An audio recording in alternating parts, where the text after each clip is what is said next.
The beautiful So marries a seemingly useless young master from a prestigious family, enduring scorn and ridicule without faltering. After years of waiting, the once ineffectual young master rises unexpectedly, stirring the winds of change and becoming the most formidable husband. As night deepens in a warehouse on the outskirts of Haixia City, anguished cries echo within. Three men are bound and suspended from the ceiling, their naked bodies marred with wounds. Beside them stand several expressionless men in suits. I confess, everything I did was orchestrated by the eldest young master. One of the captives pleads, "Young master, spare us. We want dare again." Who would have imagined these ruthless individuals, once complicit in unspeakable deeds for Lin Jixing, the former chairman of the Lin Group, would now be so pitiable? Why must I resort to violence before you confess? Lin Jixing, seated calmly before them, asks with a hint of exasperation. His demeanor exudes a mixture of indifference and authority as he crosses his legs. At 28, Lin Jixing possesses a maturity that belies his age, shattering the captive's preconceived notions. Before today, they had believed this strikingly handsome second young master of the Lin family to be a spineless coward. In truth, many in Haixia City shared this view, perceiving Lin Jixing as a weakling incapable of standing up for himself.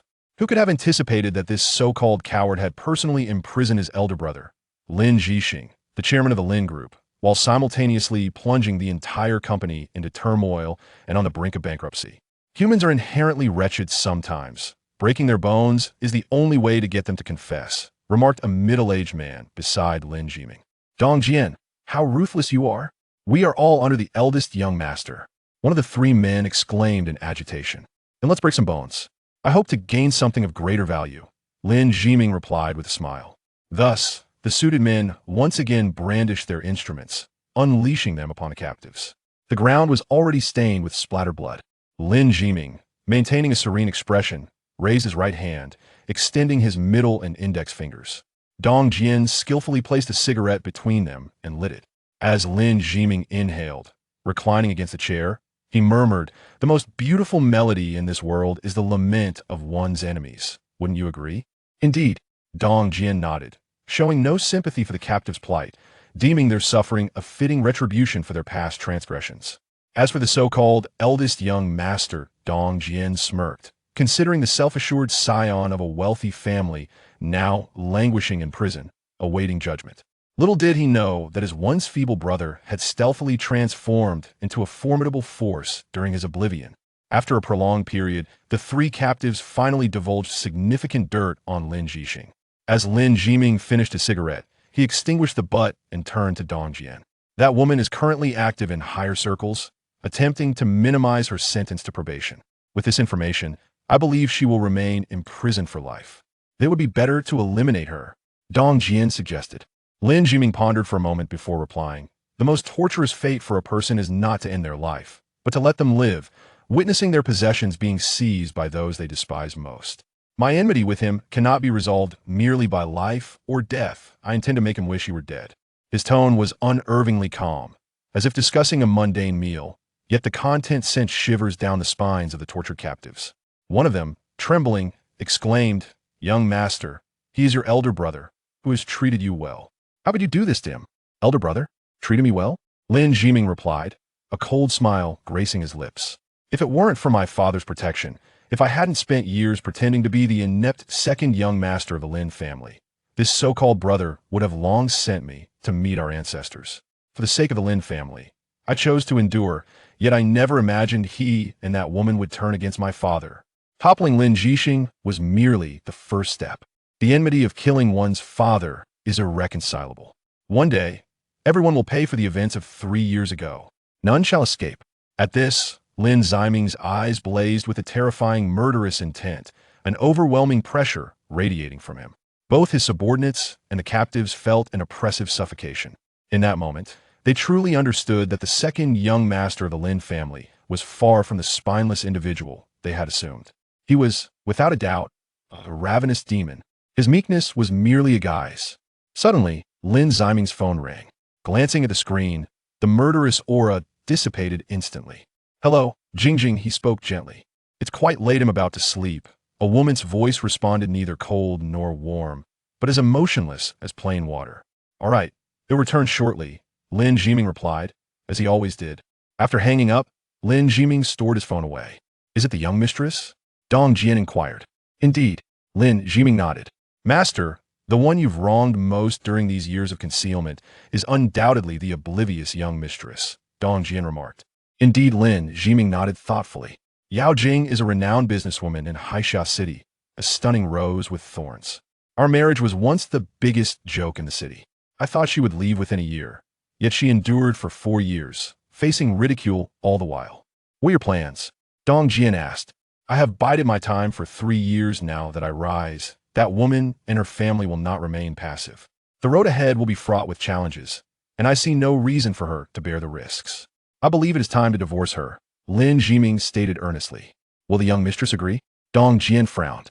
"The past 4 years have been difficult for her. She may have been waiting for me to initiate the conversation. After all, who would cherish a coward? Especially someone like her, a strong woman," Lin Jiming replied with a hint of melancholy. As the night deepened, Lin Jiming arrived at his home in the Xingshan community, Unit B 1002. He opened the door to a gentle breeze. In the living room, a woman sat on the couch, focused on her computer. This was Yao Jing, the woman who had been Lin Jiming's wife for 4 years. Yao Jing was a woman capable of inciting chaos. If you were unfamiliar with the legendary beauties of ancient times, seeing Yao Jing would make it clear that they were no more remarkable than she. Standing at 1.7 meters tall, she possessed a height that was slightly tall, yet not imposing to men. Her weight never exceeded 95 pounds, nor did it fall below 90, achieving a near-perfect proportion. With smooth, long hair and strikingly beautiful eyes, her thin lips bore no trace of color at home, yet they appeared exceptionally vibrant, evoking an irresistible urge to kiss them. The slightly low-cut garment revealed her pristine neck and collarbone in all their glory. The silk nightgown, though slightly loose, could not conceal the exquisite contours of her figure. Yao Jing, a master of yoga, possessed a flawless physique with her bust, waist, and hips embodying the perfect golden ratio, and she was capable of executing any challenging pose with ease. 4 years ago, when the 20-something Yao Jing first appeared in a shopping mall, she captivated countless onlookers. It was rumored that her suitors could encircle the entire city of Haixia. Thus, when Yao Jing married Lin Jiming 4 years ago, the hearts of all the men in Haixia shattered, while the women celebrated as if it were a festival. What could be more delightful than a breathtaking beauty marrying a timid and ineffectual man? Over the past 4 years, many have reveled in their misfortune, and rumors of Yao Jing's romantic escapades with other men circulated widely. After all, Lin Jiming was such a feeble man that no one believed Yao Jing would willingly choose to be his wife. Lin Jiming sat beside Yao Jing. "Jingjing, my elder brother, has been arrested," he said hesitantly, treading carefully with his words. Yao Jing's gaze remained fixed on her computer screen, offering no further comment. "I've heard that the Lin family is in turmoil, facing hefty fines and compensations. It seems bankruptcy is not far off," Lin Jiming continued. And then, Yao Jing paused her actions, calmly fixing her gaze upon him. "Then, I was thinking 4 years ago, when the Yao family married you to me, it was not out of love, but rather because they sought to ally with the Lin family. Now that the Lin family is in decline, we hold little value for the Yao family. Therefore you could indeed leave me. I understand that you have not been truly happy these past 4 years. Rest assured, I will tell others that I initiated the divorce. It won't affect you," Lin Jiming stated, cautiously observing Yao Jing's expression. "Are you finished?" Yao Jing asked, her tone serene. Lin Jiming nodded. "Go to bed. I have matters yet to attend to," she replied. "And the divorce?" Lin Jiming questioned, perplexed. "For as long as I, Yao Jing, am your wife, I shall remain your wife for eternity. Even if I were to grow old and pass away by your side, I will not seek a divorce," Yao Jing declared, waving him off. Her words left Lin Jiming astounded. He had anticipated that the divorce would be a natural course of events. Yet Yao Jing's firm refusal took him by surprise. Why was this so? They had never shared a true marital bond, nor had they even slept together. Why did Yao Jing refuse to part ways with him? After a moment of silence, Lin Jiming glanced at Yao Jing before rising and retreating to his room. It was yet another resplendent morning, with white clouds floating in a cerulean sky. At 8 o'clock, Lin Jiming stepped out of his room. The kitchen table was as usual adorned with oatmeal porridge, fried eggs made from free-range chickens, a selection of vegetables, and a slice of toast. Each morning, Yao Jing unwaveringly prepared breakfast for Lin Jiming before heading to work. She would also return home to prepare lunch and dinner unless she was away on business. Even when she was traveling, she meticulously arranged every meal for Lin Jiming in advance. This ritual had persisted from the second day of their marriage, and although Lin Jiming had suggested he could cook, it seemed that for Yao Jing, she could not physically become Lin Jiming's partner. Thus, she sought to affirm her role as his wife in this manner. This notion and practice struck Lin Jiming as rather endearing. After finishing his meal and washing the dishes, Lin Jiming's phone rang. He pressed the speakerphone button. The shareholders' meeting has commenced. Where are you? Came a cold, authoritative voice from the other end. I was just about to head to the office, Lin Jiming replied meekly. I give you 20 minutes to appear before me, the woman on the line commanded. Okay, Lin Jiming responded. The call ended, and a subtle smile played at the corners of his mouth. The trumpet of retaliation had sounded yesterday. Today, the offensive could begin.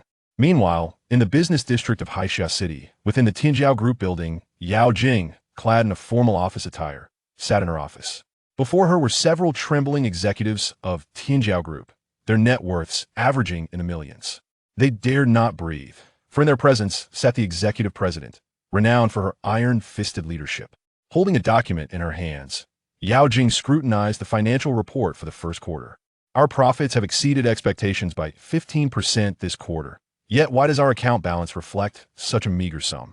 She questioned, her expression devoid of emotion. A chilling aura radiated from Yao Jing, making it difficult for anyone to meet her gaze. The executives exchanged uneasy glances, hesitant to speak. Has it been taken by family members again? Yao Jing inquired. The executives nodded in agreement. Once more, Yao Jing's face hardened as she tossed the financial report onto the table. Have I not stated that any expenditures by family members require my signature? Well, Ms. Yao, the chairman personally intervened. One executive stammered. Grandfather again. Yao Jing sighed in resignation, waving her hand dismissively. You may leave now. The executives, relieved, hurriedly exited. No sooner had they departed than a similarly attired young woman, of comparable age to Yao Jing, entered the office with a burst of energy. Standing about 1.65 meters tall, enhanced by high heels to a striking 1.73 meters, her long, wavy hair, dyed blonde, cascaded over her shoulders, exuding youthful vitality. While her features may not have matched Yao Jing's beauty, her perpetual sunny smile radiated warmth, making one feel as if they were basking in spring. The young woman approached Yao Jing, linking arms with her excitedly. Jing, congratulations. Congratulations. Congratulations for what?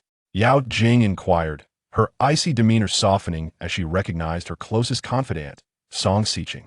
I heard that Lin Jixing from the Lin family has been arrested, and the Lin family is facing enormous fines and compensation claims, teetering on the brink of bankruptcy. Song Xiqing exclaimed with enthusiasm.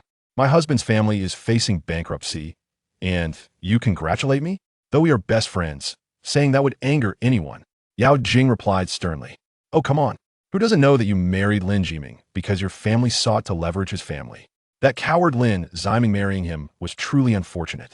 But divine justice prevails. The Lin family is crumbling, and now they hold no leverage over you. If you divorce him now, they won't dare retaliate. I know you must be thrilled. If you feel too awkward to bring it up with him, I can help you. Song Xiqing suggested eagerly. After a long silence, Yao Jing finally spoke. I will not divorce him. Why not? Song Xiqing asked, astonished. There's no reason. A husband and wife should share both hardship and joy, that is all. Yao Jing replied calmly. Song Xiqing looked at Yao Jing in disbelief. Then, after a few moments of silence, reached out to touch Yao Jing's forehead. What are you doing? Yao Jing stepped back, questioning her. You don't have a fever, so why speak such nonsense? Song Xiqing murmured, before a sudden realization struck her. Could it be? You're pregnant? You are the one who's pregnant, Yao Jing replied irritably. You skip work this early to come here and chatter. I might just dock your pay. Well, if you're not pregnant, then you have no reason not to divorce him. Song Xiqing remarked, perplexed. Jiming is a good person, Yao Jing stated. When the Lin family was prosperous, people bullied him. Now that the Lin family is on the verge of collapse, how many who once looked up to them would take this opportunity to kick him while he's down? He has already lost the Lin family, and if he loses me too, he will truly have nothing. Yao Jing, you've lost your mind. Even if he has nothing, what does it matter to you? You're such a wonderful girl. You deserve someone far better. Song Xiqing gazed at Yao Jing as if she were insane. Yao Jing shook her head, remaining silent. She was a stubborn person regardless of whether her marriage to Lin Jiming was voluntary. The fact remained that they had been married for 4 years. Though they had not shared the intimacy of a typical couple, Lin Jiming had fulfilled his duties as a husband and had shown her the utmost respect. Often, Yao Jing felt that for someone with her strong personality, finding a partner like Lin Jiming might have indeed been the best choice. Knock, knock, knock. Yao Jing's secretary entered, announcing, "Ms. Yao, the meeting is about to begin." "All right." Yao Jing nodded, rising to leave while telling Song Xiqing, "Get to work. If you keep slacking off, it'll really dock your pay." As Yao Jing departed, Song Xiqing clenched her teeth in frustration. "Lin Jiming, I bear no grudge against you. But since Jing is my best friend, I cannot allow her to be ruined by you. Thus, I must apologize for the days to come." She vowed silently. On the other side, at the Lin Group, the building dwarfed that of Tianjiao Group, standing as the tallest and Haixia symbol of the illustrious Lin family. Yet now, many perceive this towering edifice as on the verge of collapse. In the top-floor conference room, Lin Jiming entered.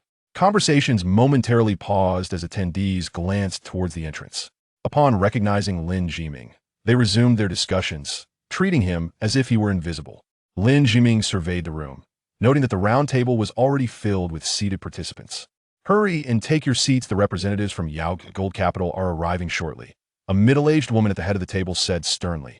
The woman possessed a mane of voluminous curls, her face adorned with a thick layer of powder, and her lips, strikingly crimson, appeared as if embellished with 2 plump sausages.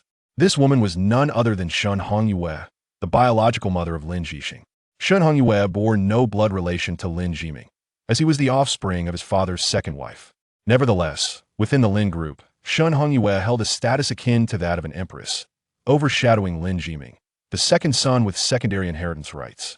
Lin Jiming offered a humble smile and retreated to a corner, where he seated himself on a chair. Shen Hongyue cast a disdainful glance at him. She harbored no affection for this bastard.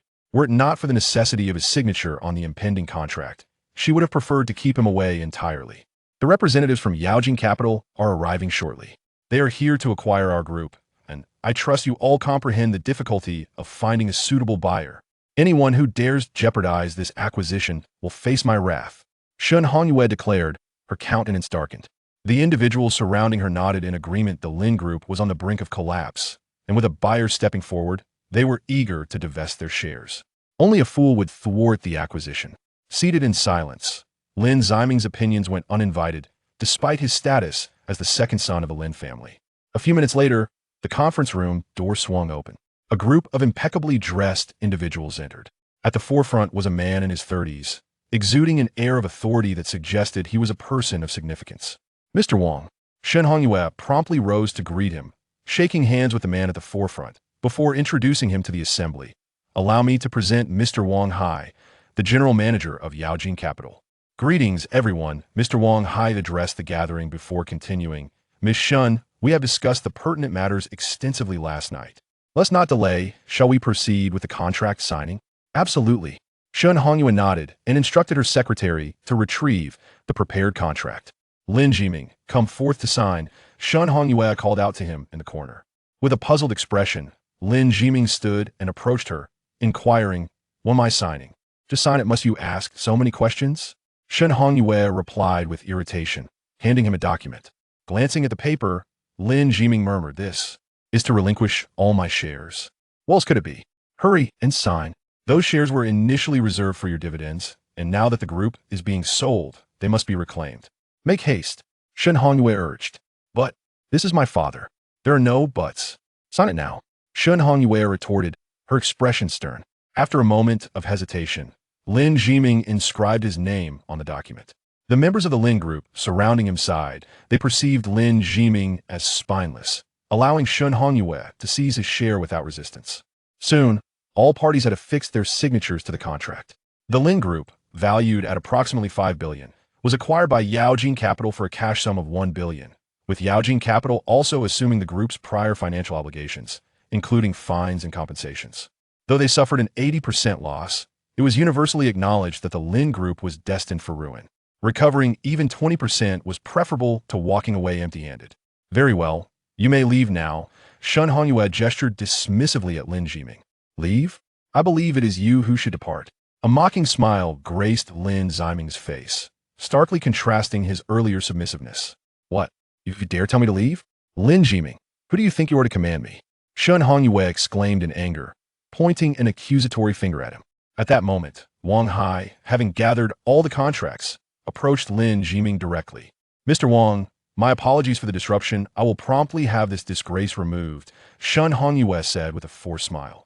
Wang Hai remained silent as he presented a folder containing the contracts to Lin Ziming, respectfully stating, Sir, the acquisition of the Lin Group has been successfully completed. Chapter 3.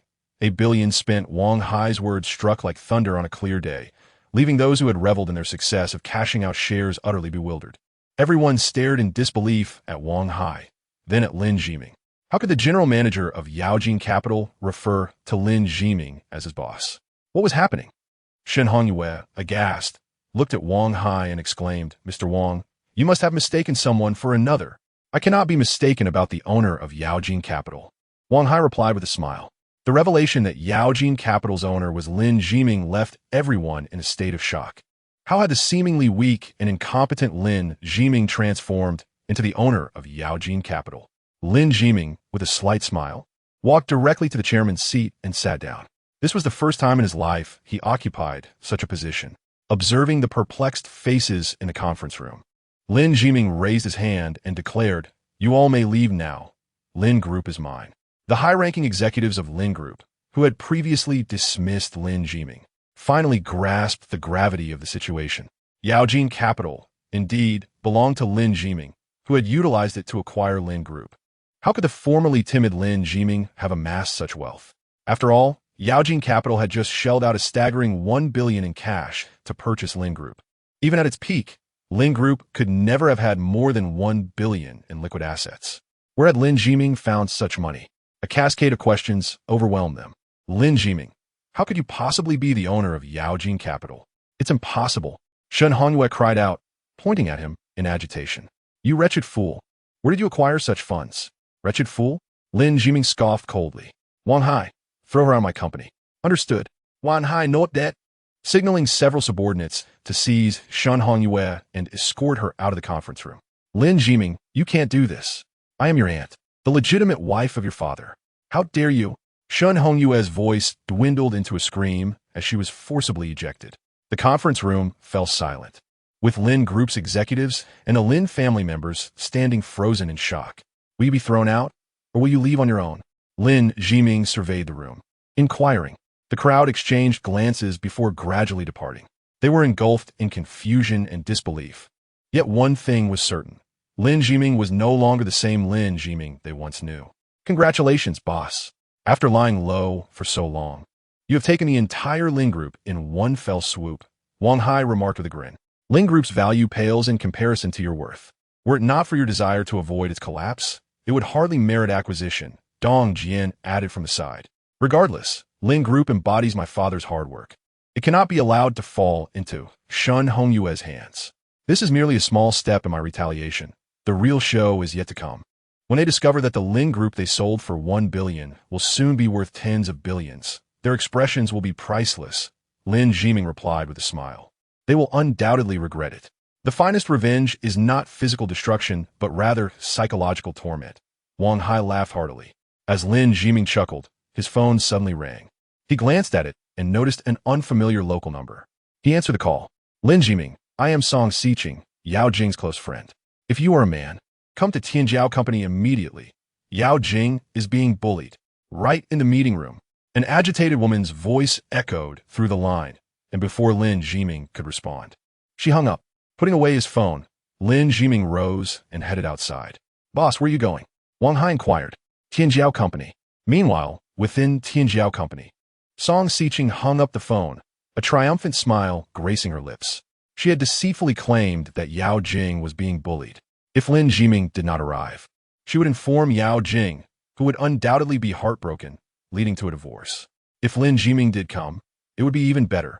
The pompous members of the Yao family would be present in the meeting room, and given Lin's current predicament, he would certainly be humiliated. Yao Jing, as the company's executive president, would find it unbearable to witness her husband being publicly ridiculed. At that point, perhaps she would agree to a divorce. Jingjing, I am doing this for your own good. Do not blame me, Song Siqing muttered to herself. 10 minutes later, Lin Jiming's Hyundai Elantra pulled into the parking lot of Tianjiao Company. Exiting the vehicle, he made his way towards the elevator while checking his phone. A woman's voice informed him, Yao Jing is currently attending a company meeting, primarily with Yao family members, and no one has noticed any bullying. The caller, Song Siqing, attempted to persuade Yao Jing to divorce you this morning. Understood, Lin Jiming replied, ending the call as he entered the elevator. The elevator quickly ascended to the office level, and Lin Jiming stepped out, heading directly towards the office. He actually came. Song Siqing was taken aback upon seeing Lin Jiming, having anticipated that this coward would likely not show up. Nevertheless, it was fortuitous that he did. She approached him, as many at the company turned their attention toward Lin Jiming. Though he had never visited the company before, many recognized him, given the long-standing gossip about the powerful Yao Jing marrying such a timid man. Lin Jiming, hurry, they're in the office. Song Siqing urged excitedly as she reached him. Lin Jiming, do not blame me. Blame yourself for not being worthy of Jingjing. Song Siqing murmured under her breath, watching his retreating figure. Upon reaching the office door, Lin Jiming knew that once he opened it, he would likely face disdain and ridicule from the Yao family. Song Siqing's claim that Yao Jing was being bullied was probably intended to ensure he would be humiliated by the Yao family. Even Yao Jing would struggle to tolerate her husband being belittled at work. Perhaps at that moment, she would agree to a divorce. Lin Jiming grasped the doorknob, ready to push it open, when he heard Yao Jing's voice from within. Divorce from Lin Jiming? Absolutely not. Her voice was resolute and powerful, piercing through the door and resonating in Lin Jiming's ears, reaching deep into his heart. His hand froze, halting its motion. Jingjing, the Lin family holds no value anymore. We are only considering your happiness. A woman's voice interjected, his mother-in-law, Zhou Yanqiu. Mom, you need not say more. I will not divorce. Yao Jing's voice remained calm and unwavering. Yao Jing, the young master of the Li family, has made it clear that he does not mind your past marriage. Our company's development has hit a bottleneck. With the Li family's assistance, we could easily surpass our current stagnation. Moreover, the Lin family is on the decline. If you remain the Lin family's daughter-in-law, our Yao family may also be implicated. Therefore, divorce is the best option. As long as you divorce, you can continue as the executive president of the company. If you do not, then you may as well become a mere clerk, came a cold voice. Yao Jing's grandfather, Yao Tianlong. In the past, when the company faced a bottleneck, it was you who urged me to marry into the Lin family. Now that the company encounters another obstacle, you still wish to cast me aside. Is it our Yao family's only recourse in business to trade the bodies of our women? Since you decided 4 years ago that I would wed into the Lin family, I shall remain a member of that family for life. If I am not to be the executive president, then so be it, but divorce is out of the question, Yao Jing declared. Yao Jing, you are being utterly unreasonable. Voices of disdain and reprimand echoed from the back of the conference room. How could you speak to your grandfather like that? You are overestimating yourself. The Lin family is no longer what it used to be. Do you still think you are the second young mistress of the Lin family? As Yao Jing entered the meeting room, she noticed many members of the Yao family confronting her, and upon hearing the commotion at the door, several turned to look. Is this not the second young master of the Lin family, Yao Jing's husband? Yao Shanchuan remarked mockingly, his countenance filled with derision. Seeing Lin Jiming, Yao Jing furrowed her brows and approached him, whispering, "What are you doing here? My wife has been wronged. Of course I must come," Lin Jiming replied. Yao Jing paused, taken aback by his demeanor, which seemed entirely unlike his usual self. "Stop messing around. Hurry home," she urged. "Don't be in such a hurry to leave, Lin Jiming. With that attitude of yours, it seems you've come to seek retribution from us? What? You, a soon-to-be bankrupt second young master of the Lin family, dare to show off in the Yao family?" Yao Shanchuan sneered. "Show off is not the right term. I simply cannot abide anyone mistreating my wife. I overheard some things at the door, and since you all deem the Lin family worthless from this moment forth, all collaborations between the Lin family and the Yao family are hereby suspended," Lin Jiming stated impassively. Laughter erupted among the Yao family members as if they had heard the grandest of jokes. "Lin Jiming, have you lost your mind? The Lin family is on the brink of bankruptcy. We would gladly sever ties with you. And you just a second son. What right do you have to represent the Lin family?" Yao Shanchuan mocked. "Enough, Jiming," Yao Jing interjected, grasping his hand. While she understood his intentions to defend her, his words seemed excessively childish to her. Lin Jiming chuckled coldly, dialing a number. From this moment, cease all cooperation with the Yao family, he commanded. Oh, what a splendid performance. Did you hire actors? Yao Shanchuan continued to jest. At that moment, Yao Tianlong, who had remained silent at the head of the table, received a phone call. The room fell silent as he answered. What did you say? Really? Yao Tianlong exclaimed in shock. Curiosity swept through the room as everyone wondered what could evoke such astonishment. After a lengthy pause, Yao Tianlong hung up, his expression grave. You just spent 10 billion to acquire all shares of the Lin Group? This revelation left the attendees in a state of disbelief. Yes, I have indeed spent 10 billion to acquire all shares of the Lin Group, Lin Jiming affirmed, a smirk playing on his lips. What audacity! Yao Tianlong gasped in admiration. 10 billion in cash is astonishing. Who among even the most valuable companies can produce such liquidity? Now, I wish to inquire what you said to my wife earlier. Lin Jiming fixed his gaze on Yao Tianlong. Lin Jiming. What tone is that? He is Yao Jing's grandfather and your elder. Do you have no regard for your superiors? Zhou Yanxiu, Yao Jing's mother, reprimanded sharply. Respect? With such people as you claiming to be respected? When a company faces challenges, you do not seek the root cause, but instead compel the women of the family to sell their bodies. If that is what you consider respect, then I certainly do not recognize you as such, Lin Jiming declared boldly, shocking everyone once more. Lin Jiming, how dare you? I am your mother. Zhou Yanxiu trembled with rage, pointing at him. You are my mother? If you were, would you advise my wife to divorce me?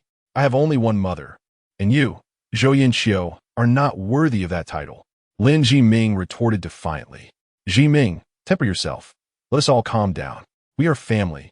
Yao Jing's father, Yao Jianyong, attempted to mediate.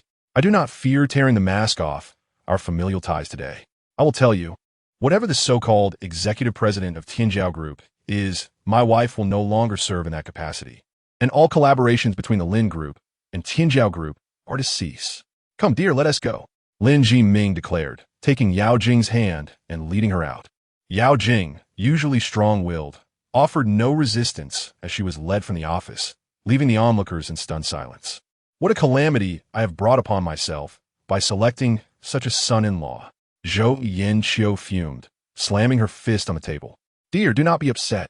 It is normal for the young to have their tempers, Yao Jianyong consoled. Grandfather, Lin Jiming is not respecting us at all. And Yao Jing, despite being insulted, did not stop him. She is clearly siding with him. Yao Shanchuan exclaimed in agitation. Does Lin Jiming truly see himself as a key player?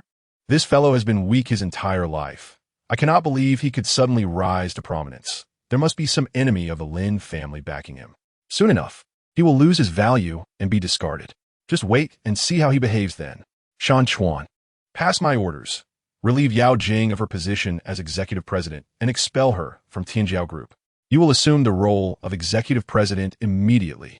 Yao Tianlong commanded coldly. Yes, grandfather. I will lead the company to a better future. Yao Shanchuan replied excitedly, having anticipated this opportunity for years. He felt immense gratitude towards Lin Jiming for providing him this chance.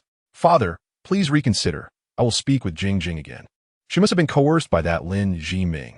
Zhou Yanxiu pleaded desperately. Only when Yao Jing kneels before me and apologizes will I consider reinstating her. Yao Tianlong replied with icy resolve. I will never forgive that scoundrel Lin Jiming.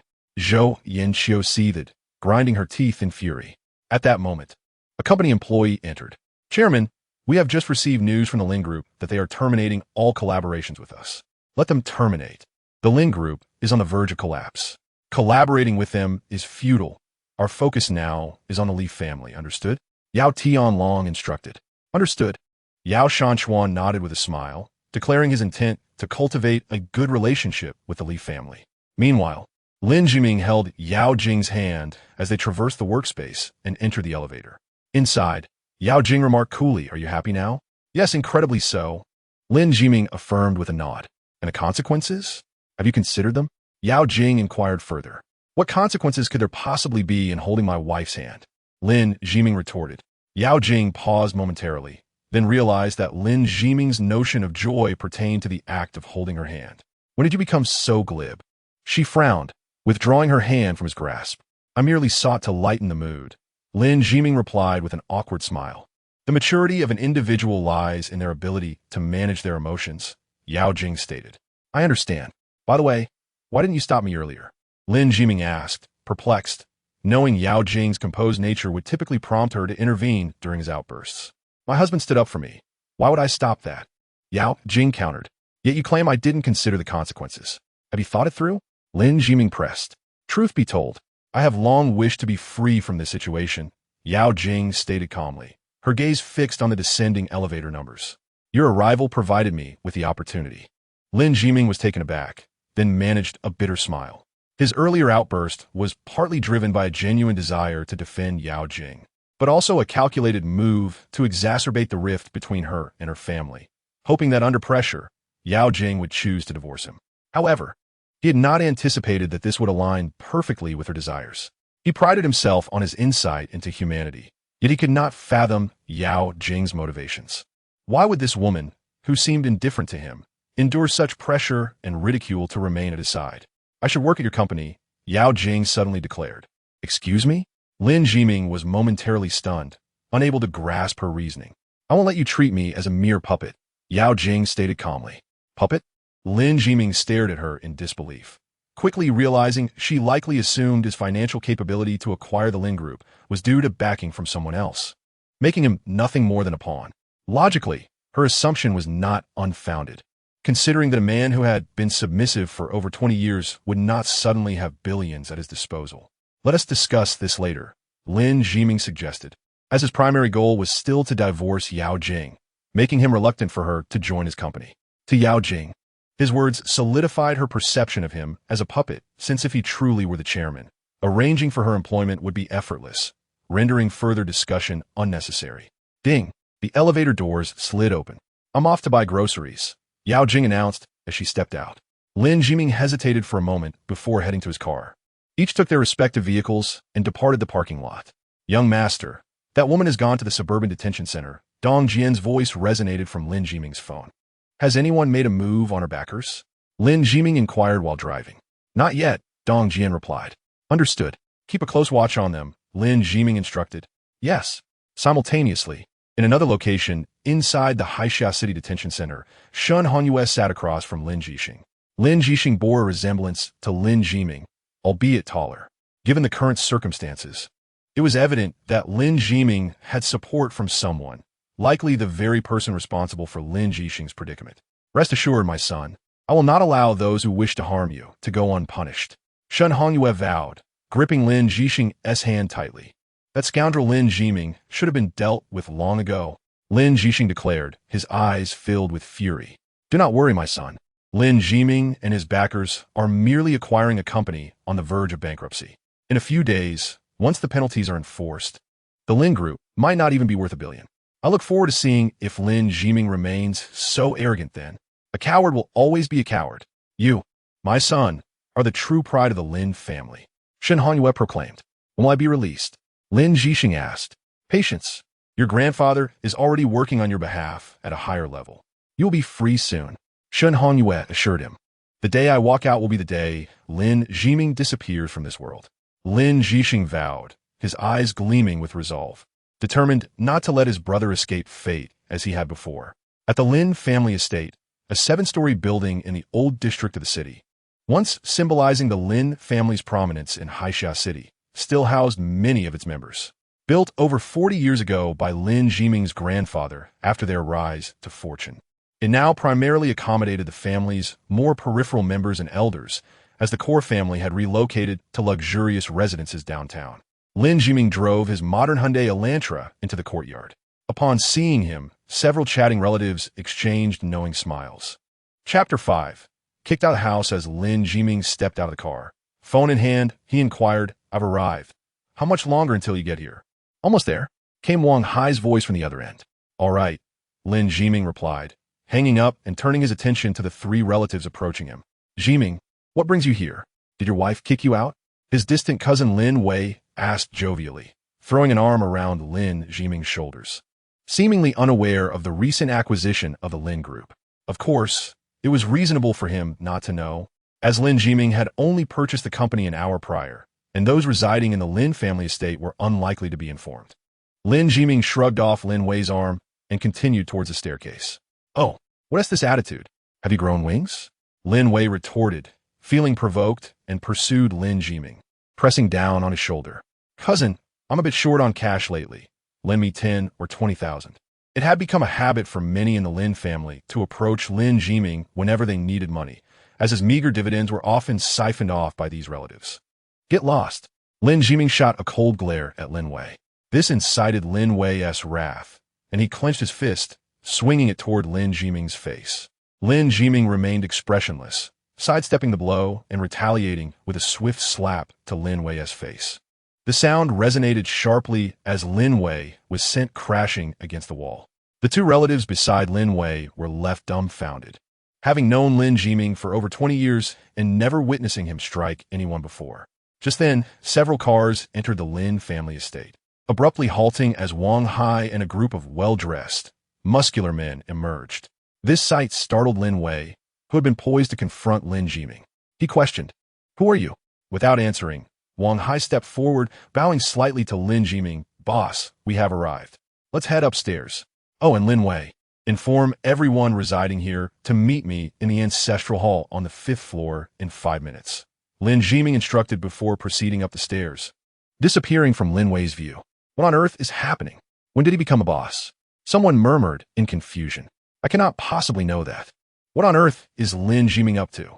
You all come with me and gather everyone at the ancestral hall. Lin Jiming has managed to find some people. We need to have more on our side." As Lin Wei spoke, he proceeded forward. Inside the Lin family ancestral hall, Lin Jiming occupied the seat of honor, flanked by Wang Hai and others. Soon, a throng of Lin family members filed into the hall, mostly elderly, alongside a handful of young men, who were considered the marginal members of the Lin family. "Lin Jiming, what are you doing? Do you think you deserve to sit there?" An Edaliman, Lin Jiming's great-uncle Lin Maokai, rebuked him upon noticing his audacious position. "Today, there are 2 matters at hand. First, I intend to place my mother's memorial tablet within the ancestral hall," Lin Jiming declared. Immediately after, Wang Hai retrieved a beautifully crafted tablet from an exquisite bag. This was the memorial tablet of Lin Jiming's mother, who had passed away over 20 years ago due to her status. The tablet had never been placed in the ancestral hall. "Have you lost your mind? You think you could just bring a few ruffians and place your mother's tablet in our ancestral hall?" Lin Maokai shouted in indignation. Lin Jiming regarded Lin Maokai with a cold gaze. Wang Hai cleared his throat. A robust man in a suit stepped forward, kicking Lin Maokai in the abdomen. At over 70 years of age, Lin Maokai could not evade the blow, and he was sent crashing against the wall. "Lin Jiming, what are you doing? You dare to assault an elder? Do you still wish to be a part of the Lin family?" Lin Wei cried out in a fit of rage. "Which of your eyes saw me strike anyone?" Lin Jiming replied, his expression unyielding. "He's the one who struck him, and you still deny it." Lin Wei pointed at the man who had kicked Lin Maokai. "You just admitted that he was the one who struck him. What does that have to do with our boss?" Wang Hai chimed in with a smirk. "You're playing word games. Lin Jiming, understand your position. What you are doing today will lead to your expulsion from the Lin family. You are doomed." Lin Wei shouted frantically. "Lin Jiming, kneel down and apologize immediately. I will call your aunt right now." Other Lin family members echoed indignantly. "How pitiable. You have been marginalized by the Lin family, and your information is so outdated. Just an hour ago, my boss acquired the entire Lin group. It now belongs solely to him. Who among you has the right to demand an apology from him?" Wang Hai declared, his face brimming with arrogance. Upon hearing this, the crowd fell into stunned silence. Lin Jiming bought the Lin group? Surely this was a jest. You all are excellent actors, but you have miscalculated one detail. Lin Jiming is a spineless coward. How could he possibly afford to buy the Lin group? Pretending is harmless, but treating others as fools is not. Lin Wei scoffed. "Indeed, Lin Jiming. The actors you hired are subpar." Others mocked. "Lin Jiming, I will call your aunt right now and demand justice." Lin Maokai, still on the ground, shouted as he fumbled for his phone. Ignoring the commotion, Lin Jiming turned and lit several incense sticks from the table before him. "Mother, I have failed you as a son, allowing you to wander for so many years. Today, I bring you to the Lin family ancestral hall to be with Father. May you find peace in the afterlife." He bowed 3 times before the ancestral hall, then carefully placed his mother's memorial tablet beside his father's. No one among the Lin family dared to intervene, recognizing that those accompanying Lin Jiming were not to be trifled with. Everything would await the return of Lin Jiming's aunt, Shen Honyue, who held the power in the Lin family. Lin Maokai reached Shen Honyue on the phone, immediately chastising Lin Jiming for his actions. Everyone anticipated the unfolding drama. Though they could not control Lin Jiming, Shen Honyue could. As Lin Maokai listened, his expression suddenly shifted, as if he had heard something extraordinary.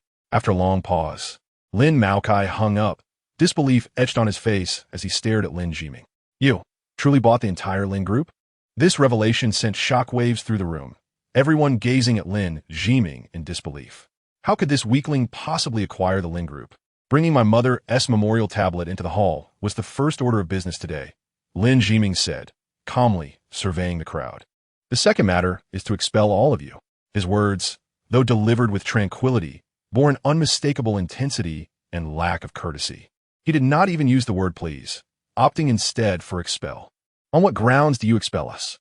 Even if you bought the Lin group, this is our ancestral home, Lin Wei shouted, suppressing his shock. Are you all fools? The ownership of the ancestral home has always belonged to the Lin group. Now that our boss has acquired the Lin group, the ancestral home is rightfully his. You have 30 minutes to vacate the premises. Those who remain after that will not be treated kindly, Wang Hai declared, his expression menacing. You dare to expel us? We are your elders. Lin Jiming, you are heartless. You are not human. Have you forgotten your surname? The Lin family members erupted in indignation. Lin Jiming, we are all relatives. Must you be this ruthless? Lin Maokai, supported by others, lamented. Wang Hai after 30 minutes. I did not wish to see anyone else here apart from myself. Lin Jiming instructed Wang Hai before striding out without a glance at the Lin family. The Lin family members stood in shock, overwhelmed by the rapid changes, unsure of how to respond. Only 29 minutes remain. Gather your belongings and leave the Lin family ancestral home, Wang Hai said coldly. Upon hearing this, despair enveloped the Lin family. Lin Jiming was resolute in his decision to expel them. 30 minutes later, the Lin family, burdened with their possessions, exited the ancestral home that had once been theirs. Those who had never regarded Lin Jiming as kin were now rendered homeless. Some considered stubbornly staying, but the sight of Lin Jiming's companions, who were bold enough to assault the 70-year-old, extinguished their courage to linger. On the rooftop of the ancestral home, Wang Hai looked down at the disgruntled crowd below, laughing. These people still think they can remain here. Are they out of their minds? Have they forgotten how they've treated our boss all these years? Lin Jiming chuckled softly. A gentleman's revenge is never late. Everything the Lin family did to him will be repaid tenfold once he unleashes his wrath. Family ties? They do not exist. He is merely an illegitimate child. If they were unkind to him, he would be unkind in return. All he wished to convey to the world was that Lin Jiming was no longer the spineless weakling he once was. From this moment forward, he would embody dominance as his guiding principle. Do you know what it feels like to fall from the 7th floor? Lin Jiming asked. How could I possibly know, boss? Wouldn't he that mean death? Wan Hai Laoget. But I do know, Lin Jiming replied calmly. Chapter 6. Confrontation. It was summer, and the gentle warmth of the summer breeze should have felt pleasant. Yet Wang Hai sensed a chill spreading through his body. He cautiously observed Lin Jiming, who was now revealing his profile. On this side profile, which could be deemed a paragon of beauty, there lingered an air of quietude. This tranquility was not merely a reflection of the world's complexities, but rather an embodiment of a profound indifference rooted deep within. Lin Jiming lifted one foot and stepped outward. Be careful, boss. Wan Hai Hatsti wouldn't, No need to worry, Lin Jiming replied with a smile. I have once been pushed off the 7th floor, and this lifetime has granted me but that one occasion. There shall be no second. Who would dare push you off the 7th floor? I shall seek vengeance, Wang Hai exclaimed with fervor. Lin Jiming shook his head, refraining from further comment, and turned to descend the stairs. Wang Hai observed Lin Jiming. Although he never disclosed what it felt like to fall from such a height, Wang Hai could surmise that the sensation was likely one of despair. Thus, the Lin family's ancestral home was thoroughly vacated. Lin Jiming had no intention of residing there. His sole desire was to expel the occupants, and where they would dwell thereafter was of no concern to him. That was a matter for Shen Honyue to resolve. Facing dozens of Lin family members, Shun Hongyue's fury ignited. That ungrateful wretch, Lin Jiming, relying on his connections, has driven you all from the ancestral home. He has forsaken any semblance of familial loyalty. She seethed, her teeth clenched. Hongyue, you must advocate for us. Lin Maokai lamented, tears streaming down his face. He was indeed homeless. Rest assured, Shun Hongyue coldly assured them, I shall address the housing issue. You are all relatives of Jiming, and as elders, I will not abandon you. As for Lin Jiming, he shall pay dearly for his foolish decision. Do you have a plan? Lin Maokai inquired. Shun Hongyue smirked with pride, just wait and see. At noon, Lin Jiming drove his motor Elantra back to his home in Jinyuan community. Upon opening the door, an enticing aroma wafted from within. Instantly, Lin Jiming's mood brightened significantly. What could bring greater joy than a delectable meal after laboring to return home? He slipped off his shoes and made his way to the kitchen. Inside, Yao Jing, clad in comfortable home attire, busied herself. Go wash your hands. Dinner will be ready shortly, she said, her back to him. All right. Lin Jiming nodded and headed to the restroom to wash up. When he entered the dining area, 3 dishes and a soup, accompanied by 2 bowls of rice, were already prepared. He sat at the table as Yao Jing filled a bowl with soup and placed it in front of him before sitting down to quietly enjoy her rice. Thank you, Lin Jiming expressed, finishing the soup in a few swift sips before joining her with the rice. The table fell into silence, reminiscent of the past 4 years. In truth, both Lin Jiming and Yao Jing were not chatty individuals. Unless necessary, their conversations at home were minimal. They nearly finished their meal simultaneously, after which Yao Jing rose to the living room, while Lin Jiming collected the dishes and retreated to the kitchen. Cooking was Yao Jing's responsibility, while washing dishes fell to Lin Jiming. This was their unspoken agreement over the years. When Lin Jiming emerged from the kitchen, Yao Jing had changed into a tailored suit. It must be said, Yao Jing exuded a captivating allure in her professional attire. Even after 4 years, Lin Jiming felt a familiar stir within him. Without a doubt, Yao Jing was an exceptional partner. This afternoon, we shall visit your company, Yao Jing announced to Lin Jiming. To my company? He replied, momentarily taken aback. Recalling her previous comments about Tianjiao Group, a smile crept across his face as he said, you should take this time to rest well. Yao Jing scrutinized him for several seconds before asking, what do your connections intend? My connections? Lin Jiming chuckled. What makes you so certain I have connections? If you had no connections, how could you possibly acquire 10 billion? If you had no connections, what gave you the audacity to challenge the entire Lin family? Yao Jing queried. Would you believe me if I said I had no connections? Lin Jiming retorted. I wouldn't. She shook her head. After 4 years of marriage, during which Lin Jiming had been under her watchful eye, she found it implausible that he could amass such wealth without her knowledge. Seeing Yao Jing's certainty, Lin Jiming stifled a chuckle. His time of concealment far exceeded their acquaintance. In truth, he had already established a vast enterprise before marrying Yao Jing, and it had continued to expand rapidly even after their union. However, given her unwavering conviction that he had connections, it was evident that Shun Hongyue and others shared the same belief. A phantom benefactor could effectively divert scrutiny. Yet, did he currently require such a diversion? The answer was a resounding no. He had grown robust enough to face purported adversaries without trepidation. I have no connections, Lin Jiming assured Yao Jing sincerely. Despite his earnestness, she remained unconvinced. Just as Yao Jing prepared to speak again, a series of urgent knocks echoed from the door. Bang, bang, bang. The sound was forceful and rapid, as if intending to shatter the entrance. My parents are here. Yao Jing furrowed her brow. Wait, don't say anything. Leave it to me. With that, she rose and approached the door, swinging it open. As the door creaked ajar, Zhou Yinxiu and Yao Jianyong entered in succession. Mom, about today's events, let me explain. Yao Jing began. Zhou Yinxiu disregarded her, striding directly into the living room to sit opposite Lin Jiming, crossing her legs. Jiming, I have a question for you. Zhou Yinxiu stated, her expression calm. Go ahead, Lin Jiming replied. You spent 10 billion acquiring the Lin Group. Is that your own money or someone else's? Zhou Yinxiu inquired. Someone else's, Lin Jiming responded. He could speak the truth to Yao Jing, yet with his mother-in-law, he could not. Throughout their 4-year marriage, she had scarcely regarded him as human. Now that he was burgeoning, while some suffered, others would inevitably benefit, and this particular mother-in-law was evidently not on the beneficiary list. I knew it. How could a man living off others have 10 billion? Zhou Yinxiu sneered. Mom, don't speak of Jiming that way. Yao Jing protested. Am I mistaken? You've been married for 4 years. Has he ever contributed a single cent? His company dividends are siphoned off by others each month. Were it not for your salary, he would have starved long ago, Zhou Yinxiu asserted. But Jiming has never taken a penny from me, Yao Jing countered. A man who doesn't provide for his family is merely a freeloader, Zhou Yinxiu declared, turning to Lin Jiming. I have no desire to argue with you. You may feel powerful now, able to spend 10 billion, but in our eyes, you're nothing more than a puppet, worthless. I'm offering you a clear path. This afternoon, go with Jingjing to the Civil Affairs Bureau to file for divorce.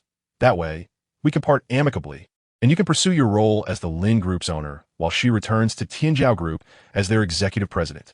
Mom, I've already said today that I will not divorce Jiming. Yao Jing insisted sternly. Do not speak. Zhou Yinxiu glared at Yao Jing before continuing to Lin Jiming. You have been married to Jingjing for 4 years. You know what kind of girl she is. Do you truly believe you are worthy of her? Her staying with you will only bring her suffering. Do not presume that the Lin Group is already yours. I must inform you that I have recently learned that the fines and compensations imposed on the Lin Group have exceeded its total market value. Once the penalties are enforced, the Lin Group will face liquidation in a short span of time. At that juncture, not only will you receive nothing, but you will also be burdened with substantial debts. Moreover, due to her connection as your wife, Jingjing will also be implicated. If you truly care for her, you should promptly divorce her. Your sources are quite astute. Lin Jiming chuckled. Do you genuinely believe that there exists someone foolish enough to purchase a company solely to make you the owner? They merely intend for you to take the blame, Zhou Yinxiu scoffed. Perhaps, Lin Jiming smiled and turned to Yao Jing, saying, Jingjing, your mother does possess a valid point.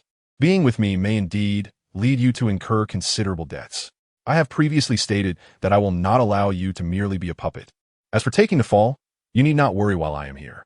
Yao Jing, proud and resolute, declared that her success in the business world, transforming the Tianjiao Group from obscurity to its current stature, was not merely due to her beauty, but rather her intelligence and extensive experience in competition. My daughter, are you truly so naive? Zhou Yinxiu angrily pointed at Lin Jiming, exclaiming, what merits does this man possess? He lives off others, is weak, and lacks intellect. At least he once showed us respect. Now, as someone else's puppet, he can barely extend basic courtesy. Are you truly willing to follow such a person? Have you lost your mind? Mother, since I willingly became Jiming's wife, I am prepared to face all consequences. No matter what you say, my resolve will not waver. Yao Jing asserted firmly.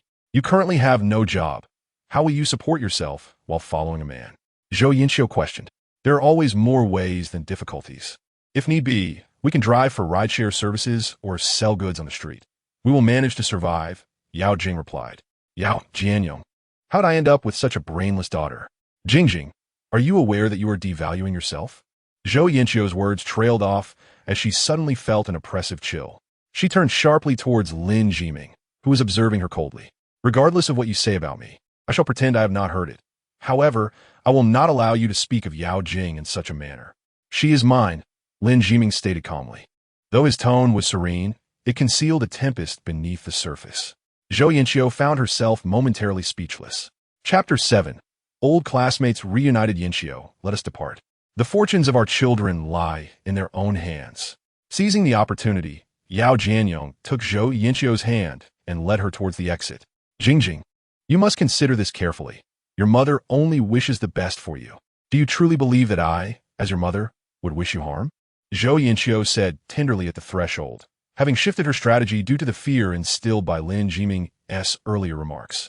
She sensed that if she continued her outburst, the repercussions would be dire. I am fully aware of my actions, Yao Jing responded. Very well, I trust you, mother, Zhou Yinxiu said, opening her arms to embrace Yao Jing, patting her back before turning to leave. Yao Jing closed the door and sat down opposite Lin Jiming. Why are you unwilling to divorce me? Lin Jiming asked, a question he had long desired to pose.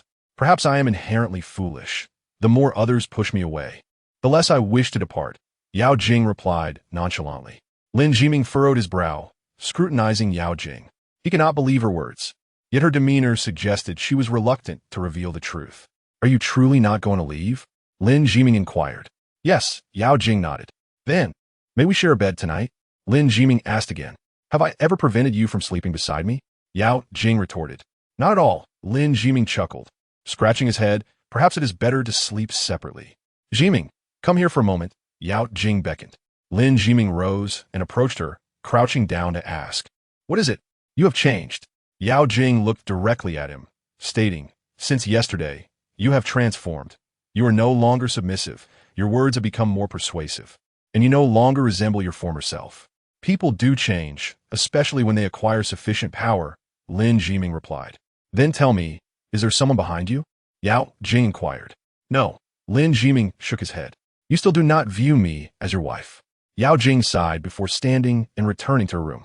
Lin Jiming smiled helplessly. Were he in her position, he too would doubt that he could effortlessly produce 10 billion. That is an astronomical sum, not a mere $10. Dingling. Lin Jiming's phone rang at that moment. He answered, placing it to his ear. I have just received news. Shen Hongyue has submitted incriminating information regarding the Lin Group to higher authorities, came the voice of Dong Jian. That woman, does she intend to increase the fines against the Lin Group? Lin Jiming inquired. That seems to be the case, Dong Jian replied. What a foolish woman, Lin Jiming smirked, the corners of his mouth curling in amusement. The scandal regarding the Lin Group is merely an extension of Lin Jixing's misdeeds. She naively believes that by leveraging her connections, she can disregard this minor scandal. Little does she know, every slight infraction only serves to drive Lin Jixing further into a corner. It is not I who will bring him down, but rather his own mother. Shall I call Minister Su to inform him to speak with the business bureau in Haixia City and negotiate a reduction in the fine? Dong Jian asked. The Lin Group has erred and should be penalized. There is no need to make a call for such a trivial amount. Let that woman continue her antics. A splendid show is about to unfold, Lin Jiming replied. Understood. Outside the Lin Jiming residence, Zhou Yinxiu exited the building with a stern expression. Regardless of the circumstances, it is imperative to expedite the divorce between Lin Jiming and Jingjing, and to ensure Jingjing seeks out Li Xiao. Only then can she reclaim her position as the executive president, Zhou Yinxiu declared. However, Jingjing is resolute in her decision not to leave. What could be done? Yao Jianyong lamented. He is emboldened now that he has found a benefactor. Just wait. Once his company collapses and his benefactor forsakes him, he will revert to his former self. A mere parasite. Does he truly believe he has gained wings? In the afternoon, outside a CAF on Zhongshan Pedestrian Street, Yao Jing sat beneath a brown umbrella with Song Xiqing. The pedestrian street was bustling with people, brimming with beauty. Haixia City is renowned for its abundance of stunning women, ranking among the top in the entire Long Kingdom. Yet, among the throngs of captivating figures, Yao Jing and Song Xiqing undeniably belonged to the realm of the boss level. Passers-by found it challenging to divert their gaze from these two. Both women donned tailored suits, yet their styles diverged significantly. Yao Jing rested her hands on the armrests of her chair, one leg crossed over the other, exuding an aura of a commanding and coldly elegant executive. While Song Xiqing sat upright, her chin resting on her hands, animatedly conversing with Yao Jing, her eyes sparkling with vitality. Jingjing, what transpired this morning? How is it that after you left, the company announced your dismissal? Song Xiqing questioned, puzzled. Perhaps they deemed me unsuitable for the role of executive president. Yao Jing replied calmly, exhibiting none of the distress one might expect from someone recently terminated. How could they appoint that Yao Shanchuan as executive president? Have they lost their minds? Indulging in all manner of vices and relishing the teasing of female employees. I see little hope for the company's future with such an individual as executive president, sighed Song Xiqing, shaking her head. Yao Jing remained silent, her gaze drifting towards the bustling crowd, seemingly lost in thought.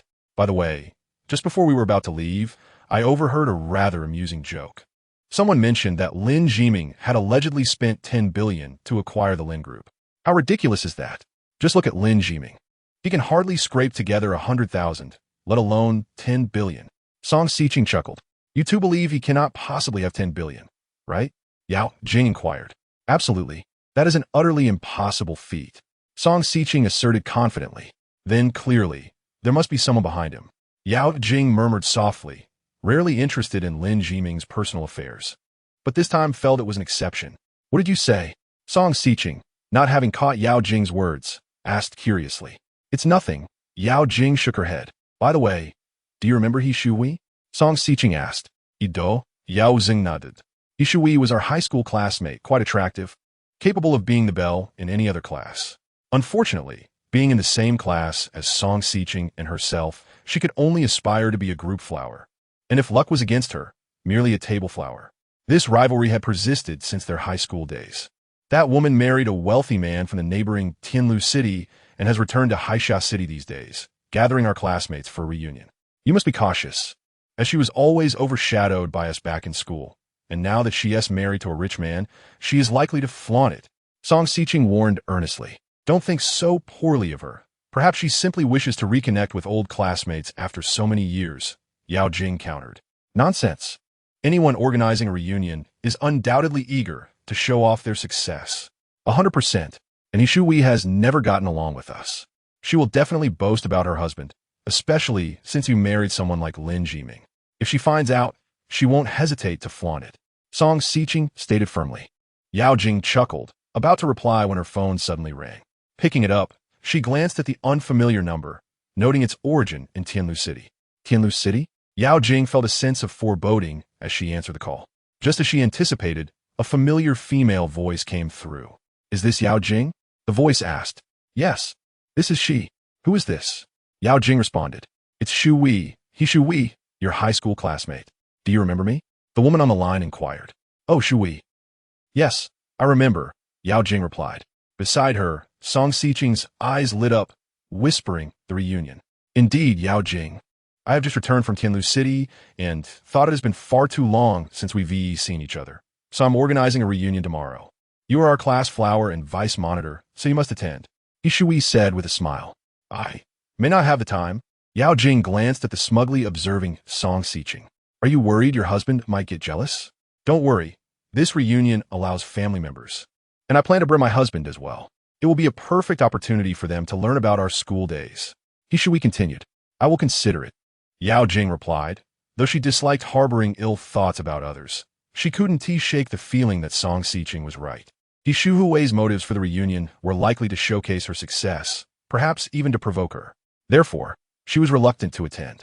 She was not afraid of ridicule from others because of Lin Jiming, but she certainly would not put herself in a situation to be humiliated. Don't just think about it. You absolutely must come. I'll send you the address shortly. I can hardly wait to see you. Well, I must call others as well. Oh, please let Song Xiqing know. I know you two are close, so I want to call her myself. Ishui said before hanging up. Chapter 8. A shift in management. What was that about? Was it regarding the reunion? Song Xiqing asked with eager curiosity. Yes. Yao Jing nodded, explaining she mentioned organizing a reunion tomorrow night and want me to bring my husband along. A reunion. And she wants you to bring Lin Jiming. This surely reeks of ulterior motives. This woman intends to belittle you and Lin Jiming at the gathering. How devious, Song Xiqing declared, gritting her teeth. Don't think so ill of her, Yao Jing responded. How about we make a wager? I bet she will undoubtedly seize the chance at the reunion to humiliate you and Lin Jiming. If I win, you must divorce him, Song Xiqing proposed. I've already told you, do not mention divorce again. I'm truly upset this time, and I need to leave, Yao Jing said coldly as she stood up and turned to exit. Hey, Jingjing, don't be angry. You're really upset? I was just joking. Song Xiqing hurriedly followed, finally managing to soothe Yao Jing after much coaxing. Are you really not going tomorrow? Song Xiqing asked.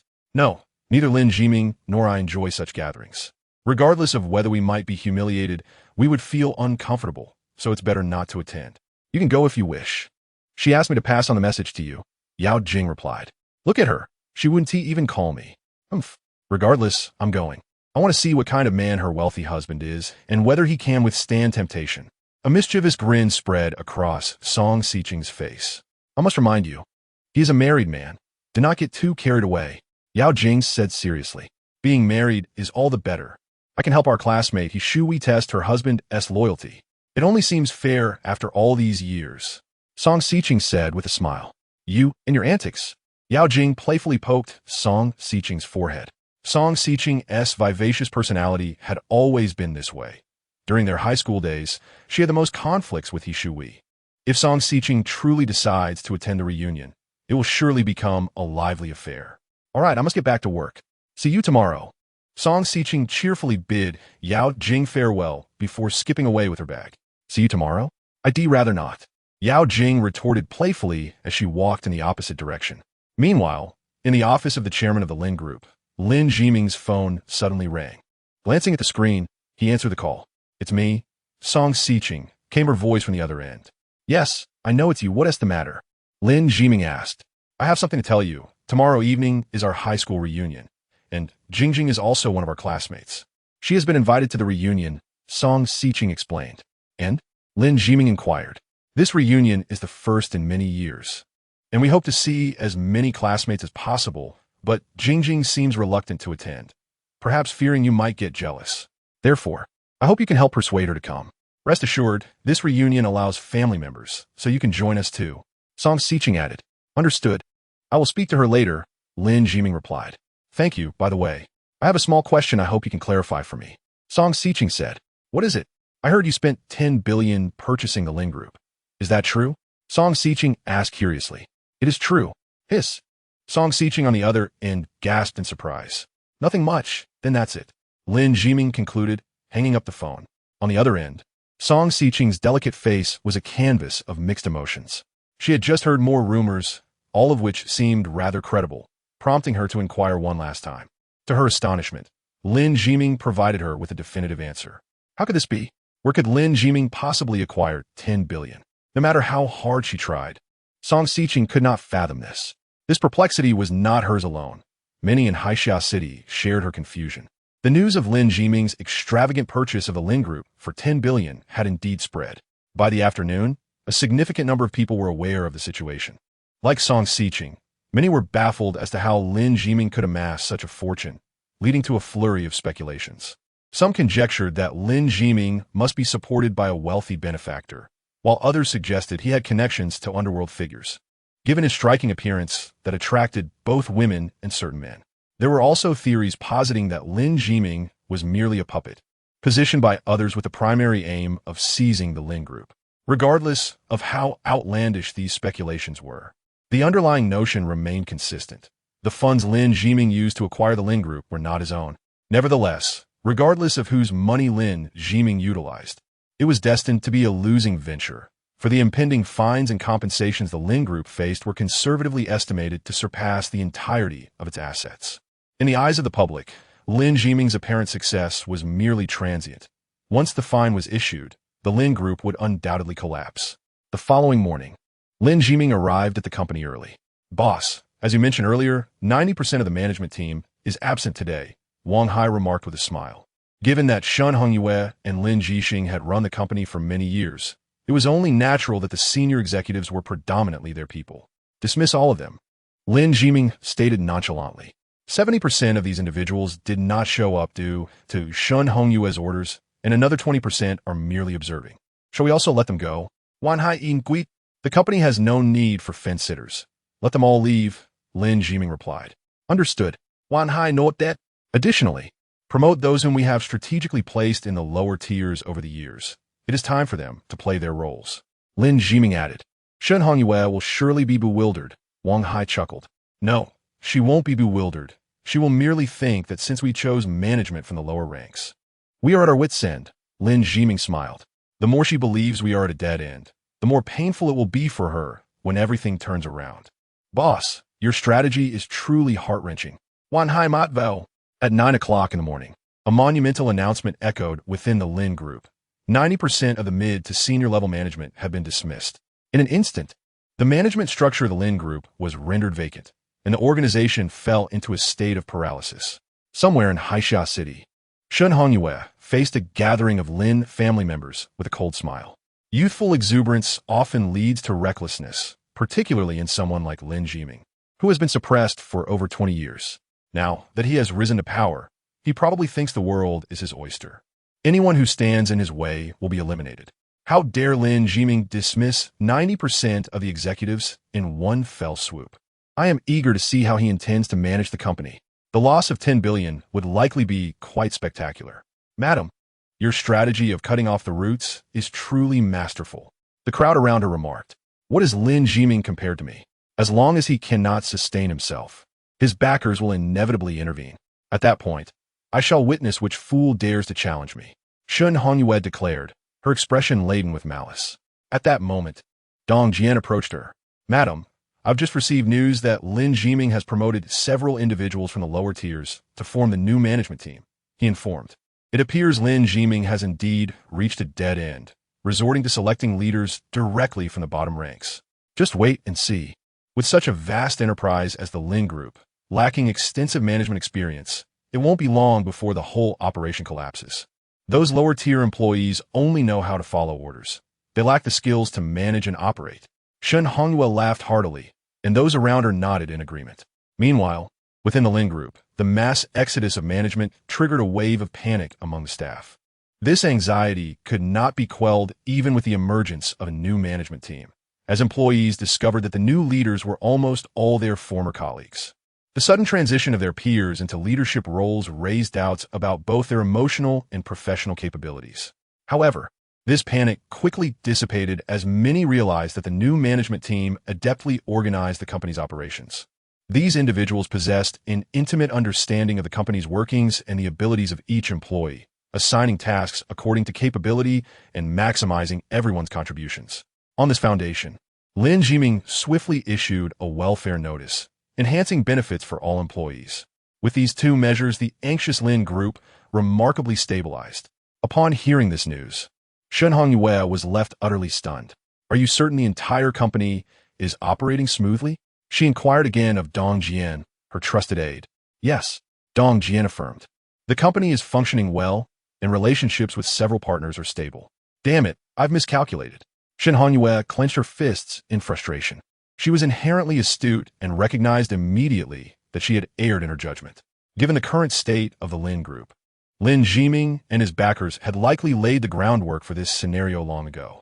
By deliberately preventing her people from reporting to work, she had unwittingly provided Lin Jiming with the opportunity to dismiss the management team, allowing him to rejuvenate the organization with a fresh leadership cadre. This was a monumental blunder. Had she retained those executives, she would have maintained oversight of the Lin Group's every move and could have leveraged them to her advantage. Now, with nearly all her loyalists departed, her control over the Lin Group had been nearly eradicated. Chapter 9. A purchase for you, my dear. "Madam, what shall we do now?" Dong Jian inquired, bowing beside Shen Hongyue. Her expression fluctuated with uncertainty. "There is no need for panic. It is merely a small misstep." After a prolonged silence, Shen Hongyue gritted her teeth and continued.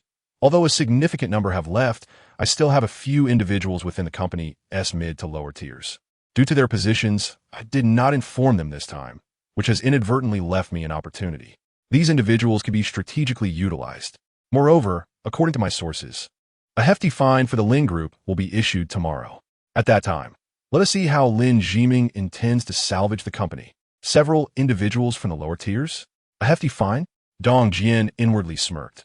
For Lin Jiming, a fine exceeding 100 billion would likely qualify as hefty indeed.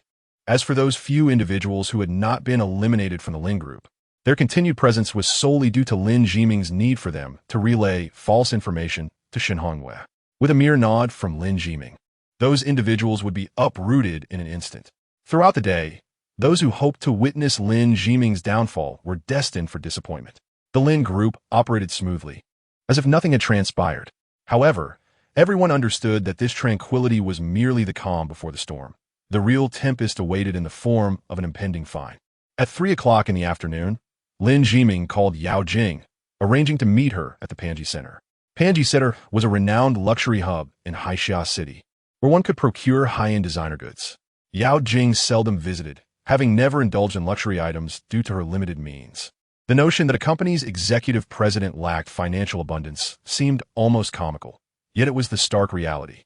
Yao Jing earned a meager salary of 15,000 a month. As per the elder Yao's perspective that a married member of the Yao family should not be overly compensated, while her position afforded her access to company funds. Yao Jing held herself to a higher standard, never resorting to such practices, unlike many of her relatives. By the time her modest salary reached her, 8,000 was claimed by her mother, Zhou Yinxiu, under the pretense of mutual support. Ultimately, Yao Jing was left with around 7,000. Lin Jiming, on the other hand, could typically contribute around 10 to 18,000 to household expenses, but as Zhou Yinxiu pointed out, most of his earnings were siphoned off by his so-called cousins, leaving him with mere pocket change. After household contributions, Yao Jing could manage to save 2,000 to 3,000 each month. Over a year and a half. Such savings might afford her a modest luxury item.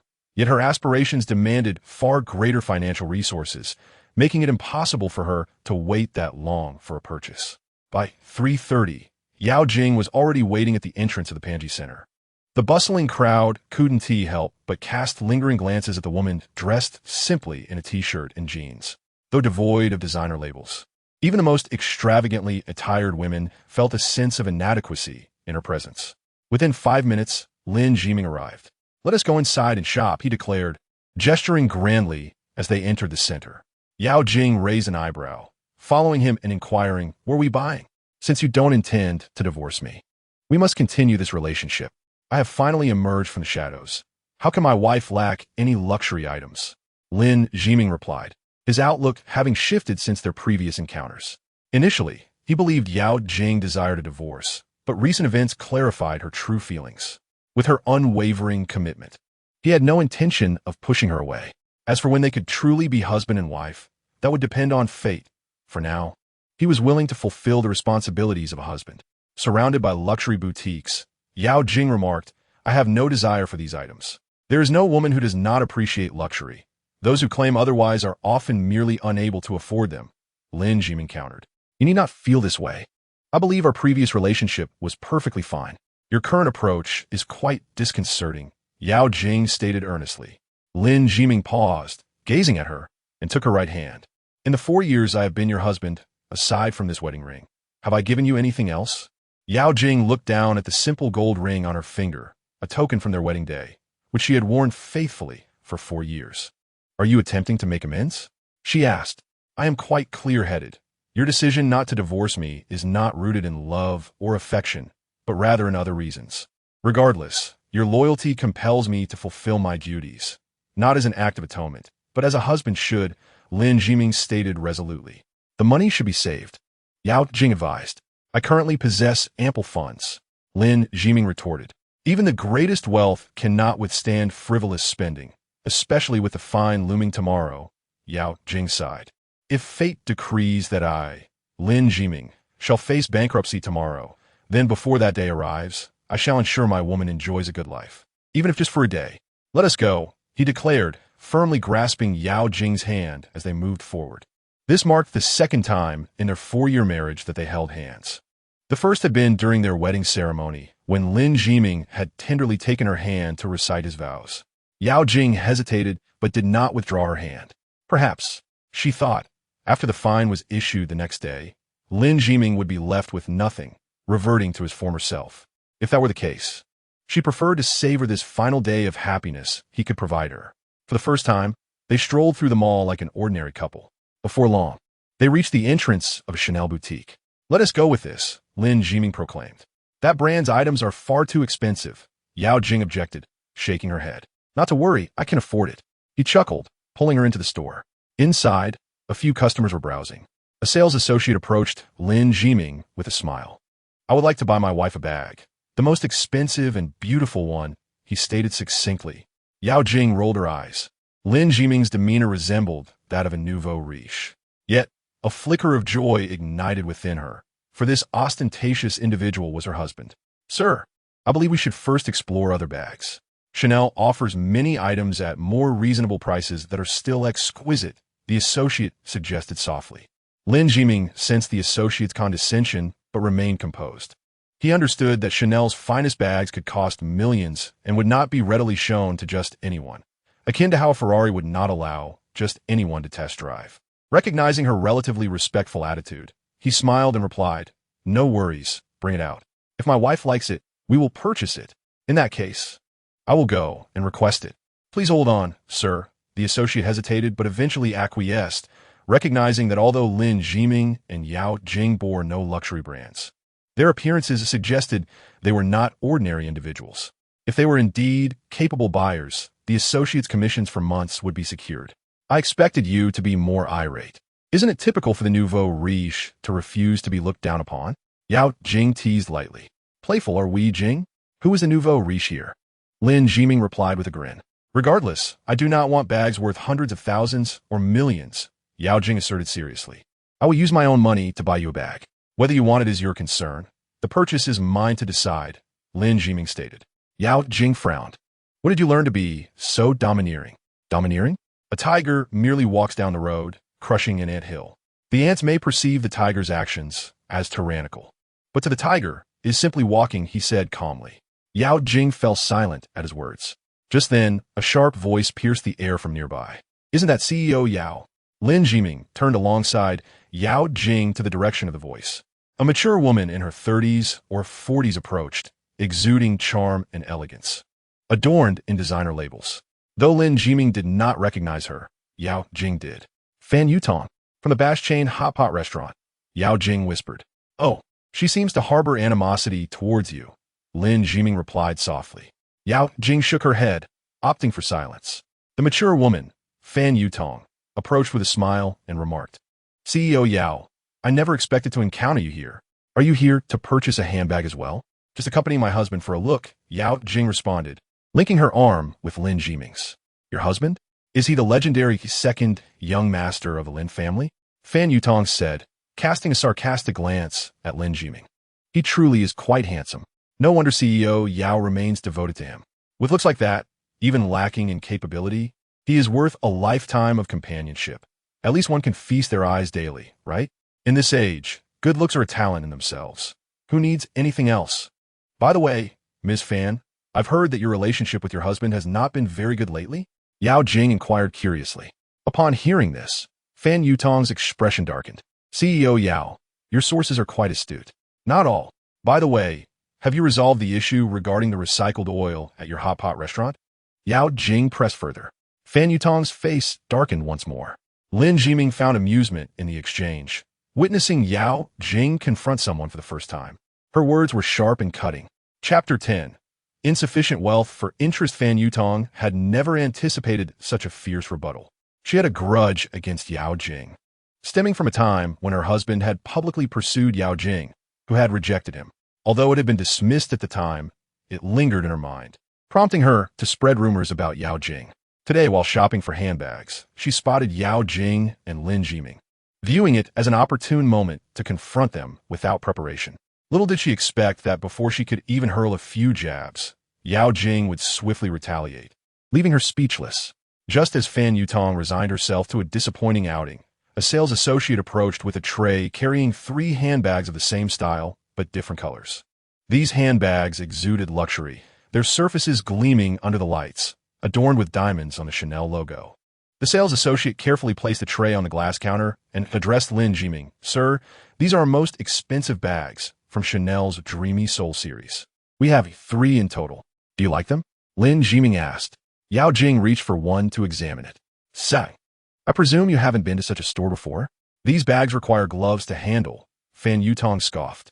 Madam, for certain valuable bags, we indeed require gloves for handling. The sales associate explained, offering a pair of gloves. I advise you not to look. These bags are precious, each priced at $1,880,000. You know nothing about them. What if you damage one? While you, CEO Yao, have the means to cover it, our young lady here may end up in trouble. Fan Yutong taunted. Yao Jing frowned slightly, her hand poised to withdraw when Lin Jiming interjected. I'll take all 3.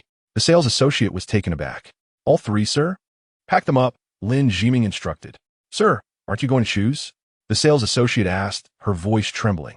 Only children make choices. Adults take all. Lin Jiming replied with a smile. You. Yao Jing glanced at Lin Jiming, wishing to halt him, but their eyes met, and she understood she could not stop him. Thus, she fell silent. Wow, the second young master of the Lin family is quite extravagant. Taking all 3 bags. That's over 5 million, not just 500. Fan Yutong mocked. Sir, are you truly purchasing all 3? The sales associate inquired. The second young master of the Lin family has plenty of money.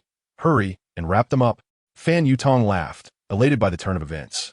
Having just been silenced by Yao Jing, she was surprised by Lin Jiming's ostentatious display. She believed he couldn't afford the bags and was merely trying to show off. If she continued to provoke him, he would be left embarrassed when it came time to pay, along with Yao Jing. Wrap them up, Lin Jiming commanded. All right, please wait a moment while I fetch the manager. The sales associate replied and hurried off. It was the manager's first encounter with such a significant order. As she instructed the sales associate to package the bags, she approached Lin Jiming with a smile, saying, "Sir, you're quite the big spender. Since our store opened, we haven't sold 3 bags together, let alone a single one. Truth be told, these bags are meant to be our prized possessions. We never expected anyone would buy them. As long as my wife is pleased," Lin Jiming stated. "Being your wife must be a joyous affair," the manager remarked. "Indeed, everyone in Haixia City knows our CEO, Yao, is exceedingly fortunate," Fan Yutong interjected, glancing at the sales associate, urging, "Hurry up, don't keep our young master waiting." "Yes," the sales associate nodded. In no time, the bags were ready. "Mr. Lin, will you be paying by card or?" the manager inquired. "Wait a moment," Lin Jiming replied. "Young Master Lin, waiting for what?" "Don't tell me you lack the funds," Fan Yutong interjected. The manager hesitated, asking, "Mr. Lin, is there an issue?" "Go see if there's anything else you fancy. We might as well purchase it all together," Lin Jiming said, looking at Yao Jing. "Are you trying to buy time?" Fan Yutong asked with a smile. "I have nothing else I desire." Yao Jing shook her head. "Then let's proceed to payment," Lin Jiming declared, presenting a purple credit card to the manager, saying, "There's no password." The manager took the card, glanced at it, and her expression shifted slightly before she respectfully nodded. "Understood, Mr. Lin." At that moment, Fan Yutong thought to herself, still pretending, "Let us see how you maintain your facade when the card is declined." In less than a minute, the manager returned, holding the card with both hands, respectfully presenting it to Lin Jiming. "Mr. Lin, it's all set. How is this possible?" Fan Yutong exclaimed incredulously. Lin Jiming nodded, not sparing a glance at Fan Yutong, addressing the manager. "Remember, whenever my wife visits your store, anything she touches, I will buy." "Of course." The manager hurriedly agreed. "Let us go," Lin Jiming said, taking the 3 bags from the sales associate. He glanced at Fan Yutong and added, "You should feel fortunate. I do not strike women." With that, Lin Jiming led Yao Jing out of the Chanel boutique. Fan Yutong stood frozen, her mind racing. Once they had left, she turned to the manager, her voice filled with excitement. How could that Lin Jiming possibly afford those 3 bags? "Miss Fan, do you have any enmity with Mr. Lin?" the manager asked. "Not at all, why?" Fan Yutong replied. "That's for the best. To be candid, the car Mr. Lin just used is known as the Purple Azalea Dew card. We specifically covered it during training in the capital. It is a symbol of elite status. Each card represents a significant figure. In short, anyone wielding that card is not to be trifled with," the store manager remarked, difficult to provoke. "After all, I am worth tens of millions. Who would dare to offend me?" Fan Yutong replied proudly. "One of the requirements for that card is a net worth of 100 billion, the manager stated. 100 billion? Fan Yutong's eyes widened in disbelief as she gazed at the manager. "Therefore, if you have no enmity with Mr. Lin, that's for the best. If there is, I hope you can let go of any grudges, as your net worth barely covers a month's interest for him." The manager continued. Cold sweat instantly broke out on Fan Yutong's brow, and all her strength seemed to drain away in that moment. The manager quickly fetched a chair for her to sit down and rest. After a considerable while, Fan Yutong began to recover slightly when her phone suddenly rang. Upon answering, she heard her husband's voice on the other end. "Something's wrong. Our hot pot restaurant has been vandalized." Outside the Panji Center, Yao Jing looked at Lin Jiming, who had hurriedly approached her, and said, "You've been in the restroom long enough." Earlier, after exiting the Chanel store, Lin Jiming had claimed a stomach ache and had been gone for nearly 10 minutes. "I had no choice. It was an upset stomach," Lin Jiming replied sheepishly. Yao Jing handed him a bank card. "What is this for?" he asked, puzzled. "There's over 5 million in it. The password is your birthday. Take this money," Yao Jing explained. 5 million? You only make a few thousand a month. Where did this 5 million come from?" Lin Jiming exclaimed in surprise. "Money that sits in the bank is forever stagnant. My major in university was investment, and since graduating, all my earnings have been in circulation. This is all my own work, with no questions about its origins," Yao Jing stated. "But why are you giving this to me?" Lin Jiming pressed. 5 million is not a trivial sum. I have a good idea of where your money comes from. Return it to that individual behind you. We owe no one," Yao Jing replied. Hearing her words, Lin Jiming chuckled softly, realizing Yao Jing still firmly believed that everything he had was someone else's. "I spend my own money," he asserted. "Regardless of whose money it is, just keep the card," Yao Jing said, turning to walk ahead. Lin Jiming looked down at the card in his hand, smiled, and then pocketed it, hastening to catch up with Yao Jing. "No wonder you didn't stop me. Turns out you had money to buy those 3 bags," he chuckled. "I am your wife. I'll one T hold you back when you stand up for me, even if it means putting on a brave face, Yao Jing replied coolly. With so much money, why don't you ever buy yourself anything? I know you like Chanel, Lin Jiming remarked. How do you know I like Chanel? Yao Jing inquired. Because when we reached the Chanel store, you slowed down, and I could feel a slight resistance as I held your hand. Something that wasn't present when we passed other shops, Lin Jiming explained. Yao Jing gazed at him in astonishment, realizing just how observant he was. And those 3 bags. You were adept at controlling your emotions, yet when you saw those bags, a spark ignited in your eyes, even if you quickly masked it. I noticed, which is why I know you desire those bags, Lin Jiming added. Yao Jing slightly furrowed her delicate brows, staring at him for a long moment before saying, You've not only become assertive, but you've also learned how to win a girl's heart. There is much more I can do. Come, let's buy you a lovely outfit. Lin Jiming replied. Another bag and now clothes? What are you planning? Yao Jing questioned. To dress you beautifully and then take you somewhere special, Lin Jiming said with a mysterious smile. Chapter 11. Reasons for not wanting a divorce. Yao Jing was uncertain about where Lin Jiming intended to take her. Yet under his insistence, they still purchased a designer dress. When Yao Jing emerged from the fitting room in the dress, Lin Jiming felt as though he could scarcely breathe. The light blue, low-cut gown accentuated her ethereal grace to perfection, her fair skin seemingly delicate, and her casually draped hair glimmering softly. The entire store, regardless of gender, was captivated by her presence. How do I look? Yao Jing asked, lightly pulling at the hem of her dress as she twirled before Lin Jiming. Beautiful. He nodded approvingly. Then it's settled, she declared. Not going to try something else? Lin Jiming inquired. If you think it looks good, that is all that matters. Yao Jing replied. Lin Jiming smiled, paid for the dress, and took Yao Jing home, where the clock approached 5:30. We will leave at 6. You can apply a light makeup. And I'll take a shower and change, Lin Jiming instructed. Are we going to a formal event? Yao Jing asked. Something like that. He confirmed with a nod before turning to head into the bathroom. At 5:45, Lin Jiming emerged into the living room wearing shorts. The door to Yao Jing's room remained closed, indicating she was likely still getting ready.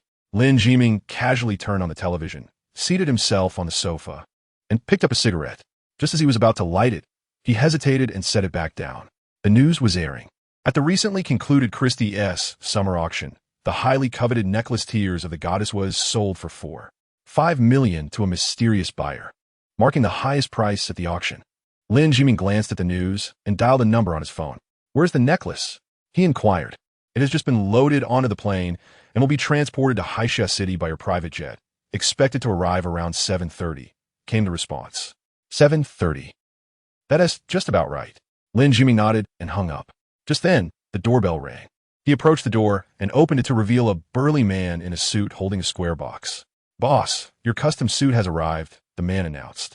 All right. Lin Jiming nodded, accepting the box, then closed the door and returned to his room. When Lin Jiming stepped out again, he was clad in a black suit. The suit was not overly formal, but sophisticated enough to convey elegance.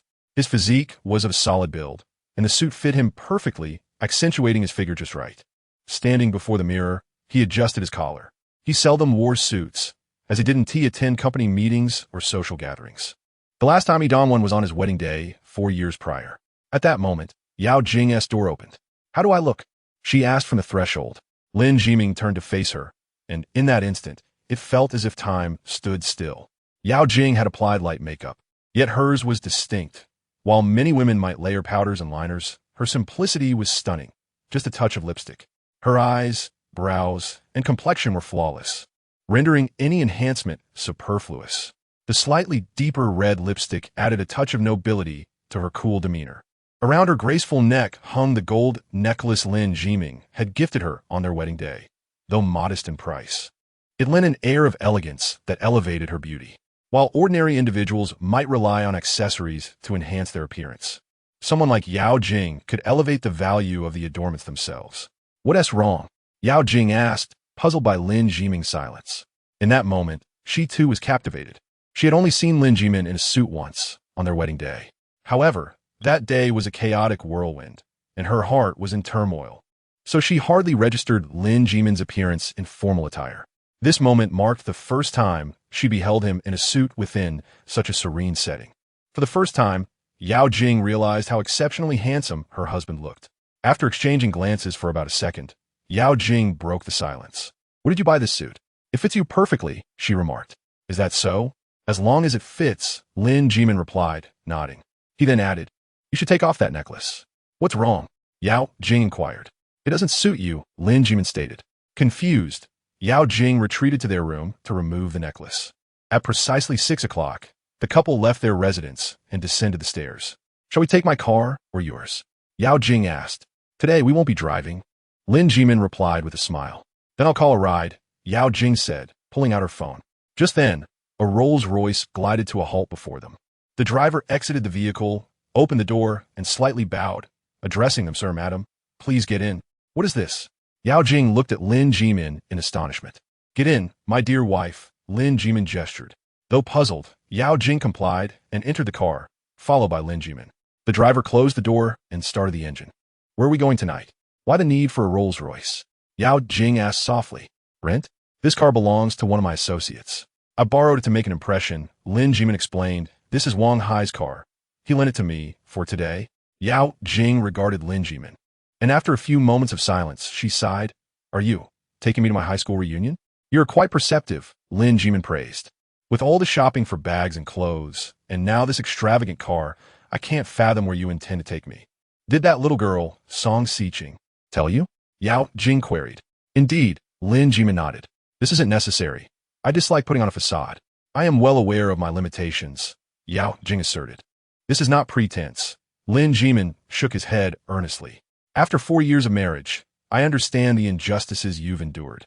Everyone views our union as a joke, including myself. I initially believed you would be eager to leave me, which is why I suggested divorce. But later, I realized your commitment to our marriage exceeds my own.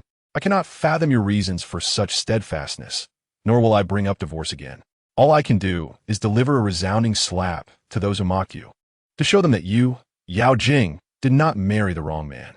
Hearing Lin Jimin's words left Yao Jing momentarily stunned, and after a few seconds, she felt her eyes welling up. Marrying Lin Jimin had been a source of despair for her.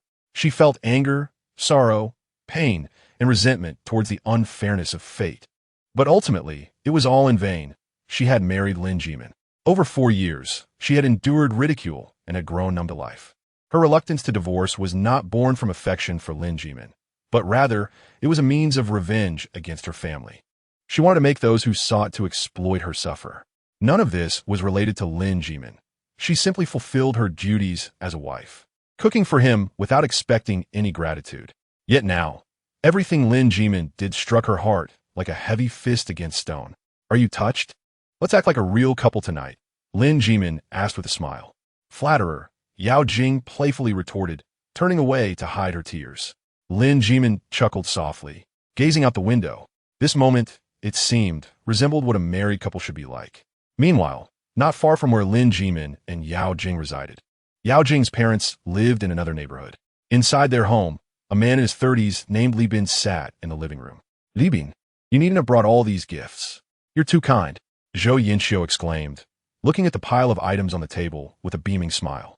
"Aunt Zhou, you flatter me. Once Jingjing marries me after her divorce, I will be your son-in-law. I am merely showing my respect in advance," Li Bin replied with a grin. Jingjing must have accumulated some blessings from her past life. "Jian Yong, look at Li Bin. He doesn't mind that Jingjing was married before, and he treats us so well.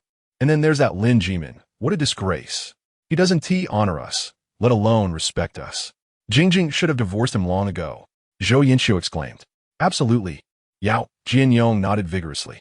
"When will Jingjing finalize her divorce with Lin Jimin?" Li Bin inquired. "That should be very soon." Zhou Yinxiu hesitated before answering. "Very soon? No specific date?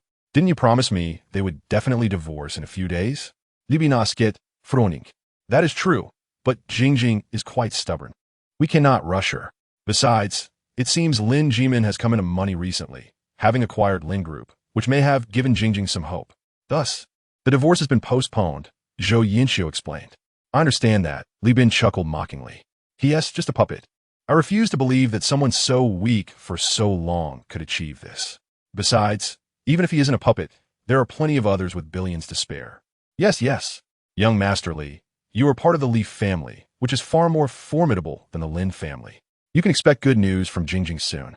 Tomorrow, the penalty notice for Lin Group will be issued, and Lin Jimin will definitely face bankruptcy. Without hope, Jingjing will surely divorce him. Zhou Yinxiu declared.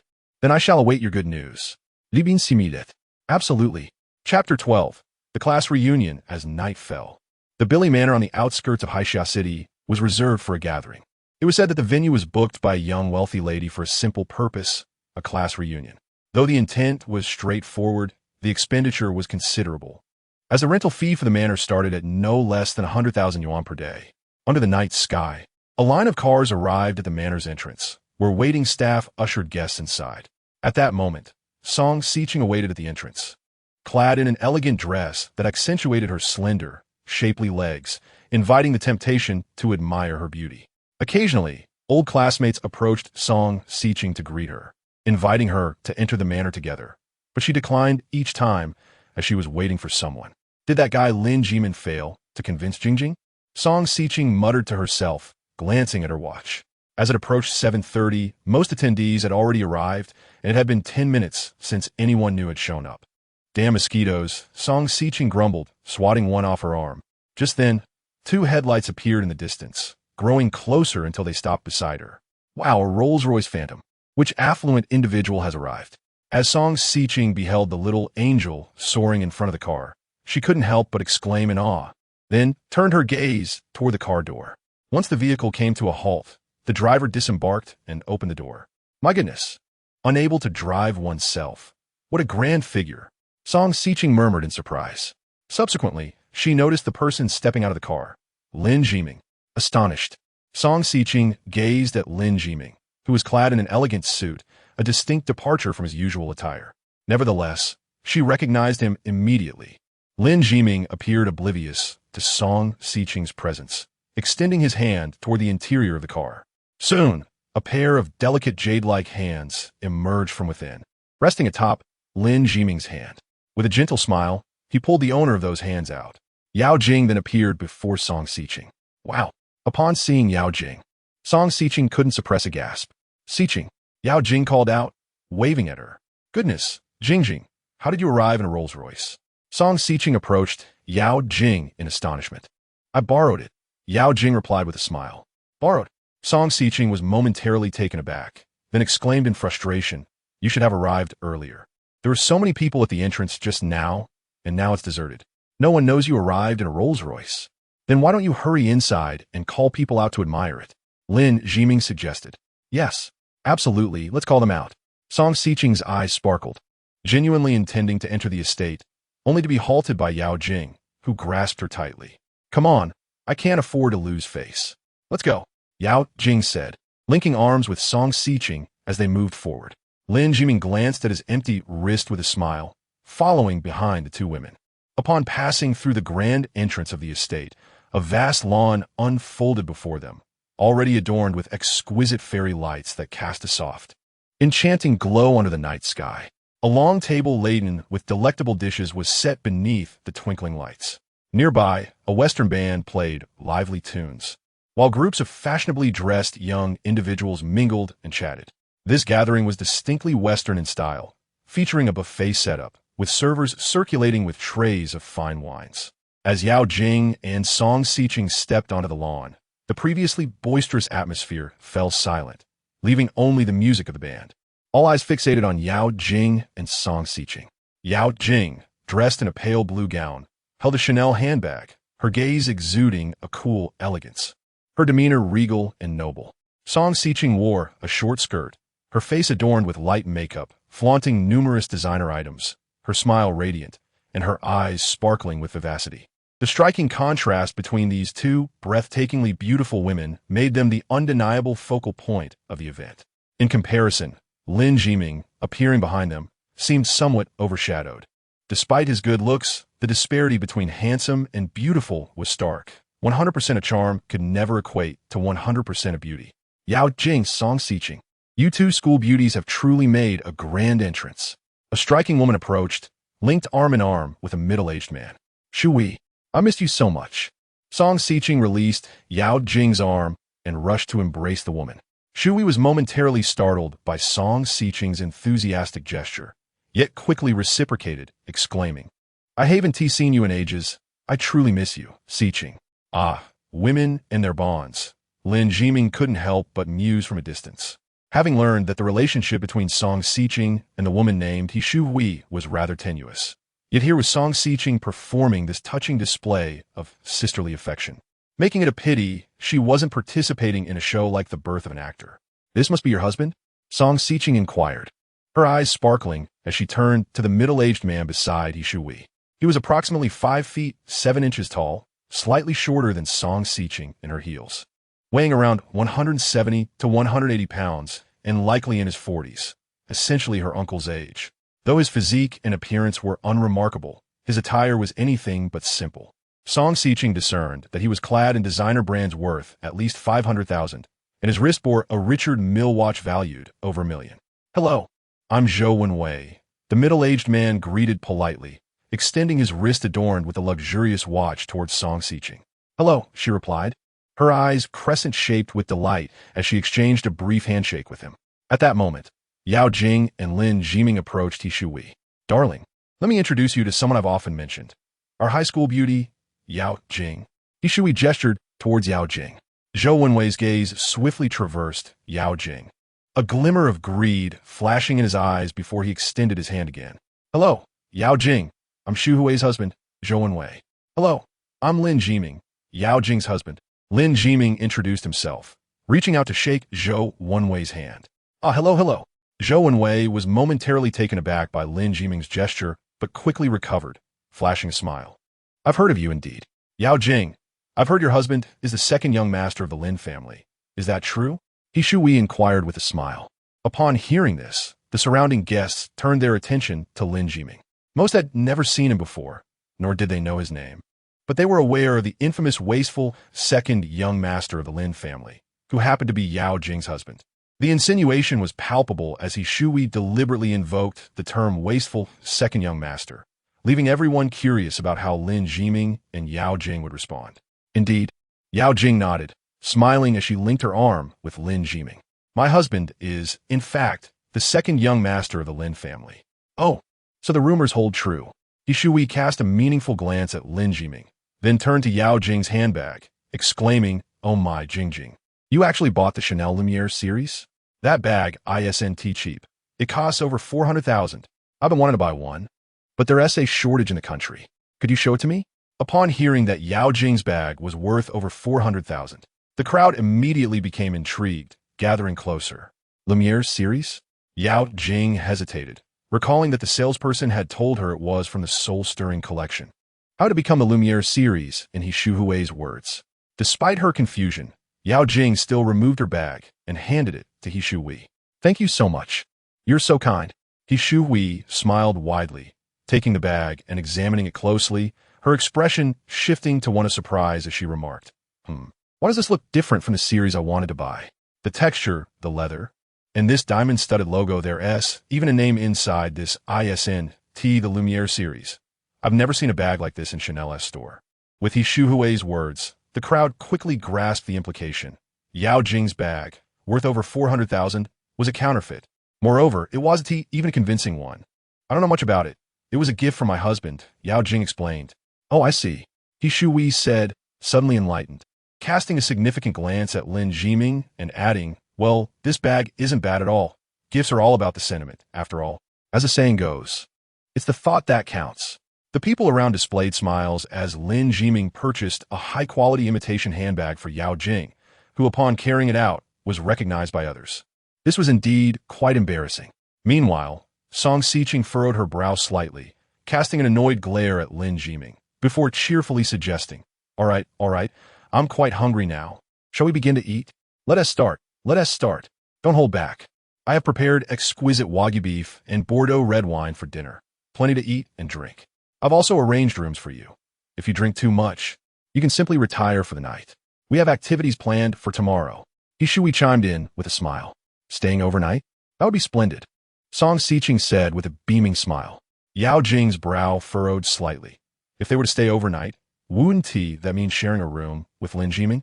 She cast a glance at him, only to find him gazing at her with unrestrained excitement. "He has changed," Yao Jing silently mused. Chapter 13. The token of affection. The evening banquet for the reunion had officially commenced. Approximately 50 of Yao Jing's high school classmates attended, along with their respective partners, totaling nearly 80 participants. Among them, some indulged in food and nostalgic conversations, while others toasted joyfully, and some entertained their children nearby. The scene appeared quite harmonious. However, regardless of what the attendees were engaged in, their gazes subtly gravitated toward Yao Jing, occasionally punctuated by mocking laughter. "Don't think I'm unaware of your intentions in having Jiming bring me to this reunion," Yao Jing said, holding a tall wine glass. Standing beside Song Xiqing with an air of indifference. "What intentions could I possibly have?" Song Xiqing replied, her eyes darting nervously away, unable to meet Yao Jing's gaze. "Let us not entertain such thoughts in the future. I dislike it," Yao Jing sighed. "I don't understand what you mean," Song Xiqing retorted. At that moment, Lin Jiming approached, carrying a tray laden with food. He truly spared no expense. "The offerings are exquisite," he remarked with a smile. "A man must invest for the sake of a woman's reputation. Do you understand?" Song Xiqing said, casting a sidelong glance at Yao Jing's bag. "Do you know how much Jingjing's bag is worth?" Lin Jiming inquired with a playful tone. "An imitation bag. What could it possibly be worth? A few thousand at most." Song Xiqing scoffed. Lin Jiming chuckled quietly, choosing not to elaborate further. He was aware of Song Xiqing's prejudice against him. Thus, if she insisted on claiming the bag's worth exceeded 1,000,000, she would never believe it.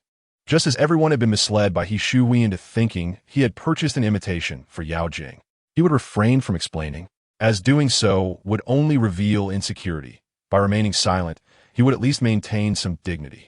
When the truth eventually surfaced, Lin Jiming was indifferent. Whether it pertained to bags, clothing, or riding in a Rolls-Royce, his primary concern was ensuring Yao Jing felt his care as a husband, rather than showcasing wealth.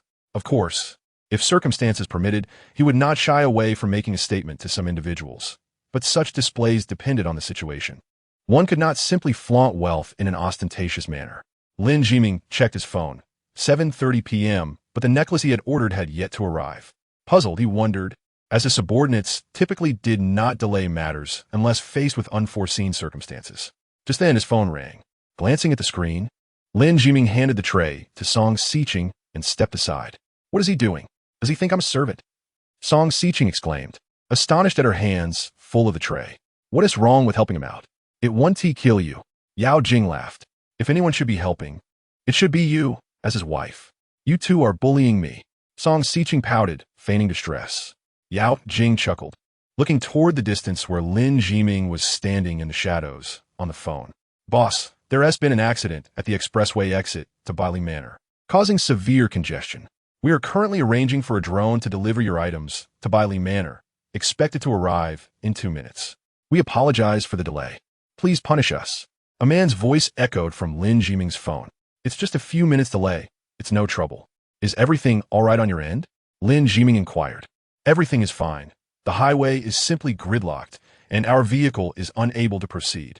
Thankfully, we have a drone on board," came the response. "That's good to hear. I'm on the lawn. Just have the drone deliver it directly to me when it arrives," Lin Jiming instructed. "Understood." After hanging up, he returned to Yao Jing's side, where several women, including He Shuhui, had gathered. He Shuhui had changed into a new outfit. Previously clad in a red gown, she now wore a golden, low-cut dress. Around her exposed neckline dangled a necklace featuring a heart-shaped blue gemstone the size of a pigeon's egg, gleaming splendidly under the lights. The women surrounding Yao Jing began to murmur. "Shuhui, your necklace is truly stunning. I've never seen such a large gemstone," one girl exclaimed. "This is the token of affection my husband gave me at our wedding," He Shuhui replied, sweetly linking her arm with Zhou Wenwei's. "That token of affection must have been quite pricey," someone queried. "Money is merely an external matter. As long as Shuhui is happy, spending any amount is inconsequential." Zhou Wenwei modestly waved his hand, not disclosing the necklace's price, but everyone understood that it was undoubtedly worth no less than 1,000,000. For many women, jewelry priced at 1,000,000 was a cherished dream. During this evening's reunion, in order to stand out, numerous women adorned themselves with their most valuable pieces, with some even renting jewelry. Yet, in comparison to He Shui's necklace, their pieces, worth tens of thousands, paled in luster. as they covertly examined each other's adornments, hoping to find something inferior to bolster their confidence. They were taken aback to discover that Yao Jing was not wearing any necklace at all. Yao Jing's only possessions were that imitation shoulder bag and an old-fashioned gold ring on her fourth finger, with nothing else to speak of. In an instant, the confidence of the crowd surged. The most beautiful Yao Jing had merely a single ring to her name, which seemed rather shabby. Many felt a sense of triumph. While they may not have been as attractive as Yao Jing, their lives surpassed hers in many aspects. At least their husbands were not failures, and they possessed diamond rings and gemstone necklaces. Jing, what token of affection did your husband give you at your wedding? Given that he hails from a prominent family, it must be something extraordinary. He Shui inquired with a smile. Our wedding was rather rushed, and we didn't prepare much. Besides, we are both quite casual, so we didn't have a token of affection. Yao Jing replied with a smile. I don't believe that. He Shui laughed. The Lin family is quite distinguished. How could the second young master of the Lin family not present a proper token of affection at his wedding?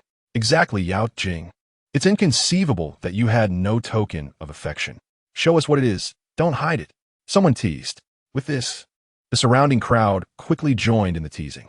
Yao Jing's brow furrowed slightly. She is a formidable presence in the company, yet in her personal life, she has become considerably more easygoing. However, the raucous behavior of those around her incited a sense of irritation. To her, a token of love is a deeply intimate object. If one chooses to flaunt it, that is their prerogative. But for her to be pressured into unveiling something so personal feels utterly excessive. Yao Jing is not one to be attacked without retaliation, as evidenced by her confrontation with Fan Yutong at the Chanel boutique. Just as Yao Jing was preparing to strike back, Lin Jiming approached her side. With a smile, he grasped her hand and addressed the onlookers, stating, When Jing married me, I was not in a position to purchase a token of our love due to my family's circumstances. Yet, through all these years, Jing has remained steadfastly by my side, which has deeply touched me. Today, I wish to take this opportunity, in front of everyone, to present her with a token of love that I have recently acquired. May our feelings for one another remain unwavering.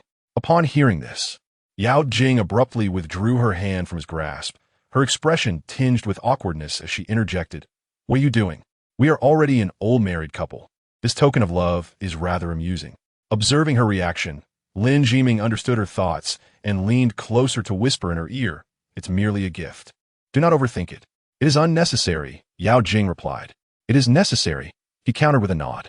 What exactly have you prepared for Yao Jing? Let's see it. He Shui chimed in with a smile. Lin Jiming grinned and turned his gaze towards the sky, where a low rumble echoed. Everyone followed suit, looking upwards to see a white drone approaching. Moments later, the drone hovered in front of Lin Jiming. He reached out to retrieve a beautifully crafted box that dangled beneath it and turned to Yao Jing. Her eyes darted away, refusing to meet his gaze. For the first time in 4 years of marriage, Yao Jing felt a flutter of anxiety in Lin Jiming's presence. Even when he recited sweet wedding vows before, her heart remained untroubled.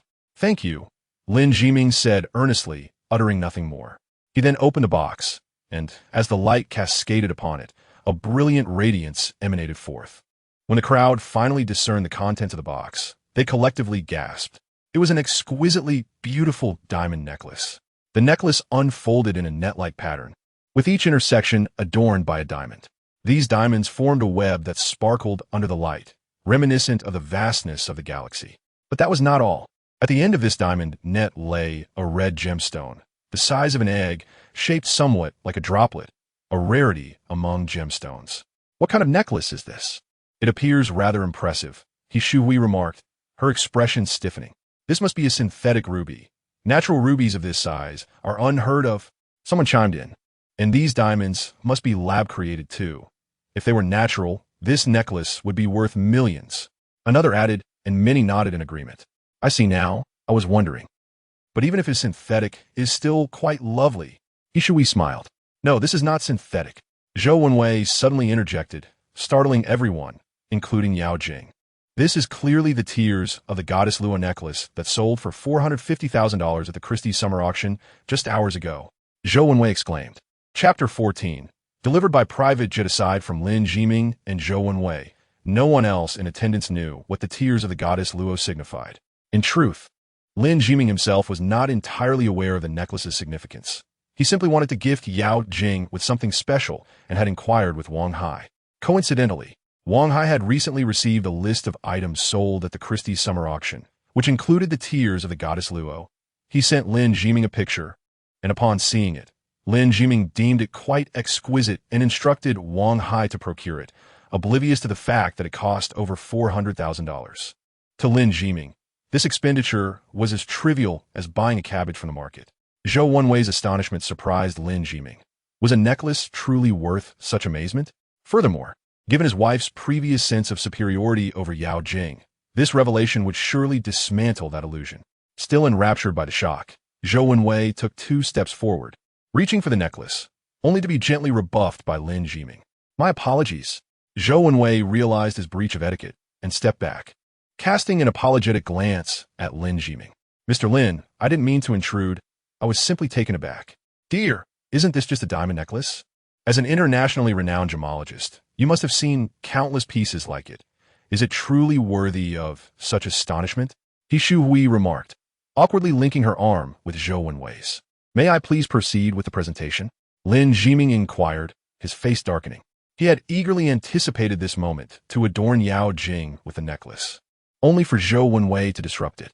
I apologize, Zhou Wenwei repeated, retreating once more, yet his gaze remained fixated on the necklace.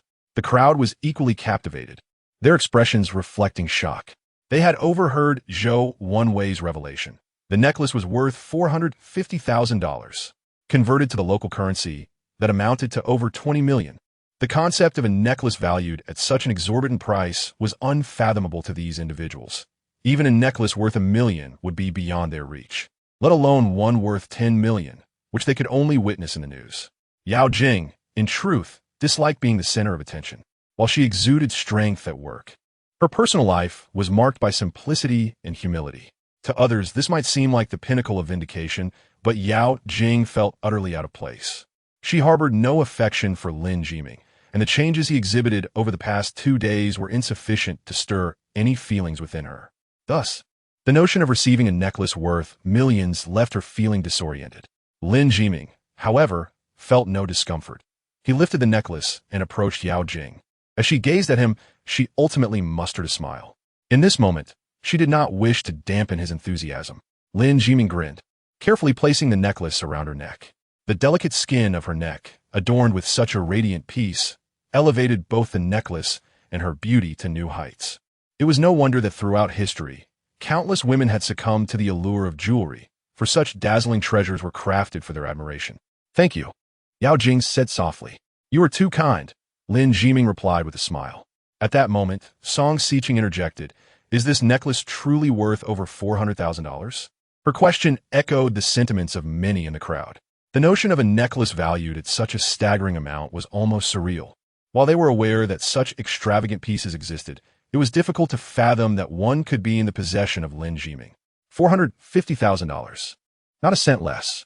Zhou Wenwei exclaimed excitedly. You seem quite knowledgeable, Lin Jiming retorted, confirming Zhou Wenwei's claim. The statement solidified the reality of the necklace's value, leaving everyone in awe of its opulence. The crowd couldn't help but exclaim in awe. As a jeweler and an appraiser, I possess a certain understanding of gemstones. This necklace, known as the Tears of the Goddess, was purchased by a mysterious buyer at the Christie's summer auction in the capital for a staggering $4,500,000 just over 2 hours ago. I had contemplated bidding on it, but I knew the eventual price would be beyond my means, so I relinquished the idea. It seems I was indeed correct. $4,500,000 is an exorbitant sum, yet it is commensurate with the necklace's true value, Zhou Wenwei remarked earnestly. Are you saying this necklace was still in the capital just over 2 hours ago? He Shu Hui inquired, her eyes brightening with curiosity. Yes, it was bought around 5 o'clock, and now it's only 7:40. It's just over 2 hours, Zhou Wenwei confirmed. That doesn't seem plausible. A flight from the capital to Haixia City takes nearly 2 hours, and one must also account for the time taken to reach the airport, go through security, and wait for the flight. It should take at least 4 to 5 hours to arrive here, He Shu Hui questioned. I find this puzzling as well. Logically, it seems impossible to transport the necklace from the capital to here in just over 2 hours. Zhou Wenwei replied, perplexed. Could it be that this is merely a high-quality imitation, much like that fake handbag? He Shui suggested with a smile. Her words sparked intrigue among the attendees. After all, Yao Jing was indeed carrying a fake bag gifted by Lin Jiming, so the idea of a counterfeit necklace didn't seem far-fetched. Absolutely not, Zhou Wenwei retorted, dismissing her notion.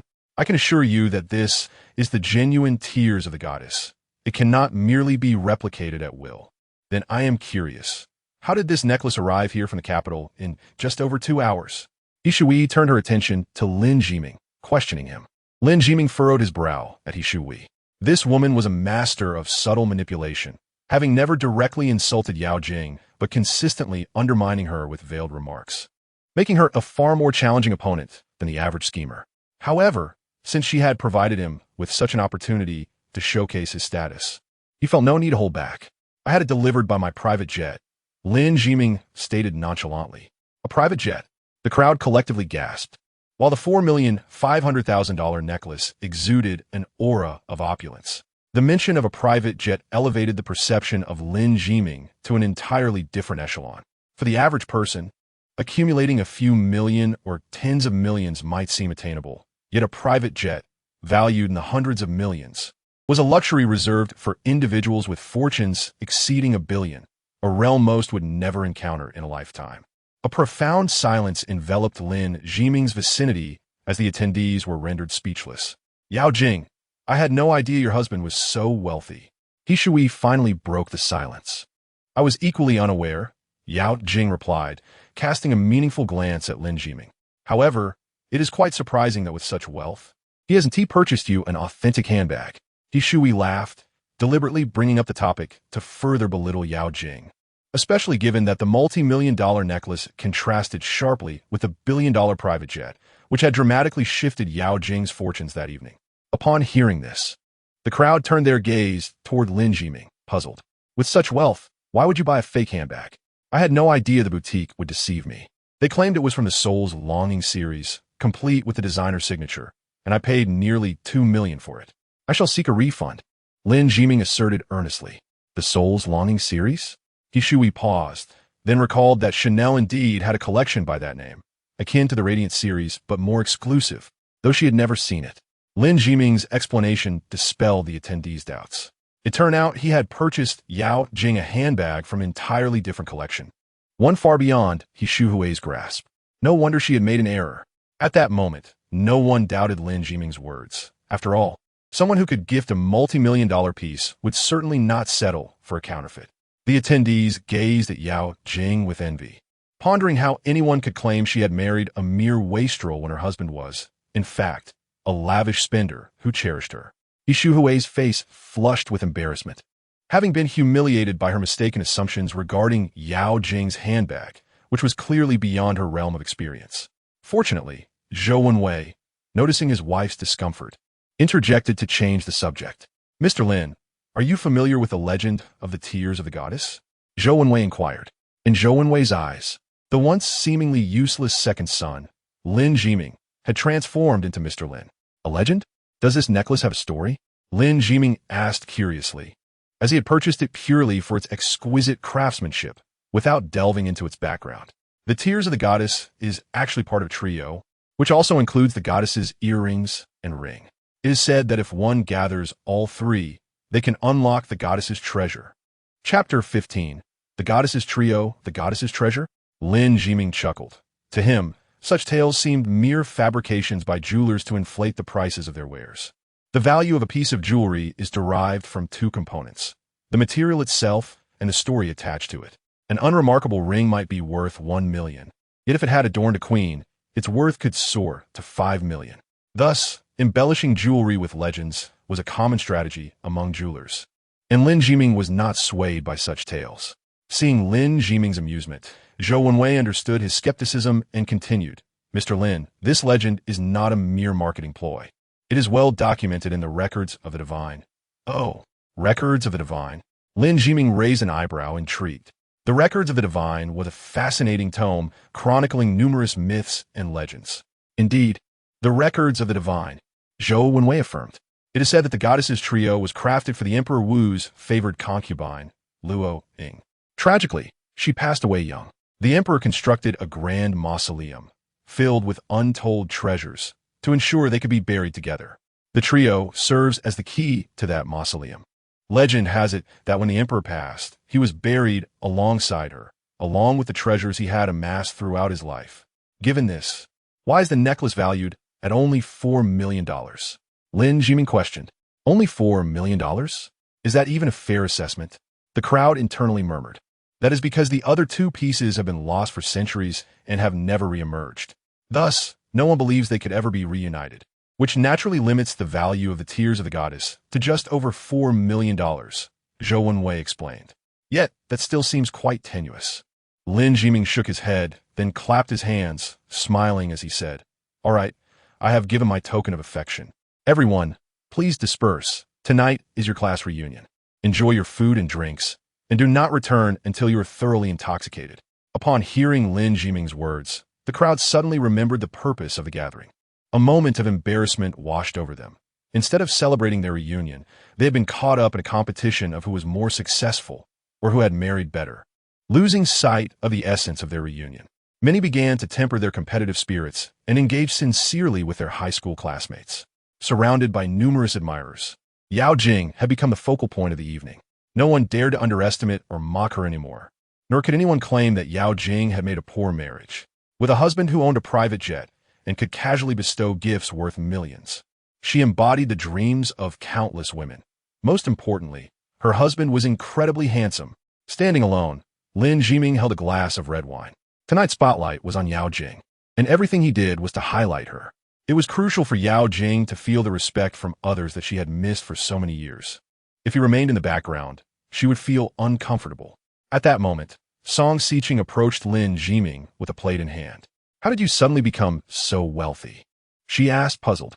"I have been sponsored by a wealthy woman," Lin Jiming replied. Song Xiqing's eyes widened in disbelief, as if shocked by his words. "Really? I thought it was just a rumor." Lin Jiming chuckled, acknowledging that the rumors about his being supported by a wealthy woman were indeed circulating. And if Song Xiqing chose to believe them, he didn't mind. "So, your necklace and private jet, were they all gifts from this wealthy woman?"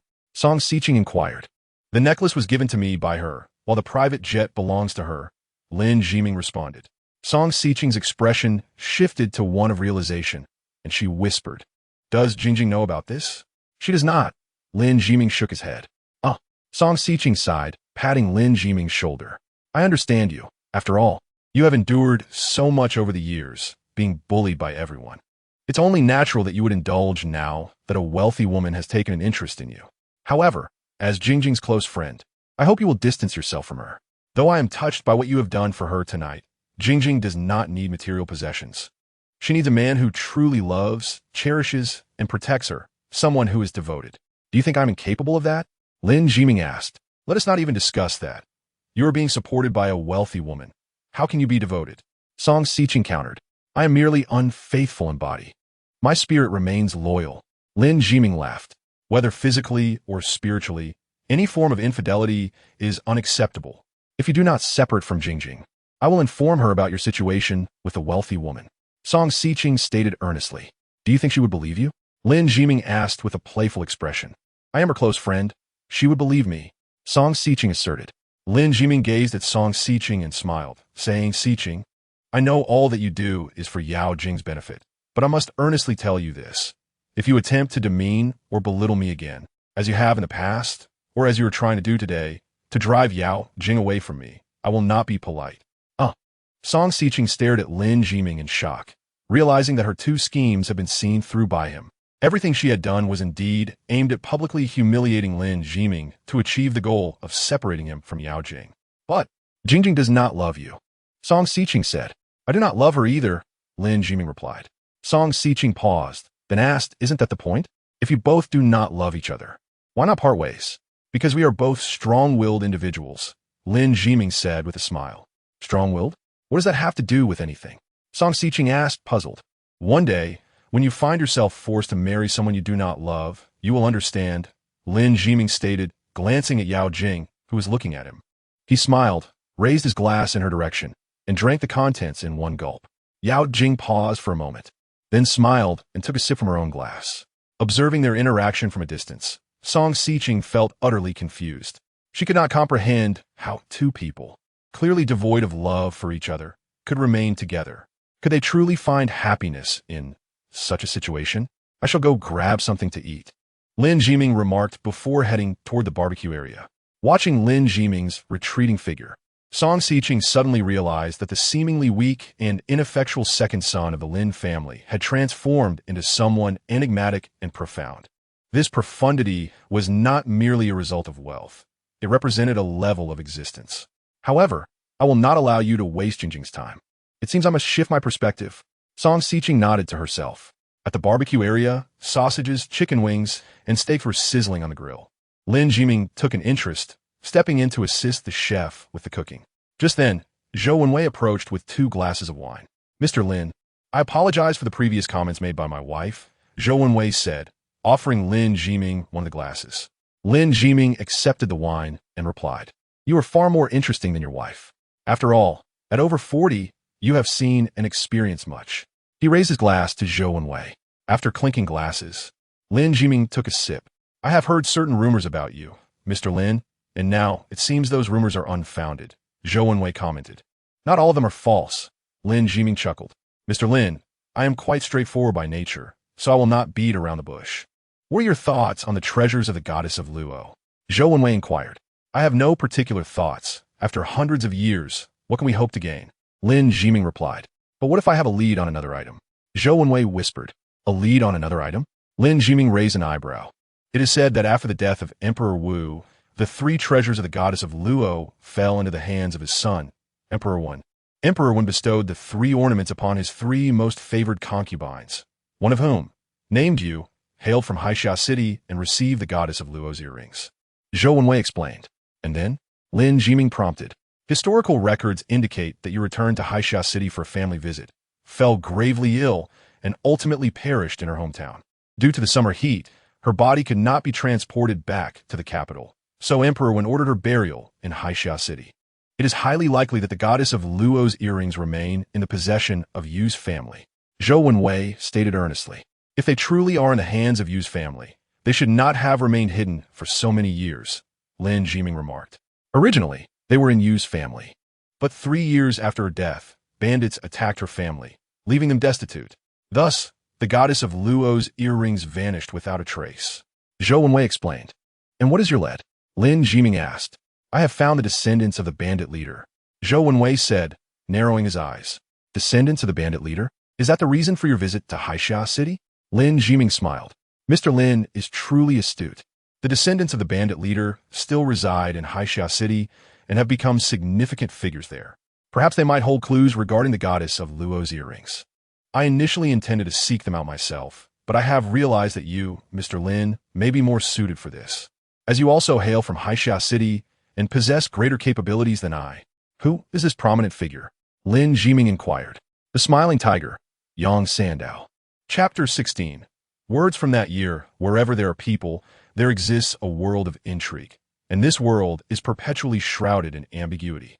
Yang Sandao, the smiling tiger, is a prominent figure in the underworld of Haixia City. Lin Jiming is well aware of this individual. In fact, it is rare to find someone in Haixia City who does not know him. Much like Lin Jiming's own infamous reputation, the ferocity of Yang Sandao is widely recognized. It is said that he had previously served time for robbery, and upon his release, he established a freight company, monopolizing a significant portion of the freight market through ruthless tactics. With wealth amassed, he ventured into nightclubs, saunas, and gaming rooms, diversifying his enterprises. Supported by substantial income and numerous underlings, Yang Sandao thrived in Haixia City, where most would address him as Brother Yang. While Lin Jiming knew of Yang Sandao, he did not possess an in-depth understanding of the man.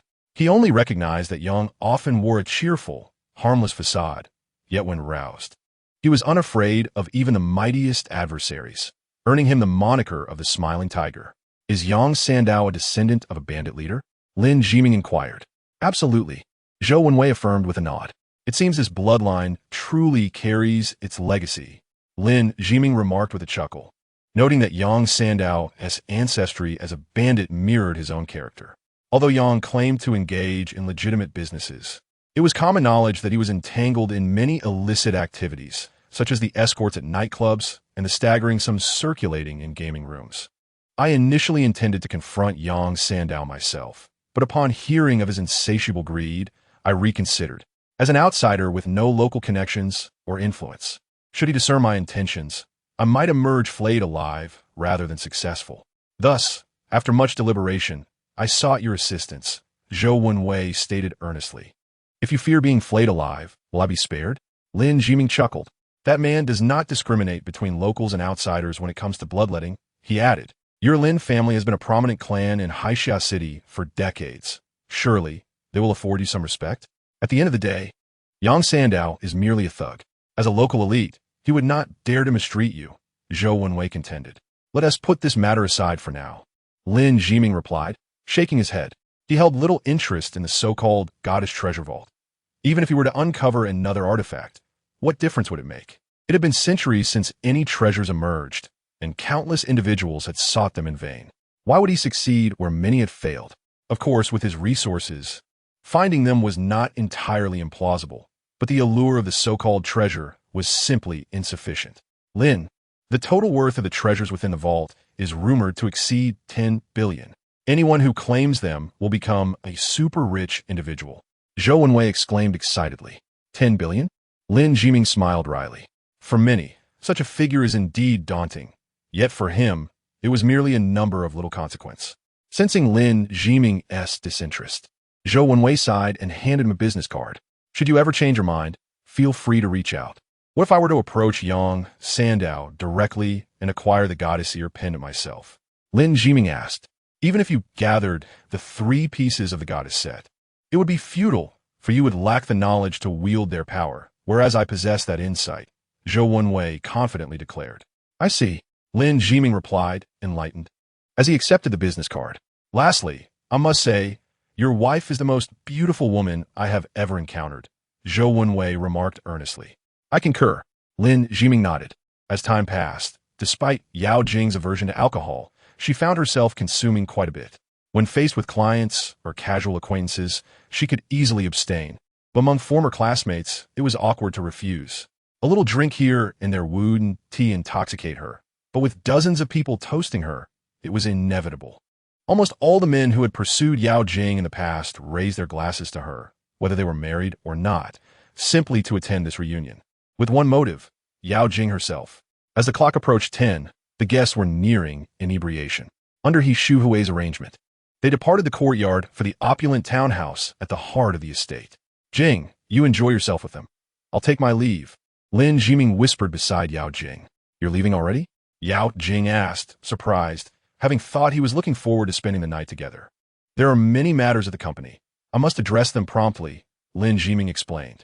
Then I shall return with you. I cannot abide the outside, Yao Jing insisted.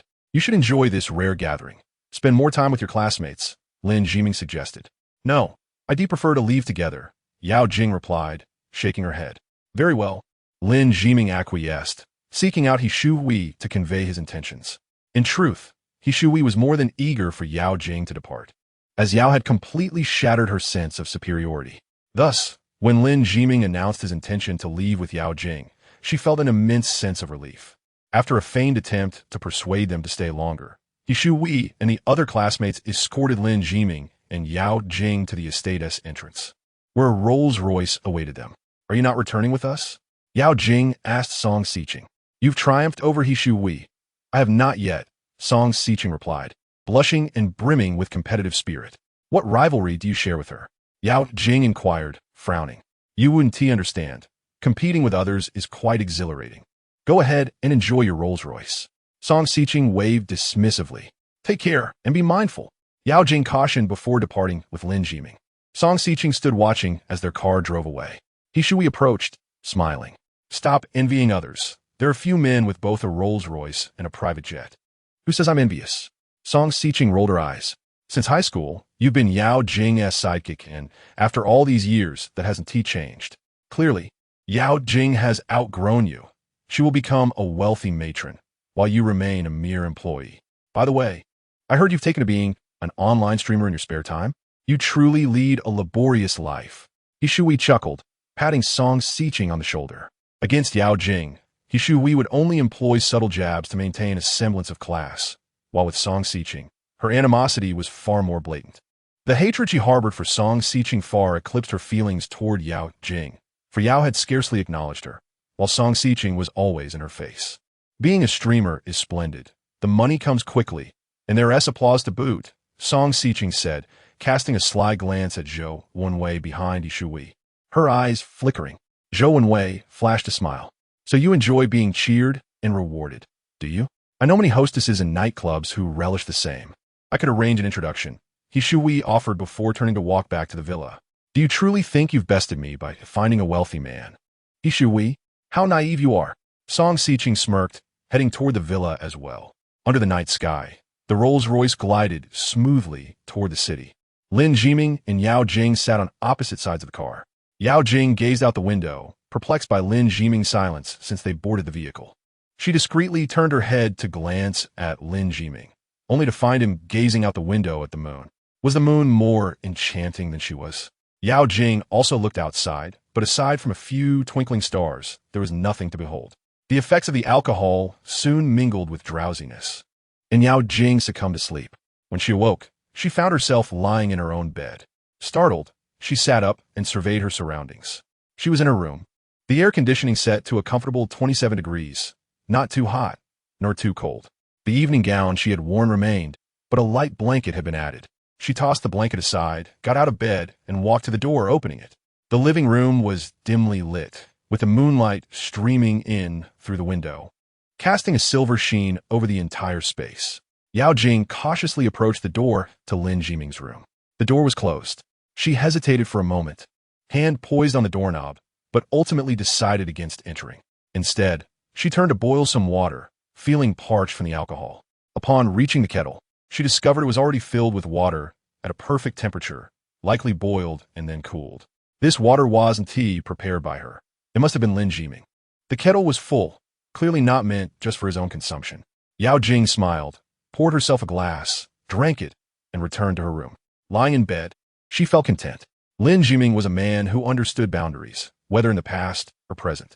Since their marriage, they had chosen to sleep in separate rooms, a decision initiated by Lin Jiming himself. Yao Jing still recalled his words from that night. I know you don't like me. You married me due to family obligations, and I married you for the same reason. It will be torment to share a room with someone you don't like, especially for someone like you. From now on, you take the master bedroom, and I will sleep in the utility room next door. If you need anything, call for me. Otherwise, I won't enter your room. It was this conversation that led Yao Jing to discard the scissors hidden beneath her pillow, and she had remained there for 4 years. Chapter 17. The fine is issued. The morning birds chirped through the window. As usual, Yao Jing woke early, prepared breakfast, and washed up. After freshening up and donning a tailored suit, she stepped out of her room, where Lin Jiming was already seated at the dining table. Good morning, he greeted her. Good morning, she nodded, taking a seat across from him. After breakfast, I will accompany you to the office, Yao Jing stated. Lin Jiming glanced at her and eventually nodded. Since they had decided against divorce, the Lin Corporation, which belonged to him, would inevitably come to be associated with Yao Jing in the future. Letting her take a look was not a bad idea. After finishing breakfast, Yao Jing retrieved the newspaper from the door and sat in the living room to read, while Lin Jiming cleared the dishes and washed them in the kitchen. 5 minutes later, they left the house together. You drive? Yao Jing handed him her car keys. Her vehicle, an Audi A4, was not particularly luxurious, yet it surpassed Lin Jiming's Hyundai Elantra. When they arrived at the Lin Corporation at 8:30 in the morning, many were taken aback as Yao Jing entered in her fitted suit, exuding an aura of authoritative dominance typical of a CEO. The crisp sound of her black high heels echoed against the floor, striking each observer's heart like a heavy punch, causing their pulses to quicken involuntarily. Every 3 floors constitute a department, totaling 11 departments. My office is on the top floor, Lin Jiming explained as they walked toward the elevator. Once we reach your office, I will explore each department, Yao Jing declared. All right, Lin Jiming smiled and nodded. Don't tell anyone I'm your wife, Yao Jing added. Going incognito, are we? A splendid idea. Feel free to explore. If you discover anything noteworthy, come to my office and inform me, Lin Jiming replied. Yao Jing nodded, and they entered the elevator together. Yao Jing alighted on the third floor, while Lin Jiming ascended to the top. This day would prove to be extraordinary for the Lin Corporation. Early in the morning, an unparalleled beauty wandered through the various departments, exuding the confidence of a seasoned professional. She navigated each area with ease, engaging in casual conversations with several individuals. Every man she spoke with fell under her spell, unwittingly divulging details about their departments. In the chairman's office on the top floor, Wang Hai remarked, "Boss, your wife is causing quite a stir in the company." Every male employee appears utterly captivated. Lin Jiming chuckled. Jing Jing is destined to be the future mistress of this place. It's good for her to acclimatize in advance. Wan Hai In Gui, are you truly considering handing the Lin Corporation over to her? Lin Jiming replied, "She is someone who thrives in the workplace. Because of my connections, she was cast out by the Yao family, and while she may not speak of it, we cannot pretend it didn't happen. Her capabilities are ample. Entrusting the Lin Corporation to her will not only make the Yao family rue their decision, but also elevate her standing within that family. Most importantly, she will help me generate profits. It's a win-win situation." Wang Hai laughed. "You truly know how to maximize talent, boss. Has the fine been issued yet?" Lin Jiming inquired. "It should come through before noon," Wang Hai responded. "Then we shall wait patiently. Too many are anticipating this fine," Lin Jiming said, a mischievous smile creeping upon his lips. Time passed slowly. Yao Jing traversed all 11 departments of the Lin Corporation. Upon reaching the top floor, her brow furrowed in concern. She had expected the Lin Corporation to resemble a condemned prisoner awaiting sentencing, filled with anxiety at the prospect of an exorbitant penalty. However, the reality was quite the opposite. All 11 departments operated with remarkable efficiency and composure. Previously, she had heard that Lin Jiming had promoted several grassroots employees to management positions, and she had thought him reckless. Now, it was evident that he had orchestrated this meticulously. The Lin Corporation exhibited no signs of impending turmoil. This situation solidified Yao Jing's belief that Lin Jiming had powerful backing. The extravagant necklace from the previous evening, along with a private jet, did not alter her perspective. According to Zhou Wenwei, the necklace was related to the treasure of the goddess of Luo, suggesting that Lin Jiming's benefactor had purchased it to unlock the treasure. It merely happened that Lin Jiming had a need for it at that moment, and thus it had been gifted to him first. The private jet could very well belong to this same mysterious benefactor.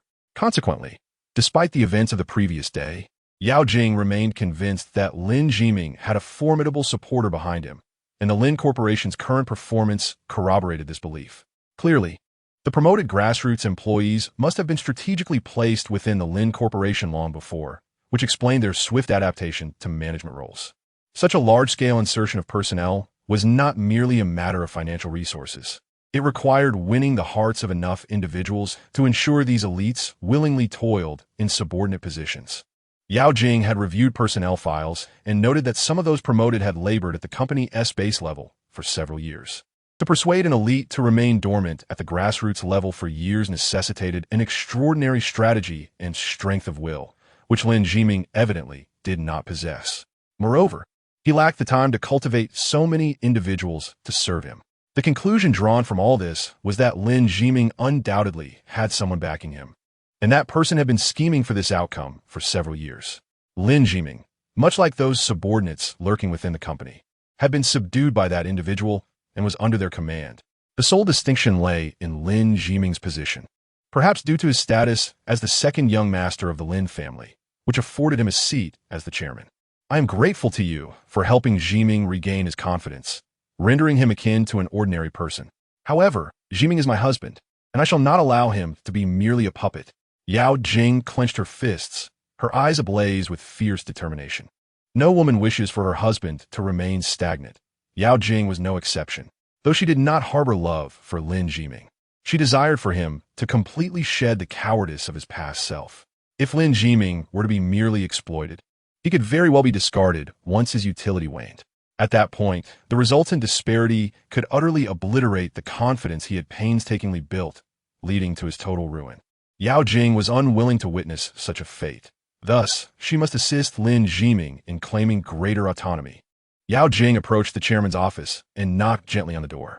Even though her husband was behind it in the company, Lin Jiming was the chairman, and as his wife, Yao Jing felt it her duty to uphold his authority within the corporate realm. "Come in." Lin Jiming's voice resounded from behind the door. Yao Jing pushed the door open, only to find a throng of individuals standing within the office. "Are you in a meeting?"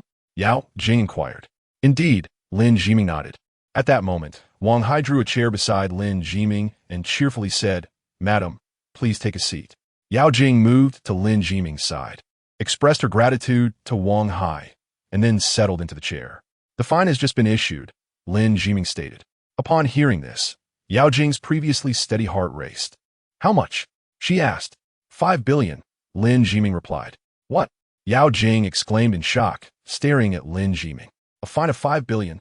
Yes," Lin Jiming affirmed with a smile. "How could it be so high?"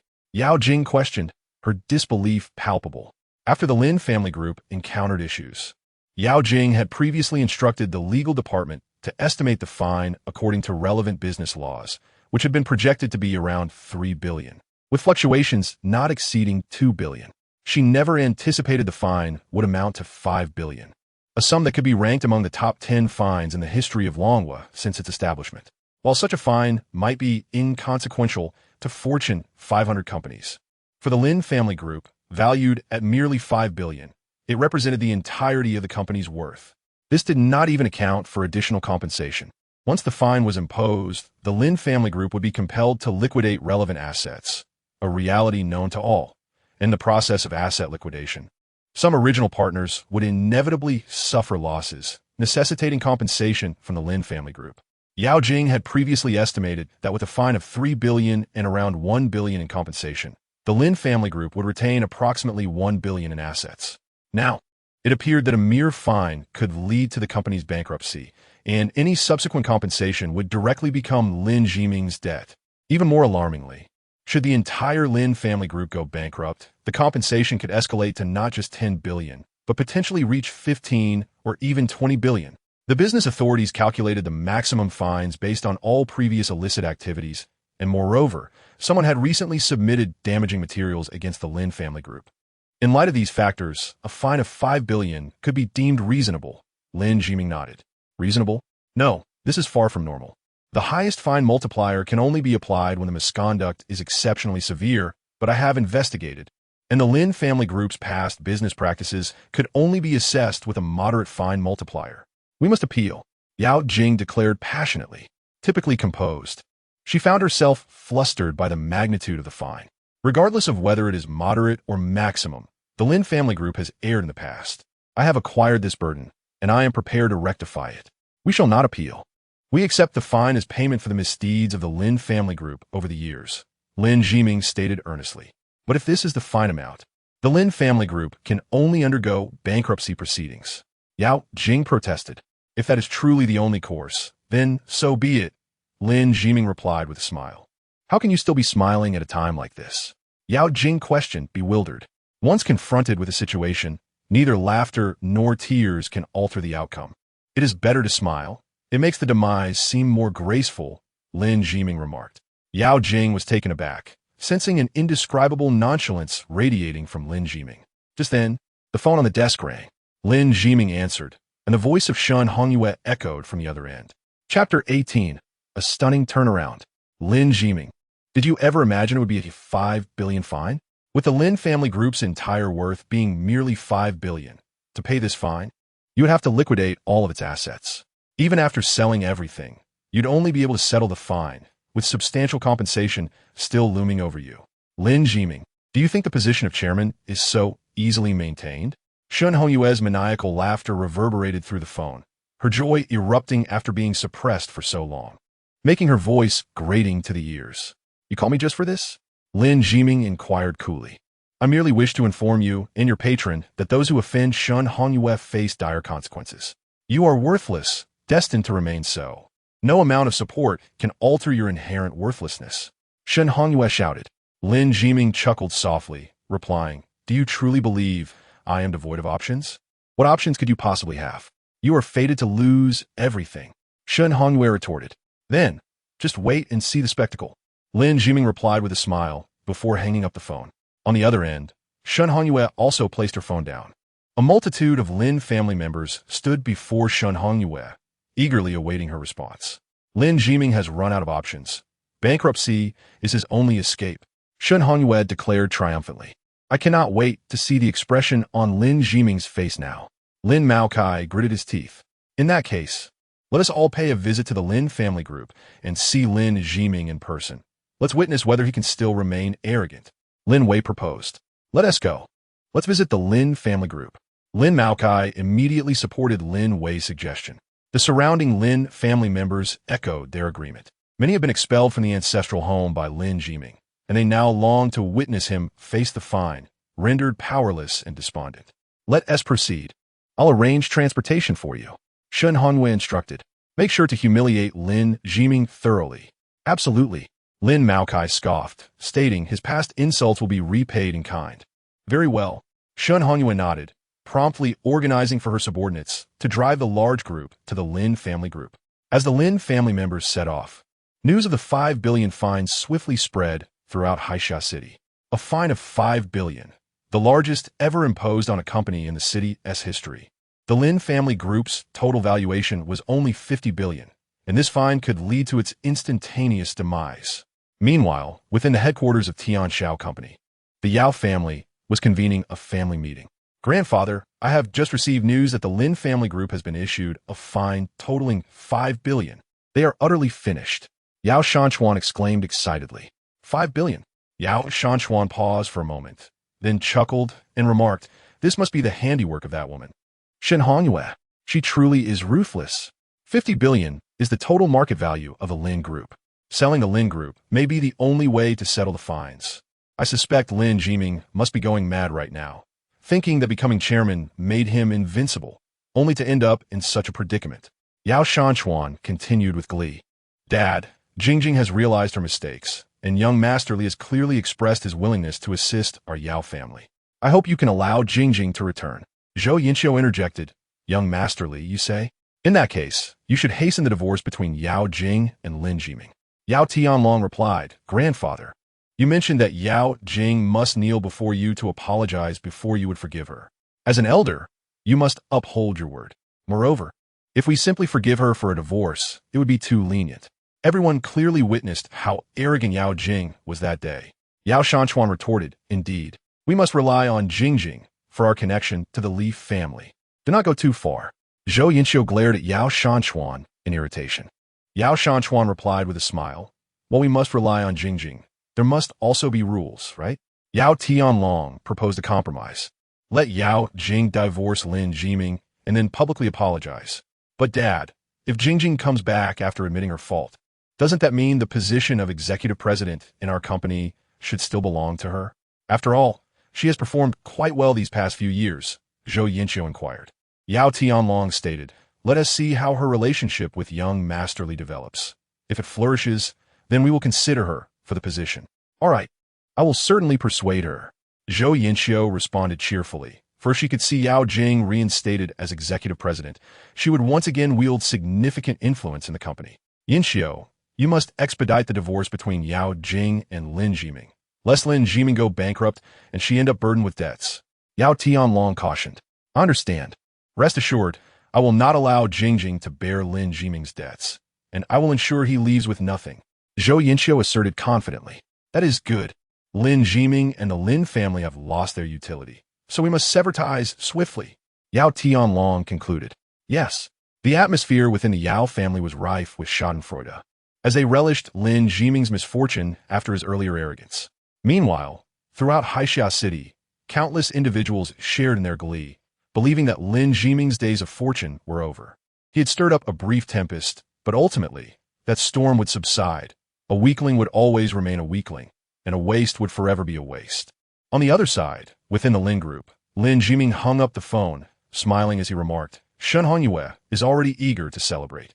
She may be gleeful now, but soon she will feel the sting of disappointment. Wang Hai laughed. Do you have any countermeasures? Yao Jing inquired, perplexed by Lin Jiming's nonchalant demeanor. Just wait and see. Lin Jiming replied. First, we will hold the regular meeting, and we shall discuss other matters later. Even in this situation, you still wish to conduct a regular meeting? Yao Jing found it incomprehensible, but chose to remain silent. Before long, half an hour had passed. Boss, it's almost time, Wang Hai announced. Turn on the television. Lin Jiming instructed. Wang Hai nodded and switched on the wall-mounted TV. The screen displayed a press conference hosted by the City Planning Bureau, where the officials announced future urban planning for Haixia City over the next 3 years. We plan to build a key middle school near Huaqi Stadium in the southern part of the city to address our educational resource shortages. The voice of the leader resonated through the room. Many faces in the conference room lit up with surprise. Boss, just as you said, Wang Hai grinned. What is going on? Yao Jing looked at Lin Jiming in confusion. Do you know what the main business of the Lin Group is? Lin Jiming asked. The Lin Group is involved in many industries, but its primary focus is real estate, accounting for over 70% of the entire group's operations, Yao Jing replied. Exactly. Lin Jiming pointed at the television and explained, earlier this year, the Lin Group spent around 10 billion acquiring several plots of land in the southern region. As you know, the land there is undervalued and lacks appreciation potential. No one would invest in that area. Hence, the vast area of land purchased by the Lin Group for 10 billion is beyond imagination, and all those plots are adjacent to Huaqi Stadium. Now, do you understand my point? Upon hearing Lin Jiming's words, Yao Jing's eyes suddenly sparkled. Wang Hai, please take over from here, Lin Jiming said, turning to Wang Hai. Yes, boss. Wang Hai nodded, then approached the blackboard against the office wall and pressed a switch. A white screen descended, and a development design plan was projected onto it. In the next 3 years, we will construct 5 residential communities adjacent to Huaqi Stadium, right next to the upcoming Key Middle School. In short, all of these homes will become highly sought-after school district properties. Wang Hai pointed at the design on the screen. Yao Jing gazed at the towering buildings illustrated on the plan, stunned for the first time, as goosebumps surged across her body. She had not anticipated that the key to Lin Jiming's breakthrough would be this. Prior to the press conference, there had been no whispers about the city's plans for a new school. No one knew that Huaqi Stadium would be transformed into a key middle school. Who would have thought that the barren land in the southern region would swiftly become prime real estate for school district housing? The value of that land would multiply several times, even tenfold, following this announcement, as it had originally been quite inexpensive. Wang Hai, relay this news to our partners so they know we are about to commence construction of school district properties. Lin Jiming smiled. Understood, boss. Wang Hai nodded and called over a secretary to relay a few instructions. Additionally, please liaise with the bank and select a few plots as collateral for a loan application. I trust the bank officials are not foolish enough to deny us, Lin Jiming added. We have already arranged for personnel to connect with the bank, Wang Hai confirmed. Well, it seems we have largely resolved the predicament facing the Lin Group, Lin Jiming declared as he stood up and clapped his hands. From this point on, everyone will be quite busy. I appreciate your efforts. We will not disappoint your expectations, boss. The management team of the Lin Group declared in unison. Dismissed. Lin Jiming waved his hand. Everyone rose and turned to leave Lin Jiming's office, leaving only Yao Jing and Lin Jiming behind. Lin Jiming stood by the floor-to-ceiling window, gazing outside, stretching leisurely. Yao Jing approached him and said solemnly, "The person behind you wields significant influence." Lin Jiming turned to look at Yao Jing with intrigue. The school's planning is classified information, yet you managed to lay the groundwork for school district properties months in advance. That is not the most astonishing part. The most impressive aspect is that you managed to have the upper echelons of the Lin Group unwittingly spend their funds to acquire those plots on your behalf. The infiltration, the methods, it is truly remarkable. Yao Jing could not help but applaud. Chapter 19. The worst investment of the century, sunlight, streamed through the window, illuminating Lin Jiming's face. After a moment of silence, he smiled and said, "To put it plainly, it is ultimately my prowess that prevails. Initially, I believed that the individuals behind you would directly inject capital into the company to navigate this crisis. However, it now appears that such measures are unnecessary. The land acquired for 1 billion is projected to exceed a value of 5 billion upon development. By leveraging this land, along with some of the company's other assets, to secure a mortgage from the bank, they would be more than willing to lend you tens of billions. With the funds from a bank, you could pay the fines without the need to sell any assets, thus sparing you from any compensation liabilities. Furthermore, this land will attract more merchants to your doorstep, potentially leading you to find even more esteemed partners. You can fully seize this opportunity to bolster the entire Lin Group. I must say, this maneuver is impressively audacious. Enough to make one's scalp tingle, remarked Yao Jing. This exemplifies the advantage of information. In this era, possessing information equates to seizing the initiative. Without the fines, I could have ensured Lin Group's substantial profits. But at this point, maintaining the current market value is already a significant achievement. Lin Jiming chuckled. Once you regain your footing, Lin Group will undoubtedly generate even greater value, and the latent strength you exhibit will further enhance public confidence in Lin Group. I believe my grandfather will be calling you shortly, Yao Jing stated. Lin Jiming smiled. The Yao family's Qinjiao Group primarily engages in the building materials business and real estate development, albeit on a smaller scale. Previously, with Yao Jing's integration into the Lin family, all building materials for Lin Group's property projects were sourced from the Yao family, resulting in substantial profits for them. Now, as Lin Group embarks on developing educational district housing, the scale vastly surpasses any prior real estate endeavor, presenting a lucrative opportunity for the Yao family, which is why Yao Jing anticipated that Yao Shanchuan would call him soon. What do you intend for me to do? Lin Jiming inquired. Can you truly execute what I suggest? Yao Jing retorted. I have the final say in Lin Group. Lin Jiming asserted. Yao Jing chuckled and shook her head. Now, your word carries weight. Lin Jiming added. Yao Jing expressed surprise. How do you find the position of assistant to the president of Lin Group? Lin Jiming queried. You want me to be your assistant? Yao Jing asked. Well, is there a more trustworthy assistant than one's own wife? Lin Jiming laughed. Can you make the decisions? Yao Jing questioned. This matter is within my purview. Lin Jiming nodded affirmatively. All right, Yao Jing agreed. I will assist you with Lin Group's affairs. However, I require sufficient authority. I will grant you my complete authority, Lin Jiming declared. Excellent. Yao Jing smiled, displaying a remarkably self-assured expression. For her, possessing presidential authority would instill confidence in her ability to eventually seize control of the entire Lin Group. At that point, even the figure behind Lin Jiming would find it exceedingly difficult to oust him. Outside Lin Group, a bus came to a halt at the entrance. From a vehicle emerged the former high-ranking officials of Lin Group, members of the Lin family, alongside previous shareholders. Their purpose for this visit was straightforward. They wanted to witness Lin Jiming's reaction to the exorbitant fine he faced. A crowd of 20 to 30 individuals approached the Lin Group building, their faces adorned with victorious smiles. However, the security captain, Li Tegan, barred their entry. What do you want? Li Tegan demanded, brandishing a baton to obstruct Lin Wei, who had been a peripheral member of the Lin family, but now charged forward in hopes of securing a place among the Lin family, aiming for a pinnacle in life. Thus, he showcased the qualities of a sycophant. Step aside. Do you know who we are? We are the Lin family and former shareholders. Lin Wei boasted. The Lin family? Shareholders? Li Tegan scoffed. Our group does not welcome you people. Not welcome? Huh. Your group is on the brink of bankruptcy. This building is about to be sold to someone else, so what are you pretending for? Step aside. We want to go up, and who knows? If we're in a good mood, we might just buy this building ourselves, and then whether you can still work here will be up to us.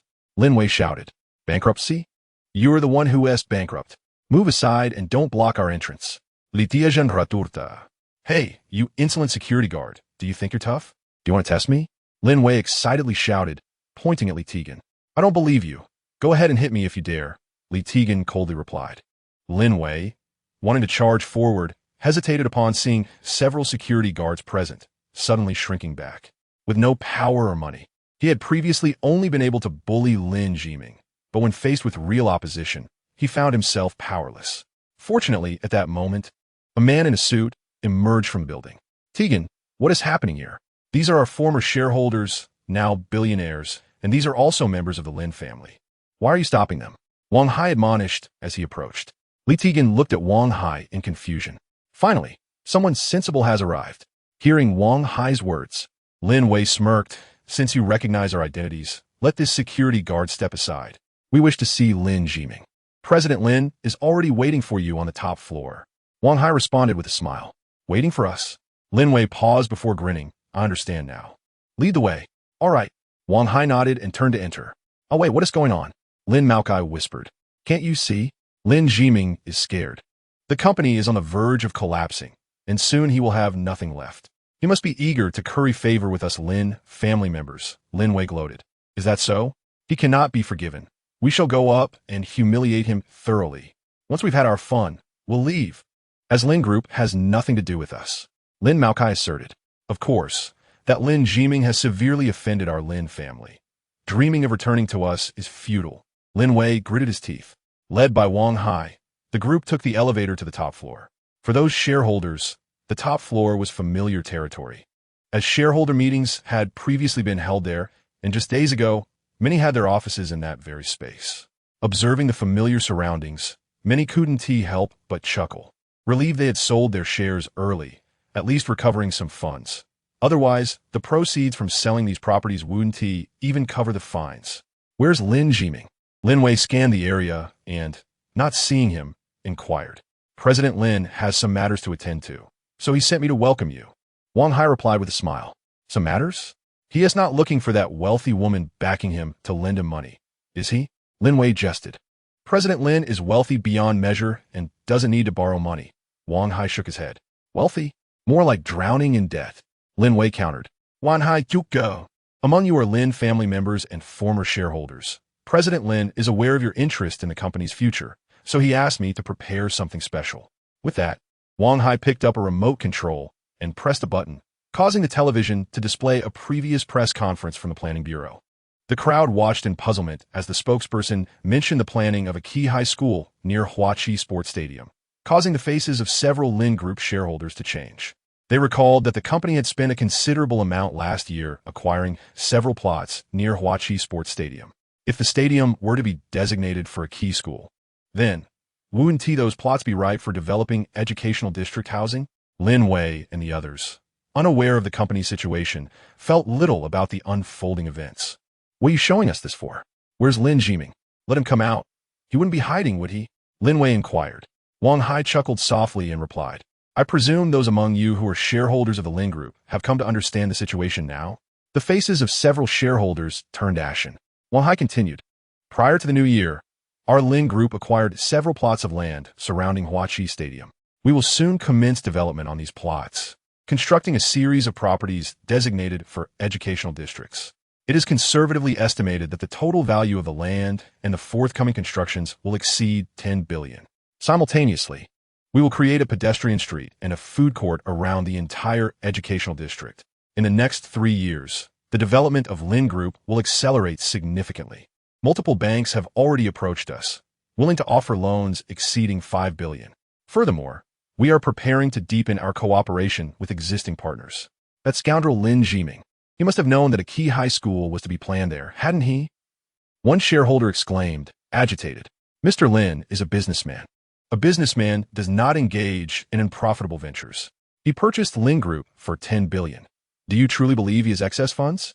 The reason he allowed you into the group and shared this information was primarily to demonstrate your folly. You sold an enterprise valued at 10 billion for a mere 10 billion in cash to someone you look down upon. This may well be the most significant loss of this century.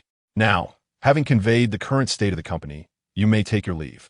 Wang Hai declared, clapping his hands. Li Tigan, accompanied by several security personnel, approached menacingly. Will you leave on your own, or shall I throw you out of the group? You Lin family members and former shareholders? Li Tigan asked ferociously. Chapter 20. The Dilemma of Zhou Yinxiu, a wave of people, relishing the spectacle, prepared to witness Lin Jiming's misfortune, only to find themselves schooled by Wang Hai. This group was expelled from the Lin Group headquarters. Standing before the building, Lin Wei felt bewildered. Wasn't it said that Lin Group was doomed? How had it suddenly transformed into a company valued at 10 billion? Not only had it survived, but its value had also increased. Let us return immediately. This news must be conveyed to the madam. One shareholder exclaimed excitedly. Without hesitation, they rushed to their vehicles and departed. More than half an hour later, they stood once again before Shen Hongyue. Upon seeing her darkened expression, they understood that she must also be aware of the current situation of Lin Group. Lin Jiming, Shen Hongyue seethed. I never expected that the land acquired by the company before the new year would be designated for a key high school. I received no prior warning. Your allies are formidable, indeed, to possess such confidential information. Madam, is there truly no way out for us? Lin Wei inquired. What possible solutions exist? The land that Lin Group acquired for 10 billion encircled Huachi Stadium. Every property constructed on that land is designated for educational purposes. These plots were once sold at a pittance, and now their value has multiplied by at least 7 or 8 times, if not more. Lin Jiming can leverage this land to secure loans exceeding 5 billion, sufficient to settle any fines. Shen Hongyue replied angrily. Will he not profit from constructing these buildings? If he repays the loans, what funds will remain? Lin Wei questioned. The prospect for that entire area are exceedingly bright. He can easily partner with other developers. Anyone would seize such an opportunity. Lin Jiming, what allies do you conceal, capable of knowing in advance that a key high school was to be planned there? Shen Hongyue mused, furrowing her brow. The surrounding individuals exchanged glances. Even the most naive among them recognized that Lin Jiming had skillfully evaded the penalties, even elevating Lin Group to new heights.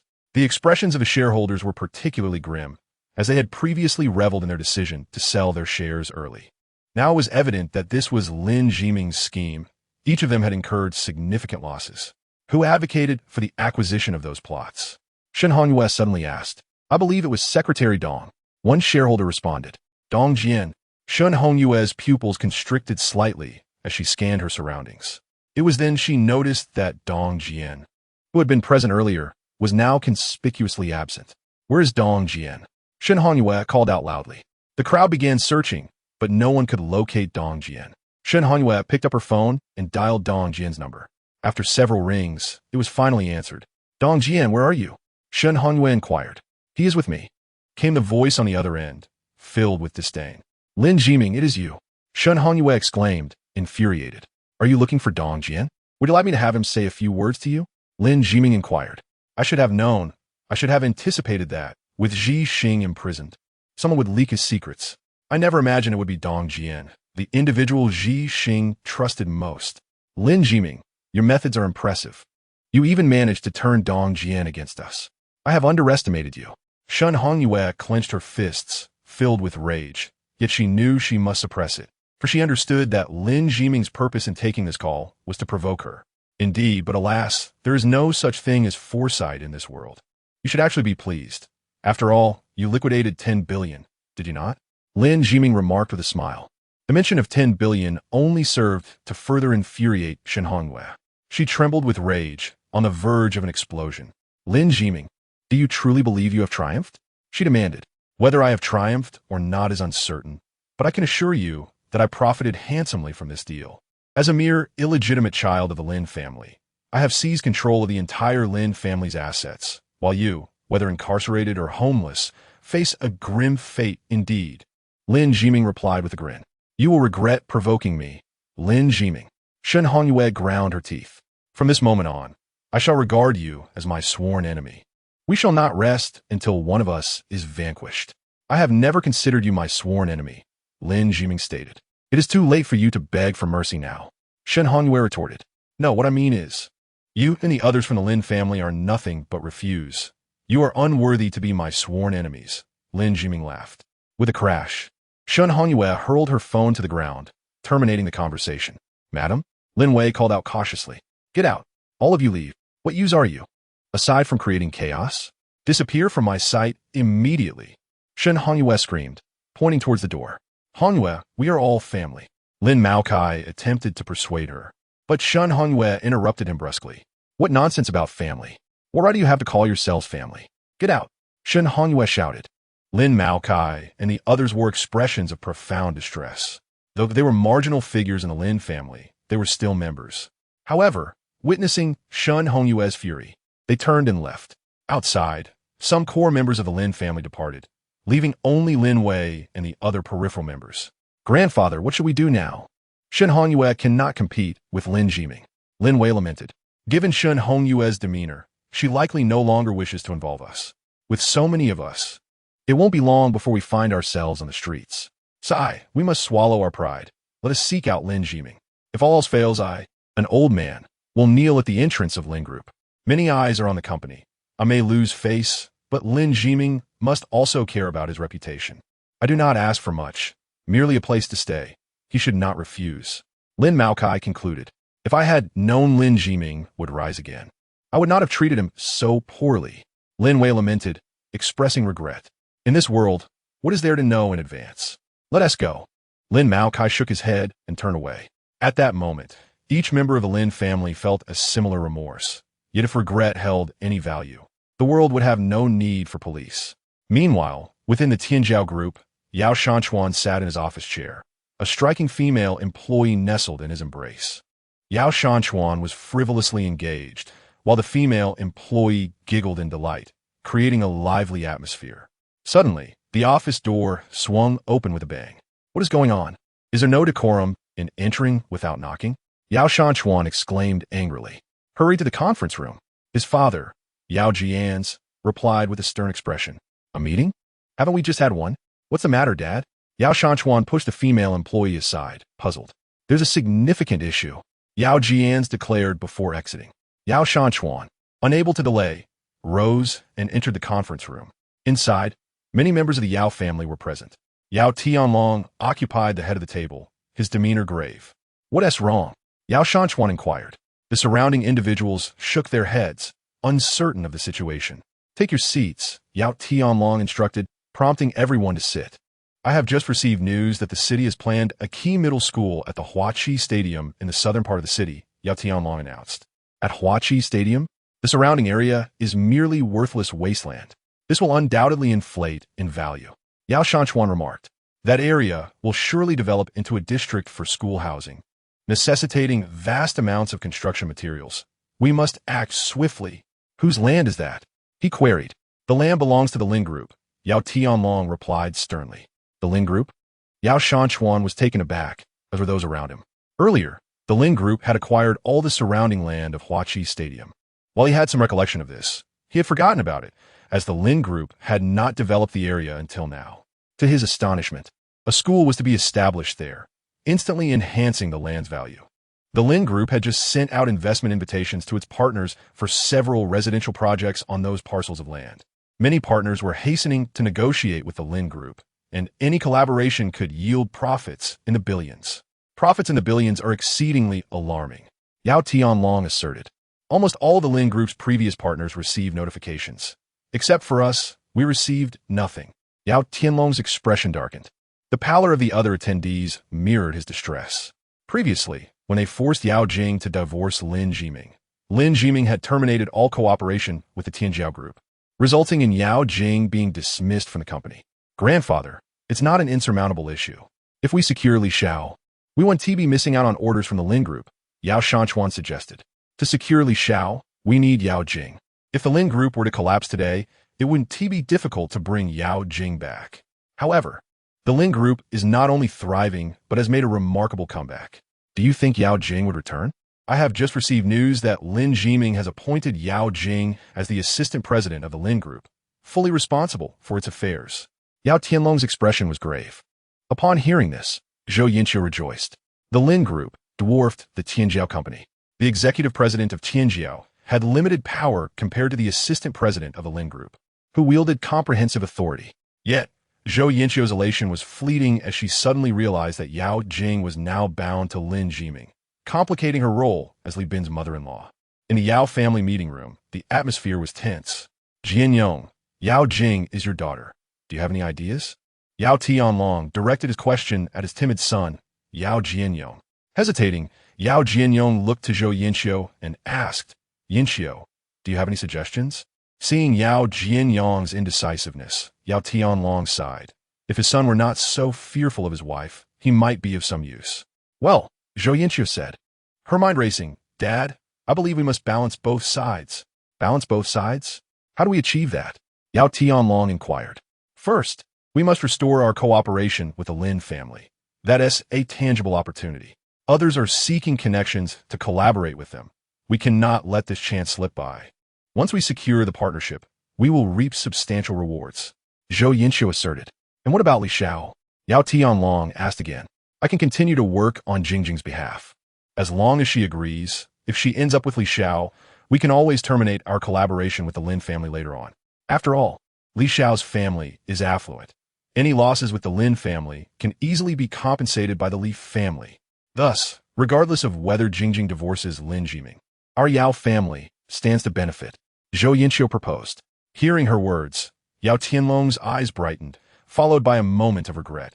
If only his son possessed Zhou Yinqiu's intellect, he would have long since handed over company affairs to him. But unfortunately, Zhou Yinqiu remained an outsider. What you propose is indeed a viable option. I shall entrust this matter to you. Yao Tianlong decided. Dad, when you dismissed Jingjing, your resolute attitude might have left her with lingering resentment. Now you want me to handle this. It's challenging. Zhou Yinqiu expressed her concerns. Tell Yao Jing to ensure she assigns all the Lin family's construction material business to us. She can take 1% of the profits. Yao Tianlong commanded. Grandfather, isn't that excessive? Yao Shanchuan interjected anxiously. Excessive? With a profit of 1 billion, 1% amounts to 1 million. Hardly enough to cover the money you took from the company to buy that car a few days ago. Zhou Yinqiu scoffed. I bought the car for the company's image. Yao Shanchuan retorted indignantly. The company's image? Buying a sports car is for the company's image? Zhou Yinqiu mocked. Enough chatter. Yinqiu, the maximum profit for Yao Jing should be 3%. Remind her not to forget her surname. Yao Tianlong scowled. Understood, Dad. I will certainly persuade Jingjing. Zhou Yinqiu replied with a smile. The meeting concluded swiftly, and Zhou Yinqiu exited the room alongside Yao Jianyong. You know our daughter's temperament. How can you guarantee success? Yao Jianyong asked, puzzled. No matter her temperament, she is still my daughter. Let's buy a chicken, Zhou Yinqiu declared. Why buy a chicken? Yao Jianyong inquired. To make chicken soup for my dear daughter. If a hard approach fails, a soft one will do.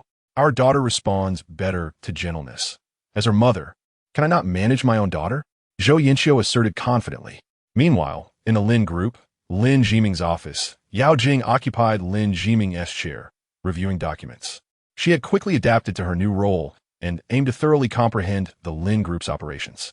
Lin Jiming, comfortably reclining on the sofa, was engrossed in sending messages. You are mistaken, Yao Jing suddenly remarked. What am I mistaken about? Lin Jiming queried. To this day, no one from the Yao family has approached me, Yao Jing replied, observing Lin Jiming. In this regard, at least they retain some dignity. Dignity in the face of profit is utterly fragile, Lin Jiming retorted. Yao Jing shook her head, disagreeing with Lin Jiming's perspective.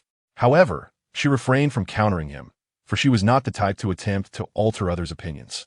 She preferred that people acted according to her own thoughts, regarding their views as inconsequential. At that moment, her phone suddenly rang. I bet it's your mother, Lin Jiming remarked. Yao Jing intended to answer the call, but upon hearing his words, she momentarily abandoned the idea. Bet on what? She inquired, as Zhou Yinqiu seldom called her, especially during work hours. Thus, she did not believe this call would be from her mother. It was more likely from Yao Shanchuan or her grandfather, Yao Tianlong. Whatever you say, Lin Jiming chuckled. If it's not my mom, then tell me who your hidden supporter is. Yao Jing replied. All right. Lin Jiming nodded, then asked. If it is your mother, what then? I promise you anything within my power, Yao Jing stated. Deal. Lin Jiming snapped his fingers. Yao Jing pulled her phone from her bag, and upon seeing the caller ID, she smiled and said, It's my dad calling. You lost. What a pity. Lin Jiming sighed in resignation. Yao Jing answered the phone, and Zhou Yinqiu's voice came through. Good girl, come to Mom's house for dinner tonight. I've made chicken soup. You seem to have lost some weight lately, so you need to replenish. Mom, why are you using Dad's phone? Yao Jing asked, perplexed. My phone died. Remember, come home for dinner, and bring Jiming with you, Zhou Yinqiu added, hanging up before Yao Jing could refuse. Yao Jing frowned slightly, putting down her phone and looking at Lin Jiming, who was smiling at her. How did you know it was my mom calling? She asked. The Yao family wouldn't forego such a significant project from the Lin family. Yao Tianlong has dismissed you, and Yao Shanchuan is at odds with you, so they wouldn't call. The only possible callers are your parents. Your father lacks assertiveness, so it had to be your mother, Lin Jiming explained. I concede. You may make a request. Yao Jing said. I haven't thought of anything yet. I'll let you know when I do. Lin Jiming waved dismissively. Yao Jing smiled gently, understanding Lin Jiming's well-measured nature, which eased her concerns about him making unreasonable demands. It appeared her instincts were correct. She had him all figured out. Meanwhile, outside the Lin group, a gathering of Lin family members assembled. Grandpa, are you really going? Lin Wei asked. Yes, this old body of mine is risking it all. As long as I can find you a place to stay. I refuse to believe Lin Jiming will disregard us, Lin Maokai declared, striding forward until he reached the entrance of the Lin group. Then he suddenly knelt down, facing the grand doors, and cried out, Lin Jiming, we know we were wrong. Please have mercy on us and provide us with shelter. We are all Lin family members. Do not drive us to despair. His outcry immediately attracted the attention of passers-by, drawing a crowd. Seeing the attention, Lin Maokai continued, Jiming, when you were little, I held you in my arms. Your grandfather and I are brothers. Now we're destitute. If your grandfather knew, he would surely be restless in his grave. As the crowd grew, some began recording on their phones. Lin Maotsai's cries mingled with tears, evoking sympathy. However, despite his pleas, no one from the building emerged to respond. After several minutes of this, his legs grew numb, yet no one came to his aid, not even to ask him to leave.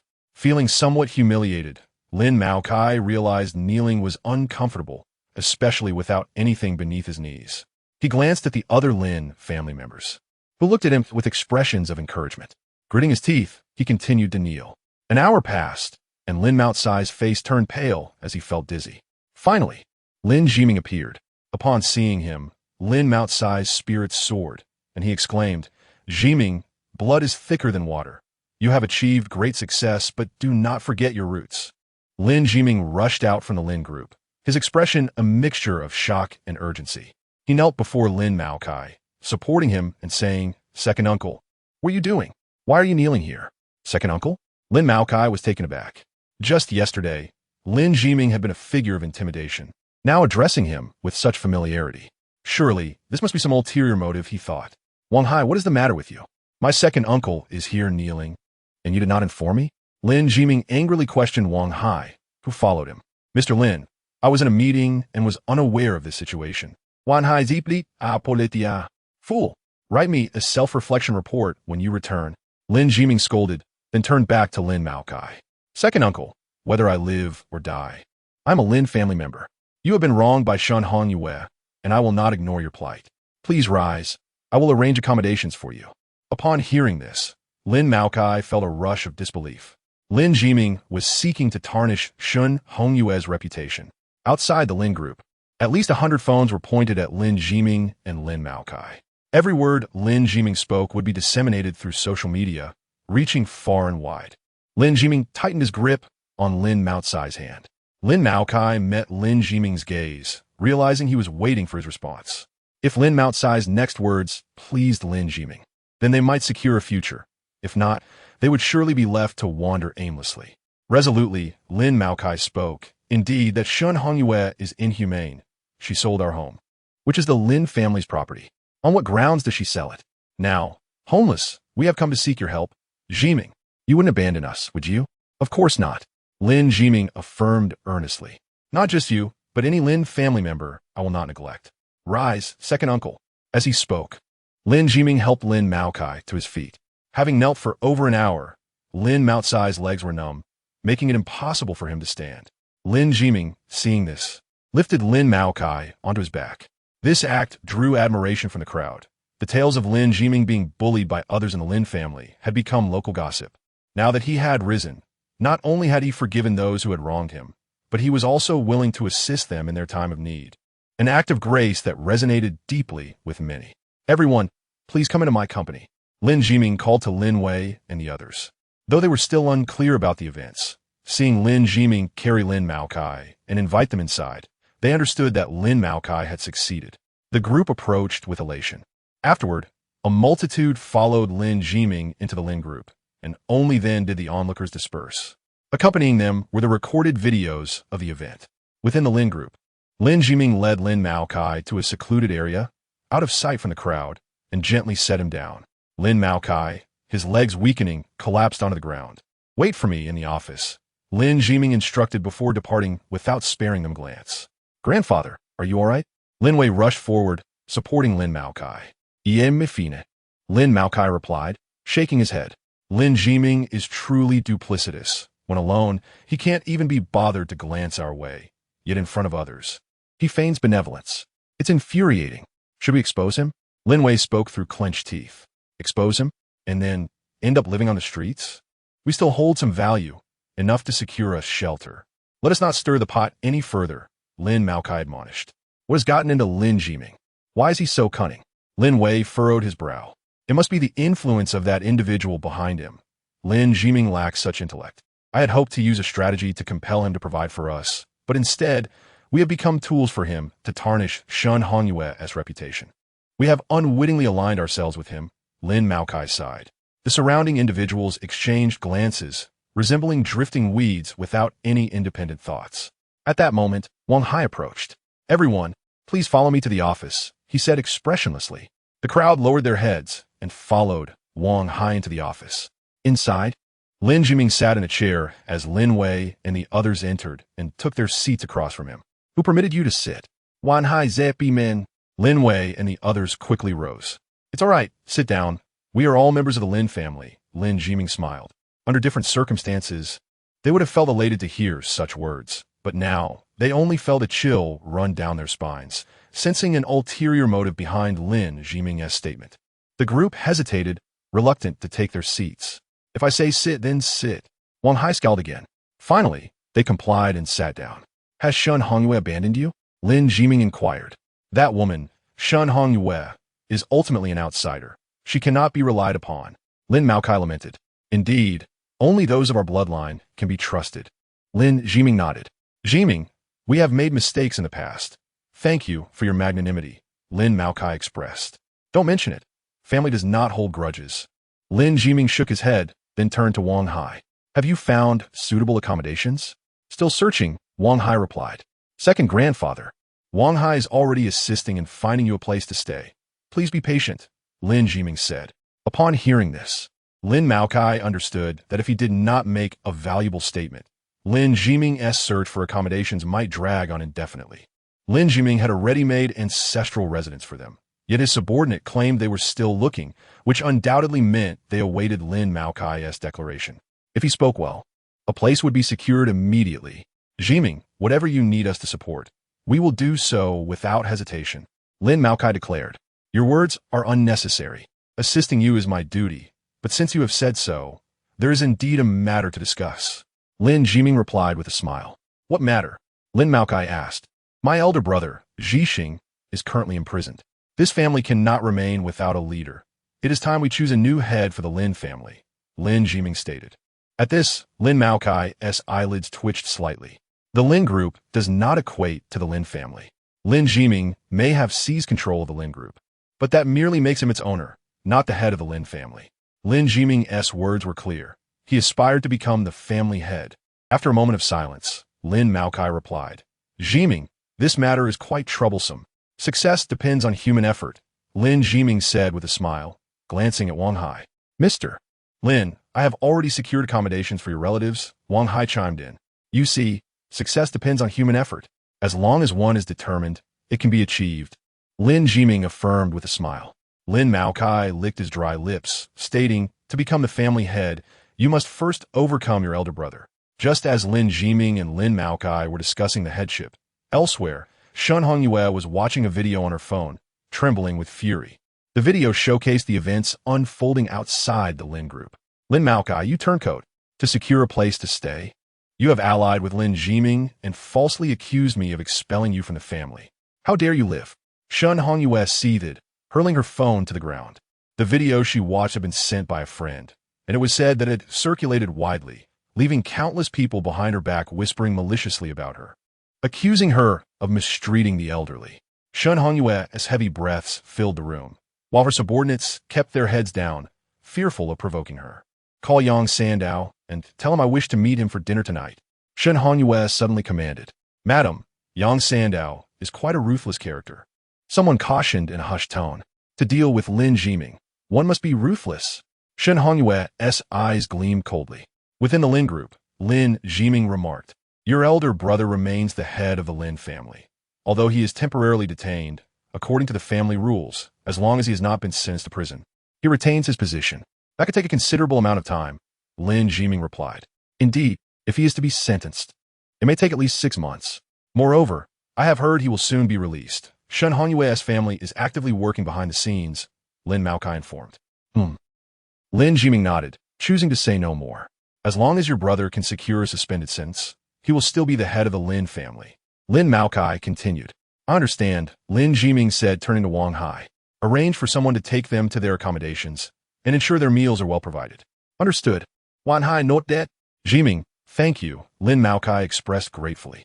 Although it was Lin Jiming who had expelled them from the ancestral home, ultimately, it was still Shun Hongyue who had sold the ancestral residence without consent. Otherwise, Lin Jiming would have had no means to oust them. Thus, Lin Maokai's greatest ire was directed not at Lin Jiming, but at Shun Hongwei. Lin Maokai and his group were escorted away by Wang Hai. The conference room was left with only Lin Jiming and Wang Hai. At that moment, the door swung open, and Dong Jian and Yao Jing entered in succession. "What brings you here?" Lin Jiming inquired. "I saw the video online. I believe you need not go to such lengths. You have already secured the Lin group. Why provoke Shun Hongwei further? She is not to be trifled with," Yao Jing said, her brow furrowed. Lin Jiming shook his head, responding, "You do not understand." "Have you grown complacent?" Yao Jing questioned. "Young madam, you do not comprehend the young master," Dong Jian interjected. "I do not understand, do you?" Yao Jing retorted, displeased. Securing the Lin group makes the young master its owner, but within the family, he remains a branch member, still overshadowed by Lin Jixing. He will forever be listed after him in the family genealogy. The young master has bided his time for years, and his rise is not merely for the sake of the Lin group, Dong Jian replied with a smile. "A mere Lin group? Such grandiose claims," Yao Jing scoffed, her expression tinged with derision. She held little regard for Dong Jian, viewing him as somewhat sinister, and suspected he was a pawn of the individual manipulating Lin Jiming from the shadows. In her eyes, Dong Jian was akin to a half-enemy. Chapter 23. The arrival of the mother-in-law Jingjing. "Please fetch me a cup of coffee," Lin Jiming suddenly spoke. Yao Jing furrowed her brows, glanced at Dong Jian, and then turned to exit the office. "The young mistress regards me as an adversary," Dong Jian remarked with a wry smile. "Who could blame her? You do have a rather cunning appearance," Lin Jiming replied. Wang Hai, standing nearby, couldn't help but chuckle. He and Dong Jian trailed behind Lin Jiming, with Wang Hai in the open and Dong Jian in the shadows. Their working styles reflected their positions. Dong Jian adept at employing schemes and exceedingly skilled at concealment. Even he sometimes found Dong Jian's demeanor a tad unsettling.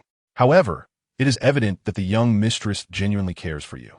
If it were not for your ambition to become the family head, Shun Hongwei would not be pressuring you so intensively, Dong Jian stated. To be frank, the position of the Lin family head is not as esteemed as that of any of your subordinates. Those under your command either manage billions in assets or control vast territories, or are unparalleled experts. Becoming the family head would indeed be a demotion for you. If I do not assume the role of family head, I shall forever remain a mere illegitimate child, regardless of my vast wealth. Securing the position is imperative, not solely for my own sake, but also for my mother, Yao Jing, and even for my future children, Lin Jiming stated solemnly. One day, the young mistress will understand your intentions, Dong Jian remarked. Lin Jiming smiled and waved his hand dismissively. Ultimately, Yao Jing did not bring the coffee to the conference room, as she understood that Lin Jiming was not genuinely interested in coffee, but merely sought to divert her. Proud as she was, she certainly would not fetch a cup for Lin Jiming. That noon, Lin Jiming and Yao Jing remained at the company for lunch, and the two stayed until evening. At 6 o'clock, they left work together punctually. Lin Jiming made a point to accompany Yao Jing, yet she ignored him. They descended the elevator in silence, and Lin Jiming followed her into the car. "Would you like me to bring something for your mother?" Lin Jiming inquired. Yao Jing remained silent and started the car, driving away. In a private room at the Langting Hotel in Haixia City, Shun Hongwei occupied the seat of honor. Opposite her sat a middle-aged man, his face adorned with a warm smile, donning gold-rimmed glasses and meticulously combed hair, reminiscent of a high school teacher. "It is quite surprising that someone of your stature would invite an ordinary person like me to dine," the man chuckled. "I have long heard of Mr. Yang and have always wished to meet you. Today, it is indeed you who are gracious," Shun Hongwei responded. "Please call me Sandow, no need for formality," the middle-aged man replied. This man was none other than the infamous smiling tiger of Haixia City, Yang Sandow. "Then please, do not refer to me as Ms. Shun. Call me Hongwei instead. I am slightly older than you, so you may even call me sister," Shun Hongwei suggested. "Sister Hongwei," Yang Sandow replied with a smile. "All right, it is getting late. Let us begin the meal," Shun Hongwei said. Her subordinate bowed and exited. Shortly after, he returned, carrying a covered platter and placing it on the table. "I must admit, I am quite hungry," Yang Sandow remarqued. Shun Hongwei smiled and snapped her fingers. The subordinate lifted the lid, revealing stacks of red banknotes that caught Yang Sandow's eye. "Ah, my favorite dish," Yang Sandow squinted with delight. Sandow, I have been troubled of late, Shun Hongyue sighed. Sister, your troubles are my troubles. Whatever weighs on your mind, I shall assist in resolving, Yang Sandow said. Reaching for the tray containing 1 million in cash, pulling it closer to himself. Our Lin family has a Lin Jiming. Are you aware? Shun Hongyue inquired. Lin Jiming? Yes, I know of him. The one deemed the disgrace of your family. However, I hear he has been rather ostentatious lately, playing the part of a dormant tiger, Yang Sandow replied. Chuckling. It is precisely this Lin Jiming that has dampened my spirits, Shun Hongyue stated, gazing intently at Yang Sandow. I hope you can teach him a lesson. That should be simple enough. I thought it was something serious. Just a Lin Jiming? His antics are of no concern to me. If I wish to deal with him, I shall. However, 1 million will only suffice to take a leg, Yang Sandow said with a grin. That will do, Shun Hongyue nodded. I am also a law-abiding citizen. I cannot resort to taking lives. Understood, Yang Sandow Chuklet. This dinner has been delightful. Sister, await the good news. Indeed, in Haixia City, Riverside Community. This neighborhood was adjacent to Jingyuan Community, where Yao Jing's parents resided. Unlike Jingyuan, this was an older community, lacking an underground parking facility, thus making parking spots exceedingly scarce. At dinner time, the parking spaces were nearly full. After a struggle, Yao Jing finally found a spot, only to discover it was secured with a parking lock. I'll park outside. You go ahead, Yao Jing instructed as she halted the car. Are these not all public parking spots? Why is it locked? Lin Jiming questioned, pointing to a nearby locked spot. Some people treat public property as their own, Yao Jing replied. Since it belongs to the public, that makes it easier, Lin Jiming remarked. Stepping out of the car, he grabbed a stone from a nearby flower bed and approached the lock. With a decisive blow, he shattered the lock and discarded the stone. All right, you can park now. Yao Jing was taken aback. Such a lock was not easily broken. Was Lin Jiming exceptionally strong, or was the lock simply defective? What are you pondering? Lin Jiming inquired. Nothing. Yao Jing shook her head, then reversed the car into the space. Once parked, she and Lin Jiming headed toward the stairs. Zhou Yinxiu resided on the 8th floor, and as the elevator doors opened, the aroma of food wafted through the air. Zhou Yinxiu's door was ajar. Mom, Dad, Yao Jing called upon entering. Jingjing is back, Zhou Yinxiu exclaimed, smiling as she watched television. Go wash your hands first. Okay, Yao Jing nodded, heading into the kitchen while Lin Jiming made himself comfortable in the living room. He truly does not consider himself an outsider, Zhou Yinxiu remarked with a sidelong glance at Lin Jiming and a hint of sarcasm. Lin Jiming had long since grown immune to Zhou Yinxiu's barbs. During the 4 years of his marriage to Yao Jing, he had visited her family numerous times, each occasion marked by cold treatment. He picked up a washed apple from the table and took a bite. Normally, he would assist Yao Jianrong in the kitchen, but today felt distinctly different. Does he think being a president makes him superior? Without support, he is nothing, Zhou Yinxiu continued. This apple is quite sweet. I'll leave half for Jingjing, Lin Jiming said, placing the partially eaten apple down. However, allowing Jingjing to be the president's assistant is commendable, Zhou Yinxiu softened her tone, observing that she was employing a strategy of initial suppression followed by uplift. But do not think I will forgive your previous rudeness. Your words were not only disrespectful to me as an elder, but also to our entire family. Frankly, had you not made Jingjing the president's assistant, I would have preferred not to have you in our home at all. Dinner is ready, Yao Jing called from the kitchen. Lin Jiming picked up the remaining half of the apple and made his way to the kitchen, having not exchanged a single word with Zhou Yinxiu throughout. This left Zhou Yinxiu with a sensation akin to striking a fist against cotton. Although Lin Jiming had always been timid, he at least listened when spoken to. However, the current Lin Jiming refrained from arguing. Instead, he chose to disregard her completely, rendering any attempt at confrontation futile, which was exceedingly frustrating. In the Yao household, cooking was solely the domain of Yao Jianyong, who had spent his life as a henpecked husband, honing culinary skills that rivaled those of a seasoned chef in a fine establishment. The dining table was laden with a sumptuous array of dishes. Yinxiu, today is a joyous occasion. Bring me that bottle of Mao Tai, Yao Jianyong exclaimed with a smile. What are you so happy about? Zhou Yinxiu inquired, her expression icy. Isn't it because Jiming's company has avoided bankruptcy and Jingjing has been appointed as the assistant to the president? Yao Jianyong replied. Then we could simply drink some ordinary water from the well. Mao Tai is reserved for esteemed guests, Zhou Yinxiu retorted, casting a glance at Lin Jiming. who was intently focused on the dishes before him. A surge of irritation welled up within her, prompting her to retrieve a bottle of Xiaohu Xian from the cupboard. "Isn't this well water?" Yao Jianyong asked, perplexed. "Drink it if you wish," Zhou Yinxiu replied, rolling her eyes as she placed the bottle on the table and then sat beside Yao Jing. "Xiaohu Xian isn't bad either." Yao Jianyong scratched his head in contemplation. Yao Jing poured a glass for her father and then glanced at Lin Jiming. "Rarely does Dad seem so pleased. I'll share a drink with him," Lin Jiming stated. Yao Jing then poured another glass for him. "Come on, Jiming, let us toast," Yao Jianyong said, raising his glass with a smile. Lin Jiming chuckled softly, clinking his glass with Yao Jianyong's. Compared to Zhou Yinxiu, Lin Jiming harbored no ill will towards Yao Jianyong. Having been married to Yao Jing for 4 years, he had never been looked down upon by Yao Jianyong, though the latter often found himself overshadowed by Zhou Yinxiu's domineering nature, making him a largely invisible figure. Thus began the family dinner. Lin Jiming engaged in drinking with Yao Jianyong, while Zhou Yinxiu subtly broached the topic of the Lin Group's development of school district housing. Once the meal had progressed, Zhou Yinxiu revealed the intent behind the gathering. "Jingjing, now that you're the assistant to the president and Jiming is the president, we must ensure that the construction materials for the school district housing do not go to anyone else, correct? I propose we assign this project to our Tianjiao company. What do you think?" Zhou Yinxiu asked. Yao Jing furrowed her brow, casting a glance at Lin Jiming before responding. "This matter is his to decide." "Him? Who doesn't know he listens to you?" Zhou Yinxiu replied. "Indeed, Jingjing, you have the final say," Lin Jiming affirmed with a smile. "Since I have the final say, this matter cannot be entrusted to Tianjiao Company," Yao Jing replied coolly. Zhou Yinxiu was taken aback by Yao Jing's words.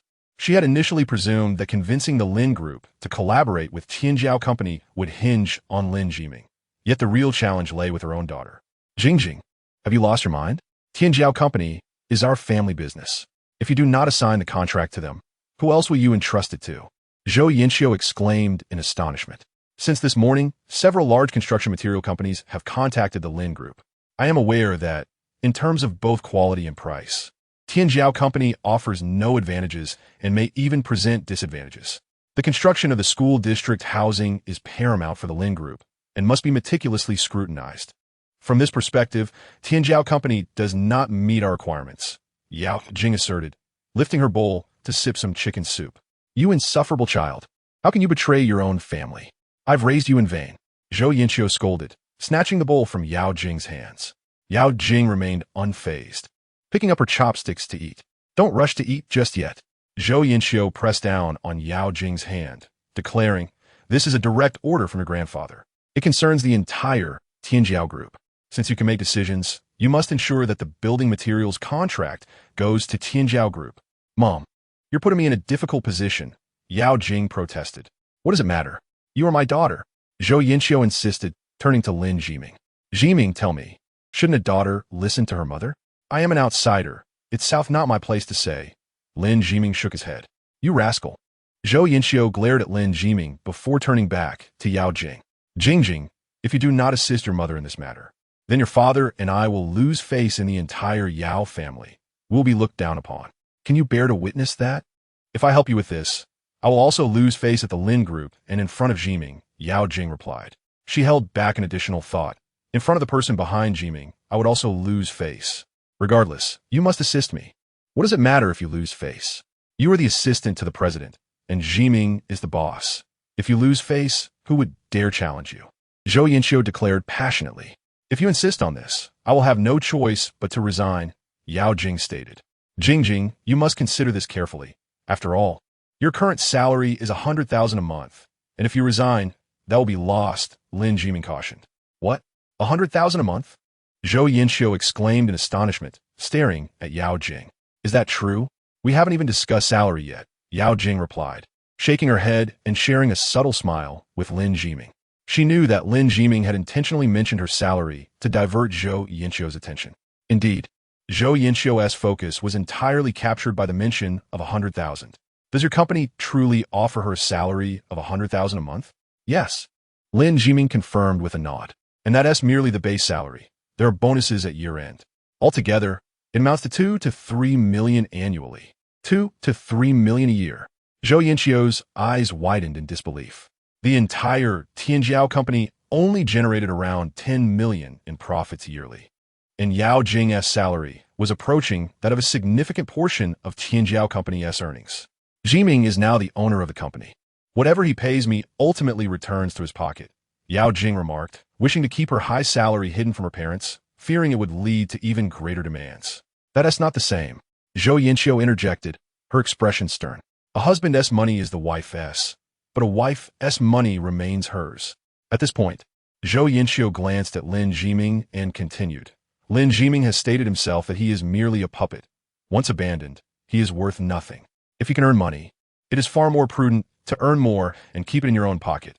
Nothing is more reliable than money securely stored. Well said. Lin Jiming nodded in agreement.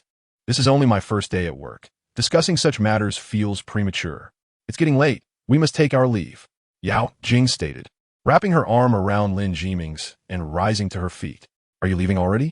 The soup isn't finished, Zhou Yinqiu exclaimed, holding up the bowl.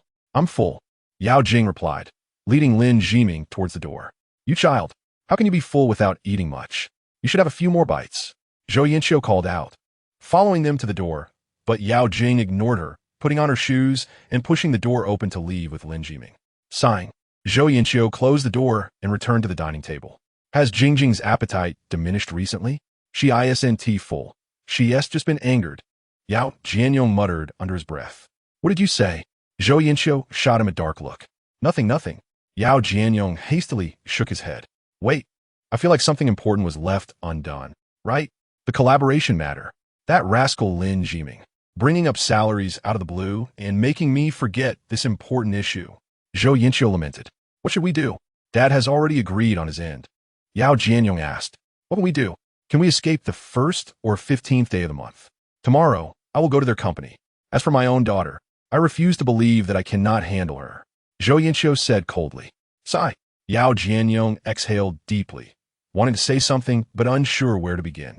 Downstairs, Lin Jiming walked alongside Yao Jing towards their car. Why not collaborate with the Yao family? The Yao family and the Lin family have always had a partnership. Matters of quality and price can certainly be negotiated, Lin Jiming remarked. It's simply a matter of not wanting to, Yao Jing replied. You don't want to make it difficult for me, do you? After all, I was the one who terminated the collaboration with the Yao family. If we were to resume our partnership, don't you think it would be embarrassing for me? Lin Jiming said. You're overthinking it. Yao Jing shook her head. I merely have a strong aversion to the Yao family. Your indifference towards your own kin is quite a sight. Lin Jiming laughed. Yao Jing remained silent, stopping in her tracks to gaze ahead. Lin Jiming sensed something and followed her line of sight. Before them lay the spot where they had parked earlier. Their car was still there, but it was no longer the same vehicle.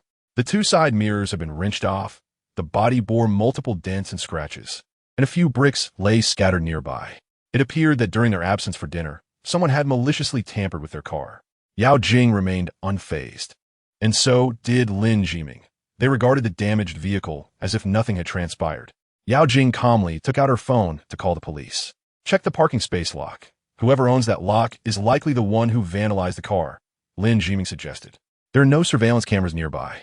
Even if we find out whose lock it is without evidence, it's useless. We could just file a report and claim it on insurance, Yao Jing replied. Lin Jiming nodded. For many, lacking evidence meant accepting a silent loss. Before long, police arrived in their patrol car, the bright lights attracting a crowd of onlookers, many of whom had just finished their meals. Isn't that Yao Jianqiu's daughter, Yao Jing? Someone recognized her. And her husband, another noted, spotting Lin Jiming. The expressions around them shifted to a mix of intrigue and apprehension. Lin Jiming's reputation resonated in this old community. Although many were unaware of his profession, they knew him as the seemingly inept son-in-law of the Yao family, who was regularly berated by his mother-in-law, Zhou Yinqiu. Whose parking space lock is this? The police inquired briefly, arriving at the same conclusion as Lin Jiming. Whoever owned the lock was a suspect. Mine, a burly middle-aged man, stepped forward from the crowd. Yao Jing recognized him as Sun Qiangjuan, who lived in the adjacent building and was involved in the lending business. Did you vandalize this car? The officer asked bluntly. Officer, you must be joking. I'm a law-abiding citizen.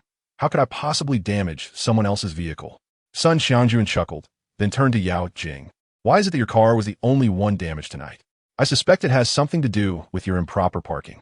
You really shouldn't park carelessly. It can lead to trouble. His implication was clear. Check if there are any surveillance cameras nearby, one officer suggested to his partner. This is an old community. The cameras have long been out of order, Sun Qiangjun replied. The other officer inspected the vicinity and confirmed that indeed, all the cameras were non-functional. This made the case difficult. Despite Sun Qiangjun's motive, there was no evidence. As such, the two officers took notes and departed. Did you vandalize the car? Lin Jiming confronted Sun Qiangjun. Be careful with your words. Do you have any evidence?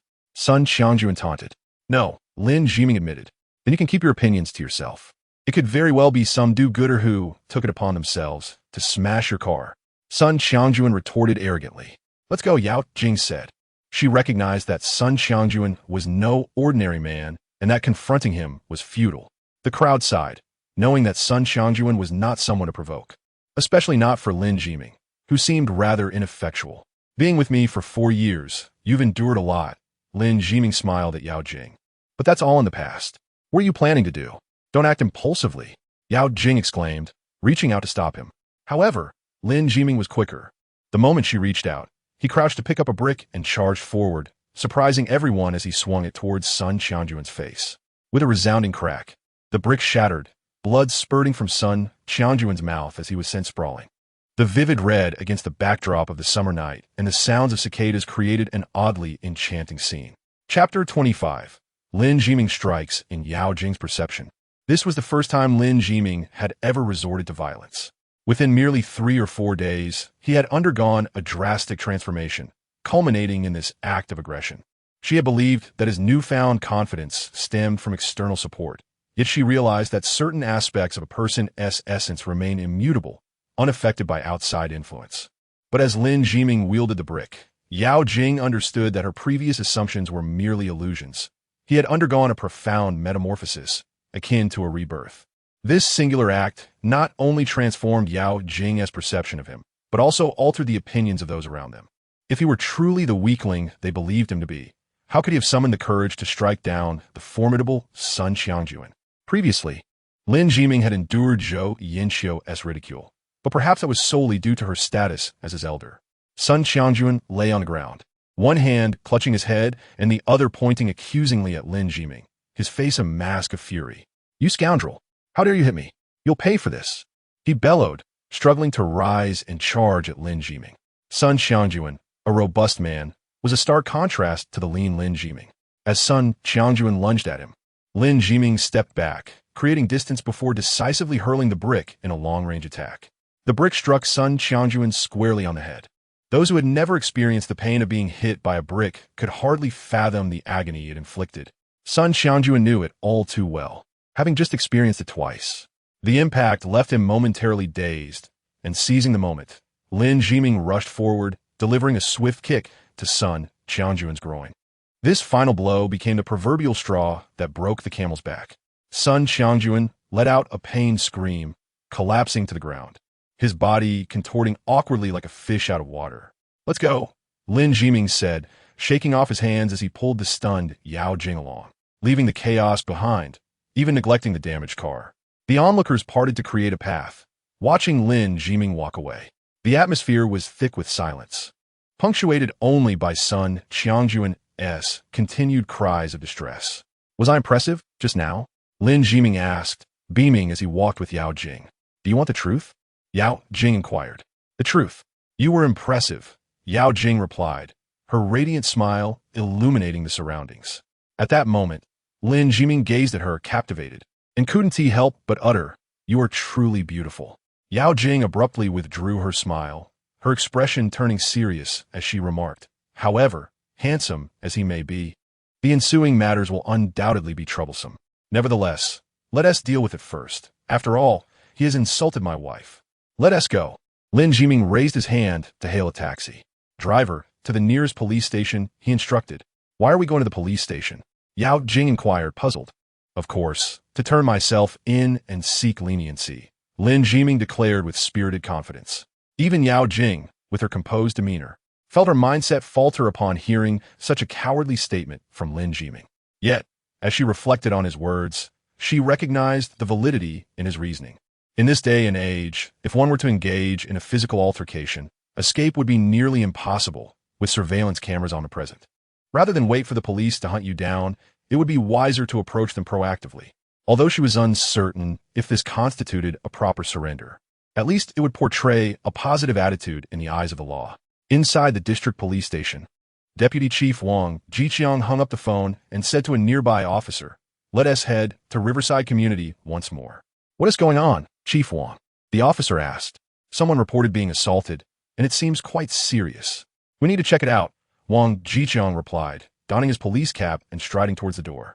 As he reached the entrance, he spotted two familiar faces. "Aren't you the individuals who reported a vehicle being vandalized earlier? What are you doing here again?" Wang Jiqiang questioned Lin Jiming with curiosity. "Ah, Officer Wang." Lin Jiming greeted with a smile, recognizing him. "We're currently arranging for an investigation into your case. So you needn't have come here in person. Just wait at home for our response," Wang Jiqiang reassured them. "That's not the issue," Lin Jiming said, scratching his head sheepishly. "I'm here to turn myself in." "Turn yourself in?" Wang Jiqiang replied, astonished. "What crime have you committed?" "I have assaulted someone at Riverside Community," Lin Jiming stated plainly. "Ah, so was you?" Wang Jiqiang's expression shifted to one of realization, followed by a frown. "You seem quite refined. How did you come hit someone?" "That Sun Xiangjuan scratched my wife's car," Lin Jiming explained. "Do you have any evidence?" Wang Jiqiang inquired. "No," Lin Jiming admitted, shaking his head. "Then how could you resort to violence?" Wang Jiqiang pressed, annoyed. "Thus, I realized my mistake and came to confess," Lin Jiming replied with a grin. "You still find this amusing? You are suspected of causing a public disturbance and are subject to detention. Get inside," Wang Jiqiang commanded, gesturing towards the station. Lin Jiming nodded with a smile and stepped inside. Since it was merely a case of ordinary brawling and not a criminal offense, Wang Jiqiang refrained from handcuffing him, allowing him to wait in his office while he called Sun Xiangjuan, informing him that the assailant had surrendered and asking him to come to the station. "Chief Wang, I had dinner with your director last week," Yao Jing finally said after much internal struggle. This statement might have been uttered long ago by anyone else, but Yao Jing, feeling bashful, hesitated, fearing it would appear as though she were leveraging her connections. However, with the thought of her husband potentially facing detention, she felt compelled to speak up. "Oh," Wang Jiqiang replied nonchalantly. He had apprehended many individuals, from drunk drivers to debtors, who often claimed connections with various powerful people. But to Wang Jiqiang, such claims were meaningless. He stood firmly on the side of the law, rendering any connections irrelevant. Yao Jing's face flushed crimson at Wang Jiqiang's dismissive attitude. Her attempt at exerting influence had met with swift failure. Yet, she could not relent. She had to advocate for her husband. Thus, she picked up her phone, preparing to make a few calls to leverage her network. "Don't make any futile calls. It's nothing serious. Worst case, he'll be detained for a few days. There's no need to waste connections, and people may not even give you face," Lin Jiming cautioned. His intentions were good, but his last remark irked Yao Jing. As a prominent figure in the business world of Haixia City, could she not manage a simple public safety case? Just as she was about to utilize her connections to demonstrate her influence, an officer entered the room. "Chief Wang, the person who reported being assaulted, Sun Xiangjuan, just called to withdraw his complaint," the officer announced. "Withdraw the complaint? The assailant has already been apprehended. Why would he withdraw?" Wang Jiqiang asked, perplexed. "He claims he fell while drunk, not that he was attacked," the officer reported. "Really?" Wang Jiqiang chuckled at this absurdity. The assailant admits to assaulting someone, yet the victim insists he merely stumbled. After all my years as a police officer, this is a first. Nevertheless, if Sun Xiangjuan insists he fell, then let us go ahead and withdraw the complaint. "Understood. Looks like I underestimated you," Wang Jiqiang said, squinting at Lin Jiming. "You, the second young master of the Lin family, seem to have some capabilities. The recent stir you've caused in the city is quite the legend. You know me?" Lin Jiming asked, intrigued. "To say I know you would be an exaggeration, but I have certainly heard your name," Wang Jiqiang replied. "Well, the complainant has withdrawn, so you may leave. Truly fortunate. Then we shall take our leave. Chief Wang, do visit my company for tea sometime," Lin Jiming said as he took Yao Jing, who wore a puzzled expression, and turned to exit. To think that Lin Jiming could persuade that ruffian Sun Xiangjuan to withdraw his complaint so swiftly. There was more to him than met the eye. Wang Jiqiang mused with a smirk. Meanwhile, Lin Jiming and Yao Jing exited the police station together. "You were sending WeChat messages on the way here. Were those for your connections?" Yao Jing directly inquired, as if she had pieced it together. I had someone make a few introductions, Lin Jiming admitted. Indeed, it seems your connections did play a part. Yao Jing nodded in understanding. Lin Jiming smiled. Apart from Yao Jing, he had spun many tales, yet curiously, everyone believed his fabrications while she did not. Human nature was indeed complex. Elsewhere, at Riverside Community, Sun Qiangyuan cautiously addressed a few burly men before him. So, this should suffice? Mr. Sun is quite perceptive, one of the men replied with a grin. Just ensure our Lady S car is repaired. Of course. But what about this knife? Sun Qiangyuan gestured nervously to the blade against his throat. Just a jest, the man replied, sheathing the knife and patting Sun Qiangyuan's shoulder. It's a trivial matter. A little loss is acceptable. Losing your life, however, would be unacceptable. Wouldn't you agree? Absolutely. Sun Qiangyuan nodded fervently, fearing the intimidating presence of the man before him. As a petty thug, Sun Qiangyuan had thrived due to his keen instincts, which now warned him that this man was not to be trifled with. Chapter 26. The attack as night deepened. Lin Jiming and Yao Jing returned home. The clock striking 9:30. The lobby was sparsely populated, with only 2 individuals reading newspapers. The security booth stood empty, the guard mysteriously absent. Observing this, a smirk crept across Lin Jiming's lips. Yao Jing, oblivious to any oddity, accompanied him to the elevator and pressed the button to ascend. Suddenly, the 2 individuals reading the newspaper stood and approached Lin Jiming. At the same time, 2 men emerged from around the corner, forming a quartet encircling Lin Jiming. Yao Jing's instincts kicked in, and she glanced around, whispering, "These men seem suspicious." "Indeed," Lin Jiming replied, sensing the tension in the air. Lin Jiming nodded slightly. With a chime, the elevator doors slid open. As they parted, 4 men swiftly drew steel knives from their waists and charged towards Lin Jiming. In a quick motion, Lin Jiming shoved Yao Jing into the elevator and commanded, "Get in and call the police." After uttering these words, he turned his back to her, blocking the elevator doors. Witnessing this scene, Yao Jing pressed the button for the 10th floor and quickly hit the closed door button. "Hold on," her voice called from behind. With a clang, the elevator doors shut. Lin Jiming faced the 4 men surrounding him with a smile, saying, "Gentlemen, name your price. I can pay. Blades have no eyes. Don't hurt me." "I want your leg," one of the assailants declared as he swung his knife towards Lin Jiming's thigh. With a sudden movement, Lin Jiming lifted his leg, evading the strike, then stomped down hard onto the blade. A powerful force radiated from his foot, pinning the assailant's knife to the ground. With a resounding clang, the blade struck the floor, causing the attacker to stagger. Lin Jiming's right fist shot forward, landing a merciless blow to the man's jaw. Bang! The assailant was sent reeling backward. However, Lin Jiming did not allow himself to revel in his success. He crouched low just in time to avoid another incoming strike. Seizing the steel knife from the ground, he raised it just in time to block a descending blade. The clash of steel rang out as the knife barely missed Lin Jiming's neck. The force of the impact caused the attacker to lose control of his weapon, which shot upwards. With a flick of his wrist, Lin Jiming sliced through the air. A sudden gasp escaped the assailant as a gash appeared on his wrist, causing him to drop his knife. Lin Jiming swiftly grabbed the fallen weapon. In the blink of an eye, 2 attackers were wounded, while Lin Jiming wielded a knife in each hand, poised against his remaining foes. "Finish him off," one of the remaining assailants yelled, charging at Lin Jiming with his knife. The other followed suit. "Do you understand why I let Yao Jing go first?" Lin Jiming remarked coolly as he faced the oncoming steel blades, "Because I didn't want her to witness my killing." With that, he flicked his wrists simultaneously. The 2 knives danced through the air like blooming flowers, casting a flurry of shadows over the 2 men who sought to end his life. Thud! Thud! 2 muffled sounds echoed as deep gashes appeared on both assailants' necks. Stunned, they stood still, one hand clutching their throats and the other gripping their knives, eyes wide with terror. Lin Jiming glanced upwards. The elevator had reached the 10th floor. He picked up his phone and made a call. "Send in a team to handle the bodies. I've left one alive to see if he can divulge anything, and make sure to erase the surveillance footage here." "Understood." 2 thuds followed as the 2 knife wielders collapsed to the ground. Another thud echoed as the last assailant, his veins severed, stumbled a few steps before collapsing. Further away, another attacker, his jaw shattered and head severely injured, lay on the ground, foaming at the mouth. Moments later, a cadre of men in black suits entered the scene. Some lifted the fallen assailants away, while others used specialized equipment to clean the blood from the floor. Lin Jiming turned to look at the elevator, which had descended to the 4th floor. All done, he declared, clapping his hands together. You may disperse. The group left in an orderly fashion. The elevator reached the 2nd floor. Lin Jiming slapped himself twice, then seized a knife to cut several slits in his clothing.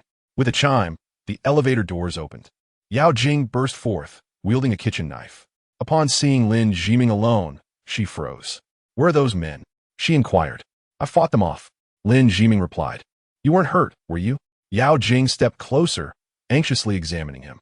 Aside from some swelling on his face and a few cuts on his clothing, he bore no visible injuries, prompting her to breathe a sigh of relief. Those ruffians, resorting to robbery instead of learning proper skills. Fortunately, your husband is trained. Otherwise, it would have been troublesome. Lin Jiming boasted. Robbery? Yao Jing looked at him, puzzled. Indeed, robbery. Lin Jiming nodded, concealing the truth of the attacker's intent to kill him to ensure Yao Jing could sleep soundly. Ah, that explains why they fled so easily, Yao Jing concluded, accepting Lin Jiming's explanation. The police are on their way, she added. Let it not be Officer Wang. Lin Jiming muttered, his expression strange. Logically speaking, our neighborhoods fall under the same jurisdiction, Yao Jing remarked. Just as she finished speaking, the sirens blared. In less than a minute, Deputy Chief Wang Jiqiang, who was patrolling nearby, arrived at the scene after hearing reports of an armed assault. Upon seeing Lin Jiming's awkward expression, Wang could only internally lament, not you again. Lin Jiming found himself at the police station once more, as the presence of weapons elevated the incident from a mere public order case to a criminal one, necessitating his statement. By the time he returned home, it was past 11. This time, however, there were no unexpected developments, and both returned home safely. Meanwhile, in Haixia City, at the Yuehao KTV, Yang Sandao was singing. At his age, he had amassed considerable wealth, and his daily life revolved around indulgence and entertainment. The private room was filled with his subordinates. Yang Sandao glanced at his watch, then pushed away the girl beside him, instructing his men, turn off the music. Immediately, someone complied. How long have Taitu and Abing been gone? Yang Sandao asked a bald man nearby. About 2 to 3 hours, replied the bald man, known as Taitu. No word yet? Yang Sandao inquired. None. I'll give them a call, Taitu said, moving aside. After a minute, he returned, looking somewhat uneasy. Third brother, I couldn't reach them. Couldn't reach them? Yang Sandao es bro furoet. Did you not say those 4 were reliable and wouldn't he take money without doing the job? Yes, they are indeed reliable.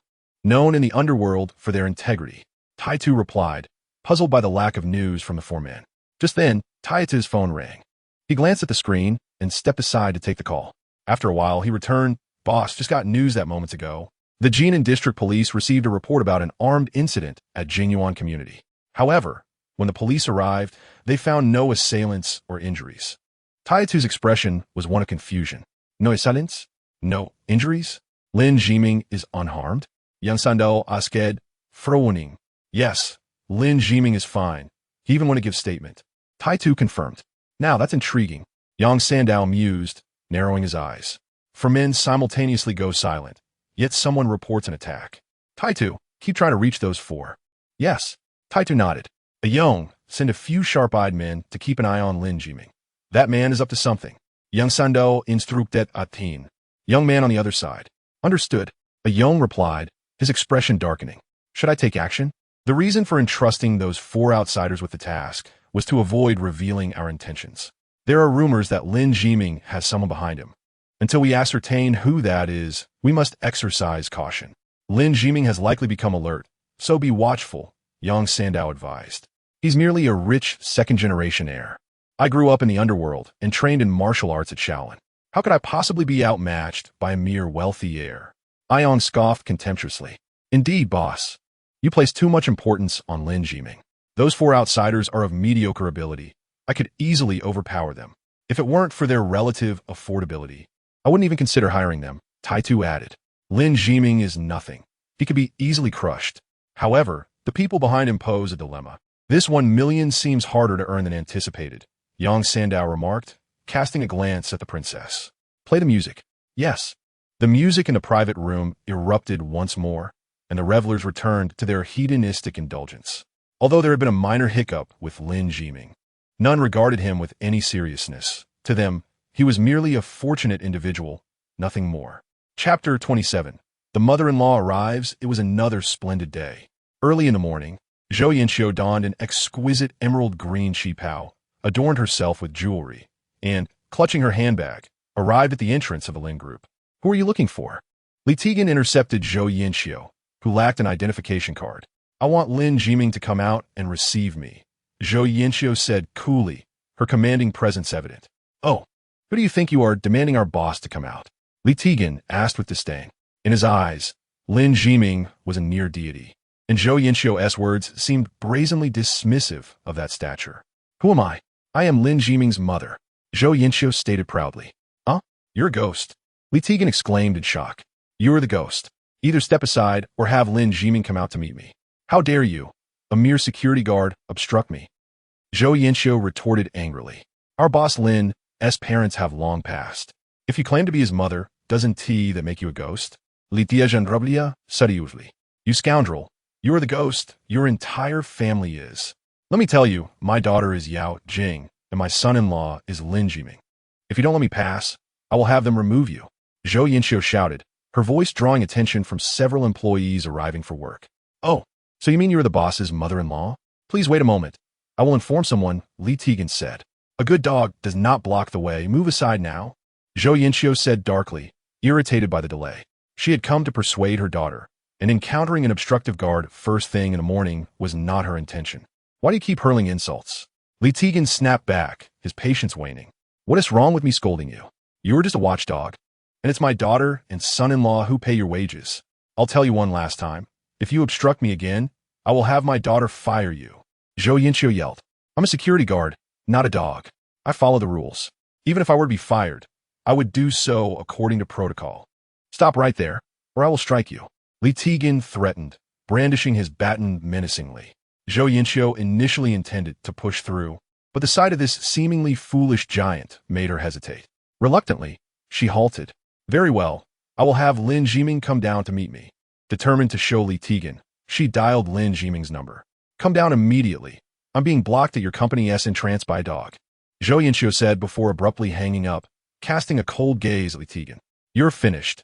My son-in-law will be here shortly. Li Tigan's brow furrowed as he considered Zhou Yinxiu's demeanor. She truly seemed to be Lin Jiming's mother-in-law. If that were the case, his job could be at risk. Onlookers regarded the unfolding scene with peculiar expressions. A security guard had offended the boss's mother-in-law, and the outcome would undoubtedly be dire. After a minute or two, Lin Jiming emerged from the building. Boss, Lin Jiming, the crowd called out. Lin Jiming nodded to greet everyone before striding directly to Li Tigan and Zhou Yinxiu. See, my son-in-law has arrived, Zhou Yinxiu said triumphantly, looking at Li Tigan. What is going on? Lin Jiming inquired. I want to enter your company, but this guard insists on stopping me. I told him I'm your mother, yet he still wouldn't let me in and even mocked me. This is clearly a provocation. Zhou Yinxiu commanded imperiously. Lin, fire him immediately. I don't want to see this person again. Boss, as soon as she approached. I tried to let her in. When she claimed to be your mother, I thought she was joking since your parents have passed.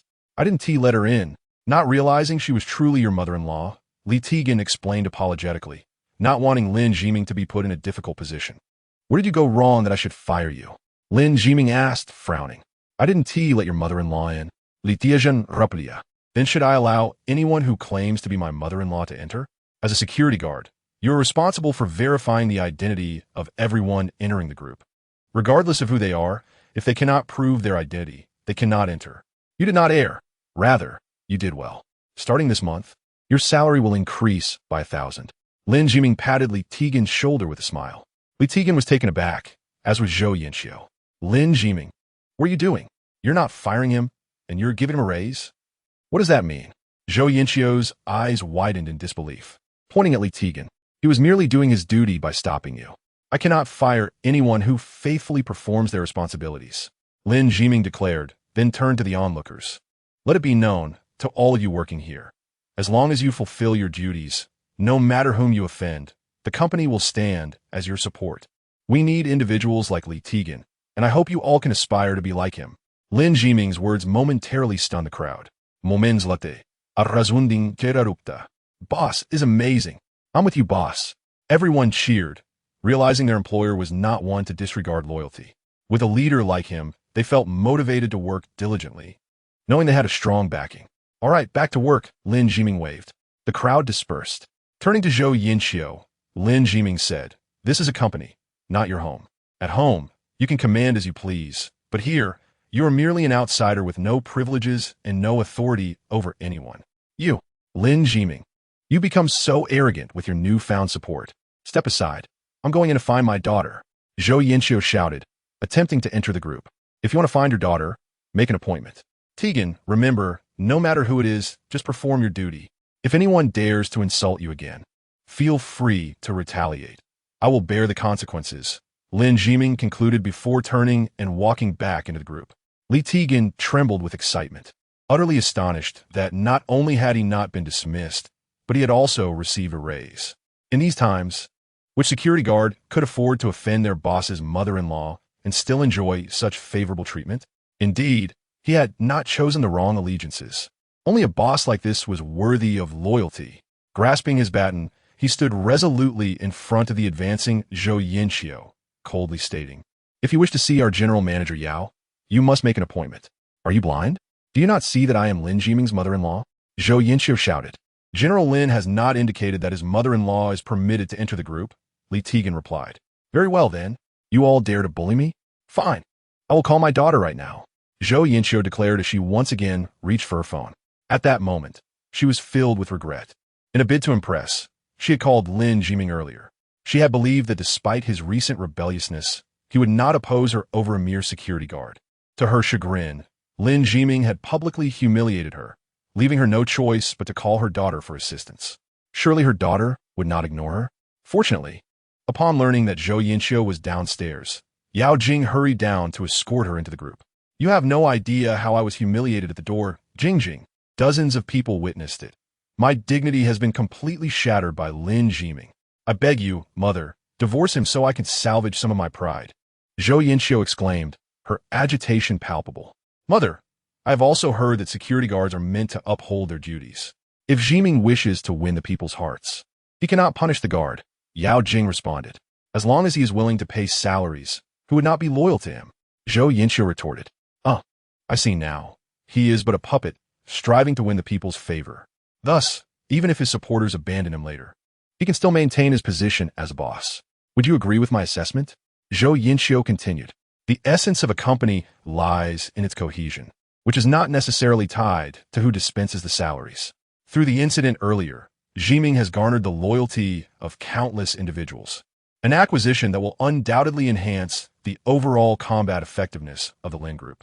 In contrast, look at the Tianjiao company. Its internal management is chaotic, with several family members forming factions and battling against one another for personal gain. This leads to inflated operational costs and reduced efficiency. Over time, the downfall of Tianjiao company is inevitable," Yao Jing elaborated. "With your grandfather at the helm, what chaos could possibly ensue? Moreover, as long as you are with young Master Li, the company will benefit from the strong support of the Li family. The future can only be brighter," Zhou Yinxiu asserted. "You all continually seek external forces to foster the growth of the company, neglecting the need for internal improvement. A tragic oversight," Yao Jing sighed, shaking her head. "My dear daughter, I am well aware of the numerous issues plaguing the Tianjiao company, which is why I hope you can unite with young Master Li. This will enhance your influence, allowing you to genuinely engage in the management of the company. However, if you remain unwilling to divorce Lin Jiming, then I must seek a secondary option.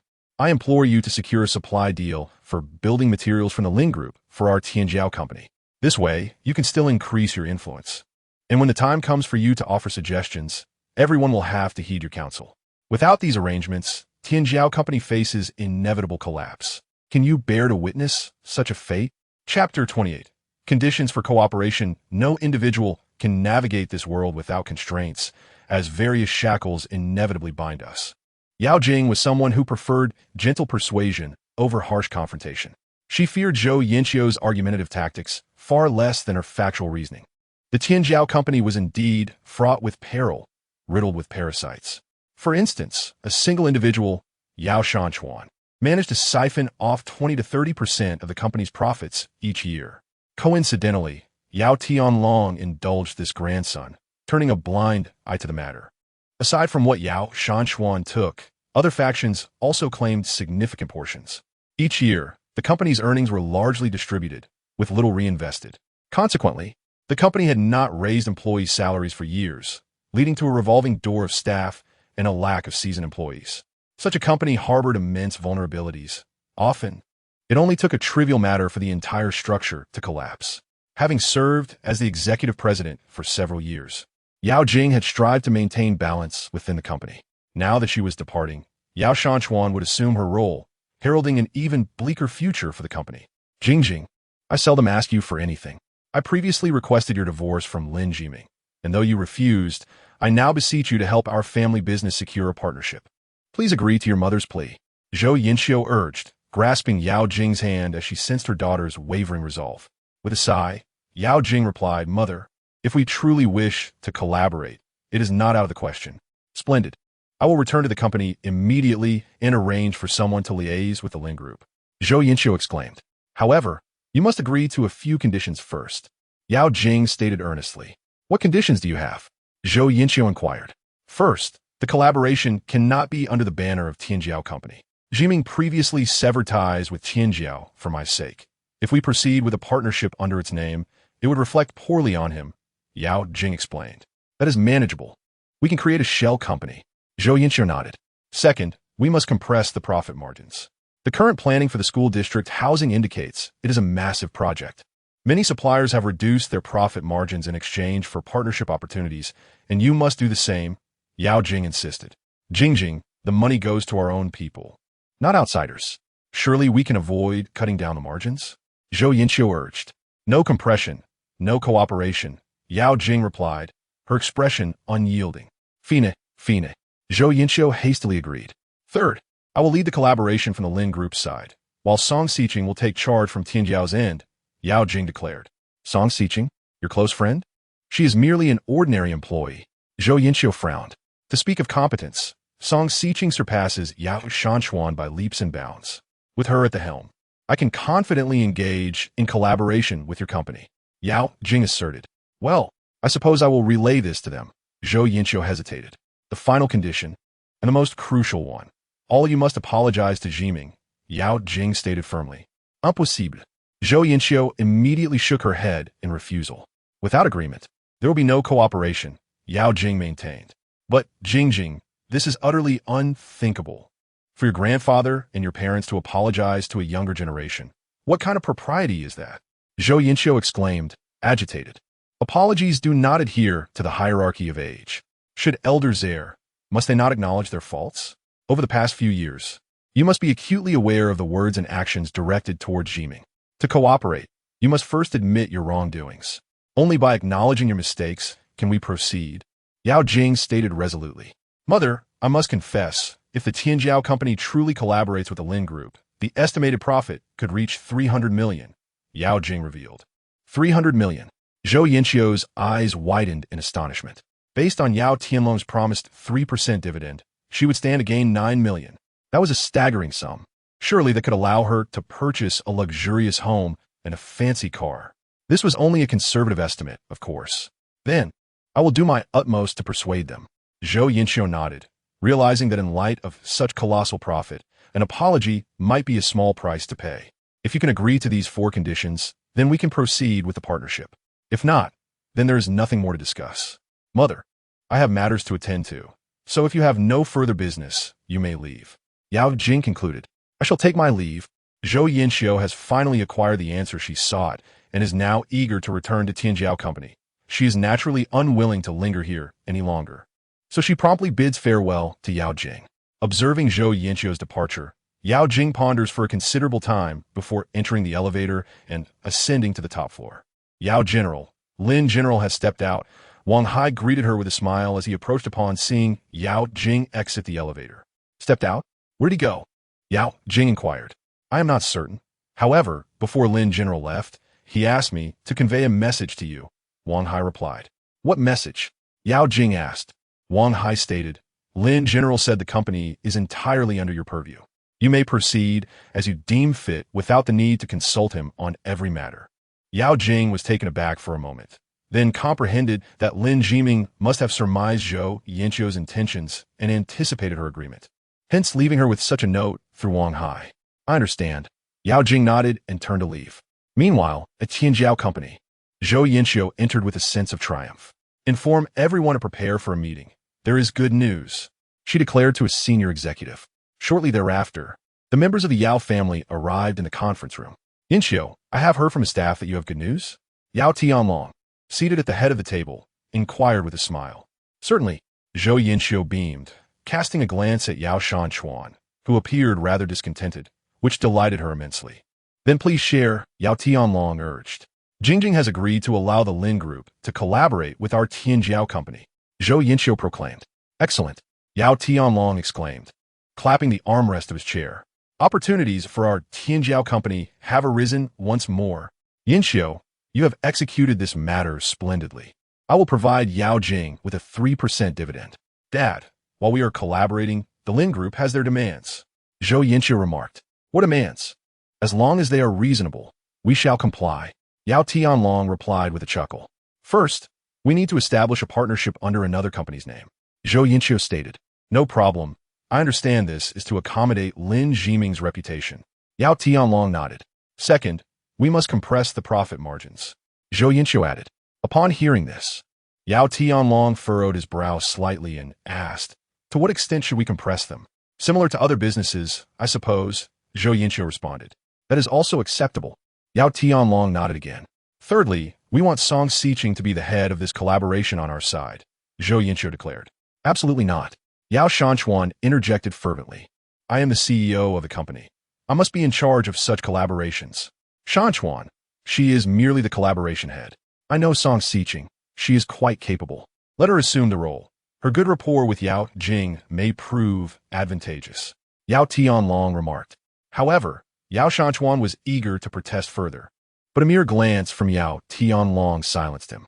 Fourthly, we need to apologize to Lin Jiming.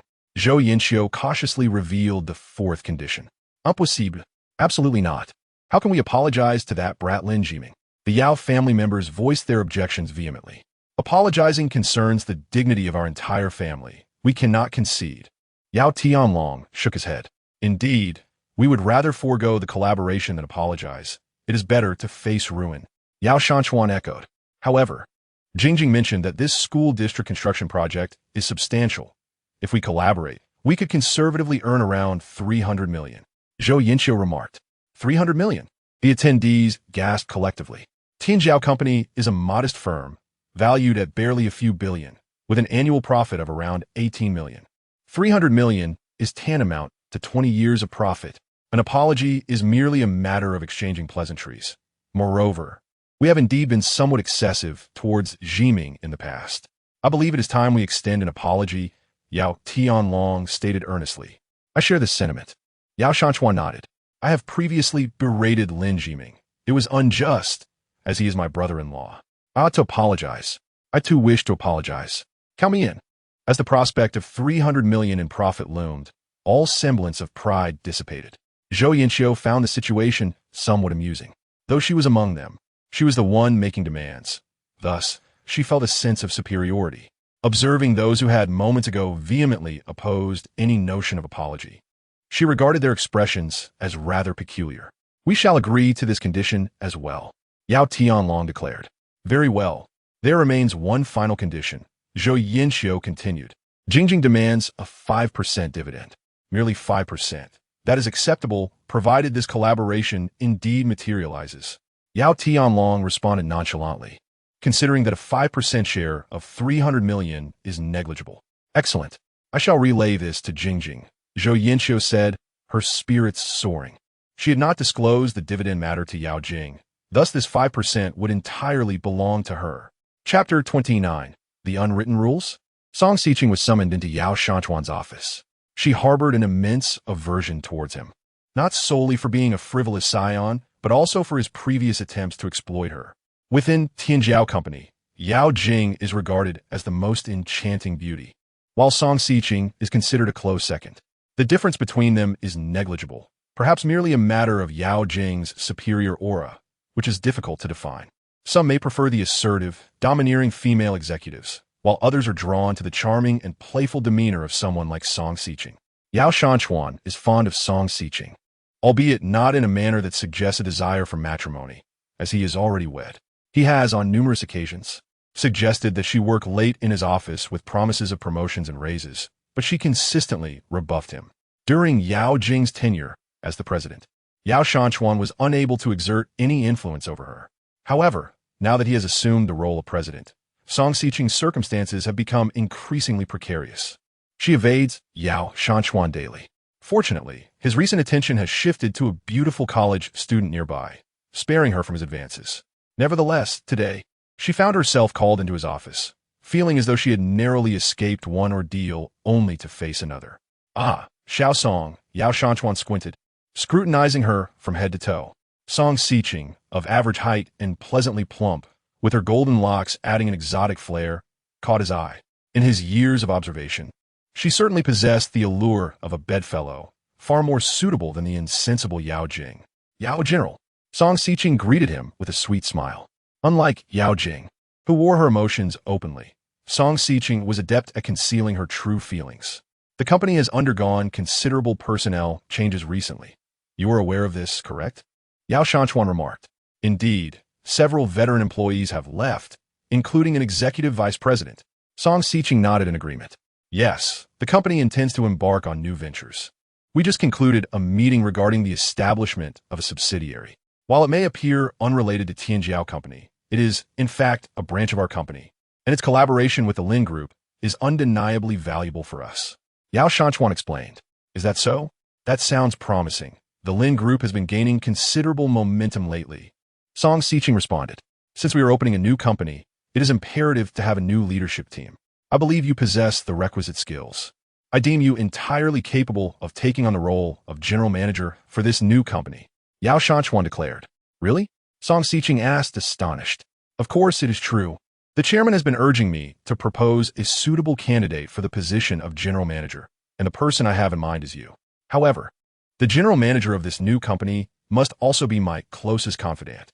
I wish to inquire if you're interested in becoming my most trusted ally. Yin Shanchuan inquired with a narrowed gaze. This. Song Siqing's face revealed a look of hesitation. You must consider this carefully. Opportunities in life are seldom encountered. When they arise, one must seize them. This could be the singular chance that propels you to great heights. The position of general manager is highly coveted, and to elevate you will certainly incite the ire of many. Therefore, you must become my closest confidant for me to confidently arrange your ascent. Yin Shanchuan spoke earnestly. Well then, what do you require of me, Yin? Song Siqing asked. How about this?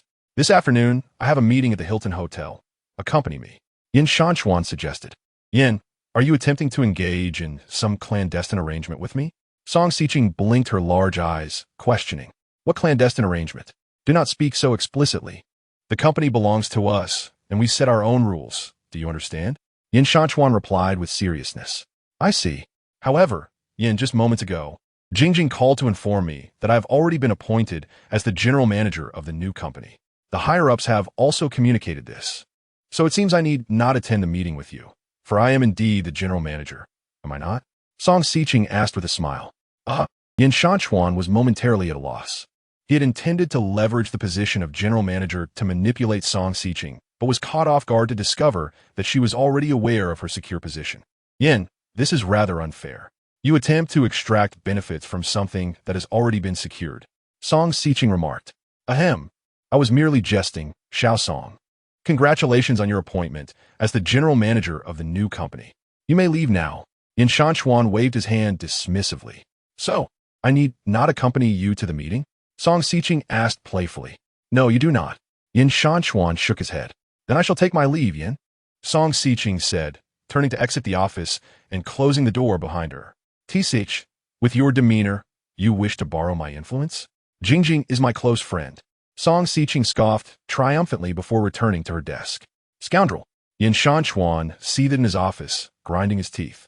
Yin Jing, you managed to disrupt even this. Just wait. Once Lin Jiming loses his value, I shall see if you can maintain your position as the assistant to the president. The efficiency of Tianjiao Group was commendable. By morning, they had finalized the arrangements, and by afternoon, they had essentially met Yin Jing's demands. The new company was named Hongyi, with Song Siqing serving as the general manager. However, this Hongyi company was merely a FAAD, as Lin Group collaborated with Hongyi, yet all resources were ultimately provided by Tianjiao Group, with Hongyi serving only as an intermediary. At the Crown Plaza Hotel in Haixia City, Yang Sandao was roused from his slumber by the ringing of his phone. He pushed the woman beside him aside and answered the call. Yang Sandao, how are you managing this? I gave you 1 million. And yet Lin Jiming is still lively and well enough to go to work today. What is this? Have you taken the money without acting? Shun Hongyue's irate voice came through the line. Sister Hongyue, please remain calm. Yang Sandao rubbed his eyes and replied. The person behind Lin Jiming is somewhat formidable. I had my men act yesterday, but none have returned. Now, I must lay low for a while until Lin Jiming lets his guard down before orchestrating another move. To avoid being caught, no matter what, within 3 days I want a leg from Lin Jiming. Shun Hongyue demanded. 3 days is a tight deadline. I will need more funds. Yang Sandao replied. 1 million is ample. Shun Hongyue retorted angrily. If you're in a hurry, you must increase the payment. Yang Sandao chucklet. How much? Shun Hongyue inquired. 1.5 million. Very well. Secure me a leg from Lin Jiming, and I will transfer the funds. Shun Hongyue agreed. No problem. Await my news, Sister Hongyue. Yang Sandao said before hanging up and dialing his subordinate, Ion. Are you keeping watch on Lin Jiming? Yang Sandao asked. Yes. Lin Jiming is currently en route to the detention center. Ion replied. To the detention center? What's he doing there? Yang Sandao queried. Buzlet. I am not certain. Ion answered. Within 3 days, I want a leg from Lin Jiming. This time, you will handle it personally. Yang Sandao instructed. Understood. Lin Jiming has a wife named Yin Jing. Quite the beauty. If we capture her, we can have Lin Jiming come to us alone. That leg will be secured. Ion chuckled. Ah, that Yin Jing. I have heard of her. Very well. Once she is captured, bring her to me. Yang Sandao commanded. Understood. Meanwhile, Lin Jiming drove alone in his modern Elantra towards the detention center. As he drove, he glanced at the rearview mirror, where a car maintained a distance. Neither too close nor too far. Just then, Lin Jiming's phone rang. It was Dong Jian calling. We have pried open the mouth of the informant you left last night. The one orchestrating this is someone named Tai Tu, a subordinate of the cunning Yang Sandao. Dong Jian informed him. Yang Sandao? Lin Jiming's lips curled into a playful smile. I have not sought him out, yet he comes to me? Should we eliminate him? Dong Jian asked. I have no grievances with Yang Sandao. He would not simply send someone to attack me without cause. He likely has someone behind him. I suspect it is Shun Hongyue. Let's keep him for now. He may prove useful against Shun Hongyue later. Additionally, since Tan Lang has arrived in Haixia City, let him keep an eye on Yin Jing. Yang Sandao has no moral compass, and I do not wish for Yin Jing to be frightened. Lin Jiming instructed. Understood. After hanging up, Lin Jiming arrived at the detention center's entrance. He parked his car and submitted a request form to the guard at the gate. Shortly thereafter, he was granted entry into the detention center.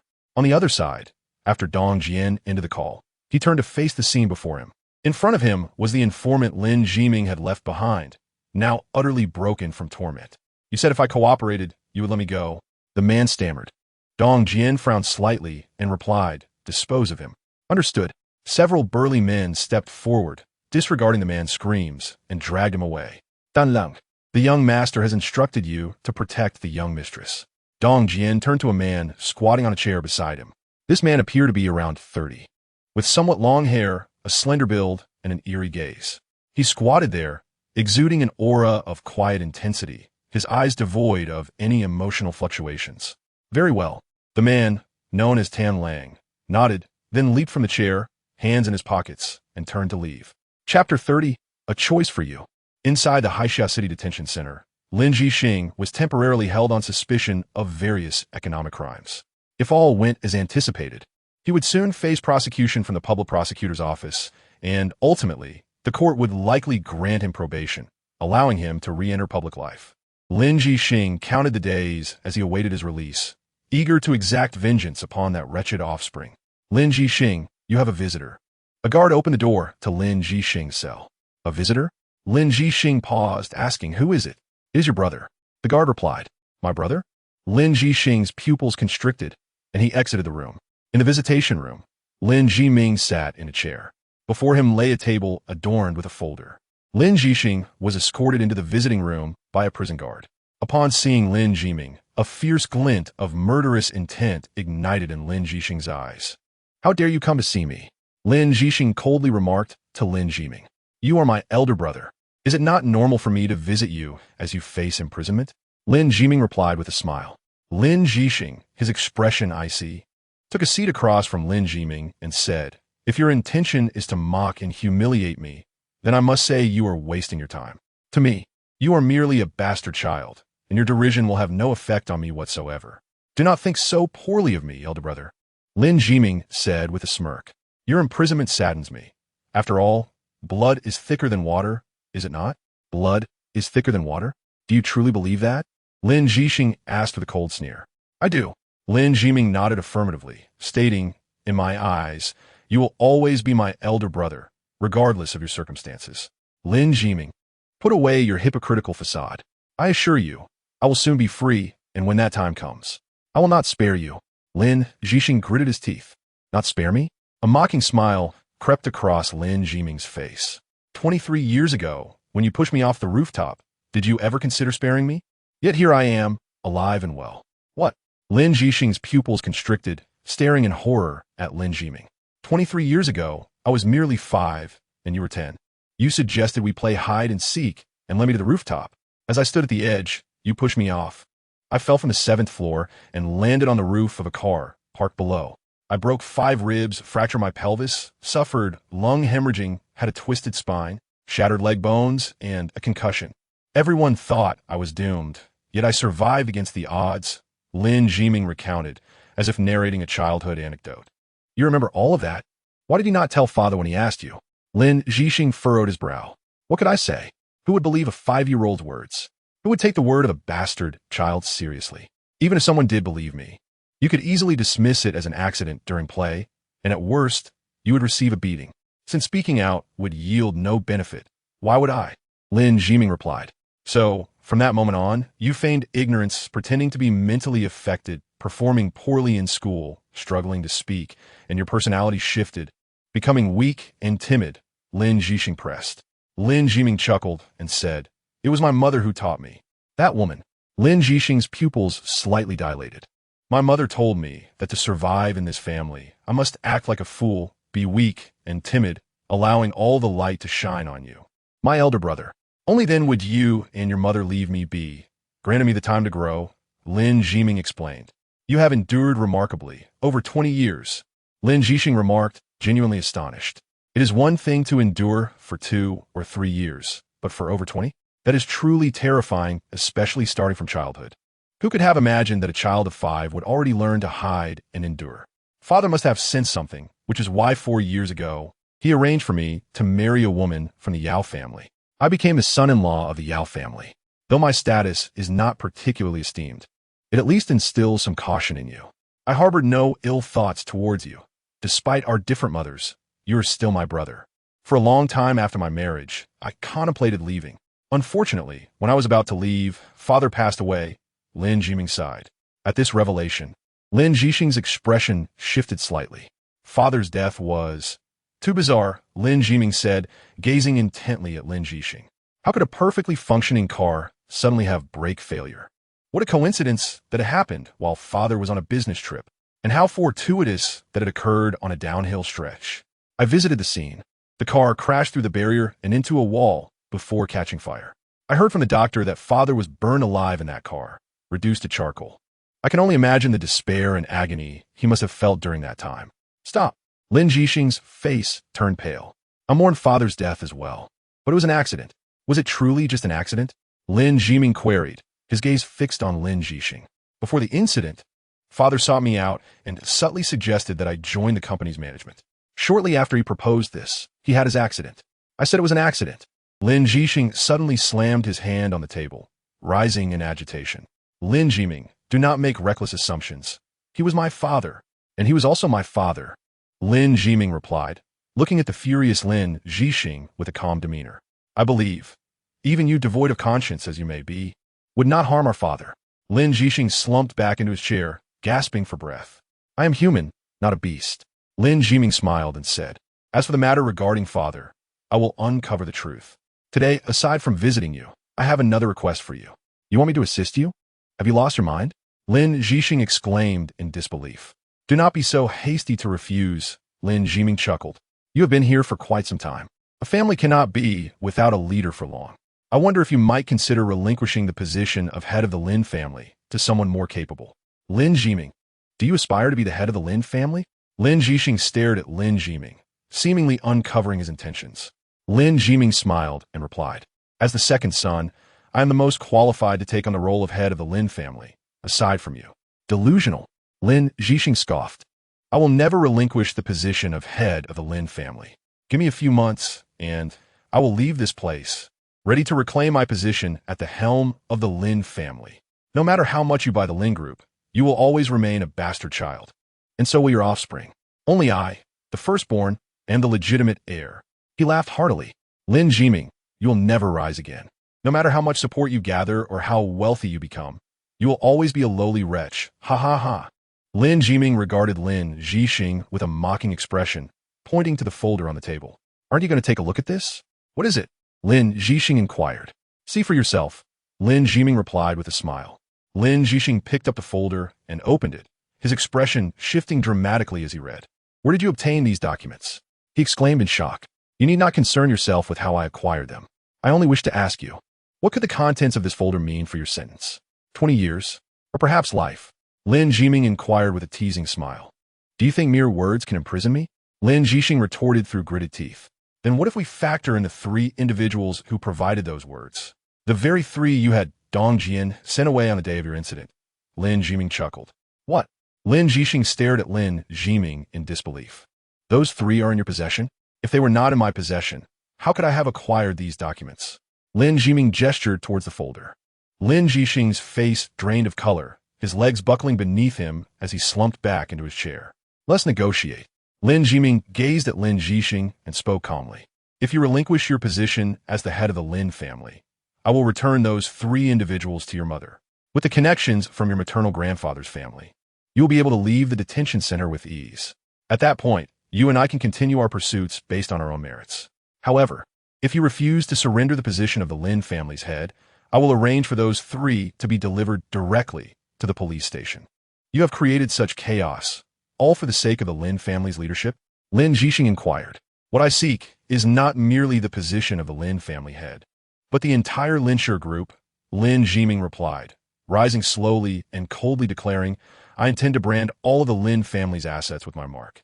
I shall sever any association with the illegitimate title of a branch offspring. My mother, my wife, and my descendants will become the rightful lineage of the Lin family, basking in glory for generations to come. I will ensure that all who once looked down upon me will only gaze up in awe. I shall have the entire Lin clan prostrating at my feet. Upon hearing these words, Lin Zhixing felt overwhelmed, collapsing to the ground from his chair. I have presented you with options. Now, make your choice, Lin Zhiming stated. I yield. Chapter 31. Everything awaits 3 days hence that evening. All members of the Lin family received news that left them utterly astonished. Lin Zhixing, imprisoned, had voluntarily relinquished his position as the head of the Lin family. This revelation struck the Lin family like a thunderclap. No one could fathom that Lin Zhixing would take such a step, although he was incarcerated, as per Shun Hongyue's assertions. Lin Zhixing would likely receive a suspended sentence within 3 months and could resume his role as the head of the Lin family. Under any circumstances, Lin Zhixing should not have surrendered the position, as it was common knowledge that doing so would make his brother Lin Zhiming the primary heir. This had been the Lin family's rule, upheld for over a century, and no one had the authority to alter it. Everyone was aware of the intricate ties between Lin Zhixing's imprisonment and Lin Zhiming, and it was incomprehensible why Lin Zhixing would willingly cede his position to Lin Zhiming. Confusion enveloped the Lin family upon receiving this news. Subsequently, the elder Lin Maokai issued a notice to all family members, both local and those from afar, mandating their return to the ancestral Lin residence within 3 days. In 3 days, Lin Zhiming would inherit the position of the Lin family head. At this moment, the marginalized Lin Maokai demonstrated his significance. With all the elder family members having passed, and Lin Zhiming's grandfather and father gone as well, despite being on the fringes of power, was the highest-ranking elder by generational standards and would preside over the ceremony for the new head of the Lin family. Many Lin family members began booking flights and train tickets, preparing to witness Lin Jiming's ascension. In just 3 days, a once-derided illegitimate child, overlooked for over 2 decades, would rise to become the new head of the Lin family. This abrupt turn of events left everyone with a surreal sense of disbelief. In a certain location within Haixia City, Shan Hongyue, expressionless, regarded the 3 kneeling before her. These 3 were the individuals sent by Lin Jiming. Hours earlier, she had already learned everything. After Lin Jiming departed, Lin Jixing had sought her out to divulge all. Like Lin Jixing, Shan Hongyue opted for relinquishment and replacement. Lin Jixing's maternal grandfather had negotiated a lighter sentence for him, but should these 3 appear, Lin Jixing would face at least 20 years in prison, if not more. Therefore, they had no choice. I finally understand what Lin Jiming seeks, Shan Hongyue stated calmly. Please spare us, madam. We truly have no options left. The 3 pleaded desperately. It was all Dong Jian's doing. He delivered us to Lin Jiming. It is too late to speak now, Shan Hongyue replied coolly. In less than a week, Lin Jiming has imprisoned Jixing, captured you, acquired the Linsher group, and seized the position of family head. Everything is set in stone. It is too late. Please spare us, madam, the trio begged, bowing repeatedly. Did you think I would exchange my son's position as head of the family to release you merely to allow you to remain a threat to him? Shan Hongyue questioned. The 3 were taken aback, and one suddenly stood and attempted to flee. Just then, a flash of cold light cut through the air. The fleeing figure's expression shifted, and a spray of crimson erupted from his neck. He staggered a few steps before collapsing face down, convulsing briefly before succumbing to death. A man with a cold demeanor emerged from the shadows. Sister, father is quite displeased to hear that you have lost the position of the Lin family head, the man stated, hands shoved into his pockets, his face devoid of emotion. He appeared to be around 40, scruffy and unkempt, yet exuded an aura that sent chills down one's spine. For Jixing's sake, I had no choice. I cannot allow him to languish in prison for a lifetime. Shan Hongyue gritted her teeth. However, losing the position of the Lin family head means our 20 years of scheming have been rendered futile. Can you bear that responsibility? The man asked. If father wishes to assign blame, let him direct it at me. Yet, we still have hope. If I can kill Lin Jiming within 3 days, then Jixing shall once again assume the role of family head. Shan Hongyue declared. I have come for that very purpose. The man replied indifferently. Father has provided me with 3 shadow assassination units. Really? Shan Hongyue exclaimed in astonishment. This is our last chance for a turnaround. If we fail to seize it, our 20 years of planning will be rendered meaningless. Father does not wish to see such a scenario unfold, the man stated. With you and the 3 shadow assassination units, no matter who Lin Jiming has behind him, he is doomed, Shan Hongyue proclaimed excitedly. Have we uncovered who is backing Lin Jiming? The man inquired. Not yet. They're deeply concealed, and we have no leads. However, from the intelligence we currently hold, it appears their intentions align with ours. Otherwise, Lin Jiming would not be so eager to become the head of the family. He could simply hand the 3 over to the police. In a few months, Jixing would receive a heavy sentence. His urgency to ascend suggests he is also after something significant. After all, that matter is about to commence. Shan Hongyue elucidated. Perhaps. We have schemed for over 20 years. Others can do the same. Regardless, our priority is to eliminate Lin Jiming. The rest can be addressed later. The man declared with a murderous glint in his eyes. I am counting on you, my brother. Shan Hongyue smiled before turning to the 2 kneeling individuals. Brother, these 2 shall be offered to the shadow assassination units for their feast. Understood, the man nodded. The 2 kneeling figures pleaded incessantly for mercy, but their cries fell on deaf ears as they were taken away. Thus, the 3 vanished from existence. Meanwhile, at the Hilton Hotel in Haixia City, Lin Jiming sat in the presidential suite's living room, facing Lin Maokai. Observing Lin Jiming, Lin Maokai felt a prickling sensation on his scalp. In his 70s, he considered himself well-versed in life, yet he had never encountered someone like Lin Jiming, an individual adept at concealment, with profound depths and unfathomable methods. When he had heard Lin Jiming mention the change of family head, he had dismissed it as mere fantasy. Yet just a day later, Lin Jixing had astonishingly chosen to surrender his position, creating an opportunity for Lin Jiming's rise. Such tactics have undoubtedly surpassed his understanding. Consequently, Lin Maokai, being quite perceptive, assumed the role of spokesperson, fully assisting Lin Jiming in securing the position of the Lin family patriarch. "You have performed admirably," Lin Jiming remarked. Thank you, Lin Maokai replied, his demeanor one of utmost humility. Although he was Lin Jiming's second uncle, and thus technically his elder, he found himself responding to Lin Jiming's praise as if he were junior.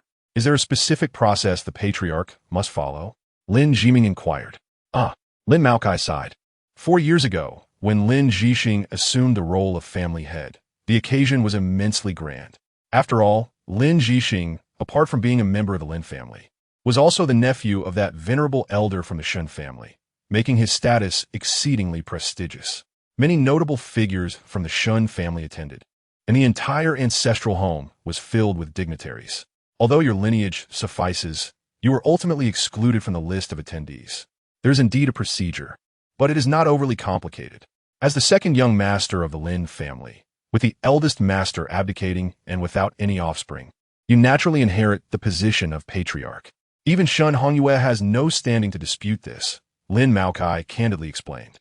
Lin Jiming smiled slightly and said, "I shall rely on you for assistance then." "You are too kind," Lin Maokai waved his hand dismissively. "Are you comfortable in this place?" Lin Jiming asked. "Comfortable indeed. Truth be told, I have never resided in such splendid accommodations throughout my life," Lin Maokai expressed with a touch of nostalgia. "As long as you are comfortable, I must take my leave now. In 3 days, everyone residing here, including you, must be present at the Lin family ancestral home," Lin Jiming stated. "That is certain. By the way, Jiming, should you pay a visit to the third uncle?" Lin Maokai quietly inquired. The third uncle, Lin Maohua, is Lin Maocai's brother and Lin Jiming's third uncle. Unlike Lin Maokai, Lin Maohua is quite capable and serves as one of the senior shareholders of the Lin Group, making him a central figure within the family. His lineage is flourishing, with 3 sons and 2 daughters, many of whom are of Lin Jiming's generation, making it the most prosperous branch of the Lin family. Ever since Lin Jiming acquired all the shares of the Lin Group, Lin Maohua has been notably discreet, remaining at home for several days without making an appearance. Nonetheless, Lin Jiming is aware that the old man nearly suffered a heart attack upon learning that the Lin Group had been revived under Lin Jiming's stewardship. Previously a senior executive, he had been aligned with Shan Hongyue, but following the acquisition, his connections to her have nearly severed. "I shall not go," Lin Jiming chuckled. "I believe he would prefer not to see me. Since neither party holds any fondness for the other, there is no point in wasting time." "Indeed," Lin Maokai nodded. "As long as he appears in 3 days, that suffices." 3 days, indeed. Lin Jiming smiled slightly. "That day will surely be a lively one." Lin Maokai gazed at Lin Jiming, sensing a depth of meaning behind his smile. Chapter 32. Lin Jiming's sister. Upon leaving the Hilton Hotel, Lin Jiming received a phone call from the provincial capital. "I hear you are to assume the role of Lin family patriarch in 3 days?" inquired a gentle male voice on the other end. "You are quite well informed," Lin Jiming replied with a smile. "Everyone is talking about it, saying they will come to congratulate you and partake in your joyous occasion." The voice continued. "It would be best if you did not come. Each of you carries either an imposing reputation, a lofty status, or substantial wealth. The small city of Haixia cannot accommodate such formidable figures." Lin Jiming jested. "Are you jesting with us? Compared to you, what stature do we possess? Rest assured, we are merely teasing you. However, while we may not attend, our gifts will be plentiful," the voice assured. "Very well. I shall look forward to sharing a drink with you when you visit the provincial capital," Lin Jiming said before hanging up, scratching his head in exasperation. The gifts from his close friends would undoubtedly be extravagant, leading to yet another round of pretense on his part. By the time Lin Jiming returned home, night had fallen. He had indulged in a few drinks, the scent of alcohol clinging to him. Yao Jing was, as always, seated on the sofa, though this time she was not working on her laptop, but watching a television drama. "I spoke with Wang Hai and others this evening and had a couple of drinks," Lin Jiming explained. Yao Jing replied, offering no further comment. After washing his face in the bathroom, Lin Jiming returned to the dining area, taking a seat on the single sofa to Yao Jing's left, crossing his legs and leaning back to watch television. "Why do you wish to become the Lin family patriarch?" Yao Jing suddenly asked. "Perhaps it is to fulfill a certain obsession. I was bullied by the Lin family for over 20 years, and now that I possess the capability, I shall take on the role of patriarch, if only to assert myself." Lin Jiming chuckled. "You are being far too ostentatious," Yao Jing remarked. "A tall tree invites the wind. You have already acquired the Lin group, and now you are seizing the Lin family. I cannot fathom how many will envy you. When you work at the company, do you care about the opinions of the lower-level employees?" Lin Jiming asked. "Not at all," Yao Jing shook her head. "In the company, she was an absolute dominator." "Then that is precisely it. I too shall remain indifferent to others' perceptions," Lin Jiming shrugged. "Tomorrow, I will contact a private security company for you. They will send a few individuals to the office, and you can choose those you find suitable to keep by your side," Yao Jing stated. "You are arranging bodyguards for me," Lin Jiming exclaimed in surprise. In novels, it is usually the domineering female CEO who hires elite bodyguards for herself. This is the first instance he has witnessed a powerful female CEO arranging bodyguards for another person. Well, the events of last night prompted this thought. "Your reputation is growing, and it is prudent to ensure your safety," Yao Jing explained. "Very well. I shall defer to your judgment." Lin Jiming smiled and nodded, grateful for his wife's thoughtful gesture. He had no concerns that a bodyguard might complicate his affairs. After all, he had built his current status under the scrutiny of many and was not worried about a bodyguard discerning anything unusual. "I am off to bed," Yao Jing announced as she rose and returned to her room. Lin Jiming turned off the television and followed suit. Soon after, there was a knock at his door. Upon opening it, he found Yao Jing standing there with a cup of water. "This is vitamin B. Take some for liver protection," she said, handing him 2 tablets. Without hesitation, Lin Jiming swallowed the pills and took a couple of sips from the water she offered. "Drink plenty of water," Yao Jing instructed before turning and heading back to her room. "What a wonderful wife." Lin Jiming smiled as he returned to his own room. As night deepened, Lin Jiming fell into a restful sleep. In the middle of the night, his phone suddenly vibrated. Glancing at the screen, he answered the call. Brother, I am about to board the plane. I will arrive at Haixia Airport tomorrow morning at 7:30. You must come and pick me up, okay?" A lively female voice resonated from the other end. Hearing this voice, a genuine smile blossomed on Lin Jiming's face. "Mengjia, aren't you supposed to be in class?" he asked. "I received word that you will assume the patriarch's role in 3 days, so I hurriedly bought a ticket to return home." "Brother, I have always said you are no ordinary person, and you cannot deny it now." "I was the first to recognize your true nature. I am truly impressive," the voice declared triumphantly. "You are indeed the most impressive," Lin Jiming chuckled. "I will be there to pick you up tomorrow morning. Is that satisfactory?" "Satisfactory? This is a task. You must come to fetch me." "All right, the plane is about to take off. See you tomorrow, kisses." A series of kissing sounds emanated from the other end of the line, prompting Lin Jiming to hastily terminate the call, followed by a wry smile. The caller was Lin Mengjia, a member of the Lin family and Lin Jiming's sister. 18 years ago, Lin Mengjia was adopted by Lin Jiming's father, Lin Jinan. Now 20 years old, she was sent abroad 2 years ago to pursue a master's degree in psychology in the United States. Among those alive in the Lin family, Lin Mengjia was the only one with whom Lin Jiming shared a bond. Since childhood, she harbored an inexplicable affection for him, often clinging to his side and acting as his devoted follower. More often than not, she even took on the role of his protector. Though she was 8 years his junior, she assumed the responsibility of safeguarding Lin Jiming from bullying, which often resulted in her being on the receiving end of physical altercations.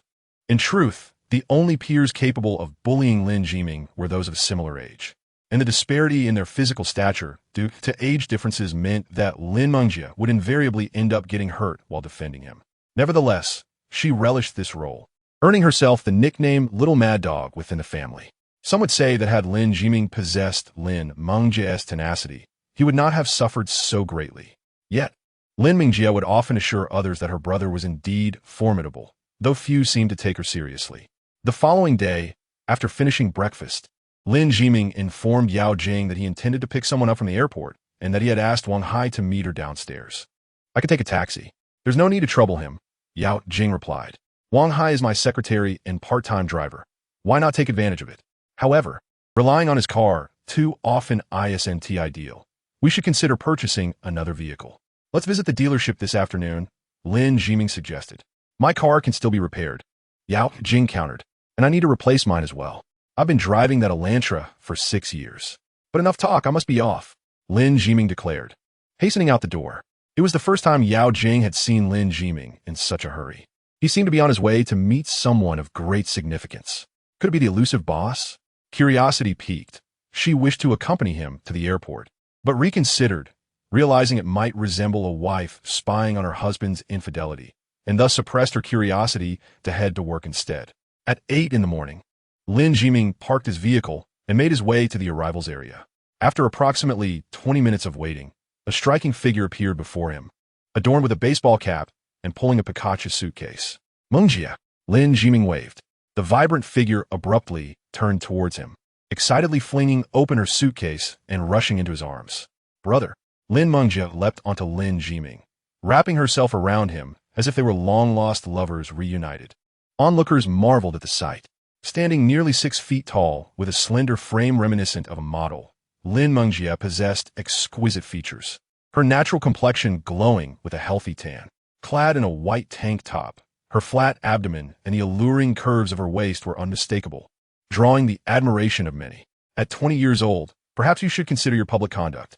Lin Jiming chuckled, attempting to disentangle himself. Oh no, I simply adore hugging my brother.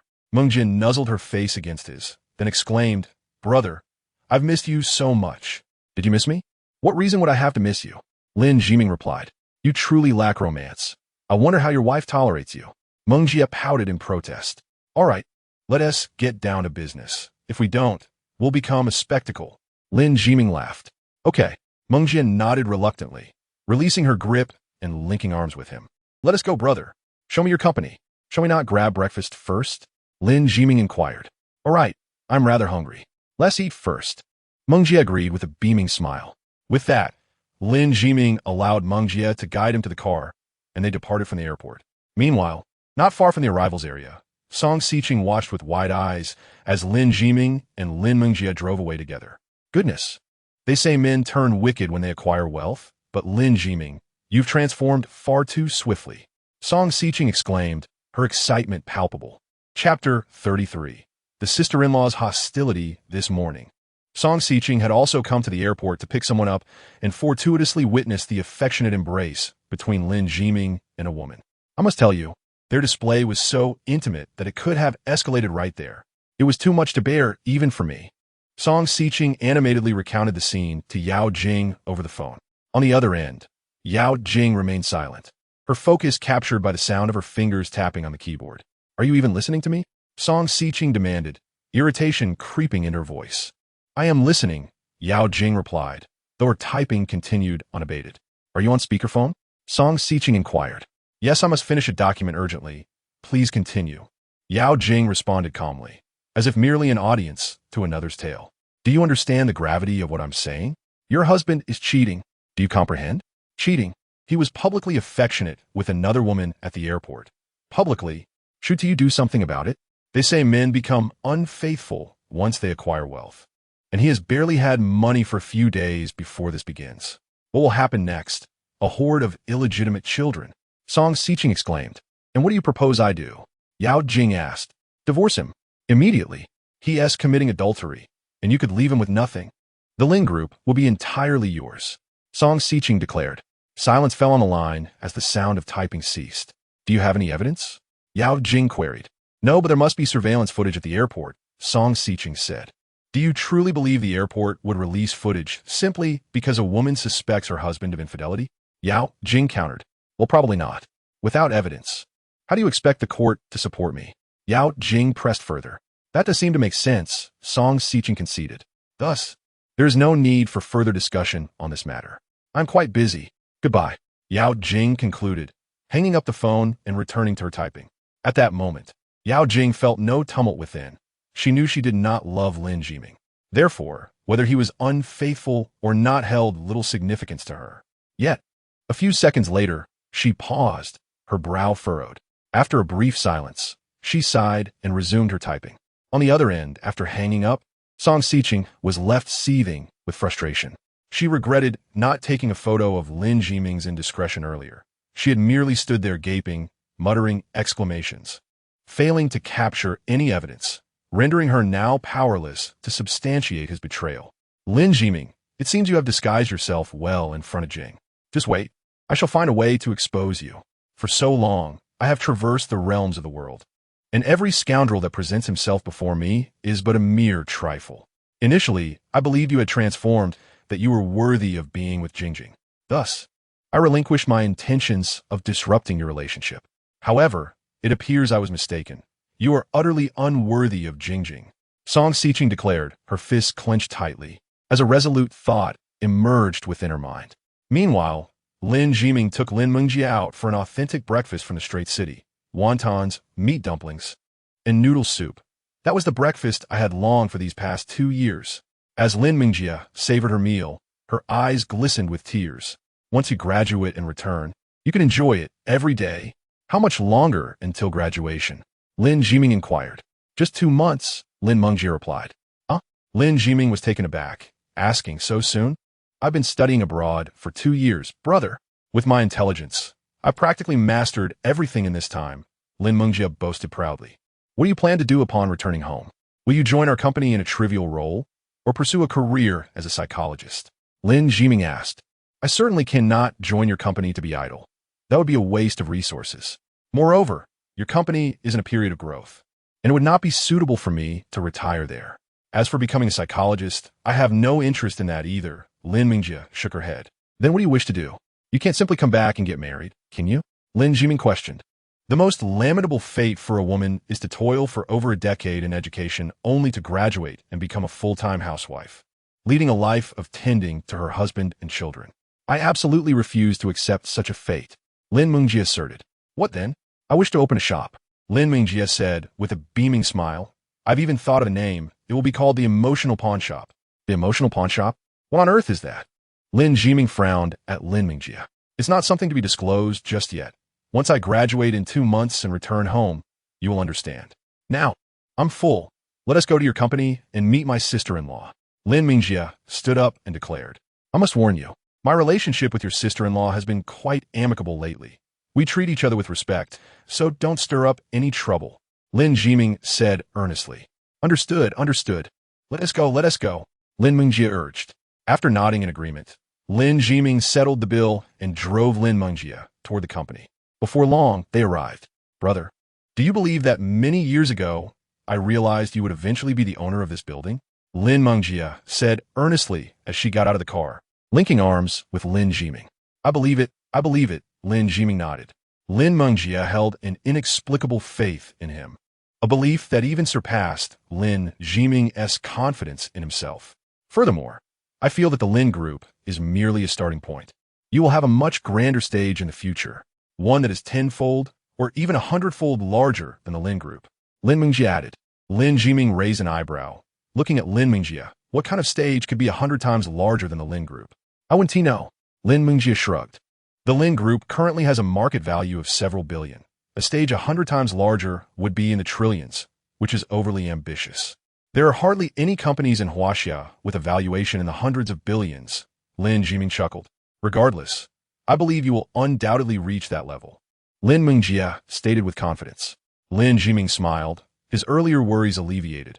Upon hearing Lin Mengjie's mention of stage 100 times greater, he had been startled, initially believing she was aware of certain matters. It now appeared that Lin Mengjie was merely blindly confident in him, leading her to express such sentiments. The two ascended to the top floor via the exclusive executive elevator.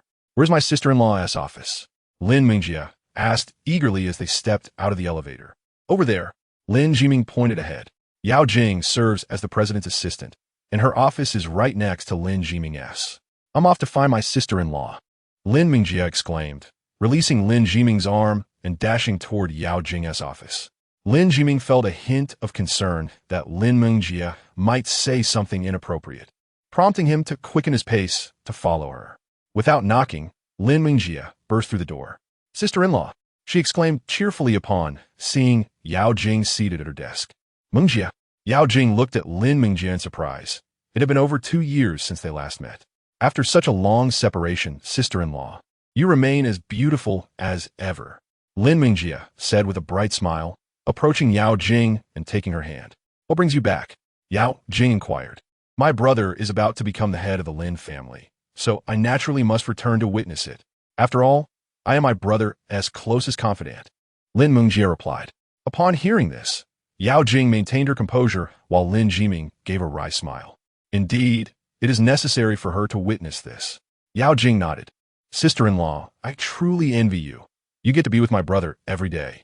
I'm thinking once I graduate, I'll also stay by my brother's side and work as a little secretary, so I can be with him daily. Lin Mingjie said with a grin. Your brother just happens to need a female secretary, so if it's you I would feel at ease, Yao Jing replied with a faint smile. You can trust me.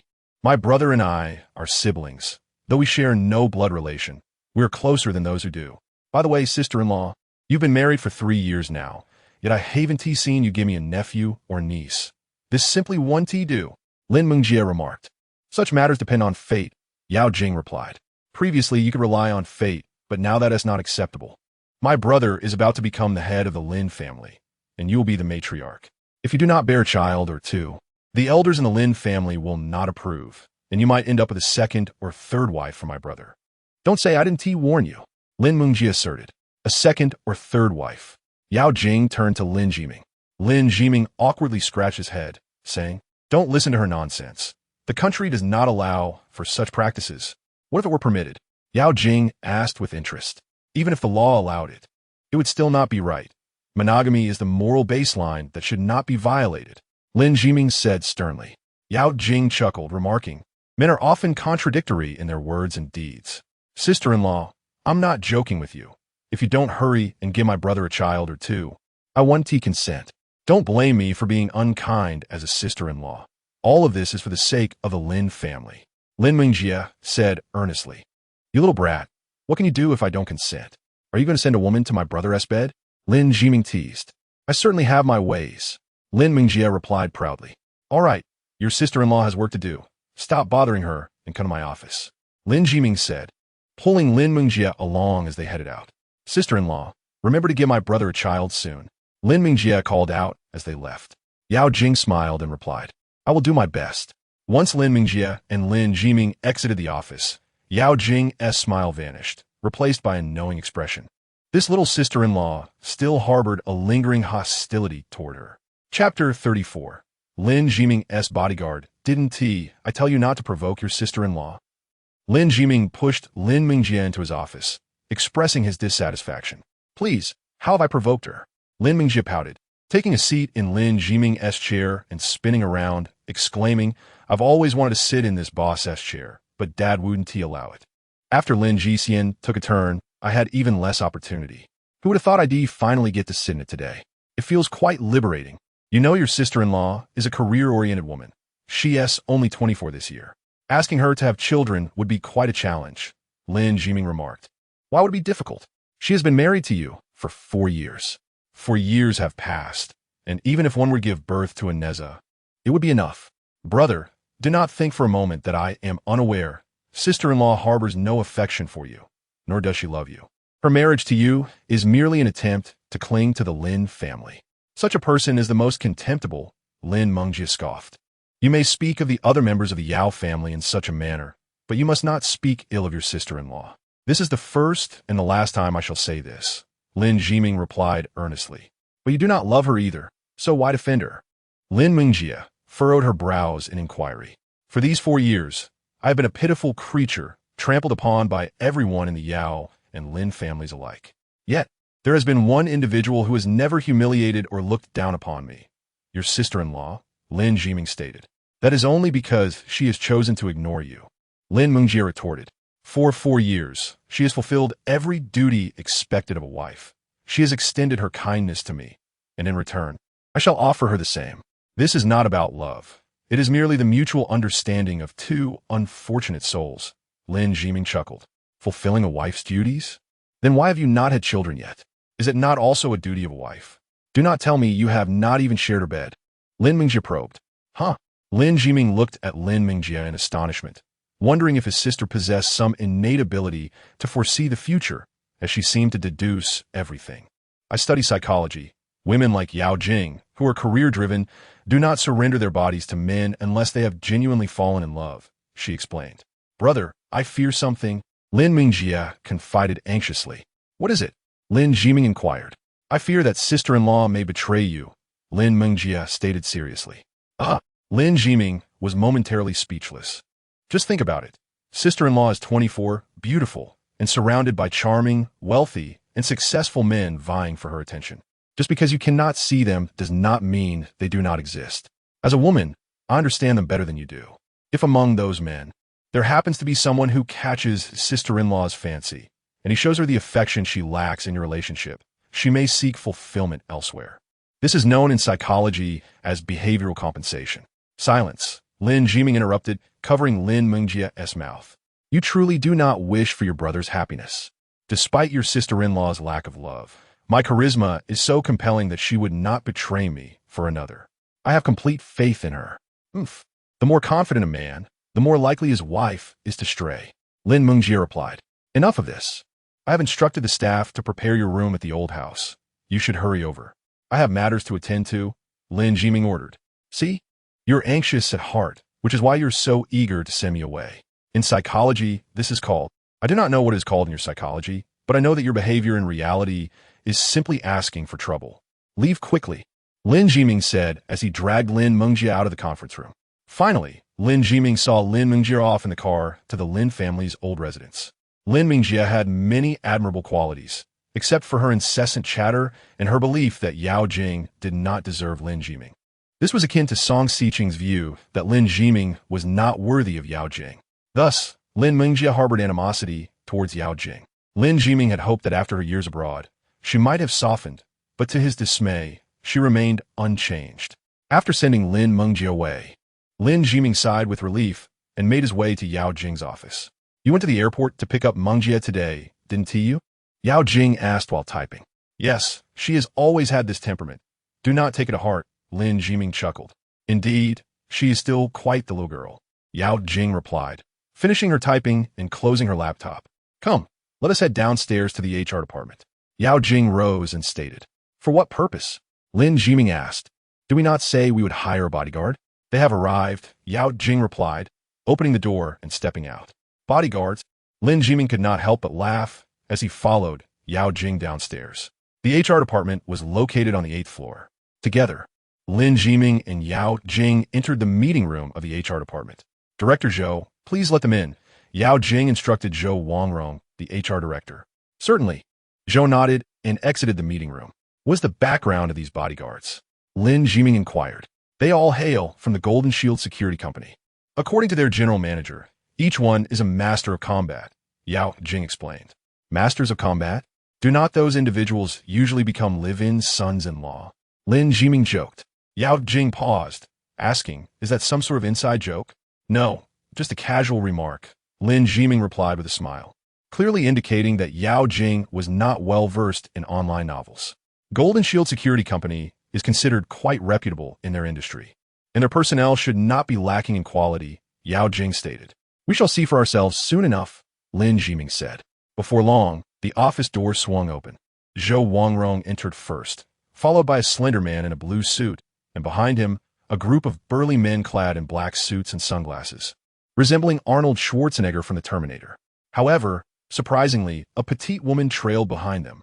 This woman wore a tailored suit, had short hair, and donned sunglasses, obscuring her eyes. Yet her prominent nose suggested she was likely quite attractive. Lin Zong, Yao Zong. Greetings. The man in the blue suit smiled and greeted Lin Jiming and Yao Jing. This is Mr. Li from Golden Shield Security Company, Yao Jing introduced. Hello. Lin Jiming nodded in acknowledgement. These individuals are our company's elite bodyguards, each possessing exceptional expertise and extensive experience. Hiring any one of them will ensure your utmost safety. Mr. Li introduced them with professionalism. You may choose one for yourself, Yao Jing suggested. How about that female one? Lin Jiming asked. As long as you find her suitable, it is fine, Yao Jing replied. Mr. Li, your judgment is truly commendable. This is Li Sina, a newcomer at our company. Do not let her status as a beginner fool you.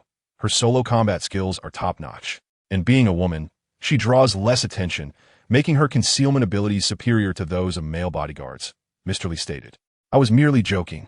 Selecting someone to protect my life should not be taken lightly, Lin Jiming remarked, turning to the group and inquiring, what is their salary? They are elite personal bodyguards, with a monthly salary of 100,000.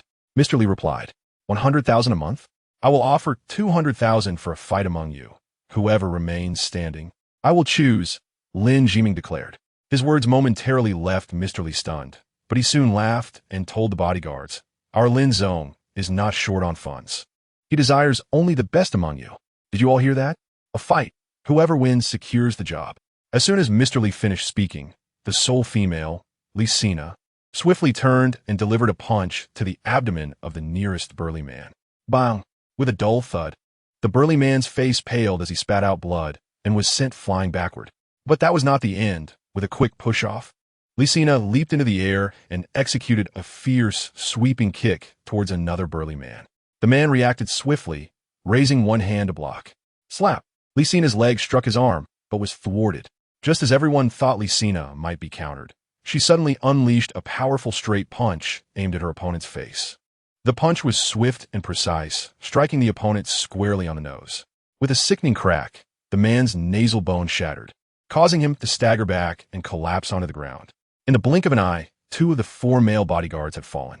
Li Sina, you're going too far, shouted the remaining male bodyguard as he charged at her, followed by another who also rushed toward her. It appeared they intended to engage in a 2-on-1 fight. Li Sina exhibited an unyielding demeanor as the 2 men approached her. In an instant, she deftly dodged behind the male bodyguard whom she had just struck. The bodyguard became her shield, obstructing the advance of the other 2, compelling them to sidestep. Seizing the opportunity, Li Sina lunged forward and unleashed a flurry of precise punches. The male bodyguard was evidently no match for her skill and soon found himself overwhelmed. Retreating several steps until he leaned against the wall, his face ashen and immobile, Li Sina withdrew her assault and turned her gaze toward the remaining bodyguard. Only you remain, she stated coldly, devoid of emotion. The last bodyguard's expression darkened. With clenched fists, he charged at her with a roar. Li Sina steadied her breath and raised her hands, assuming a Wing Chun stance. In the blink of an eye, he was upon her. With a mocking smile, she swiftly drew a baton from her waist and thrust it forward. A crackling sound echoed, and the final bodyguard collapsed to the ground. In less than 30 seconds, all 4 bodyguards lay defeated, leaving only Li Sina standing. Just you now, Lin Jiming remarked with a smile. Mr. Li observed Li Sina with astonishment, having never anticipated that this petite woman possessed such formidable combat prowess. It was no wonder his superior had insisted he bring her along. This is the one, Yao Jing declared. Excellent, Mr. Li responded with a grin. Lin Jiming has a keen eye for talent, having identified the most formidable individual among my entourage. Li Sina will undoubtedly ensure your safety. With that, Mr. Li turned to Li Sina, stating, from this moment on, you are Lin Jiming's bodyguard. You are no novice. You understand what is paramount in this role, do you not? The protection of your employer's safety. His life is more valuable than your own. Li Sina's expression remained impassive as she replied, indeed. Precisely. Mr. Li nodded, then addressed Lin Jiming. If there are no objections, Li Sina can commence her duties immediately. No objections. Lin Jiming waved his hand. You may leave. Very well, Mr. Li said, turning to exit. Yao Jing followed him, presumably to discuss agreements and related matters. Lin Jiming regarded Li Sina with a slight smile, saying, remove your sunglasses. Let me see your eyes. I believe you would prefer not to see what lies beneath these sunglasses, Li Sina replied calmly. Why not? One can discern beauty in your features, Lin Jiming remarked. Li Sina shook her head, asserting, I am not beautiful. You're being modest, Lin Jiming chuckled. The eyes are the windows to the soul. I prefer to explore a person's inner world through their gaze. Therefore, I dislike those around me wearing sunglasses. Remove them. After a moment of silence, Li Sina complied and removed her sunglasses. Lin Jiming smiled. Now this is much better. Are you not surprised? Li Sina inquired. Surprised by what? Lin Jiming replied, studying her. Li Sina's left eye was a cold, emotionless orb, marred by scars, indicating she had lost it and now used a prosthetic. Her right eye, however, was perfectly normal, large and striking. Had both eyes been alike, Li Sina could be deemed a woman of considerable beauty, perhaps a 7 out of 10, though she paled in comparison to the likes of Song Xiqing or Yao Jing. A woman of such beauty, yet deprived of one eye and serving as a bodyguard, undoubtedly carried a wealth of stories. Li Sina had previously worked for others who asked her to remove her sunglasses, yet Lin Jiming differed from them all.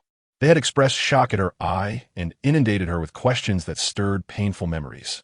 Each time, she felt a pang of discomfort, yet had no choice but to respond. Consequently, she seldom remained with any employer for over a month. "I have a question," Lin Jiming said. At this, Li Sina's heart sank, realizing she had misjudged him. He was not reluctant to inquire. He simply took his time. "Please ask your question," she said, bracing herself to repeat the words she had articulated countless times before. "Why did you choose to engage in combat? For against one?" Lin Jiming queried. Surprised by the nature of the question, Li Sina nonetheless answered truthfully. "Among the 5, I am the newest member. Thus, even if I wished to avoid a 4-on-1, they would have banded together to eliminate me first. I couldn't withstand their combined assault, so I chose to strike first. After dispatching 2, the remaining 2 posed no threat, allowing me to seize the initiative and ultimately secure this position. Do you know why I selected you?" Lin Jiming asked. "Because I won," Li Sina replied. No. "It is because your intellect surpassed that of the others," Lin Jiming stated, gesturing to his head before heading toward the door. Li Sina donned her sunglasses and followed closely behind him. "Are you aware of the advancements in ocular prosthetics?" Lin Jiming inquired as they walked. "I am aware," Li Sina responded. "Why not acquire one for yourself?" Lin Jiming asked. "A prosthetic eye costs over 100 million. I cannot afford it at present," Li Sina replied. "This is my card. You have 1 day to procure a prosthetic eye," Lin Jiming said, handing her his Duke of Bohemia card. Li Sina was momentarily taken aback. Despite her decent looks, she had encountered employers willing to lavish money for a mere night together. Yet none had ever offered over 100 million upon their first meeting. "I cannot accept your money. My intention is for you to use this, aside from your salary," Lin Jiming clarified. "With only 1 functional eye, your abilities are inevitably compromised. I do not wish to have a subpar individual by my side," Lin Jiming stated matter-of-factly. Subpar. The term was harsh, yet Li Sina remained unfazed, for she considered herself a flawed product. "Take it. I understand you are in dire need of funds. When I asked why you engaged in a 4-on-1, you omitted a crucial detail. You require this position with a salary of 200,000. You fought to defeat the 4 because you need the money for your eye. Since that is the case, allow me to assist you first, and we can deduct the cost from your salary. Your skills are commendable, and I foresee many opportunities to utilize your talents in the future. We will arrange additional commissions to ensure you repay this within your lifetime." With that, Lin Jiming pressed the card into her hand and turned to leave. Li Sina stood still, watching as he vanished from her sight before lowering her gaze to the Duke of Bohemia card in her hand. Her body trembled slightly as a tear fell onto the card. She wiped her eyes and entered the adjacent elevator. At the top floor of the Lin Corporation, Lin Jiming exited the elevator with a broad smile. "Do you know who I just encountered?" he asked, grinning at Dong Jian, who was preparing tea. "Who did you meet?" Dong Jian set down the teapot, intrigued. "The blood moon rose," Lin Jiming announced, approaching Dong Jian and taking a sip from the teapot. "Ouch, that's scalding," he exclaimed, hastily placing the teapot down and spitting out the scalding liquid. "It was just boiled water," Dong Jian remarked. Lin Jiming opened his mouth, gasping for air, and hurried to the refrigerator to gulp down a bottle of iced mineral water. "The blood moon rose, is it the one from the foreign battlefield?" Dong Jian inquired. "Indeed," Lin Jiming nodded and said, 3 years ago, during my time at the foreign battlefield, I caught a glimpse of her. Her mask was shattered, revealing her true visage. I never anticipated that 3 years later, she would transform into a renowned bodyguard. And to my surprise, she has lost one eye. I've heard that the Blood Moon Rose was once a deity of death on the foreign battlefield, but she has been absent for several years. Her injury must have significantly diminished her power, leading her to take a temporary respite. Her role as a bodyguard is likely a facade, Dong Jian remarked. When the Blood Moon Rose first appeared, she captivated many, and I had long wished to recruit her, yet opportunities eluded me. Who would have thought that this time, with a monthly salary of 200,000, I could secure her services? Lin Jiming chuckled. From the moment Li Sina appeared before him, he perceived a striking resemblance to the Blood Moon Rose he had seen once before. Thus, every word he spoke and every action he took was aimed at confirming Li Sina's identity and ultimately securing her. Upon learning that Li Sina was a newcomer at the Golden Shield Security Company, he deliberately raised the remuneration to 200,000. He anticipated everything Li Sina would say. A newcomer competing for lucrative assignments would inevitably become a target for elimination. When the time came, For elite bodyguards, confronting Li Sina alone would suffice for Lin Jiming to discern her true nature. As expected, Li Sina took the initiative to engage in a one-on-four confrontation. Though she concealed some of her abilities, her strength was sufficiently revealed, reinforcing Lin Jiming's hypothesis. To ultimately ascertain her identity, he insisted that Li Sina remove her glasses. When she did so, Lin Jiming was 100% certain that this woman was indeed the infamous Blood Moon Rose from 3 years prior. So, when you confirmed her identity as the Blood Moon Rose, you must have generously compensated her for the installation of a bionic eye. This act not only would move her, but also bind her to you. After hearing Lin Jiming's description, Dong Jian stated with conviction. Indeed, Lin Jiming nodded and replied, I have wealth, but I'm not a fool to prepay someone 100 million in wages. Upon hearing Lin Jiming's words, Dong Jian laughed. I used to be skeptical of luck, but I must concede, young master, your fortune is remarkable. Your wife has secured you a bodyguard, and by sheer chance, you encountered the Blood Moon Rose, and you are aware of her true identity. The Blood Moon Rose will likely never realize that the person she is to protect is someone of far greater renown on the foreign battlefield than she. That is all in the past. Now, our focus should be on outsmarting our adversaries. Occasionally engaging in violence can serve as a means of refining one's character. Lin Jiming chuckled, shaking his head. Indeed, Dong Jian nodded and added, by the way, young master, there are some bothersome individuals around the young mistress. Bothersome individuals? Lin Jiming raised an eyebrow and said, inform Tanlang to take action only when they strike first. Understood. Dong Jian smiled and said, the hardest part about doing good deeds is remaining anonymous. Everything you do for the young mistress will surely be known to her, and she will be touched by it. Do you think I am such a scheming person? Lin Jiming waved his hand and turned to leave. Prepare some money for me this afternoon. I intend to take Yao Jing to purchase a vehicle, Lin Jiming stated. Certainly, young master. Chapter 36. Moving a car. 2 days remain until Lin Jiming officially assumes the role of family head. Whether they are Lin family members engaged in business abroad or those residing in the city, everyone is poised to witness Lin Jiming's remarkable rise in just 2 days. At this moment, Shen Hongyue has surprisingly adopted a rather low profile, remaining silent.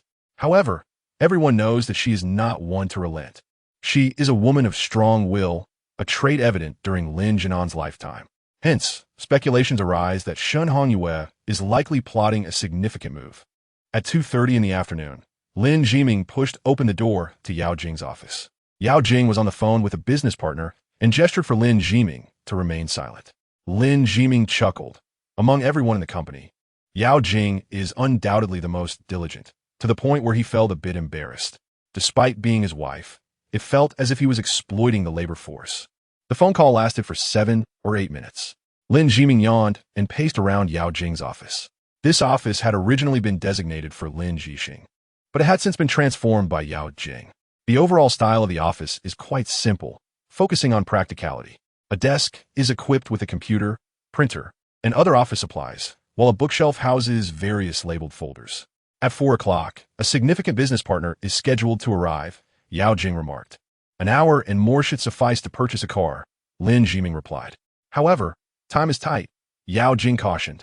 No worries, Lin Jiming smiled, asserting that the initiative lies with them. If they do not keep their partners waiting for at least half an hour to an hour, it may lead to complacency. After hearing Lin Jiming's words, Yao Jing fell silent for a couple of seconds before saying, it seems you are not entirely ignorant of business acumen. Luckily, Lin Jiming chuckled. Let's go and look at cars. Yao Jing nodded and exited the office alongside Lin Jiming.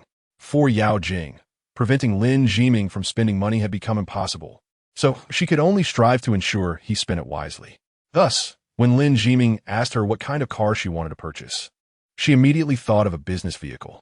They each owned a sedan, and acquiring a business car could occasionally be utilized for company purposes, proving far more practical than a sedan. However, Lin Jiming rejected this suggestion.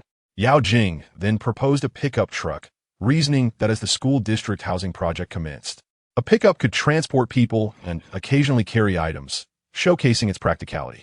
This suggestion was similarly dismissed by Lin Jiming, leading him to resolve not to consult Yao Jing further about the vehicle, fearing she might suggest a truck. Yao Jing is a pragmatist, yet Lin Jiming desired something less utilitarian. In his view, Practicality equated to unattractiveness. As the assistant to the CEO, one should drive an eye-catching, flamboyant vehicle. The more impractical the car, the more it would reflect the company's prowess, for only with sufficient strength could one pursue such ostentatious luxuries. As he spoke, Lin Jiming parked in front of a Porsche dealership. When it comes to flamboyance, Porsche undoubtedly ranks first, Lin Jiming remarked. Yao Jing gazed at the Porsche emblem ahead. To be honest, if she were to buy a car, she would not consider a Porsche, as it aligns with Lin Jiming's description of being excessively ostentatious. Yao Jing frowned slightly. In recent days, Lin Jiming had been purchasing bags, jewelry, and now a car. Everything he bought could be classified as a luxury item. What is his intention? Previously, one could argue that the bags and clothes were intended to enhance her appearance for a class reunion. But what about now? Yao Jing sensed that Lin Jiming was adorning her, yet she was perplexed by his motives. Let's go. What are you dawdling for? Lin Jiming urged. All right. Yao Jing nodded and accompanied him into the dealership. This was a sizable showroom. Upon entering, they were greeted by the latest model of the Porsche Cayenne, its rounded rear exuding an aura of luxury. Numerous vehicles filled the showroom, with a Macan, a smaller model, to the right of the Cayenne and the sleek 718 sports car to the left. Many well-dressed individuals perused and test-drove vehicles, as those capable of affording a Porsche generally possessed considerable wealth. Take a look and see which one you prefer, Lin Jiming said with a smile. I don't like Porsche, Yao Jing replied. That's all right. What matters is that it has flair. At your age, you should be driving something flashy. Just imagine, wearing a miniskirt and high heels while cruising in a Porsche. What a beautiful scene that would be, Lin Jiming remarked. You can't drive in high heels, Yao Jing countered. That's true. Then you shouldn't wear them, Lin Jiming replied. I suspect you're not the one driving, Yao Jing teased. Lin Jiming chuckled and scratched his head. At that moment, a salesperson approached them. He was a rather handsome young man, sporting a slick-back hairstyle, clad in a sharp suit, and wearing a professional smile. Good day, sir and miss. Allow me to introduce myself. My name is Zhuo Zhiyong, and I am a salesperson at this Porsche dealership. May I ask for your names? He inquired. My surname is Lin. I intend to buy a car for my wife, Lin Jiming replied. Is that so? Do you have any specific model or price range in mind? Zhuo Zhiyong asked. No particular requirements, as long as she likes it, Lin Jiming answered. No particular requirements?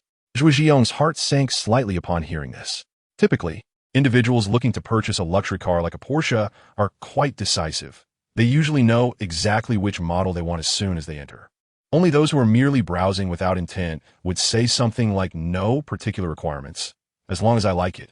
With this in mind, Zhuo Zhiyong's interest waned. He glanced at Yao Jing. Her beauty was truly rare, while Lin Jiming, though decent-looking, seemed to lack any designer attire, giving off the impression of someone not particularly wealthy. The sight of a stunning woman accompanying a less affluent man could only imply one thing. This was a car-chasing scenario.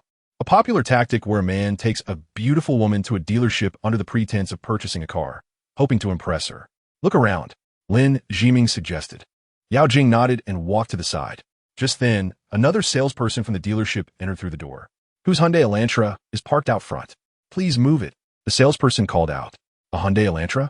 The others in the dealership looked around, surprised that someone visiting a Porsche dealership would arrive in such a modest vehicle. They were curious to see who it belonged to. It's mine. Lin Jiming raised his hand. Please step outside and move it, the salesperson insisted. I remember you parked it in a designated spot, didn't you? Yao Jing asked. Yes, I'll go check, Lin Jiming said, crossing the hall towards the entrance under everyone's watchful eyes. His Hyundai Elantra was parked right at the front. Next to it sat a Porsche 911, its engine rumbling deeply. Isn't it parked in the designated area? Lin Jiming asked, frowning. Unfortunately, sir, our parking lot is full, and we can't allow any cars to remain parked where others can't fit, the salesperson explained. Wouldn't it make sense to let others wait outside instead? Why must I move my car? Why not move someone else's? Lin Jiming asked, maintaining his composure. The salesperson couldn't help but chuckle at Lin Jiming's words and replied, Sir, why don't you take a look and see which car here could be moved? Lin Jiming surveyed the parking lot, noting that apart from his Hyundai Elantra, all the other vehicles were luxury brands like Mercedes, BMW, Audi, and Land Rover. The salesperson's implication was clear. Among all the luxury cars, only his Elantra could be moved. Interesting. Even in a parking lot, one can encounter such snobbery. I refuse to move my car, Lin Jiming thought bitterly. Hey, Hurry up and move your car. You're blocking the way, urged the young owner of the Porsche 911. The young man, around 17 or 18, was chewing gum, wearing sunglasses, and dressed in a trendy outfit. Clearly someone accustomed to getting preferential treatment at school. To Lin Jiming, this person seemed like a child. Sir, this young Master Wang is an esteemed guest of our company. Please understand, the salesperson implored. Understand? Why should I? I park here first, and just because he drives a luxury car, I have to move? What kind of logic is that? Lin Jiming retorted. Hey, are you going to move or not? Do you know how valuable my time is? The young Master Wang complained from inside his car. I certainly won't. What of it? Lin Jiming shot back with a smirk. Well, if you're going to act this way, we have no choice, the salesperson said. Acting what way? Who's misbehaving?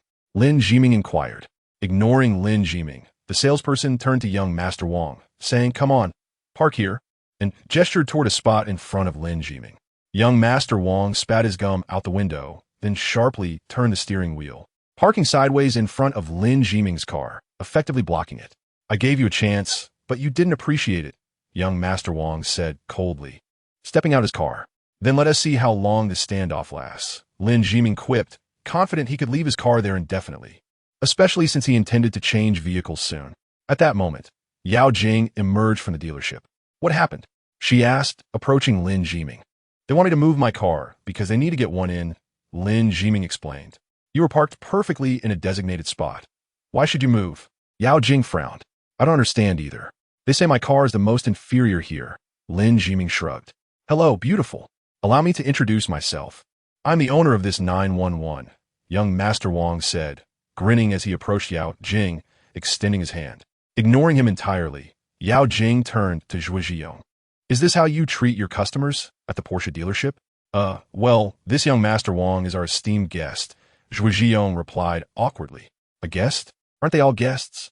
I thought he was just someone trying to snag a parking spot. Yao Jing retorted. Apparently, those driving an Elantra can now afford a Porsche. Impressive. Young Master Wang exclaimed. If this is how your dealership operates, I see no reason to stay, Yao Jing said, looking at Lin Jiming. Let's go. Mr. Lin, if you are leaving, please move your car. These parking spaces are reserved for our clients and are in high demand, Zhu Ziyong urged. I will leave my car here. If anyone touches it, they will face the consequences, Lin Jiming replied coldly. Huh? Consequences? I'll move it. What can you do about it? Young Master Wang scoffed, approaching Lin Jiming's car and slapping the hood. Feel free to keep hitting it.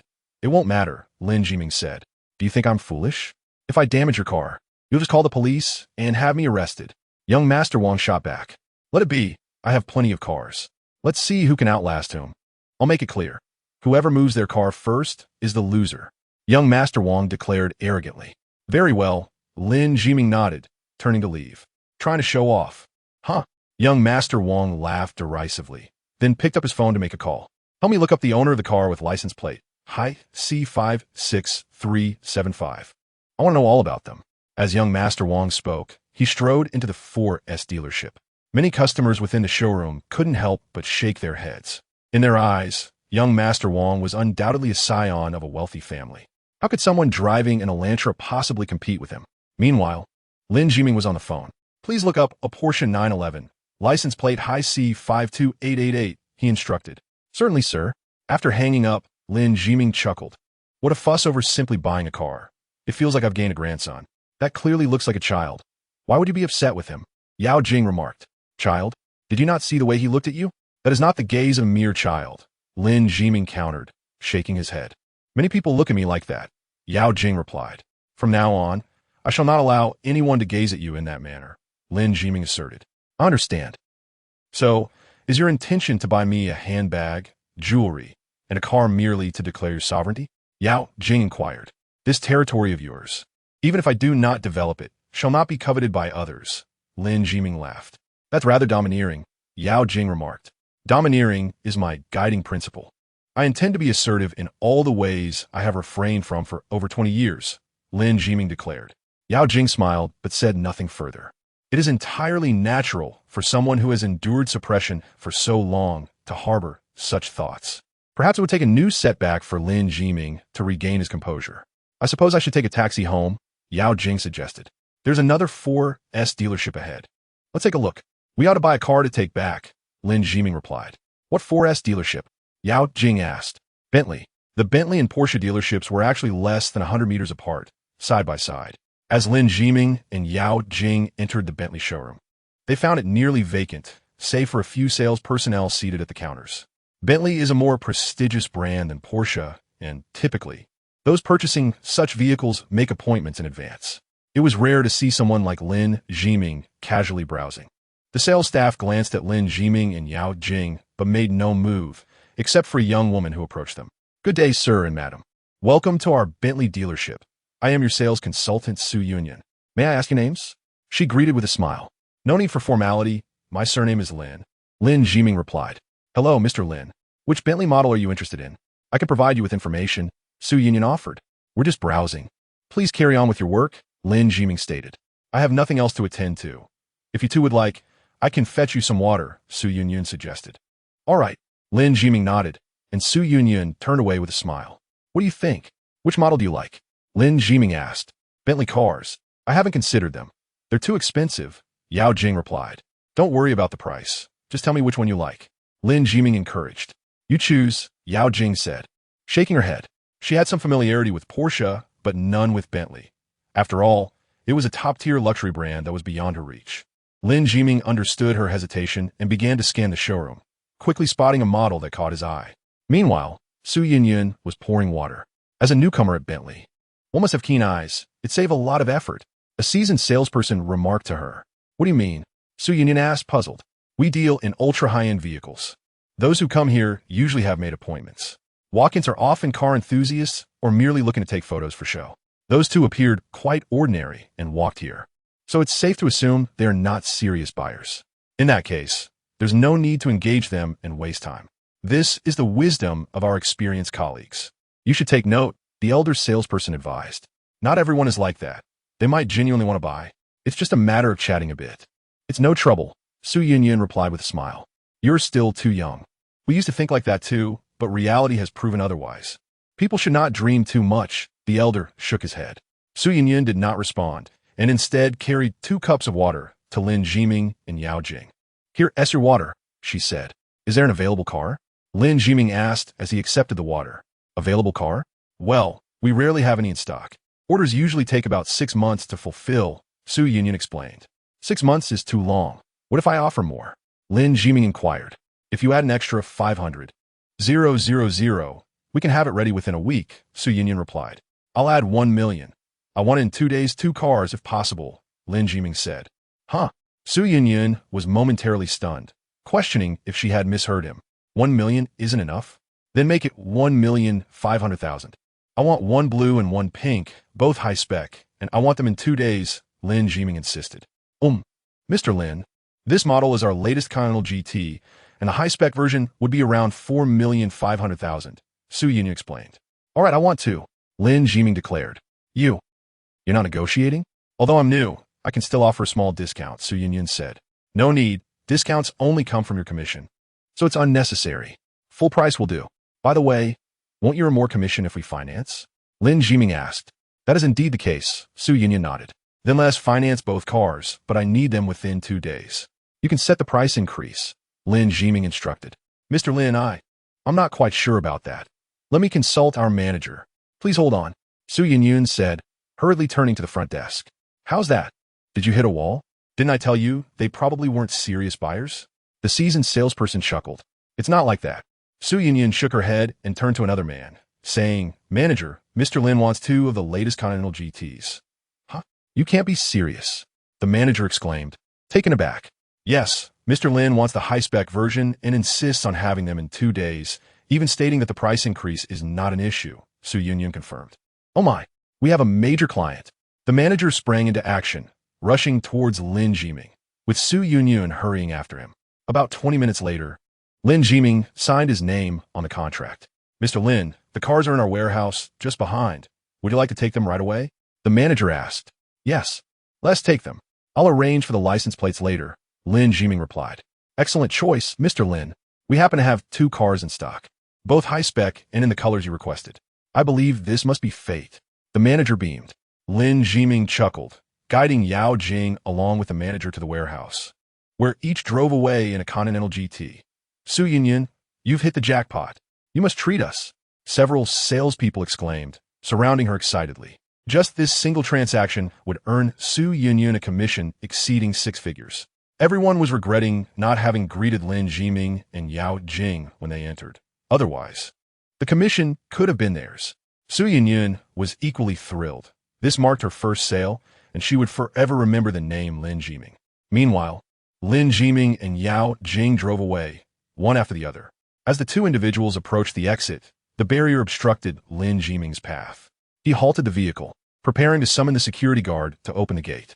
At that moment, a group of salespeople emerged from the Porsche dealership, surrounding young Master Wang. Their faces adorned with obsequious expressions as they lavished him with compliments. Two pristine Bentley Continental GTs, parked nearby, immediately captivated their attention. Upon noticing the two occupants in the car, their expressions shifted dramatically. Chapter 38. Calling Grandpa life often unfolds in serendipitous ways. Lin Jiming had not stooped so low as to flaunt two luxury cars at a Porsche dealership. However, fate had conspired against him, as the entrance was blocked by a barrier. His new vehicle, devoid of a license plate, required him to present a voucher from the Bentley dealership to the security guard for exit.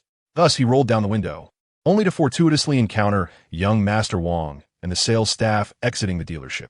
Young Master Wang regarded Lin Jiming with astonishment, and Lin Jiming returned the glance. Just then, both their phones rang simultaneously, a peculiar twist of fate. Lin Jiming answered to find it was a subordinate calling, while young Master Wang discovered it was a friend he had tasked with checking on the license plate. Ro Chao, I have identified the owner of that vehicle. It belongs to Lin Jiming, a celebrity in Haixia City and the current head of the Lin Group. Recently, he acquired the seemingly doomed Lin Group for 10 billion. And now, thanks to the flourishing real estate market, he has turned his fortunes around and attained legendary status in the local business community. Young Master Wang's friend exclaimed excitedly. Simultaneously, Lin Jiming's subordinate reported, Boss, the vehicle you inquired about is not a Porsche 911. It is registered to a Li Baolu. However, I found a matching license plate on a Porsche 911, which is also involved in several violations. It appears to be a cloned vehicle. Understood. Please notify the traffic police about the cloned vehicle at the Porsche dealership on Luojiang North Road. Lin Jiming instructed with a smile. After hanging up, he noticed young Master Wang doing the same. Since fate had orchestrated their encounter, Lin Jiming felt little hesitation in spending a few moments to humble this unsophisticated youth. He exited the vehicle, while young Master Wang gazed at him in fear. The rumors surrounding Lin Jiming had been rampant in Haixia City recently. Though often depicted as a puppet, it was undeniable that this puppet was currently basking in glory. Young Master Wang, merely a second-generation wealthy heir with a few $100 million in assets, felt insignificant in Lin Jiming's presence, even if Lin Jiming were merely a puppet. The sales staff of the dealership remained oblivious to Lin Jiming's identity, but upon witnessing him and his wife driving two new Bentley Continental GTs from the Bentley dealership, they realized the monumental opportunity they had missed. Purchasing a Bentley Continental GT was the hallmark of true wealth, let alone acquiring two simultaneously. This was no mere price increase. It demanded a significant status. Zhu Zhiyong's face was particularly grim as he had attended to these two customers. Had he been more cordial, the most expensive vehicle in the showroom, a 918, might have become his sale, yielding a commission exceeding 6 figures. Regret consumed him. What do you want? Young Master Wang stammered, retreating a few steps as Lin Jiming approached. This vehicle is a cloned one, and I have already notified the traffic police. They should arrive shortly. Lin Jiming stated. You are utterly shameless. Young Master Wang shouted, hastily rushing toward the driver's seat of his car. If you drive away now, you'll have to call me Grandpa, Lin Jiming declared. Young Master Wang abruptly halted, recalling the wager he had made with Lin Jiming. With a grin, Lin Jiming continued. Will you call me Grandpa? Or shall we await the traffic police to seize your car? Pale-faced and hesitant, young Master Wang contemplated his options before attempting to evade responsibility. For someone his age, such behavior was not uncommon. He jumped in his Porsche 911 and revved the engine, the deep roar echoing around them. He swerved the steering wheel, pressed the accelerator, and the car surged forward. However, the speed at which it advanced was matched by its abrupt halt, as two Bentleys stood directly in his path. Blocking the exit, young Master Wang's complexion drained of color, beads of sweat soaking his face. He longed to shove the Bentleys aside, but quickly realized the futility of his small 911 against their substantial weight and value.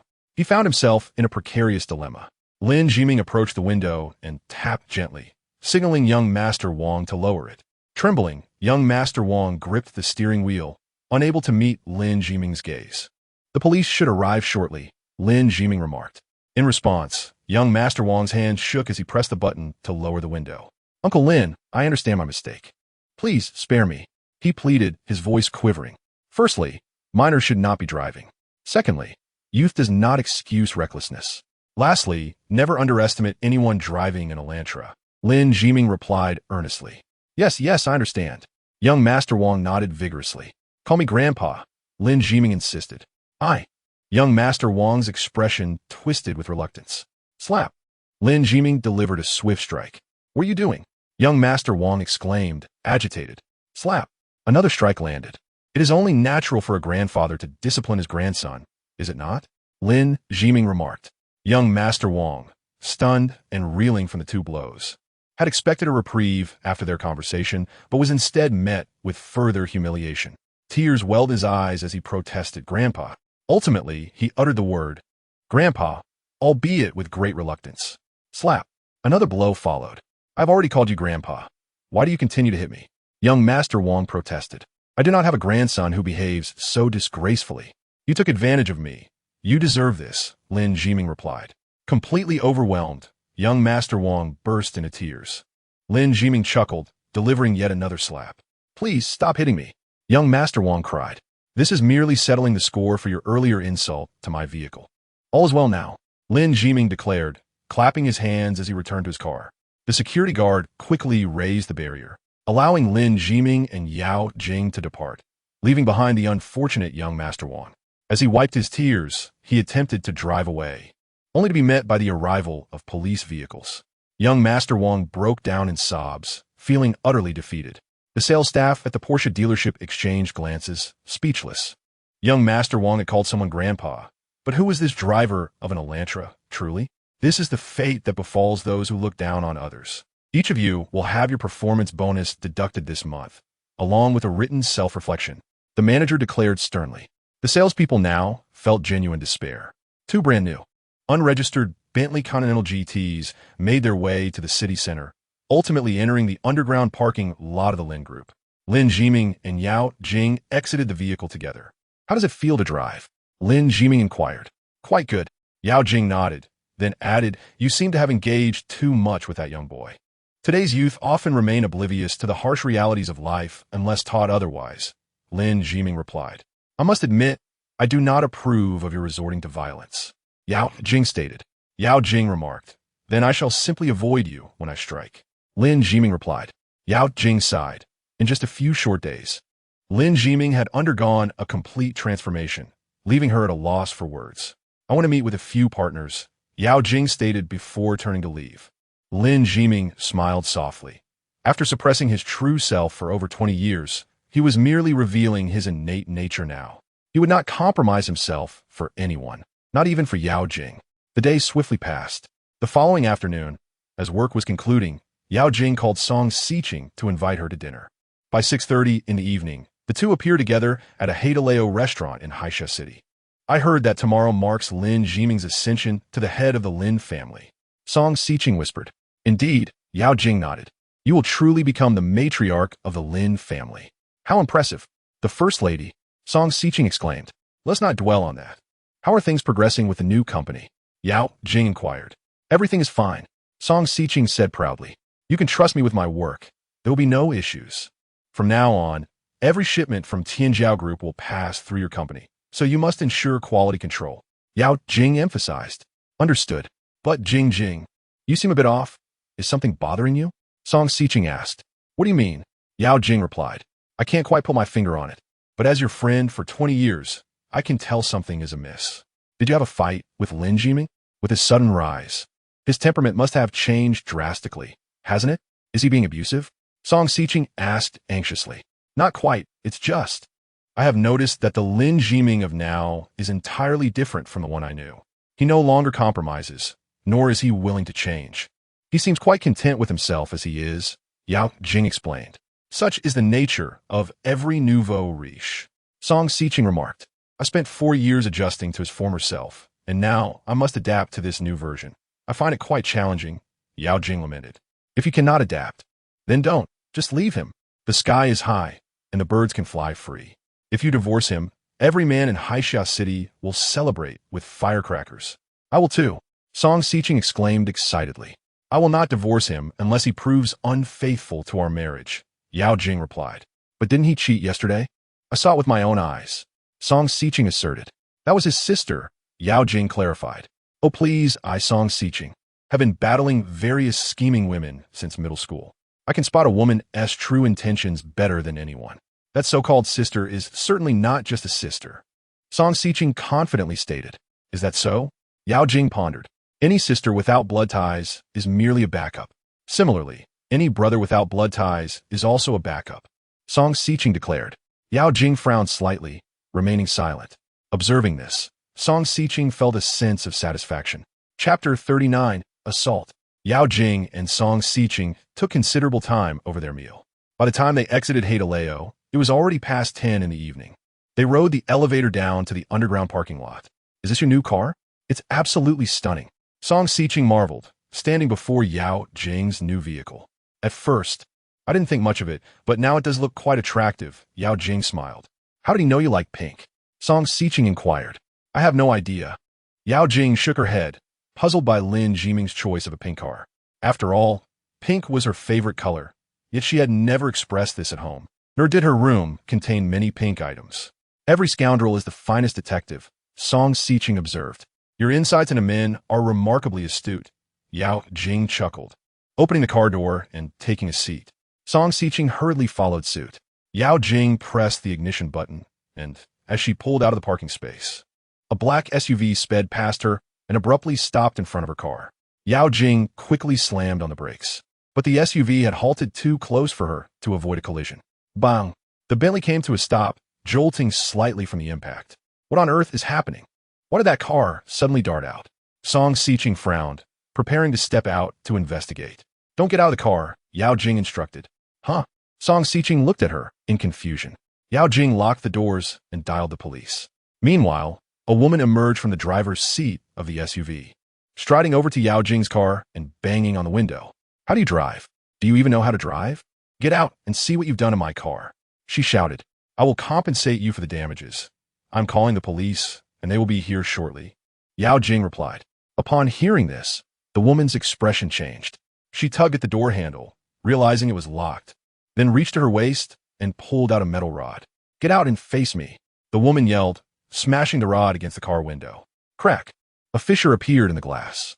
At that moment, 3 burly men leaped from the SUV, each wielding a metal rod. Some climbed onto the car's hood, striking at the windshield, while others rushed to the passenger side to smash the window. I am at the underground parking lot of XX Mall. Area B on the first floor. Someone is vandalizing my car, and I am in danger.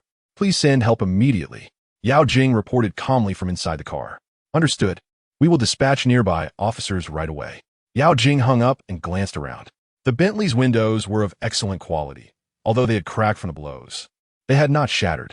However, the assailants were striking with such force that each hit added more fractures to the glass. Jing, who are these people?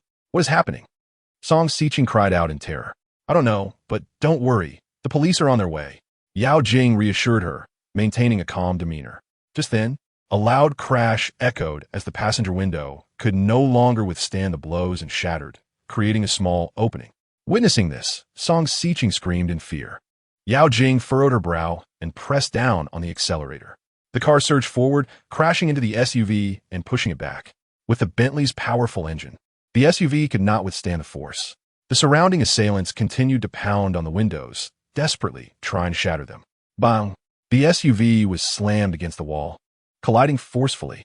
Yao Jing shifted into reverse and backed up 3 or 4 meters before switching back into drive and sharply turning toward the exit of the underground garage. The assailants chased after her for a few steps, but soon realized they could not keep up and rushed back to their SUV, pursuing Yao Jing. The 2 cars sped out of the underground parking lot in tandem. Meanwhile, in the night, the figure of Tan Lang raced toward the 2 vehicles. Should I wait until the situation becomes more perilous before intervening? That might be a more advantageous strategy. As Tan pursued the two cars, a figure suddenly descended from above, blocking his path. Tan regarded the individual. It was a masked person, their features obscured, yet they exuded a formidable aura. Seeking death? Tan asked expressionlessly. The masked figure remained silent, standing resolutely, their intentions unmistakable. They aimed to obstruct Tan. Without further hesitation, Tan charged toward them, his aura surging to its peak in an instant. The masked figure suddenly stomped the ground, propelling themselves forward like a bolt of lightning, racing toward Tan. The distance between the two individuals instantly shrank from several meters to zero. Bang, bang, bang. Greedy Wolf's 5 fingers formed into claws, the sharp nails gleaming coldly in the night, continuously attempting to tear through the opponent's defenses. However, the opponent's defense was astonishingly formidable. To be precise, the opponent had channeled all their strength into defense. In a mere 3 seconds, Greedy Wolf had launched at least 100 attacks. Yet not a single one had breached the opponent's defenses. Within those 3 seconds, Greedy Wolf discerned the opponent's intent. The opponent merely sought to obstruct him, with no intention of a fatal confrontation. As Yao Jing's car vanished into the night, a glint of coldness flashed in Greedy Wolf's eyes. His round pupils abruptly narrowed into slits. In the next moment, Greedy Wolf's sharp nails elongated, resembling a series of sharp blades. "You are not human." The masked man's expression changed, and he turned to flee. But it was already too late. Greedy Wolf leaped high, landing behind the masked man. Swish! Greedy Wolf's right hand swept past. The masked man's head flew off. Greedy Wolf landed on the ground, his left hand supporting him. Blood dripped from the nails of his right hand. "You are the one who is not human," Greedy Wolf sneered, his tone icy. However, in the next moment, Greedy Wolf's expression changed, for he had completely lost track of Yao Jing. Greedy Wolf picked up his phone and dialed Dong Jian. "Mr. Dong, I have caused trouble."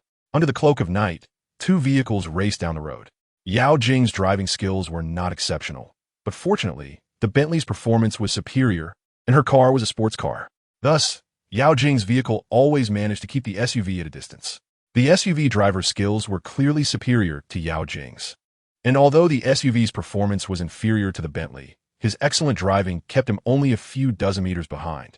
"Jing, who are those people? Where are we going?" Song Siqing, gripping the door handle tightly, asked anxiously. "I don't know. I'm heading to the police station," Yao Jing replied. "Jing, hurry up. They're catching up." Song Siqing, looking in the rearview mirror, shouted. Bang! The SUV finally caught up with Yao Jing's Bentley, its front end colliding heavily with the Bentley's rear. The Bentley jolted violently, but its excellent performance kept it from losing balance. Yao Jing gripped the steering wheel tightly and pressed the accelerator. The Bentley's speed increased, widening the gap between it and the SUV.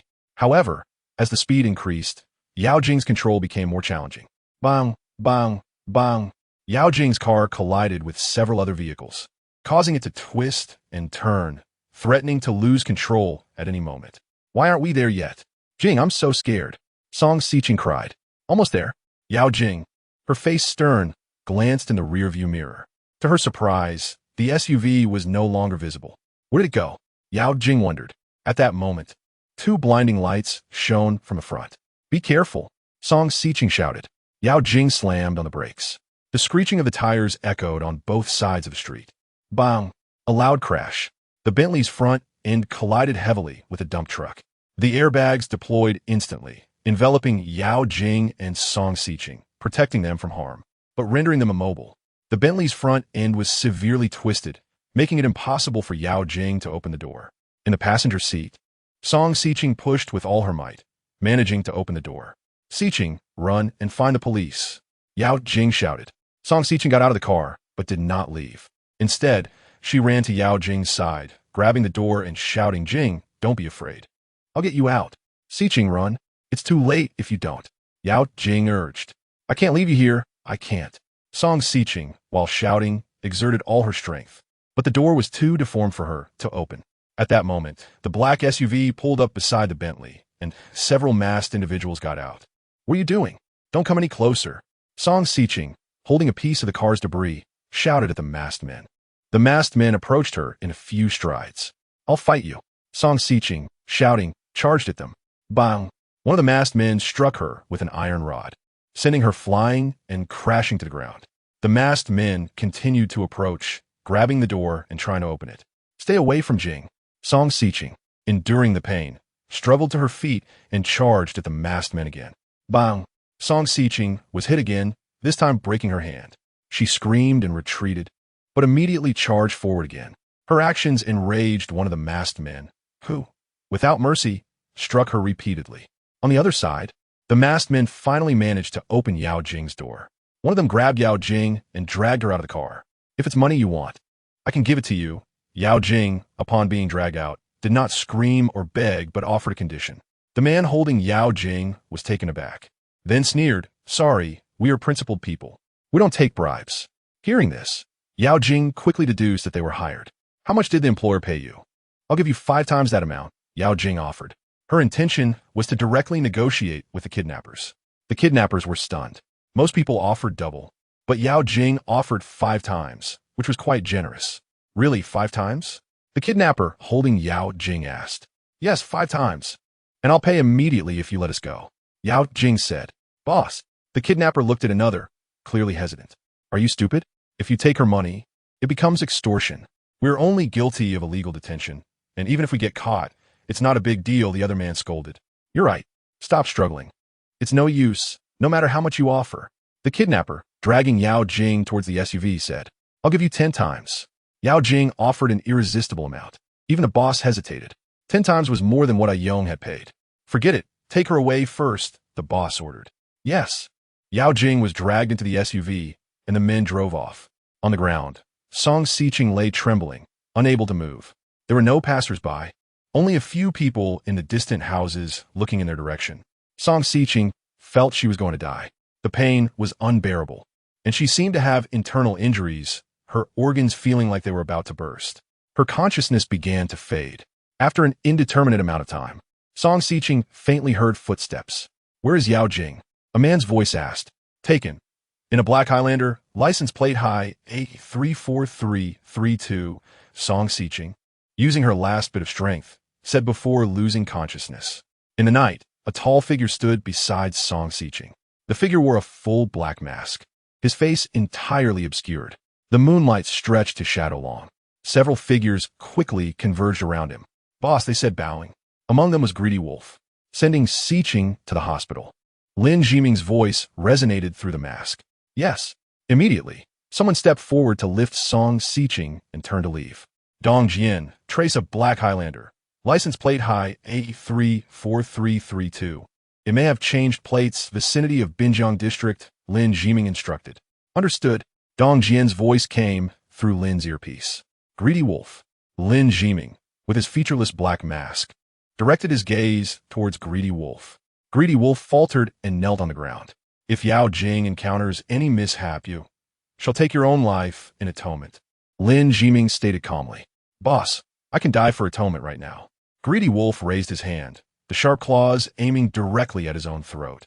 With a swift motion, a hand effortlessly grasped Greedy Wolf's claw. It was Lin Jiming's hand. In an instant, he had closed the distance of 2 to 3 meters, his agility defying belief. "I will spare you for now. We shall speak further after locating Yao Jing," Lin Jiming declared. "Yes, boss." "Young master, the vehicle is heading towards Tiano Wharf." Dong Jian's voice echoed in Lin Jiming's earpiece. "Let us proceed." As Lin Jiming spoke, he vanished from the crowd in an instant. Greedy Wolf and his companions also slipped away into the night. Meanwhile, the Black Highlander sped forward. Yao Jing was seated in the last row, flanked by 2 robbers. Her hands were bound with hemp rope, and her mouth was gagged. MMPH, Yao Jing emitted a sound. The robber to her left frowned and inquired, "What is it?" Yao Jing looked towards him, her eyes dropping to indicate her desire for the gag to be removed. "Remove it," the boss in the second row commanded. The robber complied, pulling the cloth from Yao Jing's mouth. 10 times the commission. That is the highest offer I can provide," Yao Jing asserted. Silence enveloped those around her. "You engage in this line of work for profit. Your employer can offer you money, and I can offer you more. Release me for 10 times the return, and you will have fewer cases to deal with. Even if you're caught in the future, your sentences will be significantly reduced. If you are willing to accept payment, our relationship becomes transactional. To qualify as kidnapping and extortion, One must forcibly restrict personal freedom while demanding money. My willingness to pay does not constitute coercion.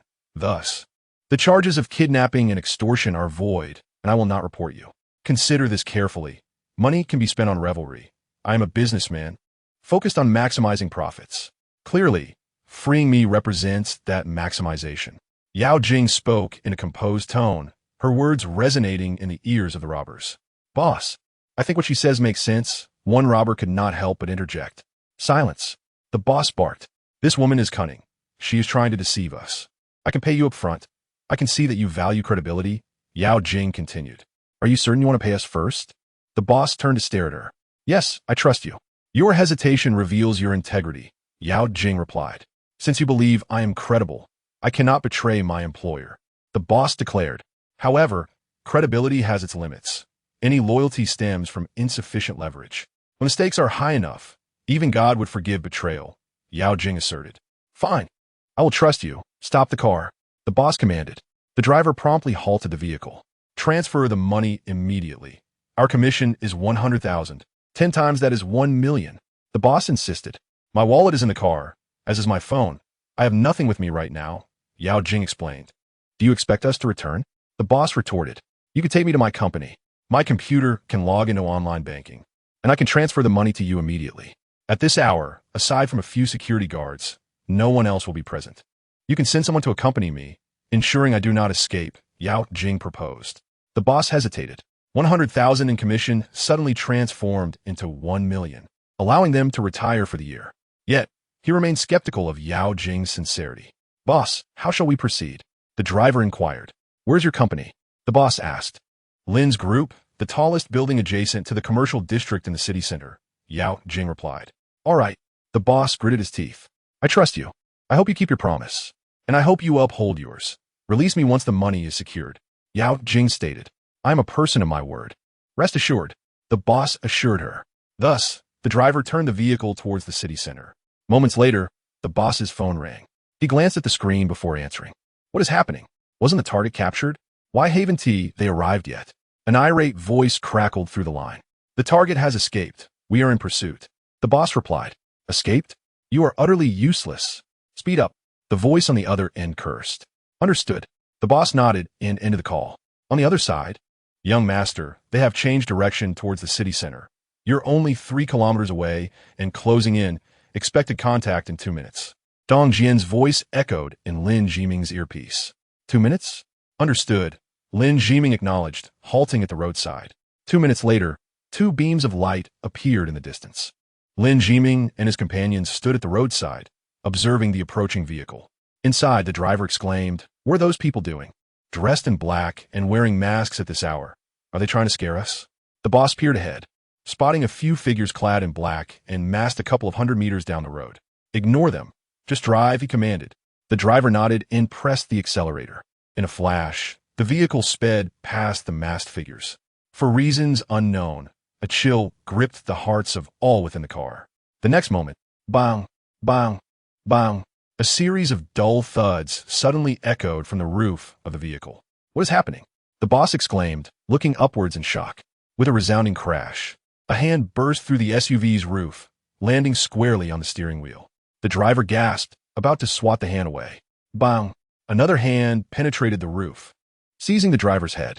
Outside, a tremendous noise erupted as the entire door of the SUV was yanked open, and the hand gripping the driver's head violently tossed him out. Before he could resist, the driver was flung away. Simultaneously, a figure darted past him, sliding into the driver's seat. With a screech, the vehicle came to an abrupt halt, causing the occupants to tremble in fear. Shadows flitted past outside the vehicle. Panic enveloped the remaining passengers as a series of thuds accompanied violent shaking. The other 3 doors of the Highlander were forcibly ripped from the vehicle, and hands reached inside. The occupants had no time to react before they were yanked out. In the blink of an eye, only Yao Jing remained inside. The wind rushed through the gaping openings. Yao Jing peered outside, only to find not a soul in sight. Chapter 41. A fortuitous encounter under the dim streetlight. Yao Jing stepped out of the vehicle. The surroundings were cloaked in darkness, devoid of any passerby. After taking a few cautious steps, she confirmed that she was utterly alone. With a slight frown, Yao Jing returned to the vehicle, slid into the driver's seat, and started the engine. The robber's car had now become hers. Instead of reporting the incident, she swiftly drove back to the location of her earlier accident. However, at the scene, Yao Jing only saw a few traffic police officers, while Song Xiqing had already vanished without a trace. After parking her vehicle, Yao Jing proactively approached the officers. Shortly thereafter, several traffic policemen escorted Yao Jing towards the police station. Meanwhile, within a warehouse in Haixia City, several kidnappers who had abducted Yao Jing were suspended from the ceiling with their hands bound behind their backs. Lin Jiming and his associates stood before these captors. At this moment, Lin Jiming had removed his mask. Dong Jian had also appeared beside Lin Jiming at some point. The young mistress had already gone to the police station. Dong Jian whispered, "Mm." Lin Jiming nodded, casting a glance at the suspended individuals. "Brothers, we are all in this line of work. Perhaps there has been some misunderstanding." A burly man exclaimed anxiously. "Do you know who you have kidnapped?" Lin Jiming inquired. "How would I know, brother?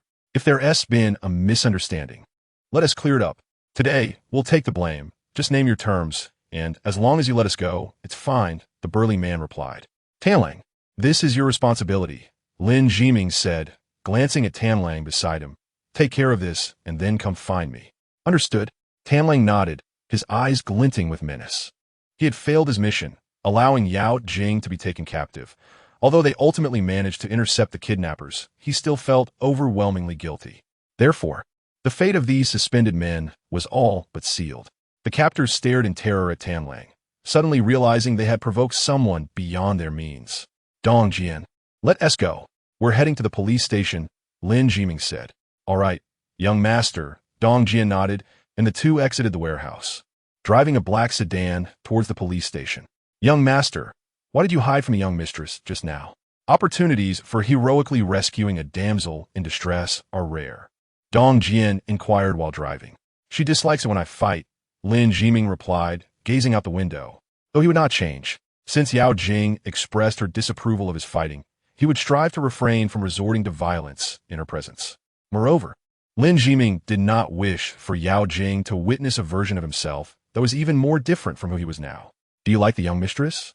Dong Jian asked with a slight smile. "Like is perhaps too strong a word. I simply think she is a wonderful woman," Lin Jiming replied. "I feel the same way. There are often beautiful women, but the young mistress is rare. If she were to become the matriarch of the Lin family, it might be feasible," Dong Jian remarked. "Are you referring to that matriarch of the Lin family?" Lin Jiming asked. "Indeed," Dong Jian nodded.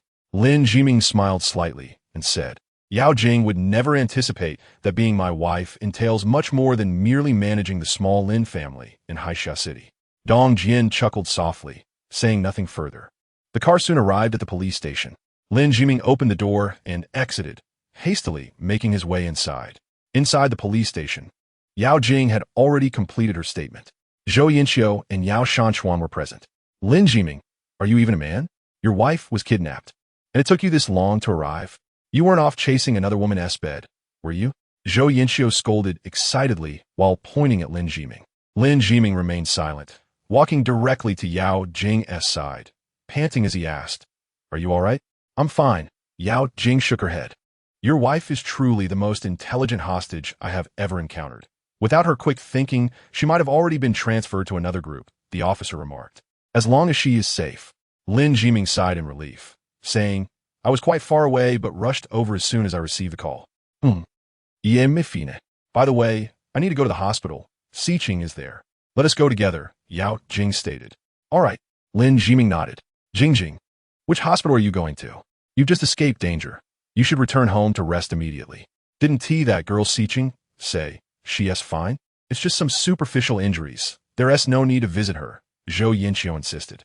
"Xiqing was hurt protecting me. I must go see her," Yao Jing replied. "No, you mustn't go. Tonight, you're coming home with me. You have no idea how terrified I was just now. You are our only daughter, and your brother is studying out of town. If something were to happen to you, who would we rely on in Haixia City? You must come home tonight. I'll cook some noodles for you to help you recover," Zhou Yinxiu insisted. "I also think it's best if you don't go to the hospital. You've just escaped danger and must be quite exhausted. It's better to return home and recuperate. I'll go check on Xiqing," Lin Jiming suggested. "You're going to see her?"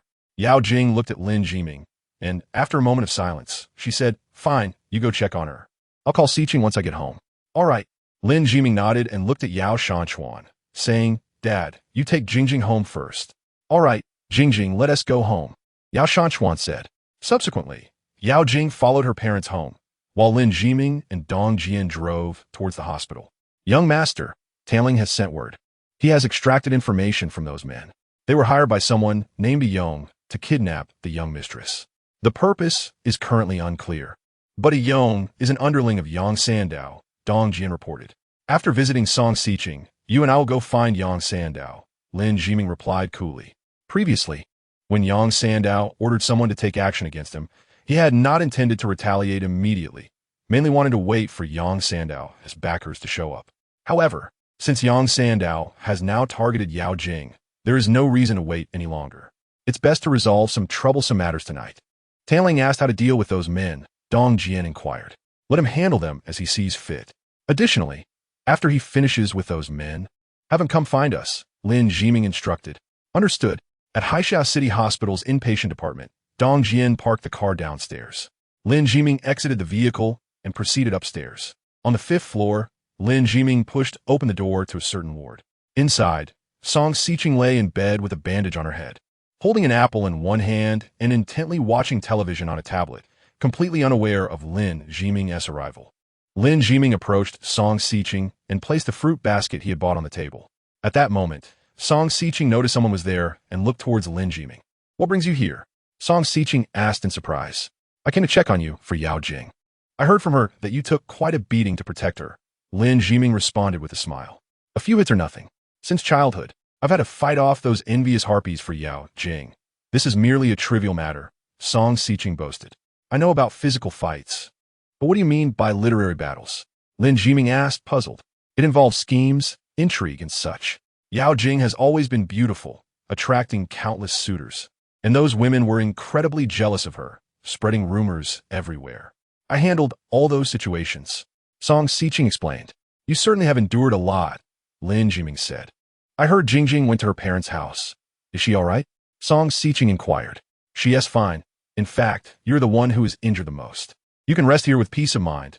Leave the medical expenses to us," Lin Jiming replied. "Oh, as long as she is fine," Song Xiqing said. "Well, I should be going now." Lin Jiming felt there was little more to discuss with Song Xiqing. Having visited, he felt it was time to leave. Therefore, he bid farewell and prepared to depart. "Don't go," Song Xiqing called out. Lin Jiming halted, turning towards her to ask, "Is there something else? You and Yao Jing have been married for many years. Although we've met a few times and shared meals, we've never truly had a good conversation. It's a rare opportunity tonight. Let us chat," Song Xiqing proposed. "What should we talk about?" Lin Jiming asked. "Let us talk about romantic lives and such," Song Xiqing said with a playful glint in her eye. "Romantic lives? You're constantly scheming to separate me from Yao Jing. What can I possibly discuss with you regarding my romantic life?" Lin Jiming chuckled. "Do you know why I wish to part you two?" Song Xiqing inquired. "Perhaps you are envious of Yao Jing for having such a wonderful husband as I," Lin Jiming replied with a smile. Song Xiqing shook her head and gazed at Lin Jiming with deep emotion, saying, "Every time I see you, my heart feels heavy. Do you know why?" "Oh, why?" Lin Jiming asked. "Because my heart is filled with you," Song Xiqing confessed. Lin Jiming was momentarily taken aback before responding. "Then you mustn't let your heart become too burdened." "You?" Song Xiqing glared at Lin Jiming in frustration, saying, "Are you truly this foolish or merely pretending not to understand?" "You must be genuinely foolish," Lin Jiming replied. "What I mean is I actually like you as well, and have for many years. That is precisely why I wish for you to divorce Yao Jing. This way, I shall have my chance, do you understand?" Song Xiqing exclaimed excitedly. "So that is how it is," Lin Jiming said, enlightenment dawning upon him, and he then patted Song Xiqing lightly on the shoulder, instructing her, "Lie down over there for a moment." "Huh?" Song Xiqing, puzzled, shifted slightly to the side. Lin Jiming lifted the blanket from her and sat down on the bed. "What are you doing?" Song Xiqing exclaimed in horror, pressing her hands against him to prevent him from sitting. "Did you not say you liked me? There is no better day than today, and no time like the present. Come on, the night is still young, and since Yao Jing has returned home, no one will check on my post. Let's engage in a fierce battle of 300 rounds here, and tomorrow I shall go and divorce Yao Jing, Lin Jiming declared earnestly. You. Chapter 42, A Return Gift. Lin Jiming was ejected from the hospital room by Song Siqing. A subtle smile graced his lips. He understood her intentions perfectly. She merely sought to seduce him into leaving Yao Jing. Since that was the case, Lin Jiming decided to play along, confident that Song Siqing would have no choice but to yield. Meanwhile, Song Siqing fumed within the hospital room, feeling frustrated at having an opportunity to spend time alone with Lin Jiming, only to have him bypass the romantic overtures and go straight to the point. Was he mad with desire? Or perhaps he was merely toying with her? Song Siqing believed Lin Jiming was indeed playing with her feelings. As evidenced by the smile he wore when she forced him out, there was no trace of disappointment, only a hint of mockery. You scoundrel! I entered the fray in elementary school, battling all manner of monsters alongside Yao Jing. So what kind of ruffian do you think you are? I refuse to believe I cannot handle you. Song Siqing gritted her teeth in determination. Just then, Song Siqing's phone vibrated unexpectedly. She picked it up and saw a WeChat message from Zhou Wenwei. I heard you were hospitalized. How serious is it? Do you need me to come see you? Seeing Zhou Wenwei's eagerness, Song Siqing chuckled to herself. I shall practice my skills on He Shui first, find my rhythm, and then deal with you. Lin Jiming. Downstairs at the hospital, Lin Jiming entered a car. Alongside Dong Jian, there was also Tan Lang. Upon seeing Lin Jiming, Tan Lang in the front passenger seat remarked, those individuals have been dealt with thoroughly without leaving a trace. Lin Jiming nodded. Let's first find out Yao. Understood. Dong Jian replied, starting the car. Lin Jiming sat in the back, eyes slightly closed, remaining silent. Tan Lang in the front glanced back several times, hesitating to speak. If you have something to say, just say it. Lin Jiming encouraged, still keeping his eyes shut. Boss, I messed up, so please punish me, Tan Lang confessed. Lin Jiming opened his eyes and looked at him, asking, you mentioned someone stopped you as you left the underground parking lot? Yes. Their strength was roughly at the 5th rank, Tan Lang responded. The 5th rank. That level of power is sufficient to enter the top 500 of the Tianlong rankings. This individual is not associated with Yang Sandao, Lin Jiming concluded. Then why did they stop me? Tan Lang inquired, perplexed. If that person were affiliated with Yang Sandao, they would have directly acted against Yao Jing, leaving her no chance to escape the underground parking lot. Lin Jiming explained. It seems that person's only aim was to obstruct me. Tan Lang assertive. Dong Jian. Have we uncovered the identity of that individual? Lin Jiming asked. The body has already been taken by the police. To investigate further, we must infiltrate the police station. But currently, we lack someone adept in stealth. Di Shu is still on the battlefield, Dong Jian replied. Have Di Shu come here. The upcoming Haixia city will be quite lively, Lin Jiming instructed. Yes. The vehicle continued onward, ultimately halting in front of a bar named Hepburn. This establishment was a newly opened venue in Haixia City, renowned for its upscale ambience. It was the largest bar orchestrated by Yang Sandao in recent years, and had already become a hallmark of the city's nightlife. At this hour, near midnight, dozens of individuals congregated outside, primarily marketing personnel. After parking the car, Dong Jian remarked, Young master, such a simple task should be left to Tan Lang. Let us go together, Lin Jiming replied as he opened the car door and stepped out. Yang Sandao has sent me 2 gifts, thus, it is only fitting I reciprocate. Tan Lang followed, closely behind, his eyes glinting with murderous intent. Had he not been obstructed, Tan Lang would not have lost sight of his target. As Lin Jiming suggested, this matter had nothing to do with Yang Sandao. Yet Tan Lang was not one to see things clearly. In his eyes, Yang Sandao was the one responsible for his failure. Dong Jian remained in the car, being a strategist who engaged only in behind-the-scenes affairs, never partaking in the violent encounters. As Lin Jiming and Tan Lang approached the bar, a marketing representative quickly approached them. Gentlemen, do you have a reservation? The representative inquired with a smile. I am here to see Brother Yong. Lin Jiming replied cheerfully. Ah, a friend of Brother Yong. Please, follow me, the representative said, leading Lin Jiming into the bar. After traversing a long corridor adorned with colorful lights, Lin Jiming and Tan Lang entered the bar. The pulsating music was deafening. On the DJ stage, a DJ clad only in lingerie was energetically dancing, her voluptuous figure hardly concealed by her scant attire. In the dance floor, numerous men and women swayed to the rhythm. In the scattered seating area, drinks flowed freely among patrons. The intoxicating combination of music, bodies, and alcohol created an atmosphere ripe for exhilaration. At 28 years of age, Lin Jiming had yet to outgrow the allure of bar hopping, yet he despised such establishments. To him, they were dens of vice, rife with cheap distractions, be it alcohol or fleeting romances. The love found in bars was the most superficial, often requiring merely a touch of liquor and a pleasant face to spark a love that would dissipate by dawn. For the first 28 years of his life, he had lived as a coward, desperately striving for success, and bars were far removed from his reality. Nonetheless, he was not entirely ignorant of the bar scene. A close friend of his had turned the bar into a second home, enlightening him on many intricacies and unspoken rules of such places. As a result, Lin Jiming entered with a sense of familiarity. The marketing representative guided Lin Jiming through a throng of patrons. Numerous heavily adorned women approached him, some brazenly attempting to flirt. After all, Lin Jiming's striking looks made him the kind of person who could easily alter a man's preferences merely by donning women's attire. Tan Lang assumed the role of Lin Jiming's protector, his demeanor cold as he pushed away the women who ventured too close, provoking their ire in the process. Marketing led Lin Jiming to a booth near the DJ stage. A Yong was drinking with a few others in the booth. "Brother Yong, your friend has arrived." Marketing inform A Zong. Puzzled, A Yong glanced at Lin Jiming. The flickering lights cast shifting shadows across Lin Jiming's face. "Who are you?" A Zong in Guit.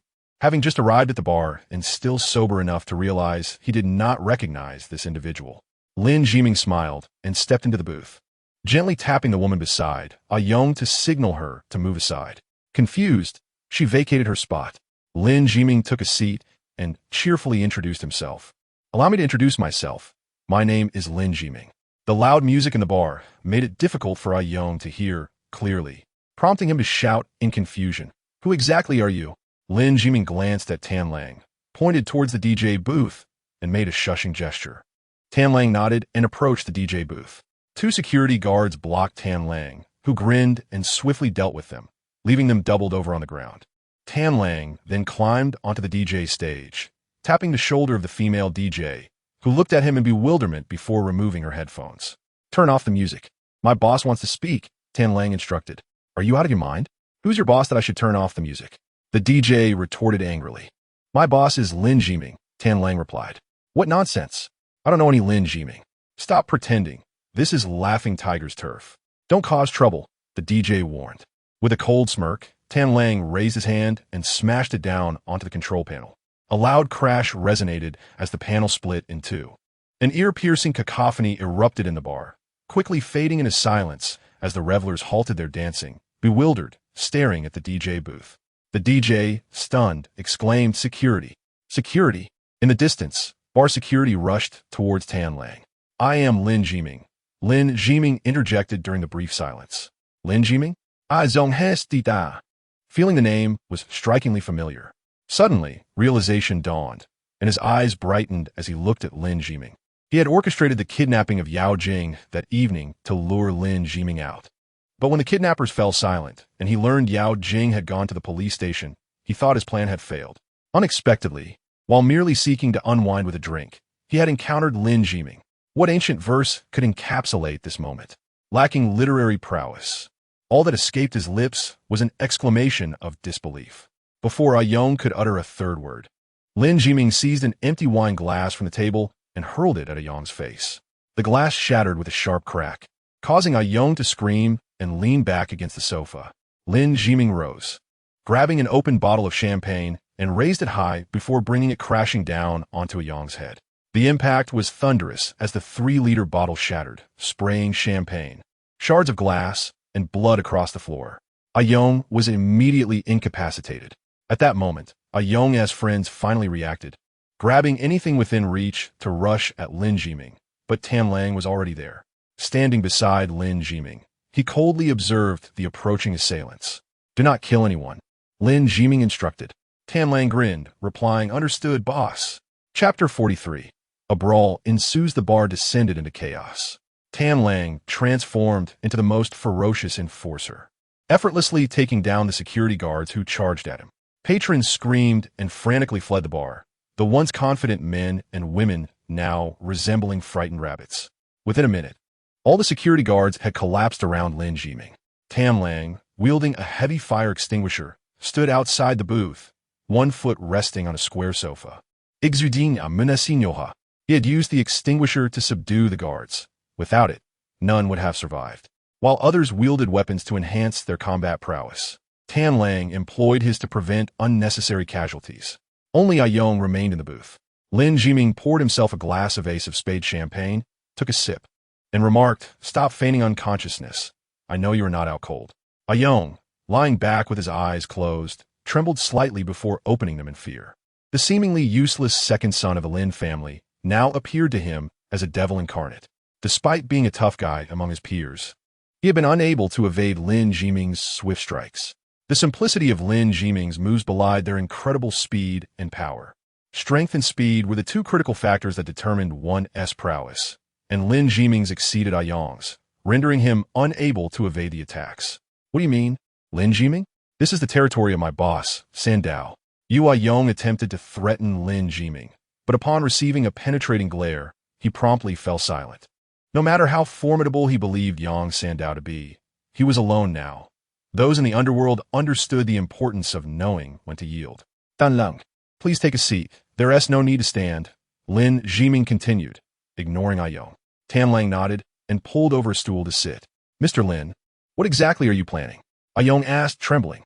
"Waiting for someone," Lin Jiming replied, popping a piece of melon into his mouth. "They should arrive shortly." No sooner had he spoken than a commotion erupted at the bar entrance.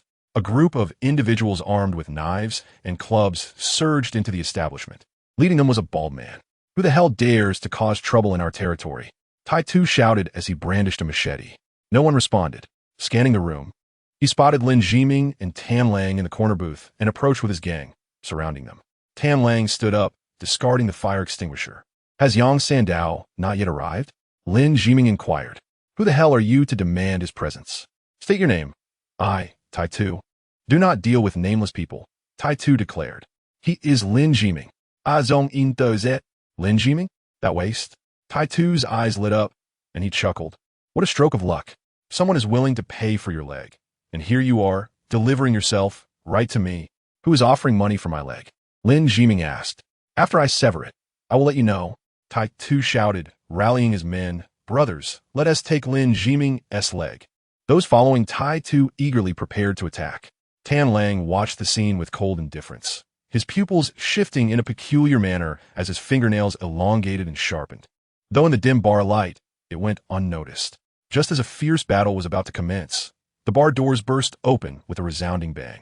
A swarm of police officers rushed in, quickly making their way to Lin Jiming's booth. "What is going on?" Armed with knives and clubs. "Are you all putting on a show?" The lead officer, a burly man, demanded.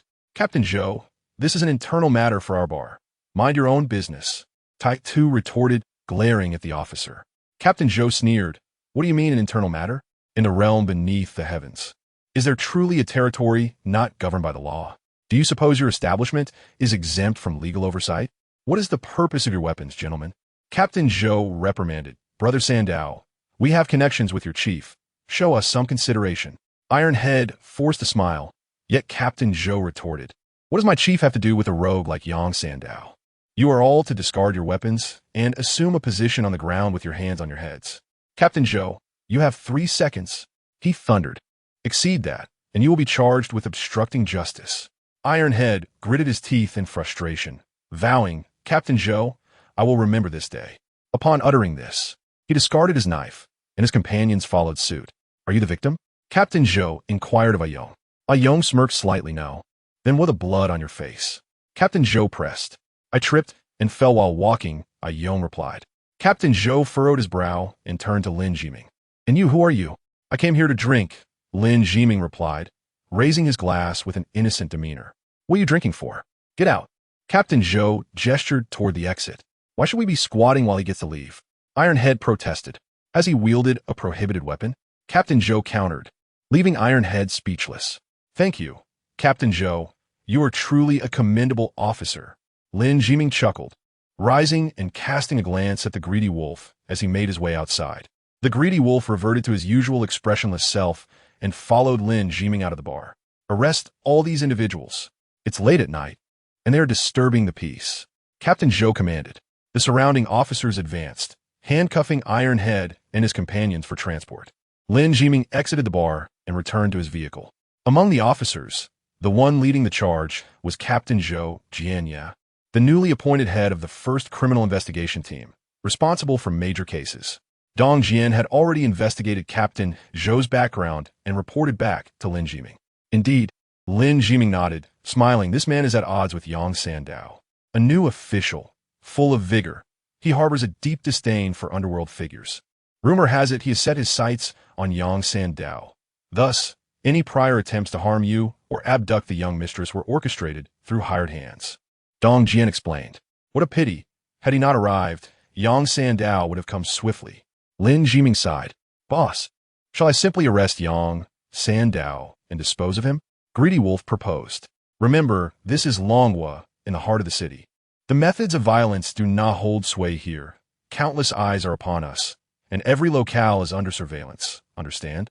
Lin Jiming instructed. Understood, Greedy Wolf affirmed. Let us depart, Lin Jiming concluded. Yes. Dong Jian started the car and drove away. Iron Head and his companions were all taken to the police station and temporarily detained for possession of prohibited weapons. Ayong, having carried no weapon, was not detained. And since he did not implicate Lin Jiming in his injury, Lin Jiming faced no repercussions either. Ayong soon left the bar and headed to an upscale villa area in Haixia City. Inside one of the villas, Ayong, with a bandage around his head, sat on the couch opposite Yang Sandao. Boss, that Zhou Jianya is utterly arrogant. Ayong expressed his frustration. Zhou Jianya, Yang Sandao scoffed. He is but a rabid dog, snapping at anyone he encounters. Rest assured, he will be dealt with in due time, if we do not eliminate him. Conducting business in Haixia City will prove exceedingly difficult. Let us set aside that matter. I heard Lin Jiming sought you out. Is this injury from him? Yang Sandao inquired. Yes. Ayong nodded. Lin Jiming is quite the martial artist. We underestimated him. A martial artist? How formidable. Yang Sandao probed. Approximately at the 3rd rank. Zong sets. 3rd rank. That is comparable to your level? Yang Sandao was taken aback. Indeed, if he were significantly stronger, I would have been defeated long ago. I had a couple of drinks earlier, which dulled my reflexes, though he struck with considerable force. It was primarily aided by a bottle, so I estimate his strength at around the 3rd rank. Zong et lai. 3rd rank is quite impressive among ordinary individuals. Yang Sandao remarked. However, the individual accompanying him is even more formidable. I suspect he is at the 4th rank. Not even a dozen of our brothers could withstand him. Ayong added. A 3rd rank and a 4th rank. Such a duo could indeed dominate the urban landscape. No one of the previous 2 groups failed. Yang Sandao muset. Nonetheless, should they believe themselves invincible, they are sorely mistaken. Zong. Tomorrow is the day Lin Jiming assumes the family head position. Accompany me to extend our congratulations. Yang Sandao smirket. All right. Ayong eagerly nodded, sensing Yang Sandao's intent to confront Lin Jiming personally. As long as Yang Sandao took action, no matter their ranks, they would be trivial. Chapter 44. The succession ceremony. Lin Jiming returned home to an empty house. Yao Jing had spent the night at her parents' place. He chose not to head to his room, but instead reclined on the sofa. The night passed in silence. Early the next morning, a knock echoed at Lin Jiming's door. Rising, he opened it to find Lin Wei standing there. What brings you here? Lin Jiming inquired, frowning. Family head, my second uncle has sent me to inform you that the ceremony for your succession begins at 10 o'clock. You must arrive by 8 to greet the guests. Lin Wei responded with a sycophantic smile. Very well, I will freshen up, Lin Jiming replied, closing the door behind him. Lin Wei stood at the door, gritting his teeth before letting out a dejected sigh. The person he had bullied for over 20 years had now risen to become the family head, a psychological shift that was challenging to accept. Yet, he had no choice but to acquiesce. Lin Jiming was no longer the person he could intimidate. The fact that Lin Jiming did not hold past grievances against him was already remarkable. At that moment, the door swung open again. Lin Wei swiftly donned a smile. Family head, he bowed. One thing I forgot to mention, calculate how much money you and your siblings have taken from me over the years, and ensure to return it all to me at your earliest convenience, Lin Jiming stated. Lin Wei's expression soured. Family head, I was young and foolish back then. I sincerely apologize for my mistakes. However, I truly do not have any money to return. Not at all, Lin Jiming replied expressionlessly. Then find a way. Not a penny less. I shall waive the interest, but it is your responsibility to settle this, he concluded, shutting the door once more. Lin Wei wore a forlorn expression. He indeed possessed some funds, having engaged in minor businesses over the years while treating Lin Jiming as an ATM. However, having taken hundreds of thousands from Lin Jiming, his meager earnings were utterly insufficient.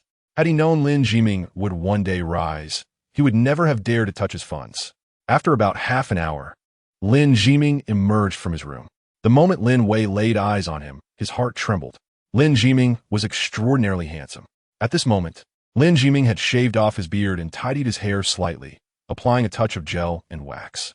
His hairstyle exuded a mature and composed aura, while his suit, accentuated by his muscular build, conveyed a sense of reliability. Initially, Lin Jiming garnered resentment and bullying primarily due to his striking good looks. Men often harbor animosity towards those who surpass them in appearance, much like women may view more beautiful women with hostility.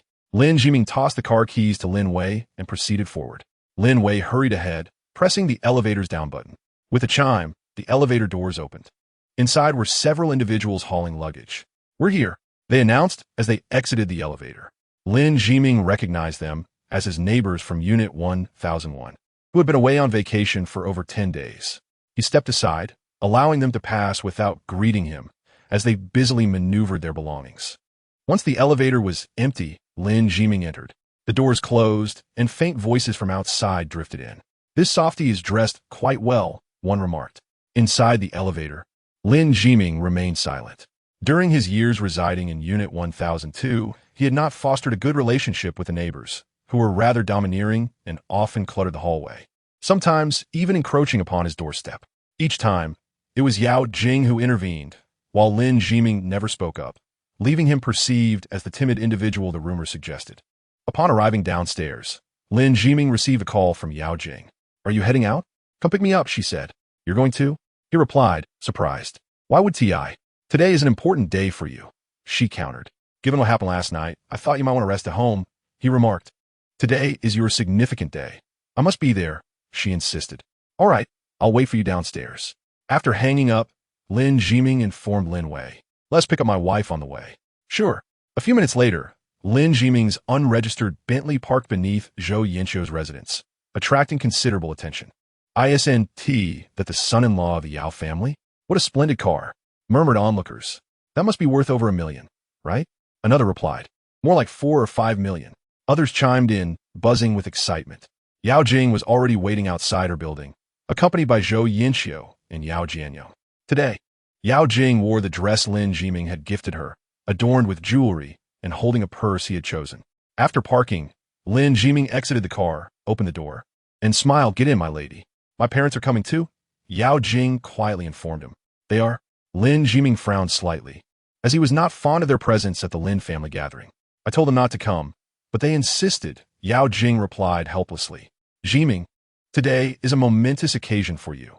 As your in-laws, we must witness it," Zhou Yanqiu asserted. "Very well," Lin Jiming conceded. "You sit in the back. I'll be in the front." "All right." Zhou Yanqiu beamed and ushered Yao Jing into the vehicle. "Congratulations, Jiming," Yao Jianyong said, slapping Lin Jiming on the shoulder. "Thank you." Lin Jiming acknowledged with a nod. Once Yao Jianyong entered the car, Lin Jiming closed the door and took his place in the passenger seat. Lin Wei started the engine, and they departed. Zhou Yanqiu lowered the window. "Where are you off to, Lao Zhou?" a neighbor inquired. "Our son-in-law is about to become the head of the Lin family.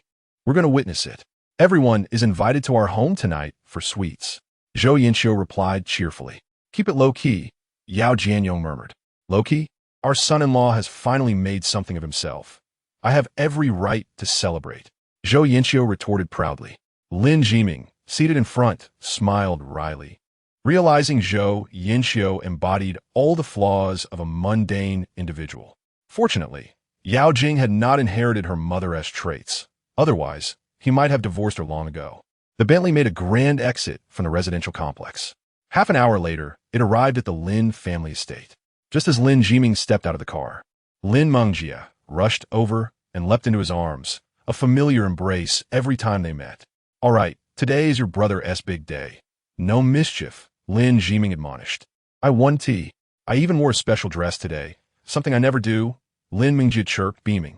Indeed, you look lovely, Lin Jiming remarked, nodding. Who looks better? Me or my sister-in-law? Lin Mingjie inquired. You decide, he replied. As Lin Mingjie turned to the car, Yao Jing was just exiting. The moment Lin Mingjie saw Yao Jing, a fleeting look of astonishment crossed her face. Now, who do you think looks better?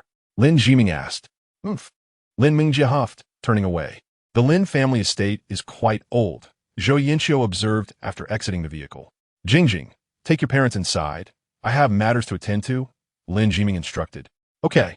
Yao Jing nodded and ushered her parents into the family home. Lin Jiming made his way to the grand hall on the first floor, where numerous guests had already gathered. Most were those previously marginalized by the Lin family, alongside some distant relatives from afar, totaling around 20 to 30 people. Rather modest. We've sent invitations to several esteemed families and notable figures in the city. They should arrive shortly. When they do, you'll need to greet them at the front door, Lin Maokai informed Lin Jiming. Understood, Lin Jiming acknowledged, then asked, Is everything ready upstairs? Yes, all is prepared. Awaiting the auspicious hour, Lin Maokai replied. Good. Lin Jiming smiled as time progressed. Around 8:30, Dong Jian, Wang Hai, and several executives from the Lin Group arrived at the Lin family estate. Young master, after today, I can no longer call you that. It will have to be head of the family, Dong Jian said with a smile. Indeed, Lin Jiming nodded, patting Dong Jian on the shoulder. Thank you for your support over the years. It's my duty to serve you. Young master, Dong Jian replied humbly. I will not disappoint your expectations, Lin Jiming vowed. Dong Jian smiled and said nothing further. Beside them, Wang Hai, curious, listened, as he was unfamiliar with their conversation. Unlike Dong Jian, who consistently referred to Lin Jiming as young master, Wang Hai and others called him boss, placing him in a different category. Thus, Wang Hai had far less insight into Lin Jiming's affairs than Dong Jian, sensing they were plotting something significant, though the specifics remained elusive. Chapter 45. The grand performance approaches under the Lin family's arrangements. Dong Jian and the others entered the estate. In the courtyard, a flurry of Lin family members busied themselves, preparing for the ceremony in which Lin Jiming would assume the role of family head, to be held outdoors due to the anticipated large number of attendees, making it impractical to accommodate everyone in a single room. Following the arrival of Dong Jian and the others, several business partners of the Lin Group began to arrive at the Lin family estate as well. Upon learning that the Lin Group had a project for developing school district housing, the level of respect these collaborators had for the Lin Group now far surpassed that of the time when Lin Jixing held power. Lin Jiming greeted each arriving guest with a warm smile. Those who laid eyes on Lin Jiming felt an undeniable sense that this man was always meant to be as he is now. His previous timidity and incompetence may have merely been a fade he maintained for over 20 years. Yet, could anyone truly remain dormant for such a prolonged period? Initially, people believed that Lin Jiming had only recently been recognized by his powerful backers, but observing his demeanor, it seemed plausible that his supporters had begun nurturing him in secrecy decades ago. All attendees of the ceremony harbored a shared anticipation. Would the individual behind Lin Jiming reveal themselves on this significant day? Yao Jing shared this anticipation. Her attendance was motivated not only by the fact that Lin Jiming was her husband, but also by her desire to see if that elusive figure would make an appearance. Even if only subtly, I should go down and assist Jiming. In such a grand occasion, without someone as knowledgeable as me, he may falter, remarked Zhou Yinqiu. Mom, please refrain from causing chaos. I understand your desire to show off, but today's spotlight belongs to Jiming, Yao Jing responded. How can you speak to your mother in such a manner? I truly have given birth to a good daughter, but your lack of respect is appalling, Zhou Yinqiu retorted. However, Yao Jing's word deterred her from interfering with Lin Jiming downstairs. As the clock struck 9:30, the entrance of the Lin family's old residence had not seen any visitors for quite some time. What is going on? I have sent invitations to numerous esteemed acquaintances and notable figures from Haixia City. They should have arrived by now, Lin Maokai expressed, frowning. Do not fret, Lin Jiming replied with a smile. Those who wish to come are showing respect. Those who do not may simply have other engagements. Yet, it cannot be that everyone is delayed, Lin Maokai insisted. Lin Jiming glanced toward the entrance, already anticipating such a scenario. Shen Hongyue had managed the Lin family for many years and shared deep friendships with the family's associates and prominent figures in Haixia City. With Lin Jiming having usurped the position of head of the family from Shen Hongyue's son, she could easily ensure that these individuals would not disregard her. Regrettably, some fail to seize opportunities when they arise. Standing beside Lin Jiming, Wang Hai scoffed. Those who choose not to attend your succession ceremony will inevitably regret it in the future. Today is their prime opportunity to gain your friendship. Acquiring it later will demand exorbitant effort on their part. Meanwhile, at the Tianjiao group, grandfather, are we truly not going? The Lin family has sent us an invitation. Yao Shanchuan inquired. We shall not attend, Yao Tianlong replied, shaking his head. The Lin family's true value to us lies in the Lin group. Our collaboration has commenced, and it does not even bear our family's name, so attendance at this ceremony is optional. Since Shen Hongyue has made a request, we shall oblige her, especially considering her ties to the powerful Shen family in the provincial capital. The Shen family. Yao Shanchuan nodded gravely. Haixia City is a second-tier city, incomparable to the first-tier Tianlu City or the provincial capital, Rongjin City. The Lin family's assets of 5 billion are significant in Haixia City, but they would not even rank in the top 10 in the provincial capital, where the Shen family stands among the top 5. Merely in terms of assets, 10 Lin families would barely equal one Shen family, and Shen Hongyue is the daughter of the head of the Shen family. When she married Lin Jinan, it shocked many, for at that time, Lin Jinan was perceived as a mere pauper to the Shen family, making Shen Hongyue's marriage a significant act of lowering her status. The Shen family is vast and influential. Although Shen Hongyue married out, respect must still be afforded to avoid slighting the family. Understood. Yao Shanchuan nodded. Shortly before 10 o'clock, several luxury cars arrived at the Lin family's gate. After the vehicles came to a halt, Shen Hongyue stepped out of one of the Maybachs. Accompanying her was an unexpected figure, Lin Jixing. Recently released from detention, Lin Jixing appeared impeccably dressed in a suit and tie, resembling anything but a criminal. The Lin family members responsible for welcoming guests were taken aback upon seeing Lin Jixing and Shen Hongyue approach, instinctively calling out, "Head of the family, matriarch," realizing their mistake. They quickly bowed their heads. "Well done," Shen Hongyue commented with a smile. "Once my son reclaims the Lin family, there shall be ample rewards." The individual head bowed. Dare not respond. "Son, let us go see your useless brother," Shen Hongyue instructed. Lin Jixing nodded with a smile. Following them were a dozen individuals, also members of the Lin family, who were former shareholders of the Lin group and core members of the family. In past events, these individuals were the ones in charge, leaving the peripheral members of the Lin family in the background. Among them, Lin Maohua held the highest status, although he was Lin Maocai's younger brother. His influence within the family exceeded that of Lin Maocai. The entrance of this group immediately intensified the atmosphere within the Lin household. "Mother, Yang Sandao's efficiency is truly lacking," Lin Jixing remarked as they walked. "It's no surprise. Small-time thugs from lesser locales are unreliable. I should have sought assistance from the provincial capital," Shen Hongyue replied. As they conversed, they quickly reached Lin Jiming. "Jiming, have you forgotten to address your aunt?" Shen Hongyue inquired arrogantly. "I have only one mother in this lifetime," Lin Jiming replied. "You speak with such bravado now, but when you looked at me before, you would always address me as aunt. Now that you're head of the family, you lack even the basic sense of hierarchy. With you at the helm, the Lin family is surely doomed," Shen Hongyue sighed. "Surely it is better than entrusting it to a criminal. Wouldn't you agree, brother?" Lin Jiming countered, casting a glance at Lin Jixing. "I have been granted bail. Until a verdict is rendered, I am not a criminal," Lin Jixing stated coldly. "It appears your grandfather's efforts have borne some fruit. Please, everyone come inside. We are all members of the Lin family. Do not stand on ceremony," Lin Jiming urged, turning to Lin Maocai. "Please escort them in." "Matriarch, please," Lin Maocai murmured. "Who is this? The three-surname family servant? You remember to call me matriarch now? Just days ago, in front of so many, you slandered me without regard."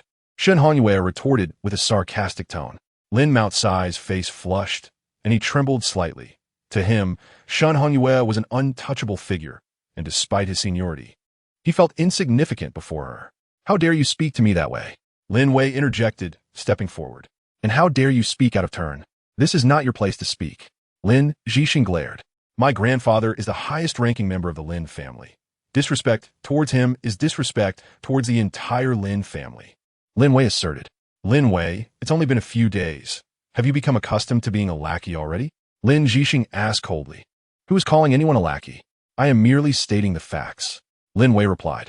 Lin Zhiming regarded Lin Wei with a smile. Recognizing that upon learning he owed a significant sum, Lin Wei had become much more accommodating. If this demeanor persisted, perhaps some interest could be waived. Enough, Zhixing. No need to speak further. At this moment, he is filled with pride, on the verge of becoming the head of the Lin family. As a woman from the Shun family, I, his aunt, truly have no right to voice my opinions. Let's wait here. I wish to witness the historic moment when Zhiming ascends as the leader of the Lin family, Shun Hongyue remarked. I wish to see it too. Lin Zhixing replied with a smile, as the group moved aside. At this point, the visitors at the door were certainly troublemakers. Should I chase them away? Wang Hai whispered to Lin Zhiming. No. I want them to witness firsthand how the position they have coveted for decades has fallen into the hands of the seemingly worthless second young master of the Lin family. Lin Zhiming chuckled. Wang Hai nodded and turned to find Dong Jian. As the clock struck 10, the auspicious hour had arrived.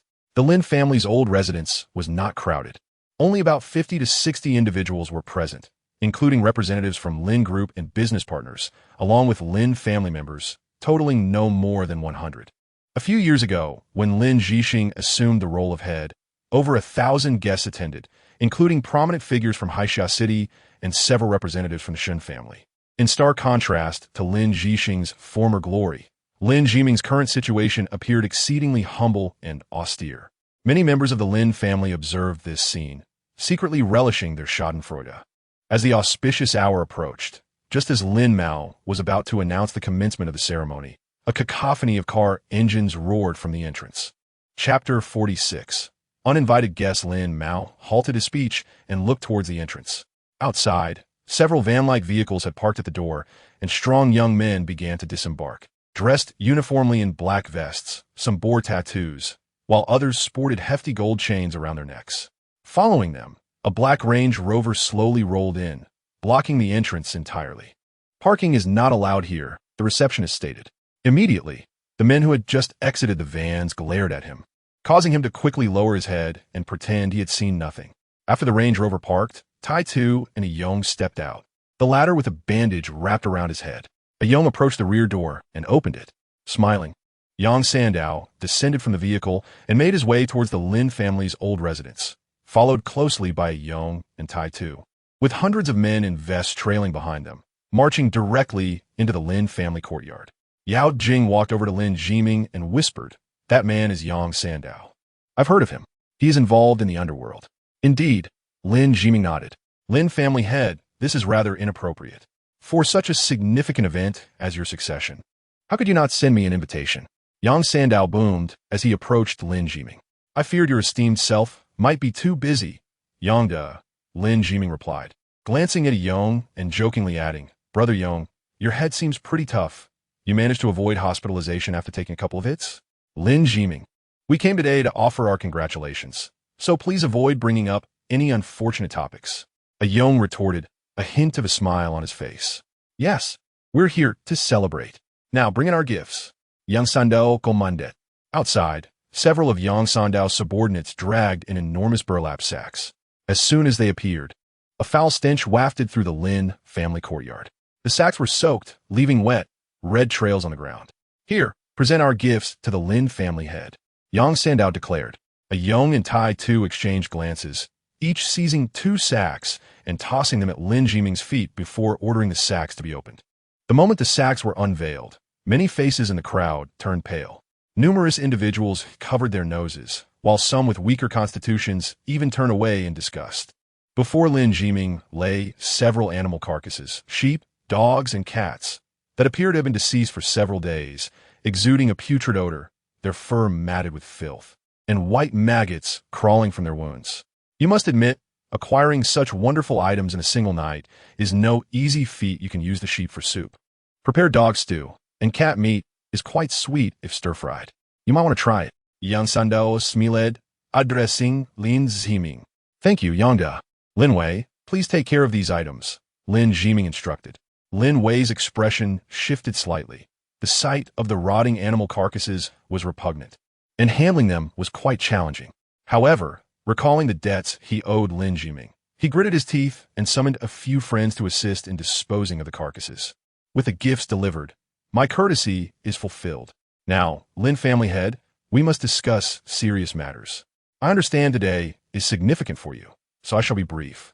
I heard you and your crew visited my bar last night and incapacitated several of my security personnel, injuring my brother, Yong, in the process. How do you propose to resolve this matter? Yang Sandow inquired. Lin Jiming, my head cannot be smashed without reason. Yong snarled. You went to the bar to fight? Yao Jing asked, frowning. Yes, Lin Jiming nodded. You've disappointed me, Yao Jing murmured, unable to fathom that Lin Jiming would indulge in a bar brawl after she had encountered danger the previous day. Lin Jiming paused, realizing Yao Jing must have misunderstood the situation. Nevertheless, he chose not to explain. He had never favored justifying himself. Had the police not intervened, your subordinates would surely be lying in a hospital bed today. I have shown restraint. What more do you desire? Lin Jiming questioned. Impressive. You truly are something else. After inflicting such harm on my brother, you dare claim restraint. Yang Sandao retorted, turning to Shen Hongyue. Sister Shun, does your Lin family act with such audacity now?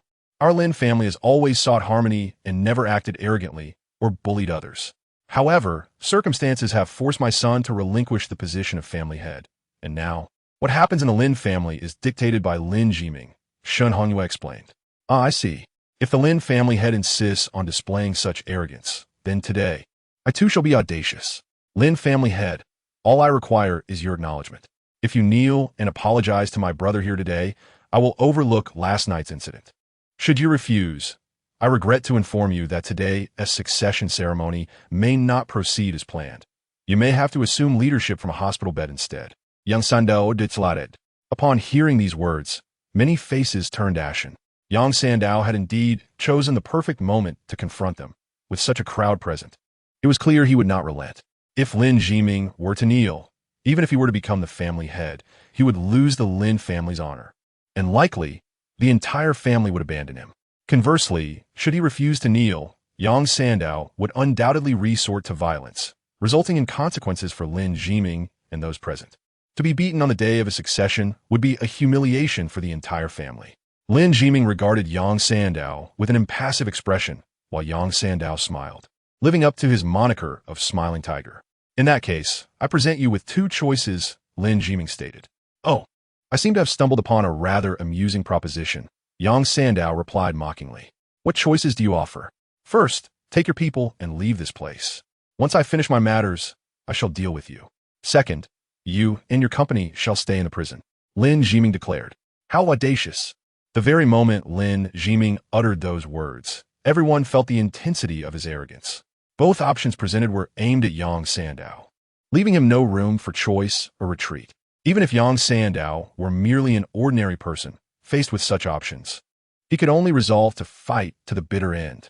Very well, Yang Sandow scoffed, stating, since it has come to this, I shall not concern myself with the Lin family's face anymore. Tu comos. Excellent. Tai Tu grinned menacingly, raising his fist and commanding, brothers, listen to me. Smash the Lin family's old residence and break Lin Jiming's legs. Following Yang Sandow's lead, over 100 men simultaneously raised their fists, unleashing a roar of fury. This outcry sent many members of the Lin family fleeing to the sides, terrified of being collateral damage. What age is this, still resorting to violence? Lin Jiming sighed and shook his head. At that very moment, a piercing siren echoed through the air. Yang Sandow's expression shifted, and he turned to Tai Tu, asking, Did you not take care of the police? Indeed, I arranged for a little incident by the police station. Logically speaking, the police should not have noticed us. Tai Tu replied, perplexed. Just as the words left his mouth, dozens of police cars came to a halt at the Lin family gate. A throng of armed officers disembarked, hastily storming into the Lin family's courtyard. At the forefront was the indignant Zhou Jianya. With a stern expression, Zhou Jianya approached Yang Sandow directly. Yang Sandow, I suspect you are implicated in multiple cases of organized crime and violence. I am here to summon you in accordance with the law, Zhou Jianya stated, producing a document for Yang Sandow. Captain Zhou, what do you mean by this? I have connections with your bureau chief. Yang Sandao began to mention his relationship with the chief. Apologies, but our chief does not know you at all. Zhou Jianya ordered, bring Yang Sandao in. Immediately, several officers stepped forward to seize Yang Sandao's arms. You scoundrels!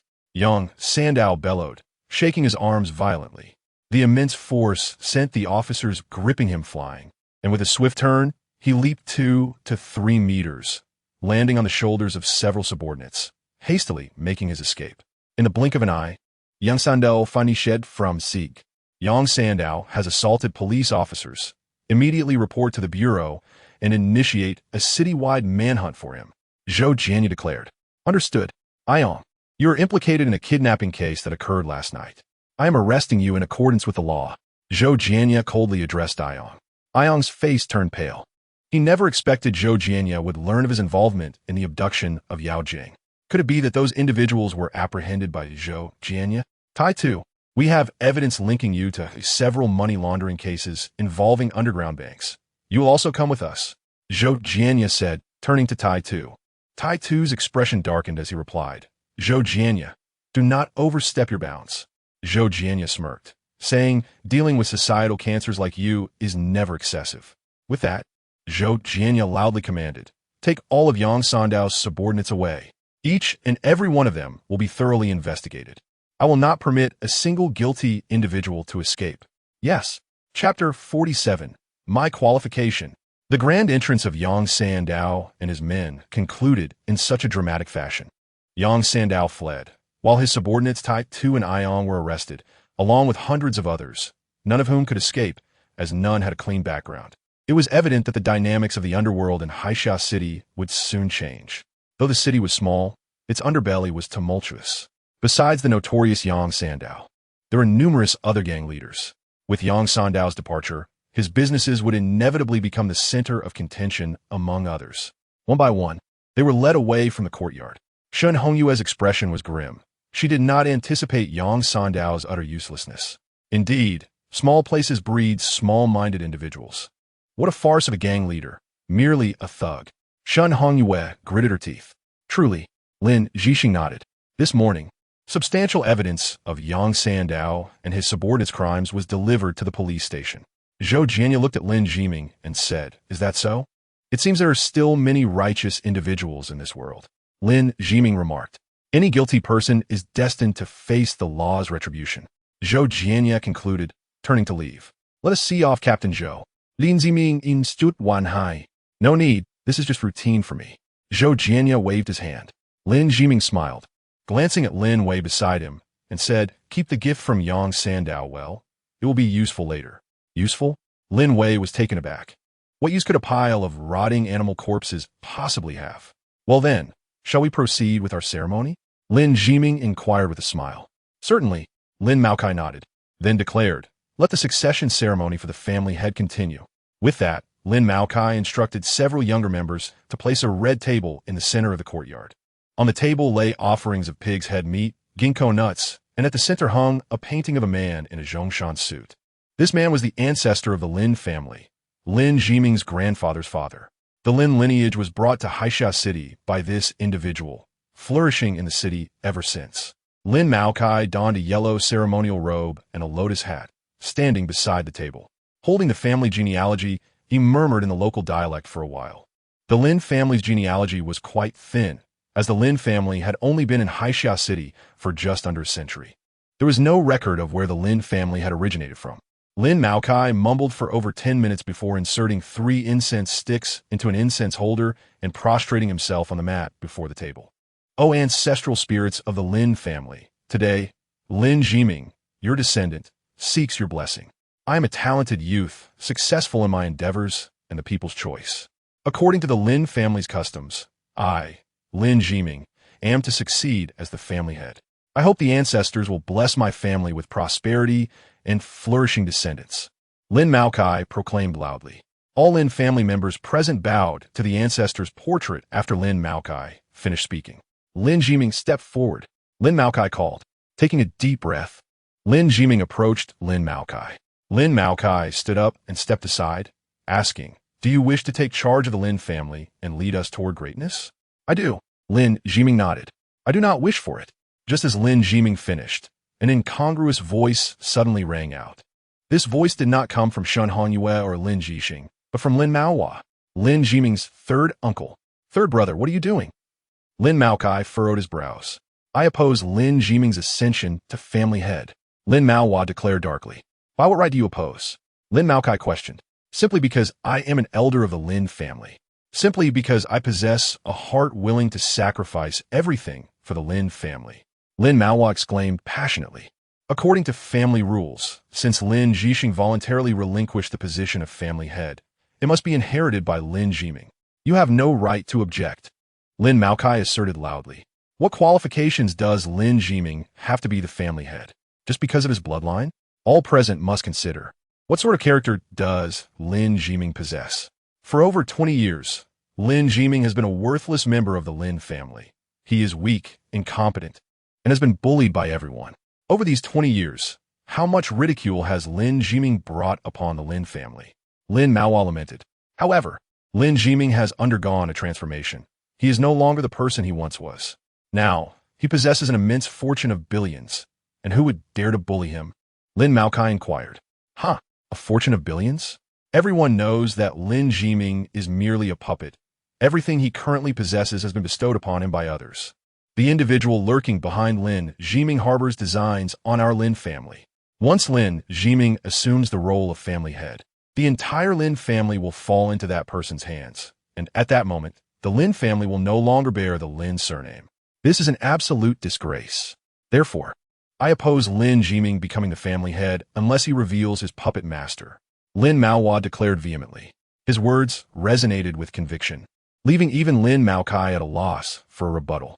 Shen Hongyue regarded Lin Jiming with cold disdain. Lin Maohua's move was precisely the lethal strike she had prepared. Everyone is aware that Lin Jiming is a puppet, yet the person behind him remains concealed. Thus, Shen Hongyue devised this tactic, to force Lin Jiming to disclose his benefactor. If he fails to name that person, he remains merely a puppet, unworthy of the family head title.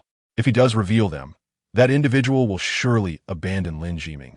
And without their support, she has countless ways to reduce him back to his former inept self. This is Shen Hongyue's masterstroke. She firmly believes that once this tactic is deployed, Lin Jiming's days of prosperity will come to an end. I have no one behind me. For the first time, Lin Jiming spoke these words before everyone. No one believed him. They found it implausible that someone who had been weak for over 20 years could amass such wealth in that time. They did not believe his decades of weakness were merely a fade. They doubted many things, so in their minds, Lin Jiming must have someone backing him. Do you think your words are credible? Hurry and reveal your puppet master, or you shall never aspire to be the family head. I tell you, Lin Jiming, being a puppet leads nowhere. Once a puppet loses its utility, it will be discarded without mercy. If you expose that person behind you now, we may still forgive you. Lin Maohua asserted. Forgive? Lin Jiming repeated this word softly, then surveyed the crowd, declaring, You forgive me? Forgive me for what? For enduring your humiliation for over 20 years? For nearly being killed by Lin Jixing over 20 years ago? For my decades of impotence? What qualification do you have to forgive me? And why would I ever need your forgiveness? You should pray that I could overlook past grievances and forgive you instead. What are you? What qualification do you have to forgive us? Lin Jixing retorted angrily. Qualification? Lin Jiming fixed his gaze on Lin Jixing, saying, Simply that I survived being pushed off a building by you over 20 years ago. Simply that I endured humiliation for over 2 decades, just to rise now. Simply that I have accumulated this wealth and connections over these years. Simply that I have not enjoyed a single peaceful night's sleep in over 20 years. From the moment you pushed me off that building, I knew many wished for my demise. I told myself that no matter the insult, I must endure. No matter the humiliation, I must bear it, for only then could I survive. I am 28 years old, and I have endured for over 20 years. You ask what qualification I have. I stand here now, and everyone must bow to me to survive. That is my qualification. Lin Jiming's words struck like thunder, echoing in everyone's ears. They were reluctant to accept that Lin Jiming had truly been dormant for over 20 years, yet witnessing his current demeanor, it was evident he indeed had lain in wait for that long. Young master, you have suffered. Dong Jian approached Lin Jiming, prostrating himself on the ground. "Boss, you have suffered." Wang Hai, along with senior executives of the Lin Group, knelt behind Dong Jian, also prostrating. Not far away, Yao Jing gazed at Lin Jiming, her eyes glistening with tears. As Lin Jiming's wife, she had been with him for 4 years, during which she had come to understand his plight intimately. For Lin Jiming, such suffering had been endured for over 20 years. Regardless of whether he had someone behind him, Lin Jiming stood as a success now, for he had ascended to a position where all could only gaze up at him. Lin Maohua was left speechless, never anticipating Lin Jiming would utter such powerful words. Yet your obscurity and lack of reputation will render your inheritance of the Lin family a subject of ridicule, Shen Hongwei remarked. Just as her words fell, a voice suddenly rang from the entrance. A few individuals clad in black suits entered, carrying a floral tribute. The chairman of Tengying Group, Ma Tong, sends a pair of ancient blue and white porcelain vases to congratulate Lin Jiming on his succession as head of the Lin family. The receptionist announced loudly. Tengying Group? The assembled crowd was taken aback. That was a renowned company throughout Huaxia. He actually sent blue and white porcelain vases? Before the vases could be set down, another entered. Ma Xiaoyan of Tianchuan Province sends a supreme luminous pearl to congratulate Lin Jiming on his succession as head of the Lin family. Ma Xiaoyan, the wealthiest individual in Tianchuan Province? The crowd was astonished once more. Zhang Xiaoqian sends a painting to congratulate Lin Jiming on his succession as head of the Lin family. Zhang Xiaoqian, a master of traditional Chinese painting? The Wen family of Lingnan sends a pair of jade pieces to congratulate Lin Jiming on his succession as head of the Lin family. The Wen family of Lingnan? That illustrious clan with a history spanning nearly 1,000 years? One floral tribute after another, one congratulatory gift after another, were brought into the Lin family's ancestral home. Names that could only be seen on television or in news reports were called out. In the courtyard, all were left speechless. Now who would dare claim I am obscure? Lin Jiming surveyed the surroundings, speaking calmly. Commanding, majestic. Chapter 48, Assault by Thugs. A few years ago, if anyone had asked Lin Wei if he believed in gods, he would have certainly declared such a notion absurd. Where in this world would one find a deity? Yet today, Lin Wei felt he had witnessed divinity. A figure that had lain dormant for over 20 years, rising in an instant, garnering the reverence of countless mortals. In Lin Wei's eyes, Lin Jiming radiated a brilliance he had never before encountered, a light so intense that it was almost blinding. Confused, Lin Wei pondered whether this was sunlight or if Lin Jiming truly emanated light. Lin Mingjie did not perceive a deity. She saw her true brother, steadfast in her belief that he should not be the person he once was, a conviction she had held for many years, now validated by the unfolding scene. Tears of joy welled in Lin Mingjie's eyes. Shen Hongyue's countenance darkened to an extreme. Lin Jixing wore an equally grim expression. Lin Maohua's face turned pale, as if Lin Jiming's words had shaken him to the core. Lin Jiming, descendant of the Lin family, pays homage to our ancestors and assumes the position of family head. Lin Maokai proclaimed with trembling authority. Lin Jiming turned away from Shen Hongyue and the others, kneeling before the portrait of the Lin family ancestors, bowing thrice. The succession ceremony concluded. From this day forward, Lin Jiming shall be the head of the Lin family. Lin Maokai announced loudly. A profound silence enveloped the scene, everyone still reeling from the earlier shock. Hail the family head. Lin Maokai bowed deeply. His shout roused everyone from their stupor. Hail the family head. The crowd bowed in unison. Even the Lin family members who had accompanied Shen Hongyue bent their backs. Only Shen Hongyue, Lin Jixing, and Lin Maohua remained upright. A sinister expression crossed Shen Hongyue's face as she subtly lifted her hand to the back of her neck, appearing to scratch an itch, but in reality, she made a gesture akin to slitting her throat. No one noticed this action, except for Lin Jiming and a few hidden figures. Just as Shen Hongyue completed her motion, several inconspicuous individuals in the crowd suddenly surged forth.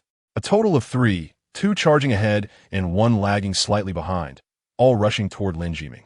The abrupt turn of events was utterly unexpected, leaving nearly everyone unprepared. The trio moved with remarkable speed, swiftly closing the distance to within 2 meters of Lin Jiming. The 2 leading figures simultaneously brandished gleaming blades, launching their assault towards him. Be careful, Yao Jing cried out in terror. Boss, watch out. Wang Hai shouted as he rushed towards Lin Jiming. Dong Jian remained motionless, a glint of coldness flickering in his eyes. So, the time for action has finally arrived?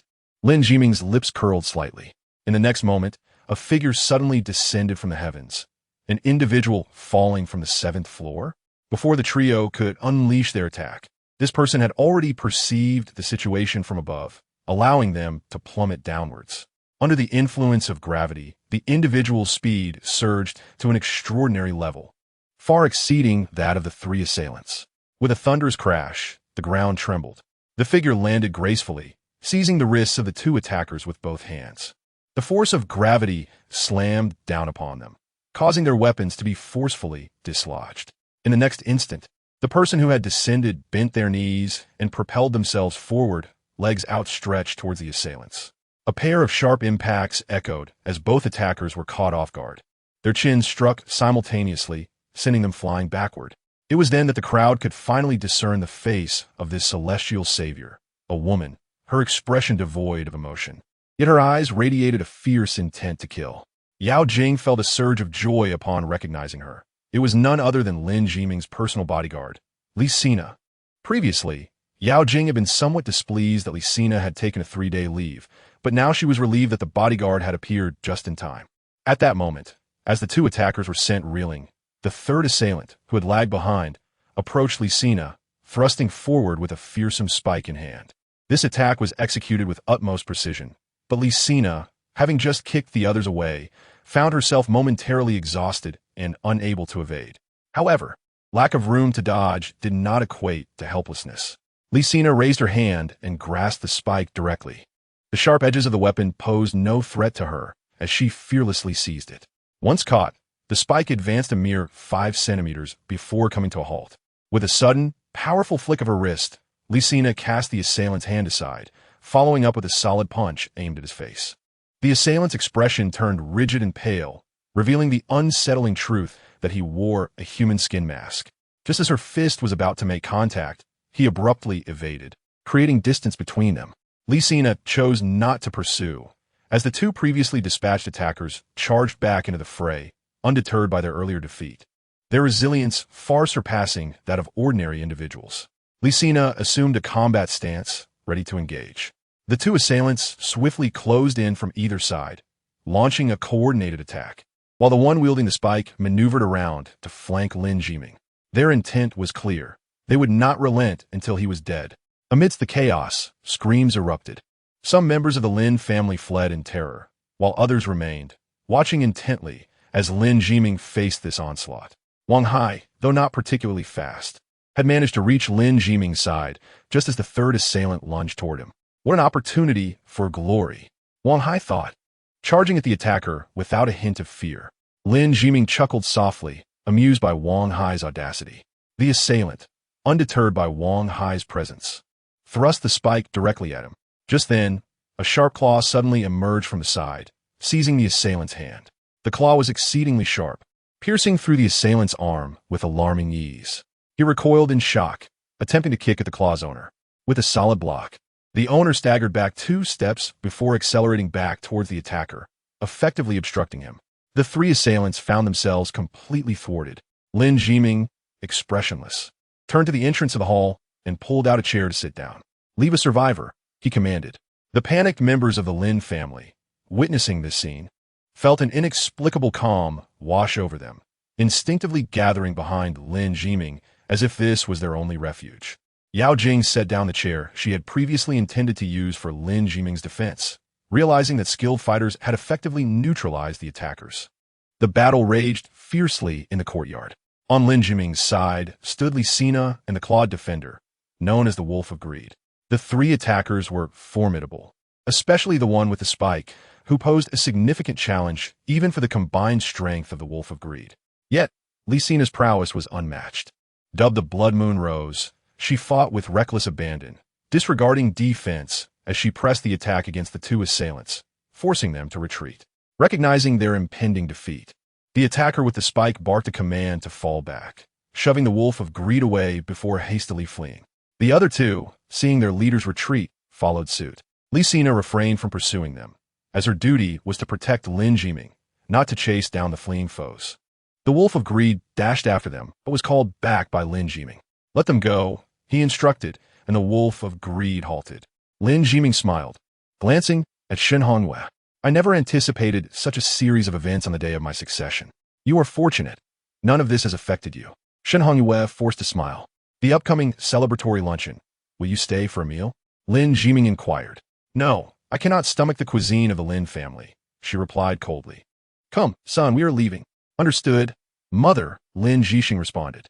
"One day, I shall uncover the true cause of my father's death, and I hope you will still be alive to witness it," Lin Jiming declared. "Are you threatening me?" Shen Hongyue glared at him. "Do not think that a bit of influence and wealth makes you significant. The Shun family is one of the foremost clans in the provincial city, far beyond what your humble Lin family can compare to." Lin Jiming chuckled. "Who can say for certain? It is entirely possible that the humble Lin family may soon transform into a formidable force." Shen Hongyue's expression shifted, and she retorted, "I knew it. Your ambitions extend beyond merely the Lin family. The world is vast, and your Shun family awaits my arrival in the provincial city. I shall pay you a visit soon," Lin Jiming declared. "Come if you dare. I will be waiting for you in the provincial city." Shen Hongyue replied, turning to leave. Lin Jiming, "The provincial city is the true battleground. When you arrive, I, as your elder brother, shall extend a proper welcome," Lin Jixing added before departing alongside Shen Hongyue. Lin Maohua stood frozen, caught between leaving and staying, as he was a member of the Lin family, unlike Shen Hongyue. "Get lost," Lin Jiming commanded. Lin Maohua's face flushed, and he staggered a few steps towards the door before suddenly spitting blood and collapsing to the ground, unconscious. "Throw him out. He brings bad luck," Lin Jiming waved dismissively. Greed Wolf stepped forward, grasping Lin Maohua and tossing him out the door. The family of Lin Zhukai hurriedly rushed outside. "All right," Lin Jiming said with a smile. "Our luncheon can now commence. Everyone must eat and drink well today." With Lin Jiming's command, the Lin family's old courtyard was cleared, and the family members began arranging tables and chairs. Meanwhile, in a corner of the yard, several chefs set up stoves to prepare the meal. This was a tradition in Haixia City. During celebrations, families preferred to hire chefs to cook at home. It was not due to a lack of funds for restaurants, but rather to create a livelier and more relaxed atmosphere. Oftentimes, home-cooked dishes surpassed those of restaurants. Particularly evident in this luncheon celebrating Lin Jiming's succession as head of the family, featuring an abundance of lobster, crab, and even delicacies like black truffles and golden caviar. In addition to the chefs, the women of the Lin family were also expected to assist, adhering to local customs.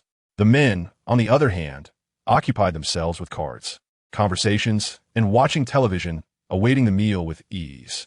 "Boss, why did you let that person go?" Greed Wolf inquired softly, approaching Lin Jiming from behind. "You could not have detained him," Lin Jiming replied, shaking his head.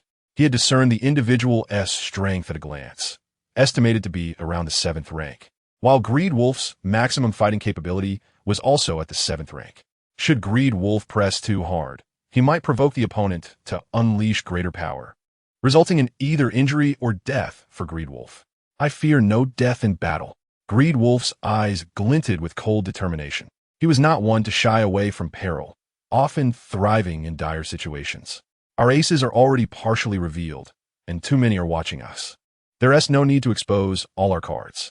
Our true adversaries are not Shun Hongyue or the Shun family. They are merely minor obstacles to be crushed along our path," Lin Jiming stated. "Understood," Greed Wolf nodded. "If the opportunity arises, I shall take you to the Shun family, and then you may confront that individual properly," Lin Jiming said with a smile. "You know he is from the Shun family?" Greed Wolf asked. Lin Jiming chuckled, choosing not to elaborate further as he turned to greet his friends. Dong Jian approached, grinning. "The boss knows everything." "Impressive," Greed Wolf remarked in admiration. The Lin family's old residence buzzed with activity. Meanwhile, news of the unfolding drama within the Lin family quickly spread throughout the upper echelons of Haixia City. Yang Sandao arrived in a furious state, but was swiftly apprehended by the police. Lin Maohua, confident in his ability to unearth Lin Jiming's hidden puppeteer, was met with a counterattack by Lin Jiming's impassioned rhetoric. Shen Hongyue questioned Lin Jiming's reputation only to have numerous prominent figures from across the country send him congratulatory gifts. All of this indicated a singular truth. Lin Jiming was no longer the Lin Jiming of old. He possessed the capacity to confront any challenge. Whether or not there truly was someone backing Lin Jiming remained debatable. Some believed he had amassed his wealth and connections through 2 decades of perseverance, while others suspected he was merely a pawn orchestrated by an unseen hand. After all, acknowledging another's excellence is a challenging task, especially when it involves recognizing the merits of someone once deemed insignificant. Within Tianjiao Company, the faces of Yao family members were peculiarly strained. Almost all held smartphones. In their family group chat, Zhou Yinqiu was posting videos, occasionally punctuated by her boastful remarks. My son-in-law has succeeded to the position of head of the Lin family. You should have seen how perilous it was when 3 attempted to ambush him, only to be driven away. What nonsense! Yang Sandao came with over 100 men and left without a sound. Look at this luminous pearl, a gift from Teng Ying's boss. This painting, though I know not its significance, was created by a renowned contemporary artist. All these are gifts from my son-in-law. Zhou Yinqiu reveled in showcasing her wealth, and her every video was laced with such self-aggrandizing commentary, much to the discomfort of those present. Lin Jiming is quite the enigma. Yao Tianlong sighed deeply, reflecting on the situation. Damn it, I refuse to believe he has no one backing him. I trust nothing he says. Yao Shanchuan gritted his teeth. Regardless of his backing, his performance at the succession ceremony confirms that Lin Jiming is indeed a remarkable individual. We have been deceived by illusions all these years, Yao Tianlong asserted. So what if we have been deceived? We are still collaborating with the Lin Group. Yao Shanchuan retorted nonchalantly. You don't understand. Yao Tianlong shook his head. Had we seen through Lin Jiming earlier, we could have invested in him when he was still struggling. Any assistance at that stage would have been magnified immensely. Regrettably, we only perceived his weakness and ignored his resilience. Our current partnership is merely due to Yao Jing's connection. Such ties are exceedingly fragile, even weaker than when Lin Jixing was around. Alas, grandfather, we still have the Li family, Yao Shanchuan suggested. The Li family was a prominent clan in Tianlu City, but they were situated in Haixia City. Had I known Lin Jiming would rise so high, I wouldn't have engaged with the Li family at all. Unless we relocate our company to Tianlu City, the Li family support will remain limited. Now that Lin Jiming has risen, it becomes exceedingly difficult to separate Yao Jing from him, and our connection to the Li family may very well sever, leaving us stranded on both ends. Yao Tianlong sighed, shaking his head. So, what shall we do, grandfather? Yao Shanchuan asked. It's all your fault. Yao Tianlong glared at those around him. The company profits annually. Yet how much do you all take? The entire company is rife with instability. There are hardly any loyal employees left. If we cannot secure strong partnerships, our company will eventually be hollowed out by you. The surrounding members of the Yao family lowered their heads in awkward silence. Thankfully, Lin Jiming remained Yao Jing's husband. Shanchuan, return home and retrieve that bottle of Matai I have cherished for over 60 years. I shall visit the Lin family myself. Yao Tianlong declared solemnly. Yao Shanchuan's face stiffened, remaining motionless. What? You can't move now? Yao Tianlong asked darkly. All right, I understand. Yao Shanchuan nodded, turning to leave. After about half an hour, Yao Shanchuan returned with a box. Let us go. You will accompany me, Yao Tianlong instructed. Grandfather, perhaps I should stay behind? Yao Shanchuan suggested awkwardly. Do not forget, you were the one who bullied Lin Jiming the most. Accompany me to apologize, resolve his grievances. This will facilitate better collaboration in the future, Yao Tianlong stated. Very well. Yao Shanchuan forced a smile before following Yao Tianlong towards the Lin family home. Simultaneously, many influential figures from Haixia City, having learned of the events at the succession ceremony, quietly set out. Previously, they had declined Lin Jiming's invitation due to Shun Hongyue's influence, but now, having witnessed Lin Jiming's prowess and connections, they understood the necessity of forging ties with him to thrive in Haixia City. Though it was a harsh reality, such as the world, when one is down, others distance themselves, yet when one flourishes, they flock back. The Lin family's courtyard was alive with fervor. The flames on the stove ignited the frying pan, and the robust chef continuously tossed the wok, creating a truly magnificent scene. Lin Jiming sat in the living room, while Yao Jing hesitated for a long moment before approaching him and softly inquired, Did you go to the bar last night to investigate my abduction? Lin Jiming remained silent, perusing the family genealogy of the Lin clan in his hands. You already knew that this Ayong was the mastermind behind my kidnapping, didn't you? Yao Jing pressed further. Lin Jiming still did not respond. The ones who rescued me last night were also people you arranged, right? Among those who saved me, there was one whose hand I recognized, identical to that of the person who protected you just now, Yao Jing remarked. Lin Jiming continued to study the genealogy. Yao Jing felt somewhat at a loss. After all these years, it was rare for her to feel this way, primarily due to the guilt she harbored for having wronged Lin Jiming earlier. Li Sina stood beside Lin Jiming, her hand bandaged, expressionless as she observed Yao Jing, thinking how remarkable her employer was for remaining unresponsive while being spoken to by such a beautiful woman. Just then, Zhou Yinxiu hurried down the stairs and approached Lin Jiming, saying, Jiming, come with me to the entrance. Yao Jing's grandfather has arrived. Let him come. Why should I go to the entrance? Lin Jiming questioned. He is Yao Jing's grandfather, and also yours. How can you, as a junior, not go to greet him? Zhou Yinxiu explained. She had just received news that Yao Tianlong had come with several members of the Yao family, and if she could persuade Lin Jiming to accompany her welcome them, she would certainly gain face. This is the Lin family. The doors are open. They may come, and I shall treat them with courtesy. However, no one has the right to make me go to the entrance, because I am the head of the Lin family. You, Zhou Yinxiu wanted to retort, calling him a mere son-in-law, yet upon seeing the cold-faced bodyguard beside Lin Jiming, she swallowed her words and gritted her teeth, saying, Jiming, do it for the sake of your mother. I will not. Lin Jiming replied succinctly. Jingjing, look at this. This is your husband. He has achieved a little success and has become unrecognizable, not even giving me face. Zhou Yinxiu exclaimed in anger. Jiming, it's just to greet an elder. Please do it for my sake, Yao Jing implored. I will not. Lin Jiming once again replied, returning his gaze to the genealogy. He has gone too far. He won't even listen to you now. Jingjing, let us leave. Don't stay here to be humiliated. Zhou Yinxiu exclaimed, pulling Yao Jing toward the door.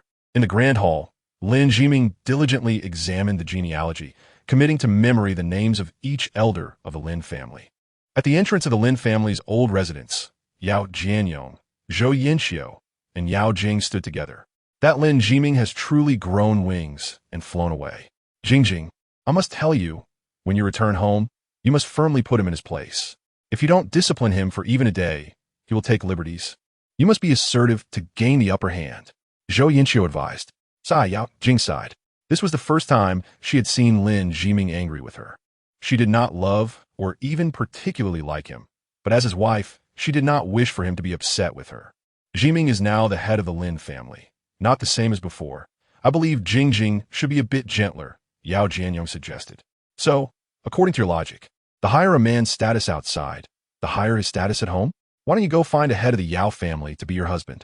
Even if you were the head of the Yao family, I would still be the Empress Dowager, Zhou Yinxiu declared proudly. Yes, yes, yes. Yao Jianyong hurriedly nodded. Jingjing, remember my words. Lin Jiming has just risen. If you don't manage him well now, he will dominate you in the future, Zhou Yinxiu warned. What do you mean by dominating me? Mom, what you're saying is ridiculous, Yao Jing retorted, somewhat irritated. Enough, let us not argue. The Lin family is guests, Yao Jianyong said in a low voice. Indeed, guests were arriving at the Lin family, waves of people from the upper echelons of society in Haixia City, each bearing various gifts. However, unfortunately, these guests were met with closed doors. The reception team of the Lin family unceremoniously informed these well-wishers that the ceremony of the new head had concluded, and now it was a private luncheon with their friends, and outsiders were not permitted to enter.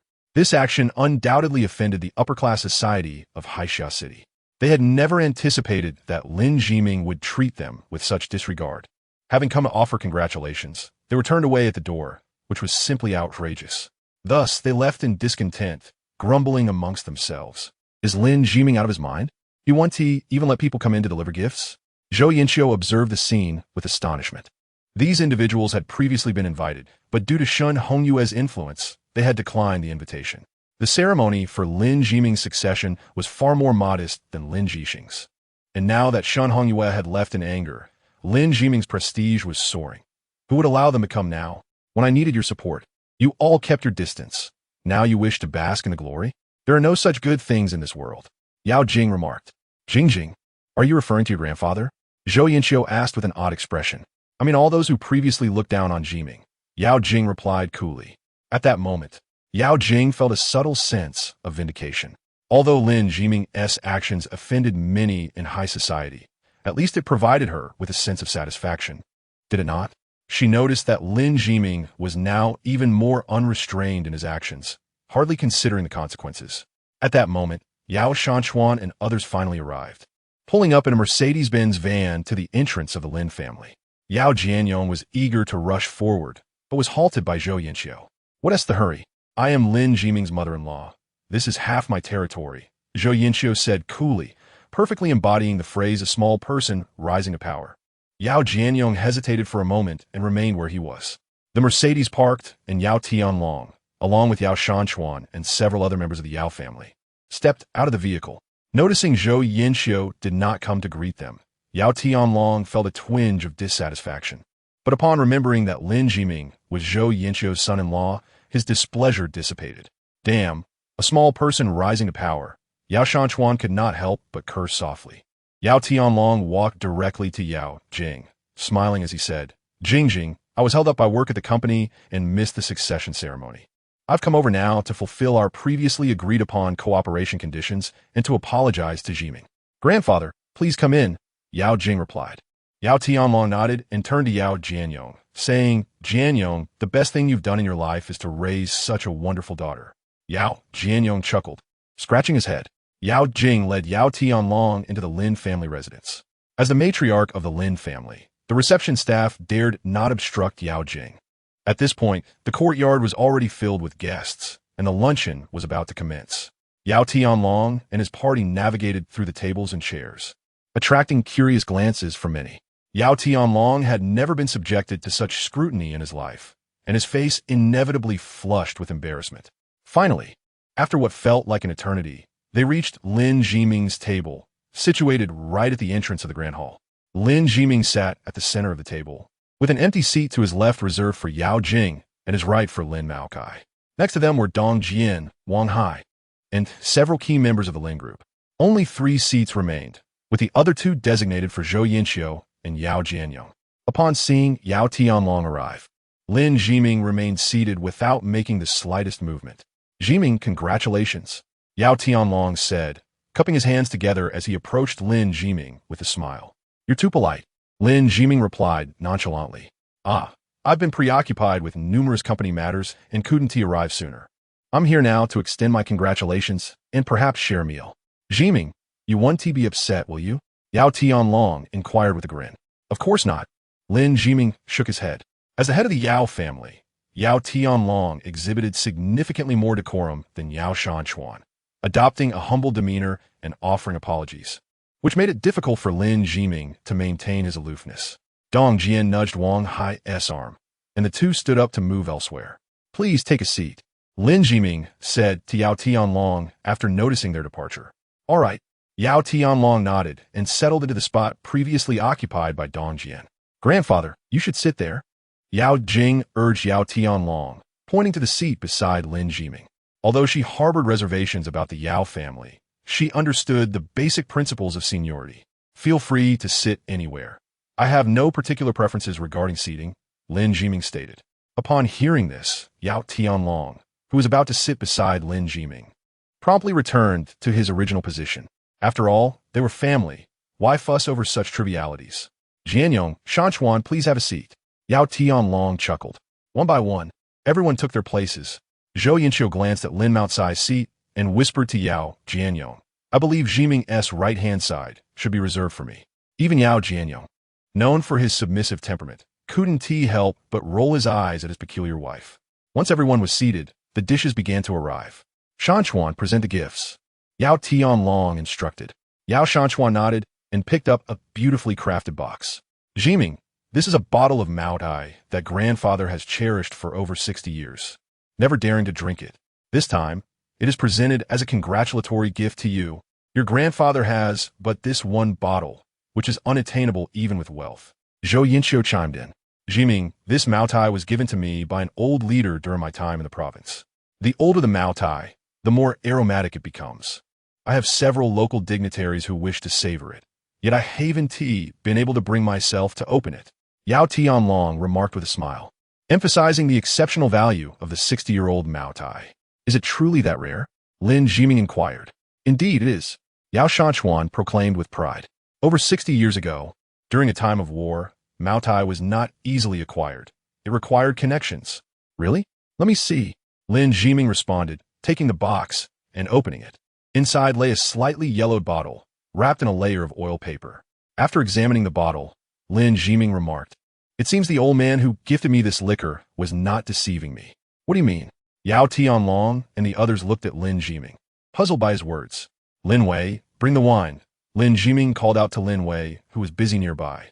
Understood. Lin Wei nodded and soon returned with a small cart laden with boxes.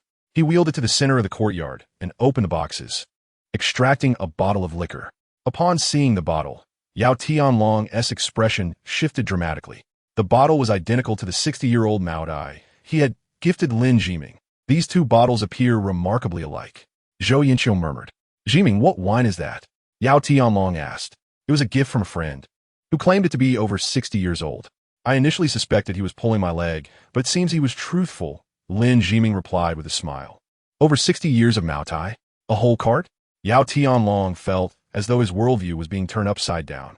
He excitedly approached the cart, scrutinizing a bottle closely before returning to the table, his face filled with astonishment. Do you think my wine is genuine? Lin Jiming asked. From the appearance, it seems to be authentic, Yao Tianlong replied, his voice trembling slightly. That's good. Let us drink freely. There are several carts more in the warehouse, Lin Jiming said cheerfully.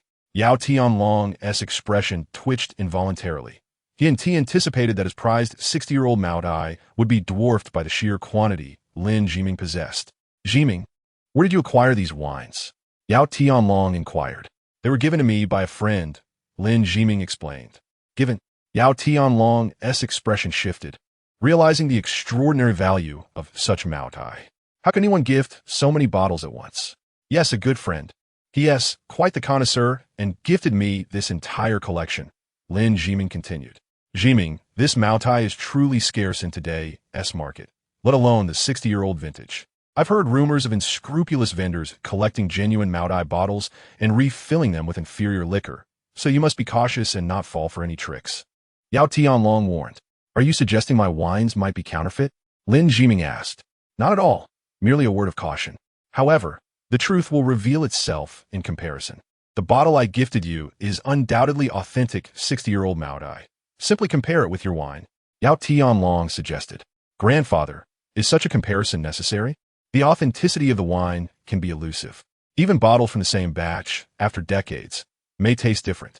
I trust Jiming's friend Wu Ti gift him counterfeit liquor. Yao Shanchuan interjected. Yao Tianlong cast a surprised glance at Yao Shanchuan. With Lin Jiming presenting an entire cart of 60-year-old Mao Tai, his own gift suddenly seemed inconsequential. If he could prove Lin Jiming's wines were fake, the value of his own gift would be restored, enhancing his own reputation. Surely, Yao Shanchuan was aware of this. Why then did he choose to speak as he did? After a moment of contemplation, Yao Tianlong's eyes brightened. Yao Shanchuan was employing a strategy of retreat to advance.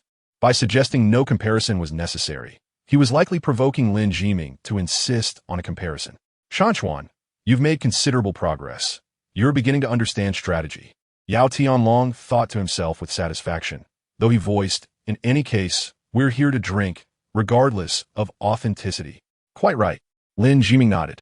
Lin Wei, bring a bottle for comparison. Certainly, master, Lin Wei affirmed, retrieving a bottle of Mao Tai and presenting it to Lin Jiming. Lin Jiming placed the two bottles side by side. To the naked eye, they appeared nearly identical.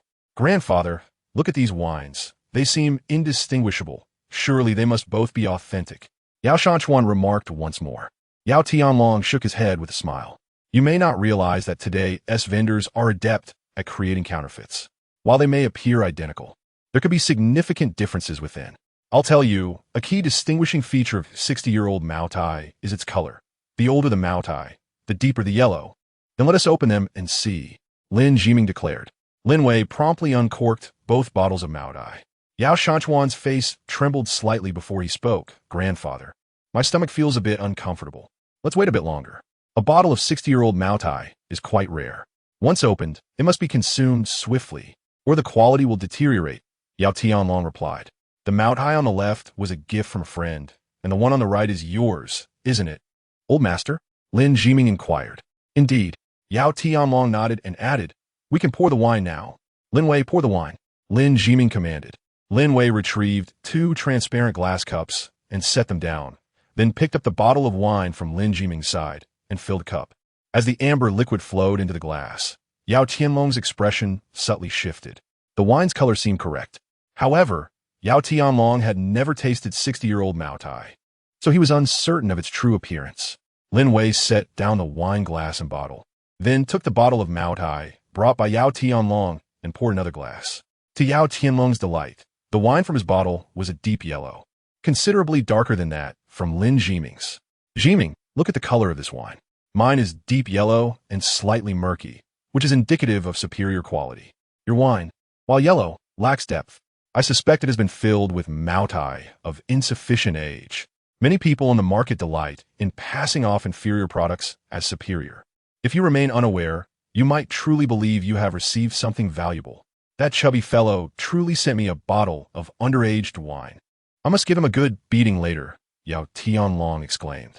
To discern the age of the wine, one must consider both its color and its taste. Jiming, you should taste your wine and compare it with mine, Yao Tianlong suggested. I shall refrain. You should try it instead, old master, and enlighten us on the differences. Lin Jiming replied. That is acceptable. Yao Tianlong nodded. As one ages, the desire to impart wisdom often grows, and if he could guide Lin Jiming, it would be quite gratifying. Let's start with your wine. Yao Tianlong took a sip from Lin Jiming's glass. The smooth, rich flavor lingered on his palate, leaving him astonished. He pondered how the counterfeiters invested in their craft, as this counterfeit wine tasted even better than those genuine 20 to 30-year-old Maotais he had previously encountered. Nevertheless, Yao Tianlong would never utter such thoughts aloud. Instead, he furrowed his brow and remarked, this wine is actually quite good. At least your friend did not use some inferior liquor to deceive you. It must be a decent Wuliangye of some age. With that, he picked up his own glass. Grandfather, you should drink less, Yao Shanchuan said anxiously. How little have I consumed? I can handle a pound, Yao Tianlong retorted, carefully raising the cup to his lips, holding his breath as he gulped the wine down in one go, then sealed his lips. As the liquor swirled in his mouth, Yao Tianlong took a deep breath, allowing the air to infuse the wine's aroma while preventing it from escaping. In the next moment, an unprecedented flavor assaulted his nostrils. It was akin to stepping into a restroom neglected for over 20 years, with the pungent scent of sulfur wafting straight to his brain, accompanied by bitterness and astringency. Puffed. Yao Tianlong spat the wine out immediately. The sulfuric aroma, initially confined to his mouth, spread quickly as he expelled the liquid. Everyone at the table caught a whiff of the unpleasant odor. Why does this 60-year-old Maotai smell so foul? Lin Jiming asked, astonished. Yao Shanchuan buried his face in his hands, bowing his head.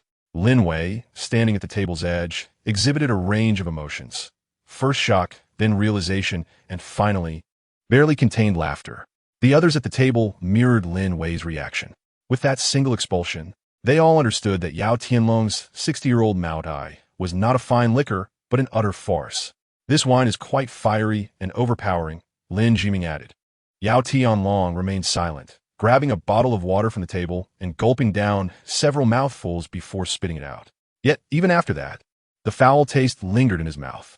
Lin Wei, please replace all the dishes on the table. They have been contaminated and are no longer edible, Lin Jiming instructed. Yes, Lin Wei nodded, taking the dishes away. Old master, your authentic 60-year-old Maotai indeed possesses a flavor unlike any typical wine. We cannot tolerate such a taste.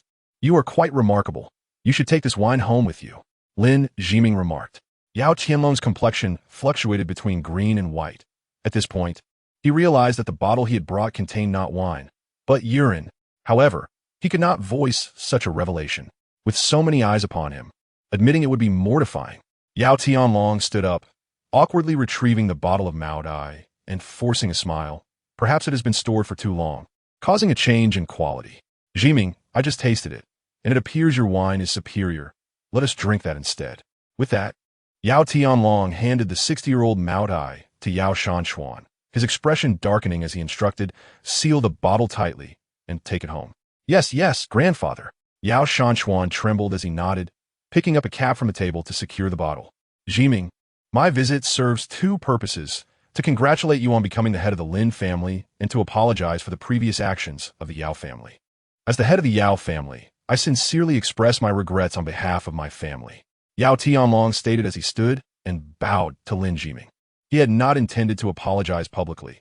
He would have preferred a more private setting, but given the attention on the bottle, he had to divert their focus. "We are all family. There is no need for such formality. Jiming will surely forgive you." Zhou Yinxiu stepped forward to mediate. "Forgive? Of course, I will forgive you," Lin Jiming replied with a smile. Zhou Yinxiu beamed, satisfied that Lin Jiming was accommodating. However, Lin Jiming's next words caused the expressions of Zhou Yinxiu, Yao Jianyong, Yao Shanchuan, and Yao Tianlong to shift dramatically. "As long as you all drink the bottle of wine you brought, I shall forgive you. Surely, this is not an unreasonable demand. The wine is yours, just a single bottle. Anyone can drink it. We can sip it together, and I suspect it will be finished quickly. I doubt there is anyone in the world as accommodating as I," Lin Jiming asserted. In truth, Lin Jiming's request was not excessive. He had endured years of oppression from the Yao family, suffering indignities beyond measure. Now, asking the Yao family to drink a bottle of liquor for forgiveness was a display of remarkable magnanimity.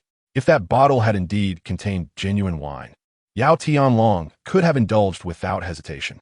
Unfortunately, everyone was aware of its true contents. To drink that entire bottle, not to mention the humiliation of doing so in front of others, would render one incapable of ever showing their face in Haixia City again. "Lin Jiming, you are truly overstepping," Yao Shanchuan exclaimed, unable to contain himself. "Overstepping?" Lin Jiming laughed coldly, fixing his gaze on Yao Shanchuan. "I have been married to Yao Jing for 4 years. Has anyone in your family ever treated me as a proper son-in-law? Apart from Yao Jing, none of the Yao family have ever treated me with respect. Now that I have become the head of the Lin family, wielding assets worth billions, you come to me, groveling for my forgiveness. Very well. I possess great magnanimity and shall not hold it against you. However, I insist that you drink the very bottle of wine you brought. Is this truly an act of excessive bullying?" Yao Shanchuan was rendered speechless.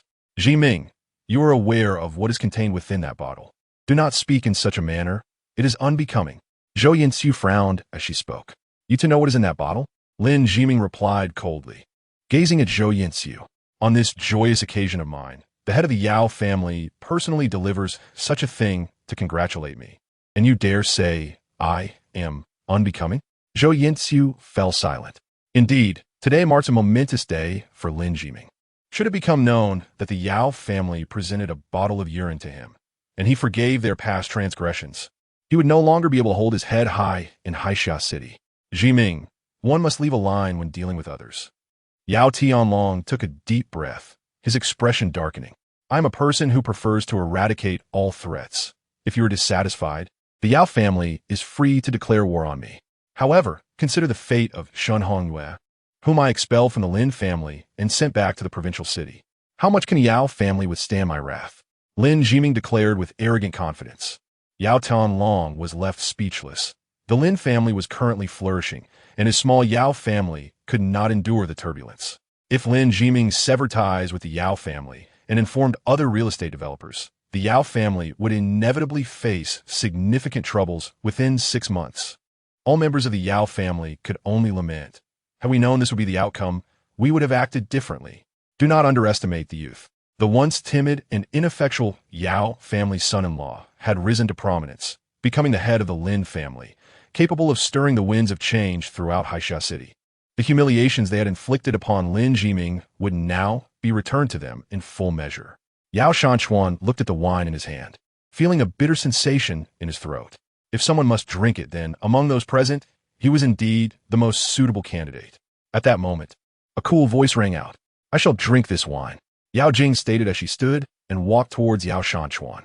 Yao Shanchuan was taken aback. Yao Tianlong was stunned. Zhou Yinxiu and Yao Jianyong were equally dumbfounded. "Yao Jing, come back," Lin Jiming admonished, frowning. "Jiming, for 4 years of marriage, I have been your husband, enduring the humiliation from the Yao family while I, as your wife, failed to preserve your dignity. I am at fault. Today is your day of joy. And I believe that grandfather did not intend to bring you such a bottle, but a mistake is a mistake, and one must acknowledge it. You said that any member of the Yao family could drink this wine. I'm also a member of the Yao family, so it is only fitting that I drink it. As the head of the Lin family, your words carry weight and cannot be disregarded. After this, you and the Yao family shall have no further grievances. Yao Jing said as she reached for the wine bottle in Yao Shanchuan's hand. Yao Shanchuan eagerly relinquished it. Yao Jing grasped the bottle, preparing to uncork it when a hand reached over from the side.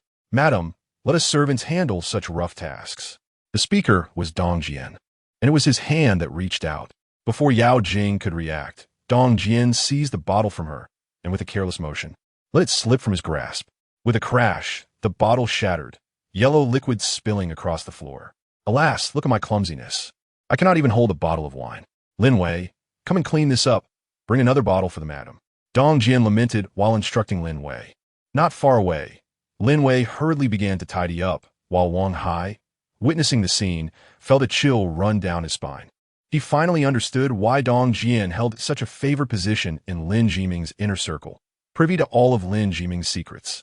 The dexterity with which he handled the situation was something Wang Hai could only aspire to achieve over many years of hard work. Truly remarkable. Wang Hai wished he had a notebook to record the lesson. Although he worked under Lin Jiming, he was still far from being one of his trusted aides, and his greatest ambition was to reach Dong Jian's level. The spilled yellow liquid, whatever it may be, could not be returned to the shattered bottle. Dong Jian, with a newly opened bottle, poured a glass for Yao Tianlong, Yao Shanchuan, Yao Jianyong, and Yao Jing, each receiving a generous serving. After pouring, Dong Jian smiled and remarked, the head of the family is the most magnanimous person I have encountered. In ancient times, a smile could erase enmity. Today, a bottle of wine serves the same purpose. How delightful! Yao Tianlong regarded Dong Jian with deep scrutiny. This individual possessed an exceptional ability to read the room and act appropriately. With someone like him by Lin Jiming's side, it was no wonder Lin Jiming was successful. Yet, Yao Tianlong was puzzled as to why Dong Jian had chosen to align himself with Lin Jiming. He had originally been Lin Zhixing's secretary. What merit did Lin Jiming possess to win such loyalty? For glasses of wine were not 4 glasses of urine, thus for the Yao family. These 4 glasses were far more palatable.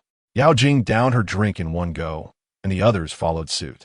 Subsequently, Yao Jing poured a glass for Lin Jiming and another for herself. Today is your day of joy.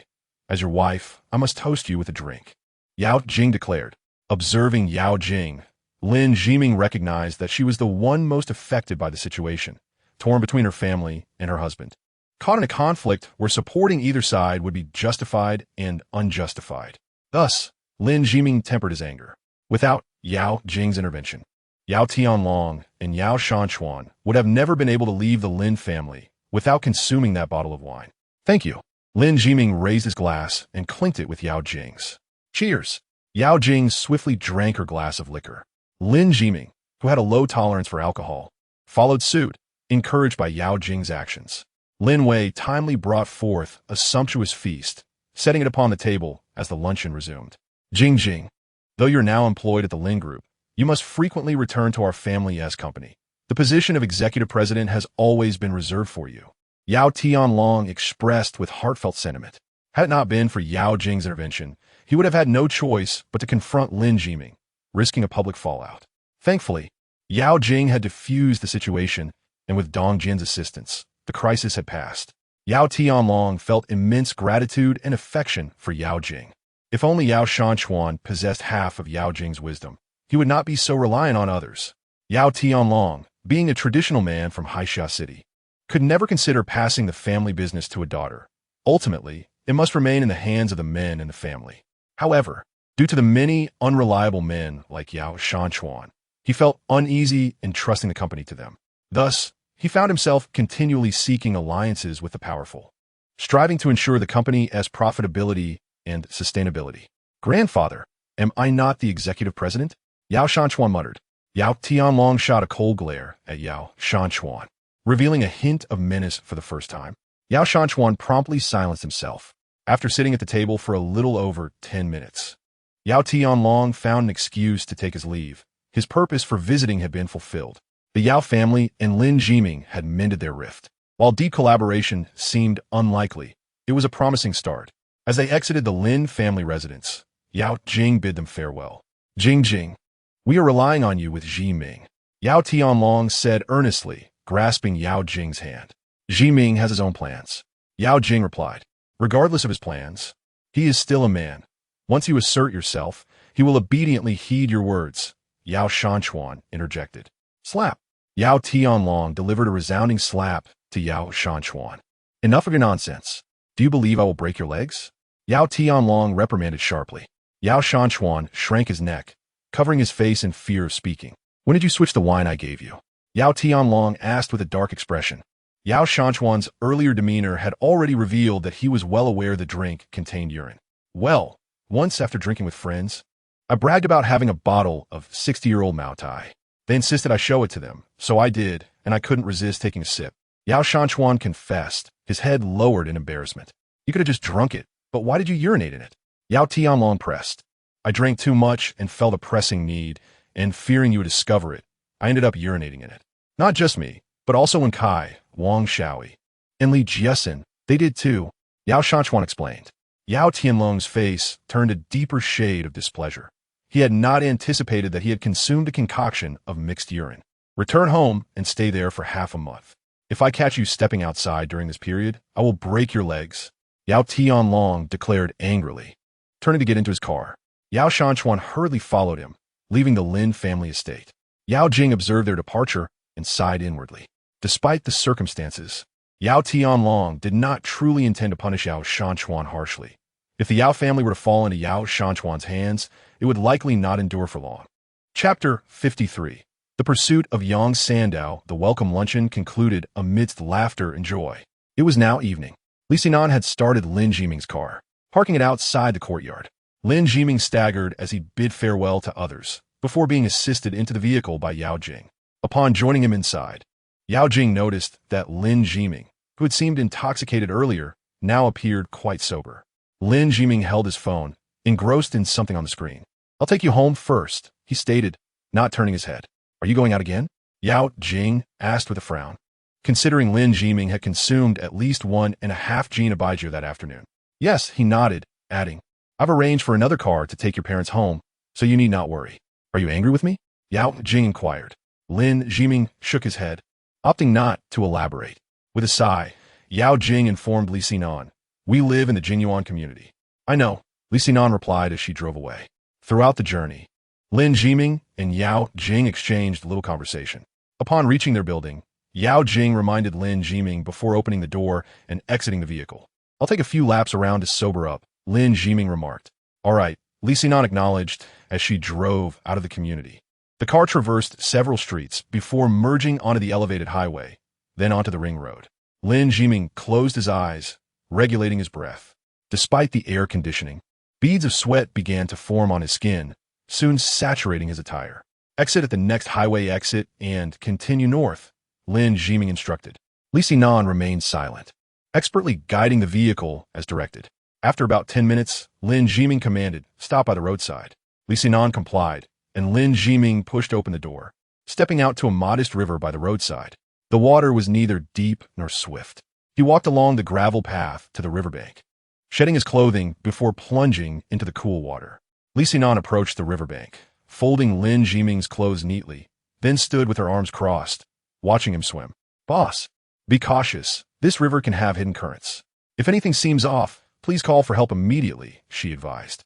Lin Jiming said nothing, instead swimming back and forth in the water. Half an hour passed swiftly. Li Xinan was surprised to see Lin Jiming swimming tirelessly, showing no signs of fatigue. At that moment, a black sedan pulled up behind Lin Jiming's Bentley. Dong Jian stepped out and walked along the gravel path to the riverbank. Li Xinan was taken aback. How did Dong Jian know they were here? Whenever the head of the family accomplishes something significant, he comes to swim here, Dong Jian explained. Li Xinan nodded. As a bodyguard, she understood the need for discretion. Dong Jian retrieved a pack of cigarettes from his pocket, glancing at Li Xinan, who shook her head, indicating she did not smoke. Dong Jian chuckled, lighting one for himself and squatting down. In the distance, the sun was setting, casting a fiery hue across the landscape. The vibrant sunset illuminated Dong Jian, giving him a radiant appearance. Lin Jiming swam to the bank and called out, "Give me a cigarette." Dong Jian tossed him a lit cigarette, which Lin Jiming caught and took a deep drag, the glowing ember reflecting the sunset's brilliance. "I have located Yang Sandao's whereabouts," Dong Jian announced. "All right, swim a couple more laps, then wait for me in the car. Sinan, go fetch a change of clothes for me from the trunk. And don't forget the underwear," Lin Jiming instructed. Li Sinan and Dong Jian turned to leave, and shortly after, Li Sinan returned with a set of clothes. Placing them on the grass. "You should wait in the car as well," Lin Jiming suggested. Li Sinan shook her head, turning her back to him. As his personal bodyguard, she would not easily leave his side. Lin Jiming chuckled, leaping from the water, splashing droplets everywhere as he landed on the ground. He shook off the excess water, donned his clothes, and stated, "Dong Jian and I have some matters to attend to. You wait for me back at the Jinyuan community." "Boss, as your personal bodyguard, I must accompany you wherever you go," Li Sinan insisted firmly. "It's just a private matter. You are not needed," Lin Jiming replied. "I must ensure your safety," she maintained resolutely. "There aren't that many bad people. I'll be fine with Dong Jian," Lin Jiming reassured her as he walked towards the roadside. After a moment's hesitation, Li Sinan followed him. Lin Jiming quickened his pace, reaching Dong Jian's car and getting in. Dong Jian started the engine, driving away, watching Lin Jiming disappear into the distance. Li Sinan felt displeased, but chose not to pursue him. Instead, she drove towards the community where Lin Jiming resided. Night finally enveloped Haixia City. For the police, this night would be one of sleepless vigilance. Yang Sandao, a notorious figure in Haixia City, along with his subordinates, had nearly been eradicated at the Lin family estate. Hundreds of individuals were now detained at the police station, with only Yang Sandao having escaped, while his two key lieutenants, a Yong and Tai Tu, had been captured. The swift dismantling of Yang Sandao's power was indeed unexpected. As his influence crumbled, several high-ranking police officials closely tied to Yang Sandao were also summoned for questioning. It soon became clear that it was not Zhou Jianya who had instigated the action against Yang Sandao, as he lacked the clout to influence the higher echelons of the police. An extensive manhunt was underway across the city for Yang Sandao, with all routes leading out of Haixia City under strict surveillance. Everyone believed that capturing Yang Sandao was merely a matter of time. In a secluded area of Haixia City, Yang Sandao stood bare-chested before a sharpening stone, a steel knife in hand, grinding it against the surface. A cigarette dangled from his lips. His notorious reputation in Haixia City was not merely due to his name, but stemmed from the 3 knives he wielded. At the age of 18, Yang Sandao had chased a powerful rival down 2 streets with 3 knives, earning him his infamous status. Now, with his accomplishments, he had long since abandoned the need for weapons. As a leader, he commanded a legion of subordinates willing to fight for him.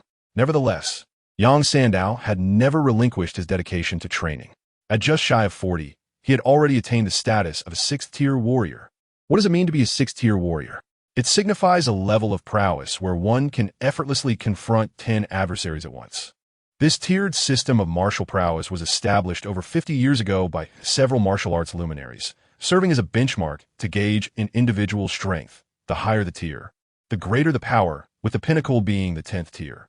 A 10th-tier warrior could roam unchecked, unless faced with an armed opponent. Above the warriors lies the rank of Wuqing, and above that, the Wuong. Each level contains 10 tiers, and 10th-tier Wuongs are exceedingly rare in today's world. Each a paragon of mastery, supported by the governments of various nations. As a 6th-tier warrior, Yang Sandao could eliminate anyone he chose in the mundane world. As the average person stood no chance against him. Today, Yang Sandao brandished 3 knives he had not touched in a long while. With 2 targets in mind, Zhou Jianya and Lin Jiming. In his eyes, both men deserved to die. As for what would follow their demise, Yang Sandao had already devised an escape plan. After dispatching these 2, he intended to seek refuge with his enigmatic benefactor. 2 of the knives had been sharpened to perfection. Just then, his phone rang unexpectedly. Upon glancing at the screen, Yang Sandao's expression shifted to one of reverence. "Boss," he intoned solemnly. "Useless fool," came a deep male voice from the other end. Yang Sandao bowed his head, refraining from retort. "I sent you to a small place like Haixia City precisely to avoid attracting attention, to allow you the freedom to bolster your strength, hoping that one day you could assist me in my pursuit of supremacy." Yet, you've allowed yourself to be captured. You are utterly worthless. The voice seethed with indignation. Boss, it's all Zhou Jianya's doing. The guy's completely abstinent and impossible to deal with. And Lin Jiming, that scoundrel, shamelessly barged into my bar with his men, acting like a rogue. When I attempted to confront him, he allied with Zhou Jianya. I swear, I will personally send them both to the underworld. You can rest assured. Yang Sandow gritted his teeth, his anger palpable. Lin Jiming, I've just investigated him. It's said he lay dormant for over 20 years before emerging. But he is merely running a small Lin family enterprise with scant connections. In Haixia City, he might hold some weight, but in Tianlu City or Rongjin City, he is inconsequential. I give you 1 day to eliminate Zhou Jianya and Lin Jiming. Then come to the provincial capital to meet me, instructed the voice. Understood, boss. Yang Sandow replied respectfully, and only after the line went dead did he hang up. He set down the phone and picked up the sharpened knife, muttering through clenched teeth. Lin Jiming, I'm coming for your life. Coming for my life? We shall see if you possess the capability, an eerie voice suddenly echoed. Yang Sandow was startled and turned toward the source of the sound. With a creak, the locked door swung open effortlessly, revealing Lin Jiming and Dong Jian, both wearing smiles as they entered the room. Yang Sandow's expression morphed from shock to delight. Lin Jiming had delivered himself right to his doorstep. This would be too easy. I may not be well-versed in literature, but I understand that your situation can be aptly described as a self-inflicted trap, Yang Sandow chuckled. Lin Jiming stepped into the room, pulled out a chair, and sat across from Yang Sandow. This marks our second meeting, and it will also be our last, for shortly, you shall meet your demise. Yang Sandow declared. What grievance do you hold against me that drives you to seek my death? Lin Jiming inquired. What grievance? You've caused my brothers to be captured. What more do you need to know? After I kill you, I will go after Zhou Jianya. You both must perish. Yang Sandow hissed, his hatred for Lin Jiming evident. Lin Jiming found himself at a loss. It was Yang Sandow who had sent others to kill him, and yet here they were, as if he were the one seeking revenge for a profound betrayal. Such is the nature of humanity, permitted to oppress others, yet when confronted, it is the victim who is deemed at fault. You may perceive me as merely a common ruffian, emboldened to approach you with just one companion. But allow me to enlighten you. Before you stands a formidable 6th-tier warrior. Have you ever encountered one in your lifetime? Yang Sandow asked. 6th-tier warriors are indeed a rarity. Lin Jiming replied, as he had few warriors of that caliber under his command. The weakest among his subordinates, Tanlang, was merely a 7th-tier warrior, while the adept infiltrator, Dishi, had attained the status of a 10th-tier warrior. Aside from these two, the others were largely of Wuqing rank, engaged in battles beyond the realm. Hearing Lin Jiming's words, Yang Sandow smirked triumphantly. Then today, I shall allow you to experience the terror of 6th-tier warrior. With that, Yang Sandow seized a knife, clenching it between his teeth, while wielding the other two in his hands. The three-knife technique was the true embodiment of Yang Sandow's prowess. With a cold glare, he fixed his gaze on Lin Jiming, envisioning him as little more than a corpse. The three-knife technique? Lin Jiming responded, genuinely surprised. This technique was a style from the country of Jiao, famously represented by the notorious warrior Soro, who had earned the moniker of Shura on the battlefield. While Lin Jiming had never encountered Soro, he had heard tales of the man's legendary status as a Wuwang-level warrior, capable of effortlessly dispatching dozens with his blades. Such a technique was seldom seen, as very few possessed the skill to wield 3 knives simultaneously. Prepare to meet your end. Yang Sandow scoffet, charging et Lin Jiming. His speed was extraordinary, akin to that of sprinter, exemplifying the swiftness of a 6th-tier warrior. This velocity, combined with his mass, could generate a terrifying momentum upon impact. As Yang Sandow closed in, Dong Jian, positioned behind Lin Jiming, swiftly drew a gun from his jacket, aiming it directly at Yang Sandow. Yang Sandow abruptly slowed. Coming to a halt. Wait, he exclaimed, raising his hands defensively. Aren't you the master of the 3-knife technique? Aren't you the invincible Yang Sandow? Aren't you a 6th-tier warrior? Why have you stopped? Lin Jiming asked with a smile. I had no idea you possessed a laser gun. Yang Sandow retorted, panic evident in his voice. While warriors commanded formidable abilities, they were still human. A single bullet could spell doom. Ordinary firearms posed a threat, but a laser gun could turn one into Swiss cheese in an instant. The laser gun, invented 30 years prior, was deemed the most terrifying invention of the century. Its beams could effortlessly pierce steel and even thick concrete walls. Due to its lethal potential, laser guns were strictly controlled, with no private ownership permitted. Yang Sandao immediately recognized the weapon in Dong Jian's hand as a laser gun, identifiable by its glowing energy magazine. Lin Jiming stood up, walking over to Dong Jian. What era are we in? Still wielding knives and shouting for battle. You should remember, you are a man of the underworld, Lin Jiming remarked. I know. Yang Sandao nodded vigorously, cautiously placing his knives on the ground while raising both hands. Master Lin, a laser gun can create a gaping hole in a body. Not even a deity could save you. Please, have your friend handle it with care. Are you aware of the terror a laser gun can wield? Lin Jiming inquired with a grin. Of course, this is a strategic resource. Young Master Lin is indeed extraordinary. He even has access to such items. I truly failed to recognize greatness before, and I apologize for my ignorance. Young Master Lin, please forgive a small person like me. Yang Sandao said with a forced smile. Our young master is now the head of the family. You should address him as such. Dong Jian added. Yes, Lin family head. Yang Sandao hurriedly nodded. In truth, I'm quite amiable, Lin Jiming said with a smile. I can forgive you for repeatedly attempting to harm me and for kidnapping my wife. As long as you accompany me. Accompany you? Where to? Yang Sandao inquired. To meet someone. Come, let's not waste time. Lin Jiming replied, turning to leave. Yang Sandao hesitated but followed Lin Jiming, for with Dong Jian's laser gun present, he dared not defy him. The three exited the room and made their way downstairs to a vehicle. Dong Jian handed a pill to Yang Sandao, saying, Take this and have a good sleep. I assure you, I will behave. Yang Sandao exclaimed. Either take it or I will put a hole in your head, Lin Jiming warned. I will take it. Yang Sandao nodded and swallowed the pill. Less than 10 seconds after ingestion, a wave of drowsiness washed over him. He struggled for a moment before collapsing into slumber. Lin Jiming retrieved a business card from his pocket, which bore the name Zhou Wenwei. He dialed Zhou Wenwei's number. More than half an hour later, in a warehouse in Haixia City, Zhou Wenwei parked his car at the entrance and approached the iron gate, knocking on it. The gate swung open, revealing Dong Jian, who gestured for him to enter. Zhou Wenwei nodded and stepped inside the warehouse, where numerous goods were stacked, leaving a small clearing. Lin Jiming sat on a chair, facing Yang Sandao, who was now unconscious. Smiling Tiger Yang Sandao, Zhou Wenwei exclaimed with excitement upon seeing him. I have brought the person you wanted. Whether you can find clues about the earrings of the goddess depends on you, Lin Jiming stated. But he seems to have fainted, Zhou Wenwei replied. Dong Jian brought a bucket of water and splashed it onto Yang Sandao's face. He jolted awake. Where's this? Yang Sandao looked around, bewildered. Lin Jiming explained, A friend of mine wishes to meet you. Rest assured, as long as you answer my friend's question sincerely, you will be released afterward. Really? Yang Sandao asked. Of course. I am from a prestigious family and a businessman. Violence is not my style. However, I will call the police after releasing you. And whether you can evade them will depend on your own abilities, Lin Jiming replied. All right. Yang Sandao nodded. Although Lin Jiming's assurance was somewhat dubious, the mention of the police made him believe a measure of it.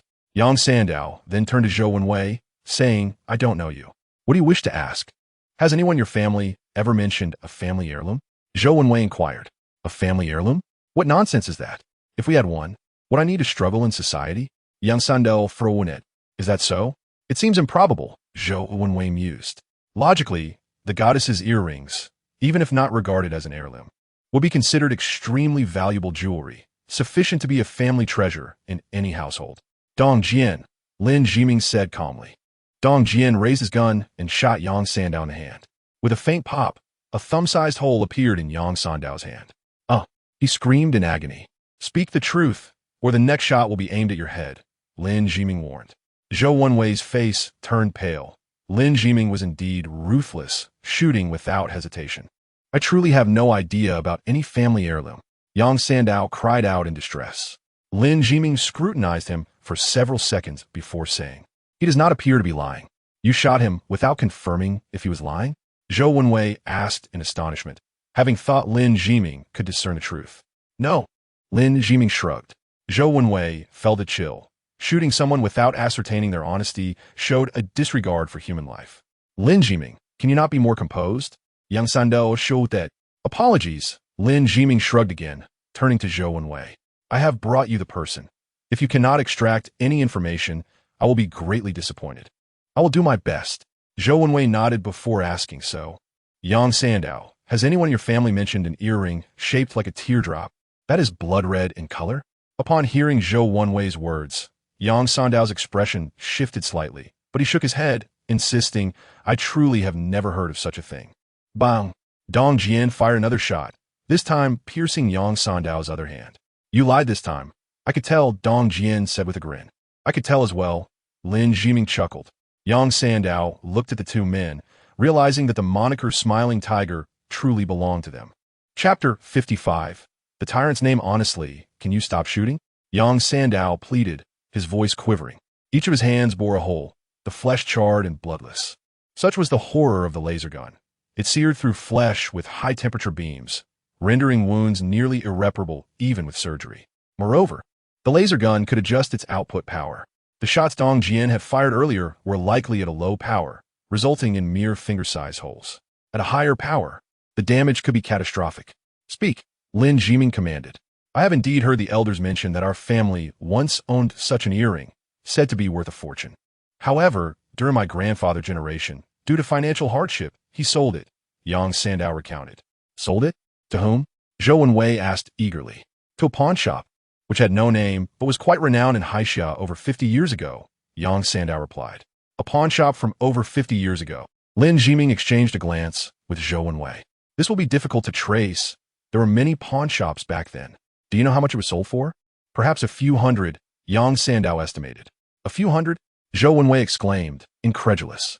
What a waste. A treasure sold for merely a few hundred. 50 years ago was indeed a time of hardship, when basic sustenance was a struggle, and civil servants earned only a few coins a month. Selling for a few hundred was equivalent to millions today, a considerable sum.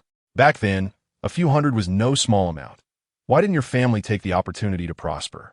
Lin Jiming asked, looking at Yang Sandao. My father was a gambler, Yang Sandao lamented. Understood. Lin Jiming nodded knowingly. Once gambling enters the picture, no fortune is safe from being lost. From what you say, the pawn shop capable of purchasing jewelry for a few 150 years ago must have been quite significant, Zhou Wenwei remarked. Indeed, Lin Jiming nodded and remarked, just check how many large pawn shops existed in Haixia City over 50 years ago, and then investigate them one by one. However, do not hold out too much hope. Pawn shops are in the business of trade, and it is unlikely that items worth hundreds would remain in their possession for long. They must have been sold off long ago. Nonetheless, it is prudent to check. If they still exist and have not been sold, that would present our opportunity, Zhou Wenwei said earnestly. Lin Jiming chuckled, replying, even if we find 2 items, it would be of little use. We still lack leads on the third. It is all about human effort, Zhou Wenwei said solemnly. If it were that easy to find, the treasure of the goddess of Luo would have been taken long ago. The treasure of the goddess of Luo? What is that? Yang Sandao inquired. Do you wish to know? Lin Jiming squinted at him. I do not. Yang Sandao quickly shook his head and then added, I have answered all your questions honestly. Will you let me go now? Of course. Lin Jiming turned to Zhou Wenwei and said, you may leave first. All right. Zhou Wenwei nodded. Lin Jiming bound Yang Sandao, considering it already a crime, as he did not wish to linger, fearing the arrival of the police could complicate matters. After Zhou Wenwei left, Lin Jiming said to Yang Sandao, let us go. I will take you away from here. Good. The head of the Lin family indeed keeps his promises, Yang Sandao exclaimed, standing and following Lin Jiming out of the warehouse. Lin Jiming led the way, with Yang Sandao in the middle and Dong Jian bringing up the rear. The 3 exited the warehouse in succession, and then Dong Jian hastened a few steps toward a nearby car. Just as Dong Jian was about to get in, Yang Sandao, who had been biding his time, suddenly sprang into action, charging toward Lin Jiming, who was less than 3 meters away. Dong Jian seemed caught off guard, and by the time he aimed his gun at Yang Sandao had already reached Lin Jiming's back, grabbing him tightly and pressing his right hand against Lin Jiming's throat. Do you really think I'm a fool? Yang Sandao snarled, his face twisted with rage. You spoke of the treasure of the goddess of Luo in front of me, clearly intending to ensure I do not leave alive. Lin Jiming, though you are ruthless, you ultimately lack wisdom. It seems you are not foolish either. But tell me, is your injury truly inconsequential? Lin Jiming asked with a smile. In the face of life and death, what is an injury worth? I have survived in Haisha City this long, relying not merely on 3 blades. Hey, toss me the laser gun, or I will kill your boss. Yang Sando shoved at Dong Jian. If I were you, I would not make such a foolish choice. Dong Jian sighed. Stop wasting time and throw me the laser gun. Yang Sando yelled. Do you know why Dong Jian disregards your command to drive? Lin Jiming suddenly inquired. Yang Sandao paused, sensing something was amiss. At that moment, Lin Jiming raised his right hand and grasped Yang Sandao's hand. Because Dong Jian knows, you pose no threat to me. He deliberately went to drive, simply to provide me with ample justification to eliminate you. Your attempt to kidnap my wife alone warrants a death sentence, Lin Jiming stated, pulling Yang Sandao's hand away from his throat. Yang Sandao's countenance changed dramatically as an overwhelming force emanated from Lin Jiming's hand, shattering the strength in Yang Sandao's right hand and gradually prying it away from Lin Jiming's neck. How is this possible? Yang Sandao exclaimed in sulk. With ease, Lin Jiming completely removed Yang Sandao's hand and then turned to face him, seizing Yang Sandao by the throat. A 6th-tier martial artist may reign supreme in the city, but on the battlefield beyond, you are merely a slightly elevated form of cannon fodder. The number of 6th-tier martial artists who have perished in my hands far exceeds those you have encountered in your lifetime. Even Wu Qing, I have slain many. Pray tell, what superiority do you think you possess in my presence as a 6th-tier martial artist? Lin Jiming asked, narrowing his eyes. Yang Sandao gazed at Lin Jiming in terror. The battlefield beyond is a realm of unfathomable horror. Could it be that Lin Jiming has truly been there? How is this possible? Was he not just a useless second son in Haisha City? Who exactly are you? Yang Sandao stammered. Who am I? Dong Jian, tell him who I am. Lin Jiming instructed. You are the head of the Lin family, a tycoon wielding boundless wealth, and the sovereign of the battlefield beyond, Dong Jian replied, bowing. Like you, I too have a moniker, Lin Jiming said, smiling at the astonished Yang Sandao. On the battlefield beyond, people like to call me the tyrant. With that, Lin Jiming tightened his grip. A cracking sound resounded as Yang Sandao's neck snapped. Head, isn't it quite satisfying to share secrets with others? Dong Jian asked, stepping forward with a smile. Indeed. No wonder so many cannot keep secrets. Lin Jiming replied, carelessly discarding Yang Sandao's lifeless body to the ground. Dong Jian offered Lin Jiming a wet wipe, which he used to clean his hands before saying, send this to Shun Hongyue. Let it serve as a gift. Understood. Dong Jian nodded with a smile. As night descended, Lin Jiming returned to his residence alone. Upon opening the door, he heard the faint sound of a television. Entering the living room, he discovered Yao Jing asleep on the sofa. Her slumber was light, and she awoke as Lin Jiming approached. You're back, Yao Jing said. Lin Jiming nodded, heading towards his room. Wait a moment, Yao Jing called. Lin Jiming paused and turned to face her. I was wrong, Yao Jing admitted. What did you err? Lin Jiming inquired. In every conceivable way, Yao Jing replied. Go back to sleep, Lin Jiming said, pushing the door to his room closed. Yao Jing sat cross-legged on the sofa, frowning slightly as she muttered to herself, what a petty man. At 7 in the morning, Shun Hongyue rose early. Having suffered defeat in the battle at Haisha City, she was eager to leave, opting to return to the provincial capital at the crack of dawn. How is your hand? Shun Hongyue asked her brother, Shun Tingbai. Just a minor injury, Shun Tingbai said, shaking his head expressionlessly. His hand had been wounded by the greedy wolf. But after applying some medicine, it was no longer a problem. Lin Jiming is terrified of death now, surrounded by several bodyguards. It would be difficult to kill him, Shun Hongyue remarked. Difficult does not equate to impossible, Shun Tingbai replied with a cold smile. If he dares to set foot in Rongjin City, I have 100 ways to ensure his demise. Given his previous statements, he should indeed head to Rongjin City. He must suspect my involvement in Lin Jinan's death. With his temperament, if he truly uncovers any evidence, he would undoubtedly seek me out in the provincial capital, Shun Hongyue stated. That is good, Shun Tingbai said, his eyes glinting with murderous intent. Zhixing, it is time to go, Shun Hongyue called. Lin Zhixing emerged from his room with a suitcase in tow. Currently on bail, he technically should not leave his residence. But the connections of Shun Hongyue's family were formidable enough that no one would question his departure. Once the group was prepared, they made their way to the door. Lin Zhixing opened it, and as soon as it swung wide, a foul stench wafted in. At the entrance lay several animal carcasses arranged neatly, alongside a grotesquely twisted human body. Upon seeing this, both Lin Zhixing and Shun Hongyue's expressions changed. The twisted body belonged to Yang Sandao. Yet, this was not the most horrifying part. The truly terrifying aspect was that those animal carcasses were the very ones Yang Sandao had delivered to Lin Zhiming the previous day. Chapter 56. Poor Market Conditions. Yang Sandao was dead beyond the point of revival. If it were not for the multitude of animal carcasses, determining who murdered Yang Sandao would pose a formidable challenge.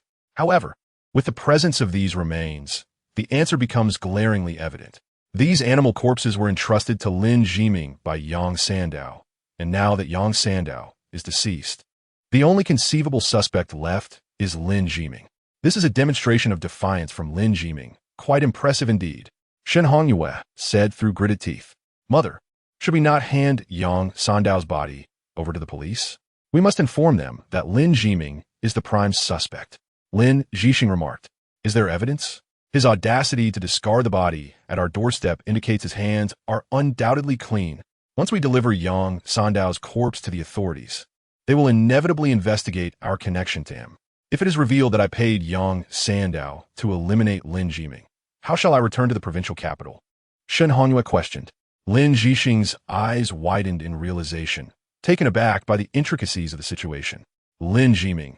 Oh, Lin Zhiming, this man is exceedingly cunning.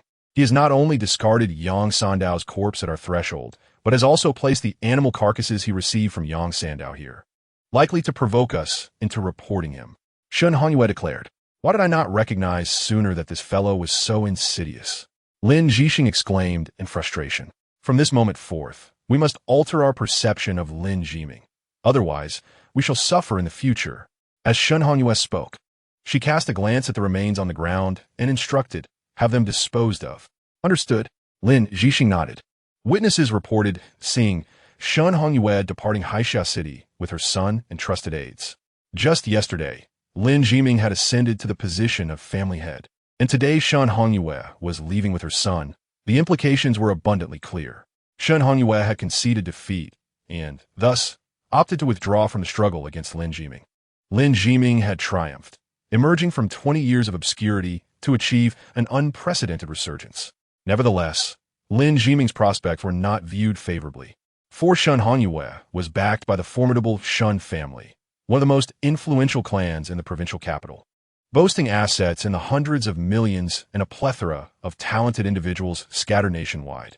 The comprehensive strength of the Shen family would undoubtedly overshadow the Lin family. The expulsion of Shen Hongyue did not equate to an ultimate victory for Lin Zhiming. The Shen family would undoubtedly exert unprecedented pressure on the Lin group in the days to come. Furthermore, during the succession ceremony yesterday, Lin Zhiming had offended the entirety of Haixia City's elite society, effectively ostracizing himself from the upper echelons and limiting his network. Despite the flow of congratulatory gifts from prominent figures across the nation, it was apparent that such gestures were superficial. Had these dignitaries genuinely regarded Lin Zhiming as a friend or respected him, they would have attended in person rather than sending subordinates. Not a single significant figure graced the succession ceremony with their presence, a clear indication that Lin Zhiming's relationships were rather tenuous. Offending the elite of Haixia City while simultaneously antagonizing the Shun family posed a dire threat to Lin Zhiming's future. Within the Lin group, boss. The day after tomorrow marks the 80th birthday of the local magnate Song Jingsheng, and nearly every notable figure in Haixia City has received an invitation, except us. We have received nothing, Wang Hai reported to Lin Zhiming. These individuals have chosen to exclude me, Lin Zhiming replied with a smile. The so-called elite circle is merely a gathering of wolves in sheep's clothing. They consider themselves refined while engaging in the most sordid of deeds, presenting themselves as gentlemen while harboring treachery behind their backs. I have no interest in such a circle, nor do I wish to partake in it. Without your presence, boss, that circle is nothing but a den of vice, Wang Hai jested. What progress has been made on the matter I assigned you? Lin Zhiming inquired. I have uncovered some information.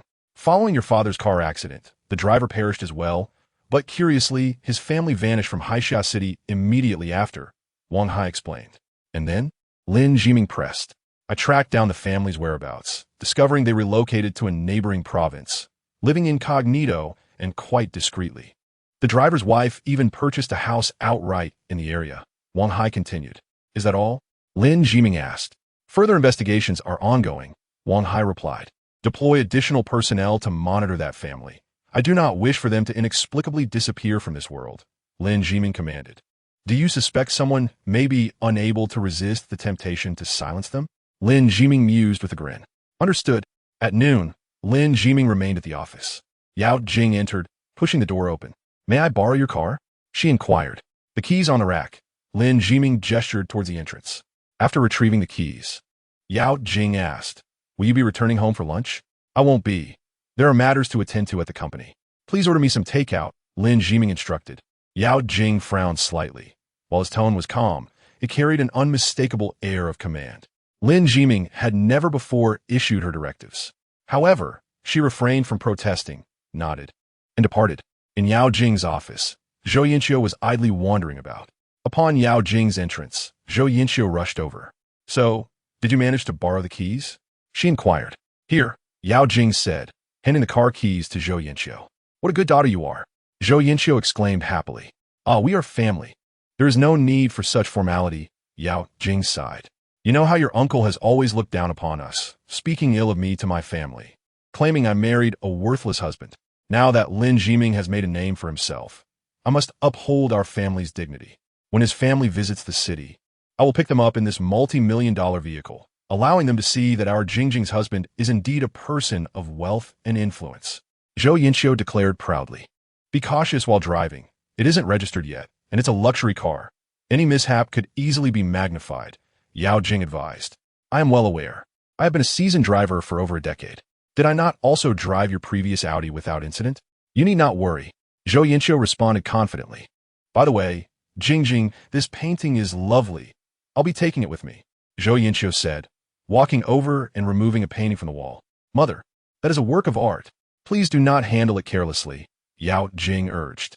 I simply adore art, Zhou Yinqiu replied, hastily stuffing the painting into her bag before making her way to the door. Yao Jing gazed helplessly at her mother. Were it not for their blood relation, she would have little desire to engage with her. I hope everything goes smoothly, Yao Jing silently wished. Meanwhile, Lin Jiming received a call from Zhou Wenwei. I have located the pawn shop, Zhou Wenwei exclaimed excitedly over the phone. So soon? Lin Jiming asked, surprised. Indeed, there was only one pawn shop in Haisha City over 50 years ago, and it was quite easy to find. However, it no longer exists. The owner has transitioned to the jewelry business, but the original proprietor is still alive, and his 80th birthday is the day after tomorrow. Zhou Wenwei explained. The day after tomorrow? 80th birthday? You must be referring to Song Jingsheng, Lin Jiming said, astonished. Yes, that is correct. He is reputed to be a local magnate in Haisha City, and his jewelry business has flourished. You, being a local figure, must be acquainted with him, Zhou Wenwei remarked. I am indeed familiar with him, Lin Jiming said with a smile. It is fortunate that the day after tomorrow marks his birthday, and he has invited numerous individuals from high society. Surely, you have received an invitation as well. Let us go together to seek him out, in hopes of uncovering the whereabouts of the earrings. Zhou Wenwei remarked. He did not extend an invitation to me. However, if I wish to attend, I may certainly do so, Lin Jiming chuckled. Not invited? That is inconceivable. You are all part of the elite circle. He cannot possibly overlook the head of the Lin family, the most prominent family in Haisha City. Zhou Wenwei exclaimed, astonished. I do not consider myself part of high society, but if I desire to go, I shall simply attend the day after tomorrow. Prepare a suitable gift. One must not strike a frowning face with a raised hand. Surely, he would not cast me out upon my arrival? Lin Jiming replied. Why must I prepare? Zhou Wenwei inquired. You need not prepare anything. I shall go on my own, Lin Jiming responded. Then I shall prepare it. After hanging up the phone, Lin Jiming could not help but chuckle. The world is indeed small, intertwining seemingly unrelated events in such a remarkable manner. Song Jingsheng is quite the character. He has invited the entirety of high society, but has deliberately excluded himself. This behavior is certainly intended to provoke a reaction from me. After pondering for a moment, Lin Jiming picked up the phone on the table and made a call. Within a minute, Wang Hai entered the room. Investigate Song Jingsheng's background. I do not know much about this individual, Lin Jiming instructed. I have already conducted an investigation. Wang Hai deeply smiling. Oh, Lin Jiming raised an eyebrow, praising him. You have shown some progress. You resemble Dong Jian in some ways. Indeed, Mr. Dong has always been my idol, and I have diligently studied his approach to life and work. Boss, this Song Jingsheng appears to be a hidden tycoon, Wang Hai said with a grin. Hidden tycoon? Lin Jiming chuckled, unimpressed. In truth, Haixia City harbors numerous hidden wealthy individuals. Many residents who make their living in Southeast Asia often keep a low profile while possessing vast fortunes worth billions. Yes, his wealth is conservatively estimated to exceed 3 billion. He is undoubtedly among the elite of the elite. Wanhai Asa, is it truly possible to amass such wealth through the jewelry business? Lin Jiming inquired. Rumor has it that Song Jingsheng initially opened a jewelry store primarily to launder money. After accumulating a substantial amount, he successfully cleared his name and invested in the then unpopular renewable energy sector, ultimately profiting during a boom period.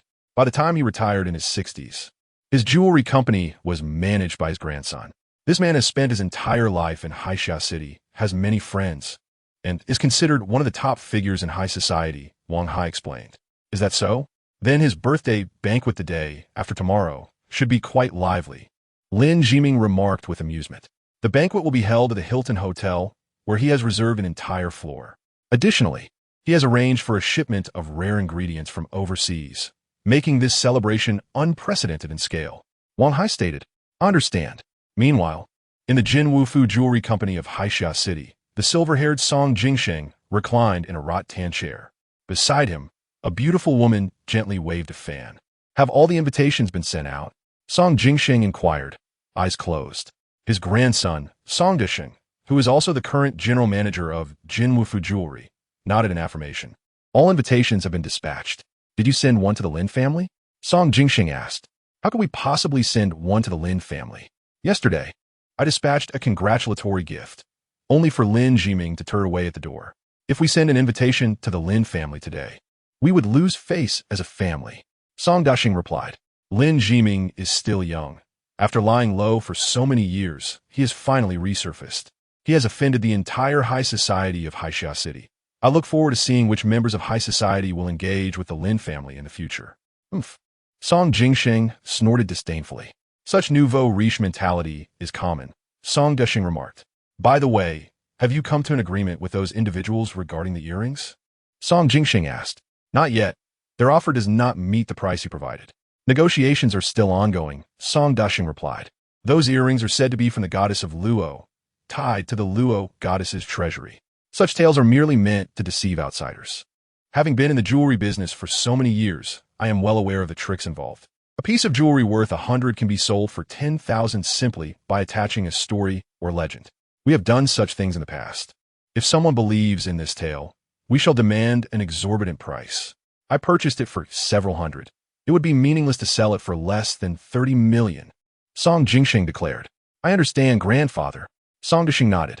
In the afternoon, the sun was glaring, making it quite uncomfortable. Many people wished to hide in the shade, sipping cold drinks while playing mobile games. However, some were exceptions. Zhou Yinxiu lowered the entire roof of her Bentley.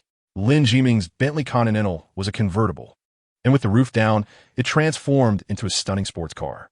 To avoid sunburn, Zhou Yinxiu donned a sun hat and paired it with sunglasses.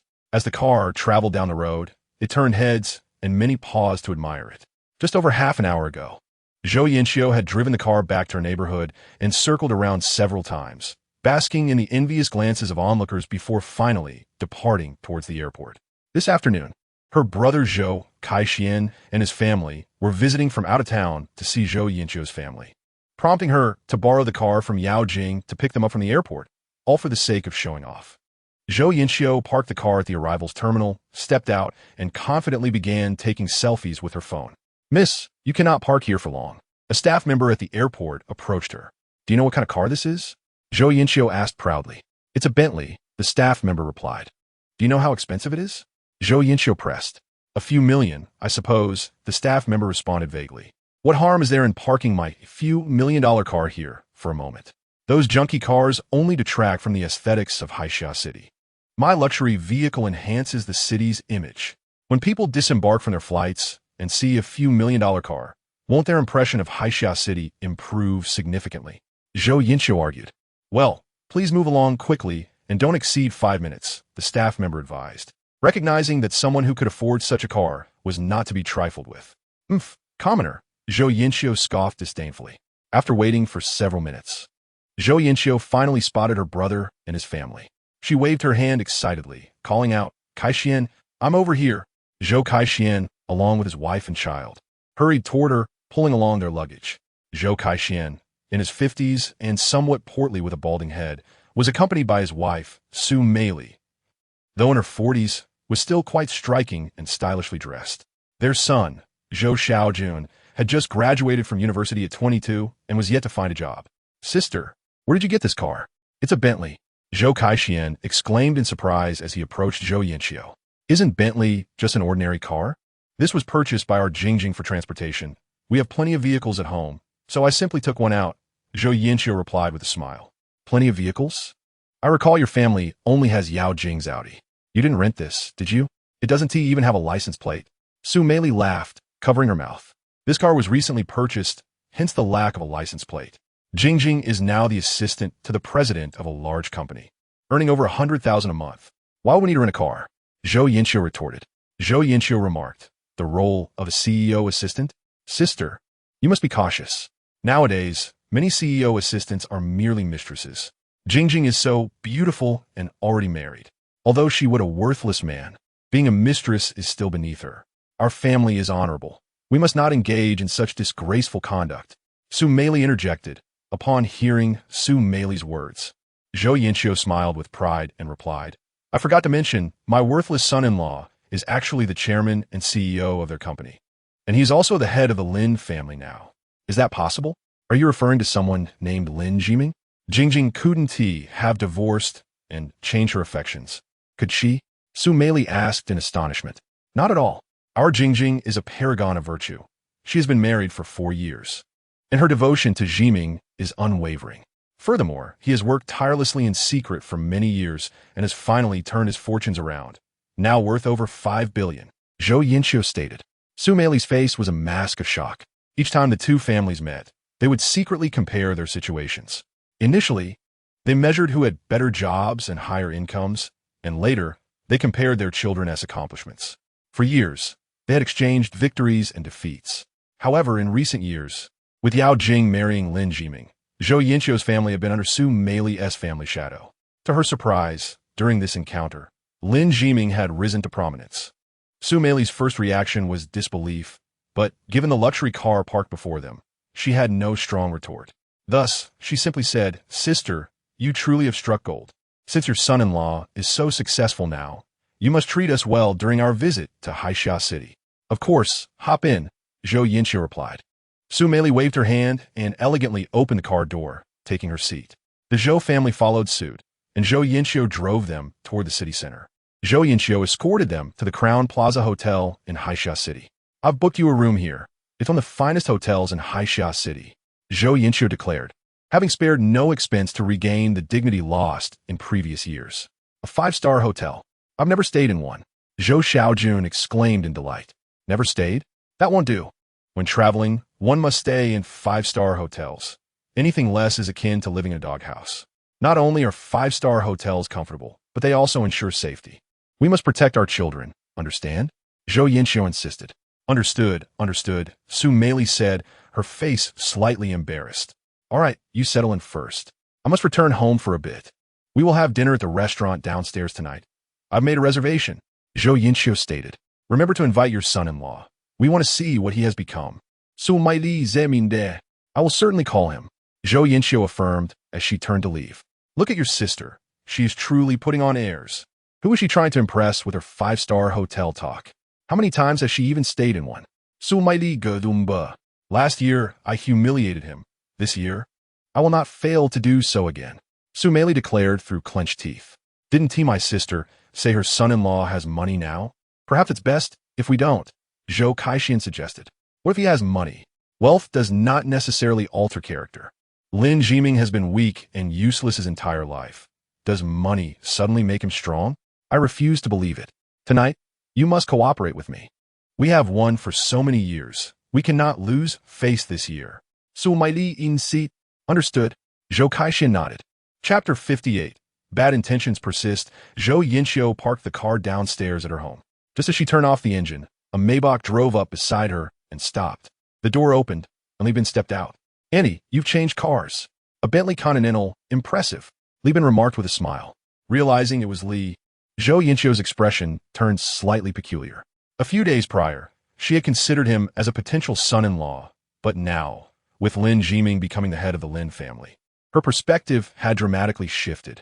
She had almost abandoned her previous intentions. Yet here was Li Bin again, leaving her uncertain of how to respond. "I brought you some gifts," Li Bin said, opening the trunk and retrieving several bags. "Young Master Li, you are too kind," Zhou Yinxiu replied. "Not at all. It is only right to show respect," Li Bin said as he handed the bags to her. Zhou Yinxiu hesitated to accept them, but Li Bin quickly added, "Inside are premium sea cucumbers, brought back by my father from the north. They are excellent for nourishing blood and are particularly beneficial for women. I also brought some white truffles from abroad, and..." Upon hearing Li Bin's words, Zhou Yinxiu instinctively reached out to take the bags. "Auntie, I heard that Yao Jing has become the assistant to the CEO of the Lin Group. Is that true?" Li Bin inwided. "Yes, that is indeed the case." Zhou Yinxiu nodded.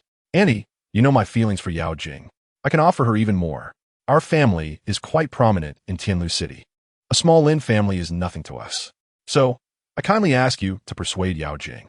If she leaves Lin Jiming, I can make her our company CEO, with an annual salary plus bonuses amounting to at least several million.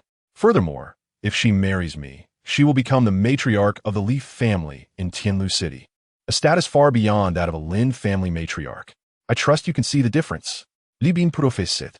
"I understand." Zhou Yinxiu nodded. "Well, I've said what I needed to say. The rest is up to you," Li Bin concluded, getting back into his car, which then drove away. Zhou Yinxiu stood there with the bags, pondering for a long while before returning upstairs.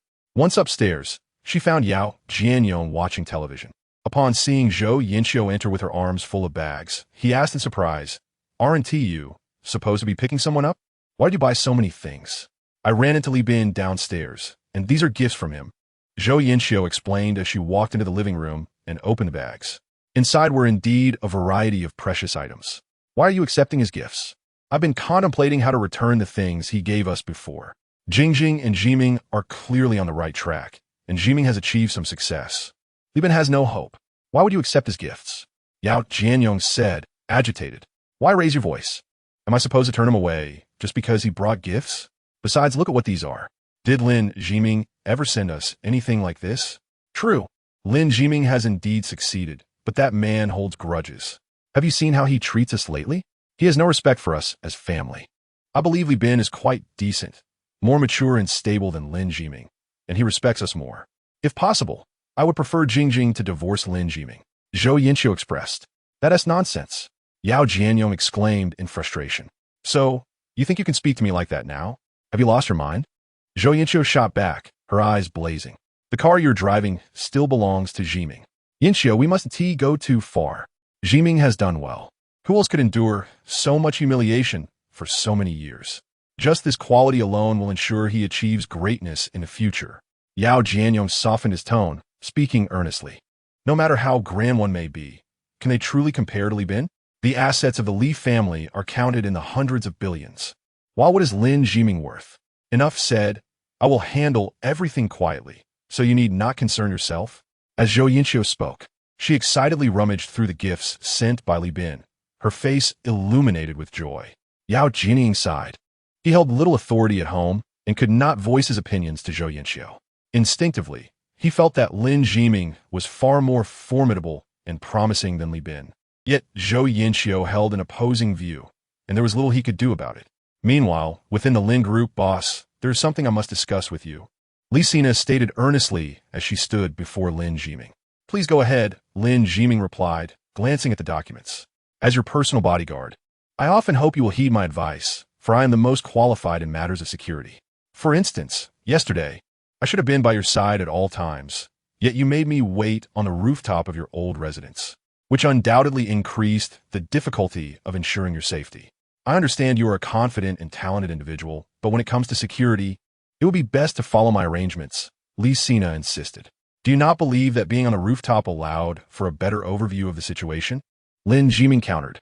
"Indeed, The view from the 7th floor was superior, but the time required to reach you from there would also be longer. There are pros and cons. I believe it would be better to stay close to you, Li Sina responded. Understood. Lin Jiming nodded. At that moment, Lin Jiming's phone rang. He answered it, and Lin Mingjia's voice came through. Brother, I'm heading back to the United States. So soon? Lin Jiming asked, surprised. Of course, our schedule is quite packed. I'm packing my bags now. Could you come pick me up? Lin Mingjia replied. You certainly don't hesitate to call on your brother. Just wait for me, Lin Jiming said before hanging up. He then turned to Li Sina. I'm going to take my sister to the airport. I'll handle the driving, Li Sina offered. No need. Just wait for me at the company. I have some matters to discuss with my sister that are not suitable for outsiders, Lin Jiming said. Li Sina frovnid. I am your personal bodyguard. Rest assured, it's merely a trip to the airport. There will be no trouble. Lin Jiming insisted as he walked outside. Since I am receiving a salary from you, I must fulfill my duties. I can wear earplugs to ensure I hear nothing. Li Sina persisted, closely following Lin Jiming. All right. Seeing the determination in her eyes, Lin Jiming relented and allowed her to accompany him. The two descended the stairs and drove Lin Jiming's Elantra back to the Lin family's old residence, where Lin Mingjia was already waiting on the first floor. Lin Wei was also present, helping Lin Mingjia with her luggage. As soon as the car parked, Lin Wei eagerly opened the trunk to assist Lin Mingjia with her bags. Isn't Lin Wei the one who used to bully you? Now he can't seem to stop talking about how you are the person he admires most, Lin Mingjia whispered to Lin Jiming. It's quite normal. Any decent man would admire me, especially with a sister as beautiful as you. Lin Jiming chuckled. Brother, you always know how to flatter, Lin Mingjia said with a beaming smile as she hugged his arm. Brother, I need to tell you something. What is it? When I graduate and return, you and sister-in-law must have a little nephew. If you and sister-in-law cannot manage that, as your non-blood-related sister, I feel obligated to contribute to our family's legacy, Lin Mingjia stated earnestly. Contribute? What do you plan to do? Find someone to marry into the family? Lin Jiming inquired. I won't tell you, she huffed. Enough talk. Let's get in the car, she said, pulling open the door and sitting down. Head of the family, everything is packed, Lin Wei said respectfully as he closed the trunk. What do you do every day? Lin Jiming asked.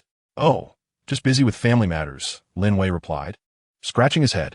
Have you prepared the money you owe me? Lin Jiming questioned. It's ready, Lin Wei assured him. Lin Jiming was surprised. You mean you have all the money? Yes, head of the family, Lin Wei confirmed, producing a bank card from his pocket and handing it to Lin Jiming. There is a total of 387,200 yuan in here. This is what I have taken from you over the years. Lin Jiming accepted the card and glanced at Lin Wei. I will take this money. Go see Wang Hai tomorrow and tell him I sent you to him. He will arrange a job for you. Understood. Lin Wei nodded enthusiastically. Lin Jiming said nothing further and turned to enter the car. Li Sina drove Lin Jiming toward the airport. Lin Wei stood, watching until the car disappeared from view before turning to leave. Brother, why are you helping him? Didn't that guy bully you before? Lin Mingjia asked, puzzled. There are many ways to exact revenge. Some prefer physical retaliation, while others favor mental games. Isn't it amusing to have someone who once bullied you working under your command, following your orders? Moreover, I see a yearning in Lin Wei's eyes for something, reminiscent of my own desires from many years ago, Lin Jiming explained. Are you not worried he might lie in wait for many years and then turn against you? Lin Mingjia inquired. I have never feared betrayal from anyone, be it Lin Wei, Wang Hai, or even Dong Jian, Lin Jiming replied nonchalantly. Why not? Lin Mingjia pressed. Lin Jiming smiled faintly, shook his head, and offered no further explanation. Chapter 59. The one who aspires to be an emperor at the airport. Lin Mingjia spread her arms and said to Lin Jiming, hug me. A farewell hug. Lin Jiming shook his head. Hurry up. If we don't leave now, we will miss it. No way. Lin Mingjia pouted playfully. The onlookers were captivated by the scene. The charm of a beautiful woman pouting was more powerful than nuclear bomb. With a sigh of resignation, Lin Jiming opened his arms and embraced Lin Mingjia briefly. Wait for my return, she whispered softly. Lin Jiming gently pushed her away. Lin Mingjia, pulling her suitcase, turned back every few steps as she left. When she entered the airport, Lin Jiming got back into the car. Li Sina started the engine and drove toward the Lin group. Your sister clearly adores you. Li Sina remarqued.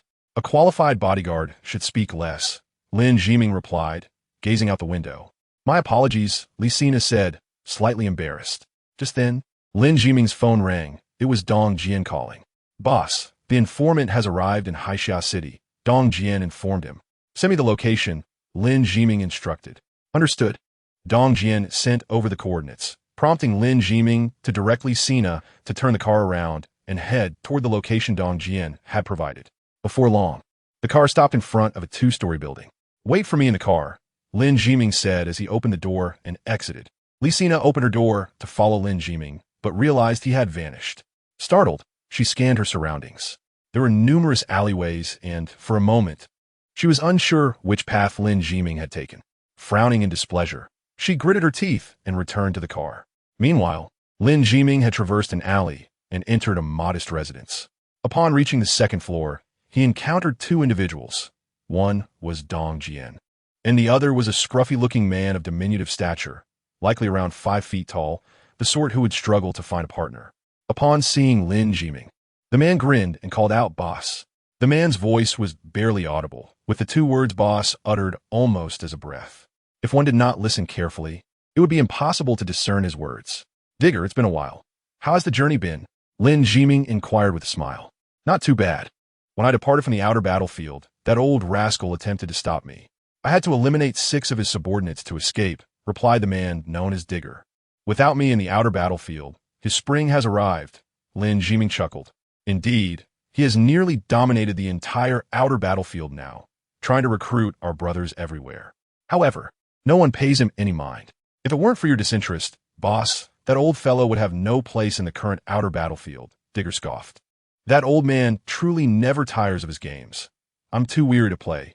Yet he continues," Lin Jiming remarked with a shake of his head. "Boss, I heard from Mr. Dong that your plan has officially commenced?" Digger asked. "Yes," Lin Jiming nodded. "That is quite remarkable. I hope you achieve your desires, boss." Digger responded. "Let it be." Lin Jiming smiled. "The Shun family has plotted for over 20 years to have Shun Hongyue marry my father for that object. Others will also scheme for it. Before long, the land of Longwo will become exceedingly lively." Digger nodded. "If the legends hold truth, the entire land of Longwo will indeed soon bustle with activity. Everyone believes the family head rose solely for the position, unaware that he has endured for years, choosing this moment to erupt for that very thing. However, the Shin family must have sensed something," Dong Jian remarked. "If they have sensed it, so be it. To catch them off guard, I have bided my time until now. They have no means to retaliate and can only watch me vie for that object." Lin Jiming declared proudly. "The Shun family's 2 decades of effort wasted. They must be seething with hatred for the family head." Dong Jian laughed. "Let them hate. Regardless of their feelings, I must resolve our old and new grievances," Lin Jiming said, turning to Digger. "Dong Jian should have informed you of your task. Yes?" "Yes. Infiltrate the police station and investigate the identity of the person who intercepted the greedy wolf a few days ago," Digger replied. "Let us complete this task tonight. I am eager to discover who thwarted the greedy wolf. Although I have my suspicions, I lack concrete evidence," Lin Jiming stated. "I will not fail the mission," Digger assured. Nodding, "Dong Jian, is there anything else to note?" "You can brief Digger. After this task, Digger, do not return just yet. You've eliminated so many of that old man's subordinates. He will certainly be on high alert for you," Lin Jiming advised. "I'm fine with whatever. If you need me, I will stay. If not, I can return to entertain that old man," Digger grinned. "All right." Lin Jiming nodded before turning to leave. "Boss seems a bit different," Digger remarked to Dong Jian after Lin Jiming had departed. "You noticed it too?" Dong Jian asked. "Yes, he smiles more," Digger replied. Dong Jian nodded in agreement with a smile. "What do you think?" Digger inquired. Dong Jian shook his head, choosing not to elaborate. Meanwhile, Lin Jiming emerged from an alley and approached his car. "Boss, have you forgotten what I told you earlier?" Li Sina, seated in the driver's seat, turned to him and asked. "I am meeting a friend. It's best that a third-party isn't present," Lin Jiming explained. "But I must ensure your safety. What if you face an attack without me? From what I observed that day, someone is already keeping an eye on you." Li Sina insisted sternly. "I will be more cautious in the future," Lin Jiming assured her. Although Li Sina was somewhat annoyed, she ultimately said nothing further and drove away. Upon returning to the Lin group, Lin Jiming had just taken a seat when Yao Jing walked in. "Tonight, my mother has invited us to dinner at the Crown Plaza Hotel," she announced. "The Crown Plaza? Your mother doesn't seem the type to invite us to such a place. Is there a guest?" Lin Jiming asked. "Yes, my uncle and his family have come," Yao Jing replied. "Oh, The Zhou family. I remember them. Lin Jiming nodded, recalling the numerous insults he had endured from Zhou Kaixian and Zhou Yinxiu over the years, as they often enjoyed competing at his expense. Each gathering saw them mock him mercilessly. However, this time, with Zhou Yinxiu hosting at the Crown Plaza, it was likely an attempt to redeem herself, for he was no longer the same Lin Jiming he once was. "I want to go," he declared, shaking his head.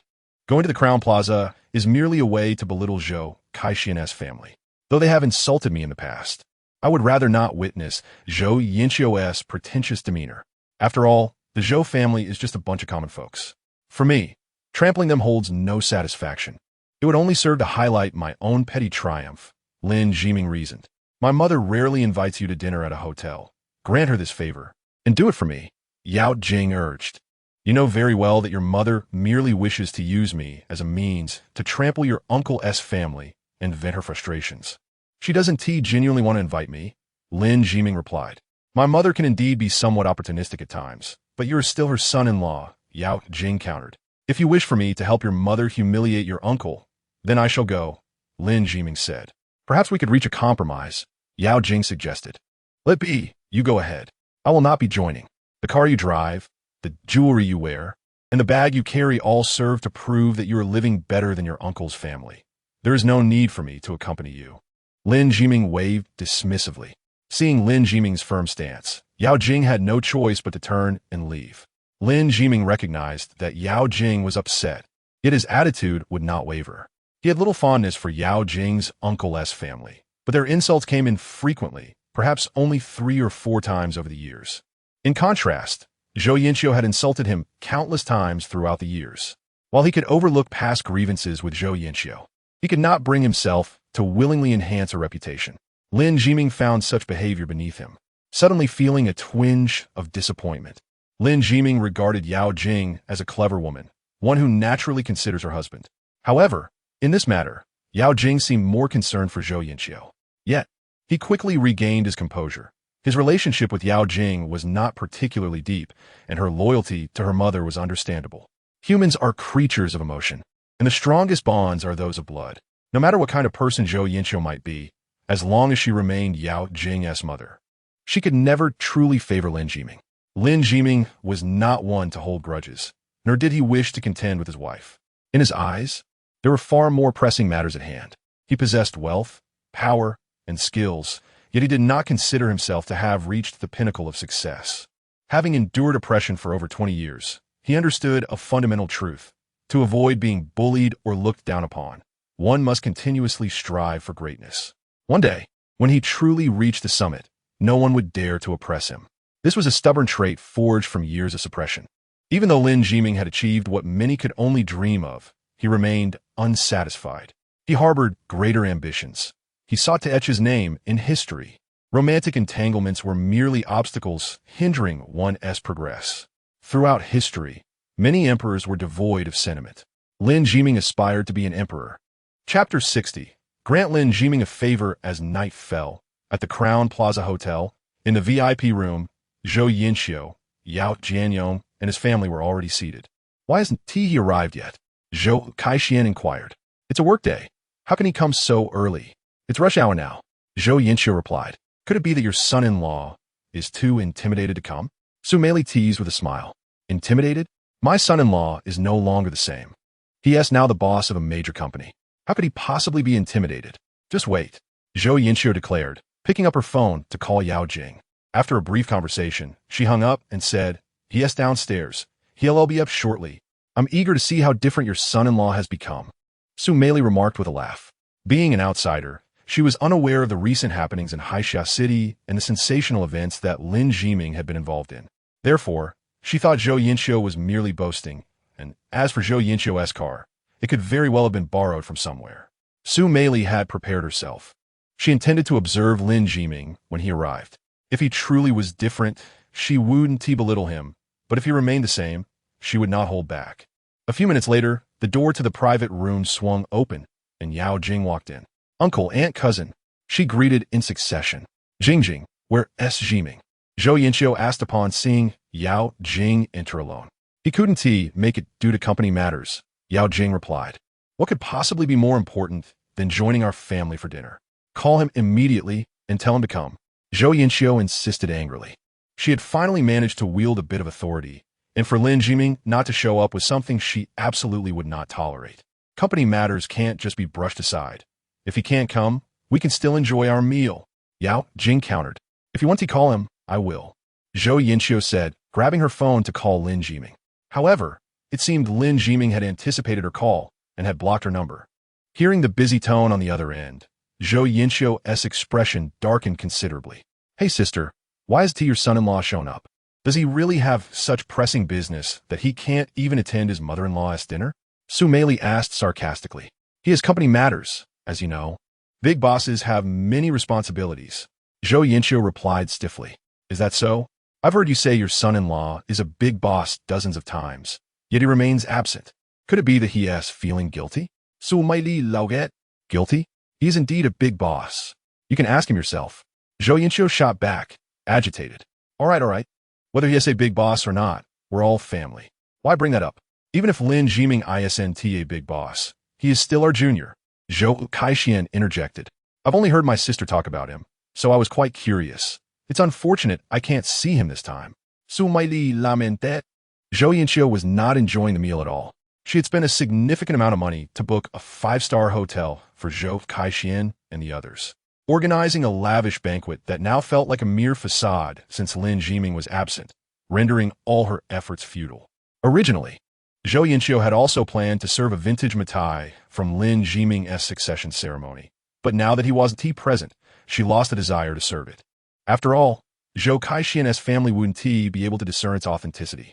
Without Lin Jiming's status to back her, she feared they might claim the wine was fake, which would be utterly embarrassing. Dinner commenced at 7 and was finished before 8. That was rather early, wasn't it? Su Meili remarked, glancing at her watch.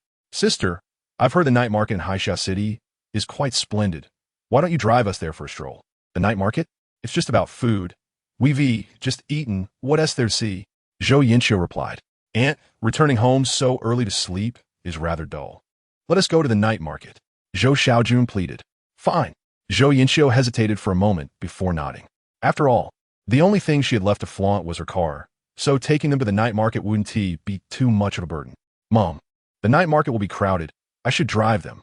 Yao Jing suggested. No need. You go find Lin Jiming. Zhou Yinxiu said dismissively, walking away. Yao Jing sighed, unsure of what to say. Around 8 in the evening, Zhou Yinxiu drove her brother's family to Shilin Night Market in Haisha City. This night market was quite famous. Situated by the seaside, each evening, it attracted a considerable crowd, with people strolling and enjoying late-night snacks, creating a lively atmosphere. Zhou Yinxiu held the steering wheel with one hand, driving slowly due to the numerous cars and pedestrians around her. Even the best car is no match for a bicycle in a place like this. Su Meili Juka. Irritated, Zhou Yinxiu glanced in the rearview mirror and pressed the horn several times. Drivers heading to the night market were generally prepared for slow progress and seldom honked. Zhou Yinxiu's honking startled those nearby, prompting them to move aside upon realizing it was a luxury vehicle. Spotting a slight opening to her left where there were fewer people, Zhou Yinxiu suddenly veered left and pressed the gas pedal. The powerful acceleration caused the Bentley to lurch forward unexpectedly, crossing over the solid line. Bang! A dull thud echoed as the Bentley collided forcefully with a Volkswagen that was driving normally. The Volkswagen came to a halt, and Zhou Yinxiu quickly stopped her car. In a panic, she dashed out and crouched by the front left of her vehicle. The Bentley's left headlight had struck the right tire of the Volkswagen, denting its body, while the paint on the Bentley's headlight was scraped off. Do you even know how to drive? Zhou Yinxiu angrily slapped the Volkswagen's body and shouted. The driver's side door of the Volkswagen opened, revealing a slender young man. It seems you were the one in violation. We were driving in the correct lane, and you changed lanes illegally, hitting us. You're fully responsible. The young man frowned. What do you mean I'm fully responsible? Are you out of your mind? You clearly hit me. Zhou Yinxiu yelled. If I were to be at fault, I would have had to change lanes first. You illegally changed lanes and crashed into us. How can you accuse me of fraud? The young man retorted angrily. I don't care. Look at your car, a mere Passat. This is a Bentley. Do you understand? So, how are we going to resolve this? Zhou Yinxiu inquired. Resolve it? Let us call the police and let them handle it. The young man said, pulling out his phone. Don't call the police. Zhou Kaixian, who had gotten out of the car, urgently intervened. Unlike Zhou Yinxiu, who had become arrogant driving a Bentley, he understood that Zhou Yinxiu had illegally changed lanes and caused the accident, meaning they would be held fully responsible if the police arrived. Though they often engaged in power struggles, when facing outsiders, Zhou Kaixian knew the importance of presenting a united front. At that moment, Su Meili also exited the car. She approached the front of the Bentley, noticing the scraped paint, and her expression shifted slightly. She walked over to Zhou Yinxiu and said, "Sister, the paint on this Bentley isn't cheap. That spot could cost several thousand. If this car is rented, you'll have to compensate for it. This car belongs to my daughter. Who would rent it?" Zhou Yinxiu replied angrily. "I was merely suggesting hypothetically. Since it isn't rented, it's of no consequence." Su Meili smiled and shook her head. "Hey, how about we split the responsibility for this incident?" Zhou Kaixian quietly proposed to the Volkswagen driver. "How can we split the responsibility? You broke the law. I did not. Why should I bear any of the blame?" The young man insisted. "Let us call the police and let them sort it out." The young man, speaking with disdain, picked up his phone. "What are you fussing about? Your broken Volkswagen? I'll just compensate you. It's as if I'm afraid of you." Zhou Yinxiu scoffed. "Stop bringing up that broken Volkswagen. My boss's car is the latest model of the Volkswagen Phaeton, valued at over 4 million. It's not much less than your Bentley Continental. I'm so tired of you nouveau riche flaunting your wealth." The young man retorted contemptuously. "What?" Zhou Yinxiu's expression changed as she exclaimed. "Your broken Volkswagen costs over 4 million? Impossible. Is it truly a Phaeton?" Zhou Kaixian inspected the English insignia on the car and replied, "The Phaeton? What is that?" "It's a high-end brand within Volkswagen. The latest model indeed costs over 4 million, Zhou Kaixian said, his face darkening. "Over 4 million. That is on par with the Continental." Zhou Yinxiu's complexion turned pale. Did she not understand traffic regulations? Of course not. She was simply used to throwing tantrums and leveraging her luxury vehicle to intimidate others, hoping to gain the upper hand. Little did she expect that the other party would not only remain unfazed, but that their car would be in the same price range. How much would she have to compensate for the damage? Was Lin Jiming's car newly purchased without insurance? If it was uninsured, wouldn't she have to pay in cash? If Lin Jiming were to pay, that would be one thing, but given his character, he would never fork out money. The thought of having to pay herself made Zhou Yinxiu's face even paler. The young man was about to call the police when, at that moment, the rear window of the Phaeton rolled down. A middle-aged man in a suit appeared at the window. This color of Bentley Continental is the only one in the entire Haixia city, and it's unregistered. This car belongs to Lin Jiming, doesn't it? The man inquired. Yes it does. Zhou Yinxiu nodded awkwardly. "Who are you to Lin Jiming?" he asked. I am his mother-in-law," Zhou Yinxiu replied. "Oh, so you are Lin Jiming's mother-in-law. In that case, I'll give Lin Jiming face. Let us consider this matter settled." "Xiao Wang, start the car," the middle-aged man said. The young driver nodded, got into the car, and drove away. Chapter 61. Even the best friends can't stand at the turn of events unfolded rapidly. Zhou Yinxiu and the others had yet to react when the damaged Volkswagen Phaeton had already driven far away. Just like that, a matter worth 200,000 is settled? Zhou Kaixian said in disbelief. He had a certain understanding of cars. A luxury vehicle worth millions with a dent like that would require at least tens of thousands to repair. He never expected it would just leave like that. Zhou Yinxiu was equally stunned. After realizing she was Lin Jiming's mother-in-law, the other party didn't mention compensation, nor did they involve insurance, simply departing. Was the other party a friend of Lin Jiming? What was going on? "Su mai li question, puel." It must be our son-in-law. He has many friends. That person just now is likely one of Lin Jiming's acquaintances. Didn't you hear him say he would let it go for Lin Jiming's sake? Zhou Yinxiu said, a proud smile instantly lighting up her face. She had an innate sensitivity to showing off, and it was clearly a perfect moment for it. So she wouldn't let it slip easily. Is Lin Jiming really that impressive now? Su Meili couldn't help but ask. Of course. You all saw it. They said they wouldn't need the tens of thousands for repairs, all for Lin Jiming's sake. I told you, the reason he didn't come today was due to business matters. With his current status, how could he possibly be afraid to meet you? Zhou Yinxiu asserted. Su Meili and Zhou Kaixian exchanged glances, both realizing the truth in Zhou Yinxiu's previous statements. Lin Jiming was indeed no ordinary person. This minor incident had allowed Zhou Kaixian's family to reassess Lin Jiming's stature. Even though Lin Jiming was not present, Zhou Yinxiu had unwittingly showcased his influence. Later that night, around 10 o'clock, Zhou Yinxiu drove Su Meili and Zhou Kaixian back to their hotel. "Sister, may I ask you for a favor?" Zhou Kaixian said, pulling Zhou Yinxiu aside as they were about to get out of the car. "What is it? Speak up," Zhou Yinxiu encouraged. "Well, Xiaojun has recently graduated and is searching for a job. Given that your family's Lin Jiming oversees such a large company, could you speak to him and arrange a position in finance for him?" Xiaojun studied that field. Zhou Kaixian explained. "Finance? That's a position only for trusted insiders." Zhou Yinxiu frowned. "Exactly. Xiaojun is family, and that's even closer than a trusted insider. Having him in the company's finance department would ensure Lin Jiming's complete trust. Wouldn't you agree?" Zhou Kaixian insisted. "This might be a bit difficult," Zhou Yinxiu replied. "If it were a casual position, then Yao Jing could arrange that. But finance is different. Knowing Lin Jiming's character, he would never allow me to place someone in finance at his company." "Sister, let me remind you, Lin Jiming is still a Lin. He belongs to the Lin family, not ours. If you can truly arrange for Xiaojun to work in finance at their company, wouldn't the future Lin group be under your control?" Zhou Kaixian whispered. "Well," Zhou Yinxiu hesitated. "If she could gain control over the financial authority, with her years of experience siphoning profits from the Yao family, she could undoubtedly amass a fortune in a short time. However, this task was exceedingly challenging. Just have Jingjing whisper sweet nothings into his ear. With her beauty, a little charm will leave any man powerless to refuse. I'm doing this for your benefit, sister," Zhou Kaixian urged. "Got it. I'll take care of this matter," Zhou Yinxiu replied. "Thank you so much. Xiaojun, thank your aunt," Zhou Kaixian said, filled with joy.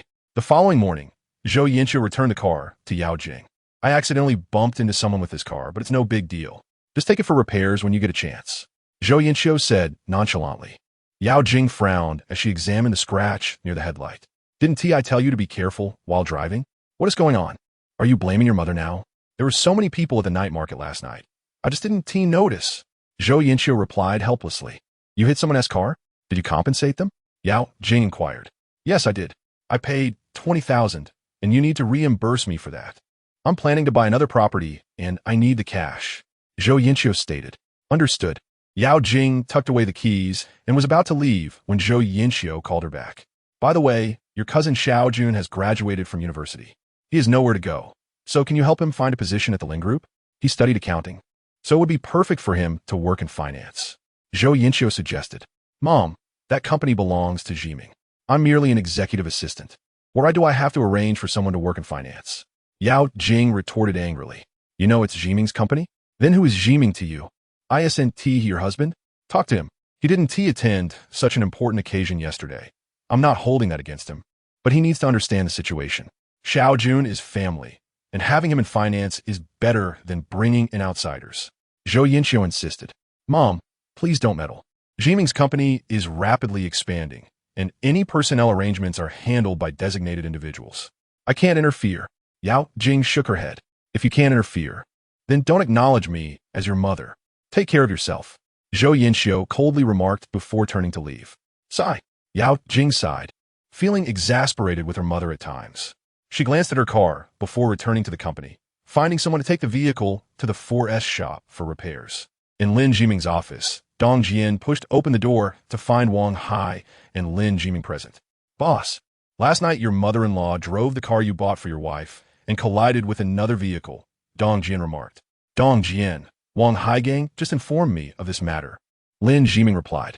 Dong Jian glanced at Wang Hai, who nodded with a smile. "Wang Hai, whose car did Zhou Yinxiu hit?" Lin Jiming inquired. Wang Hai's expression stiffened slightly as he responded, "I haven't found out yet.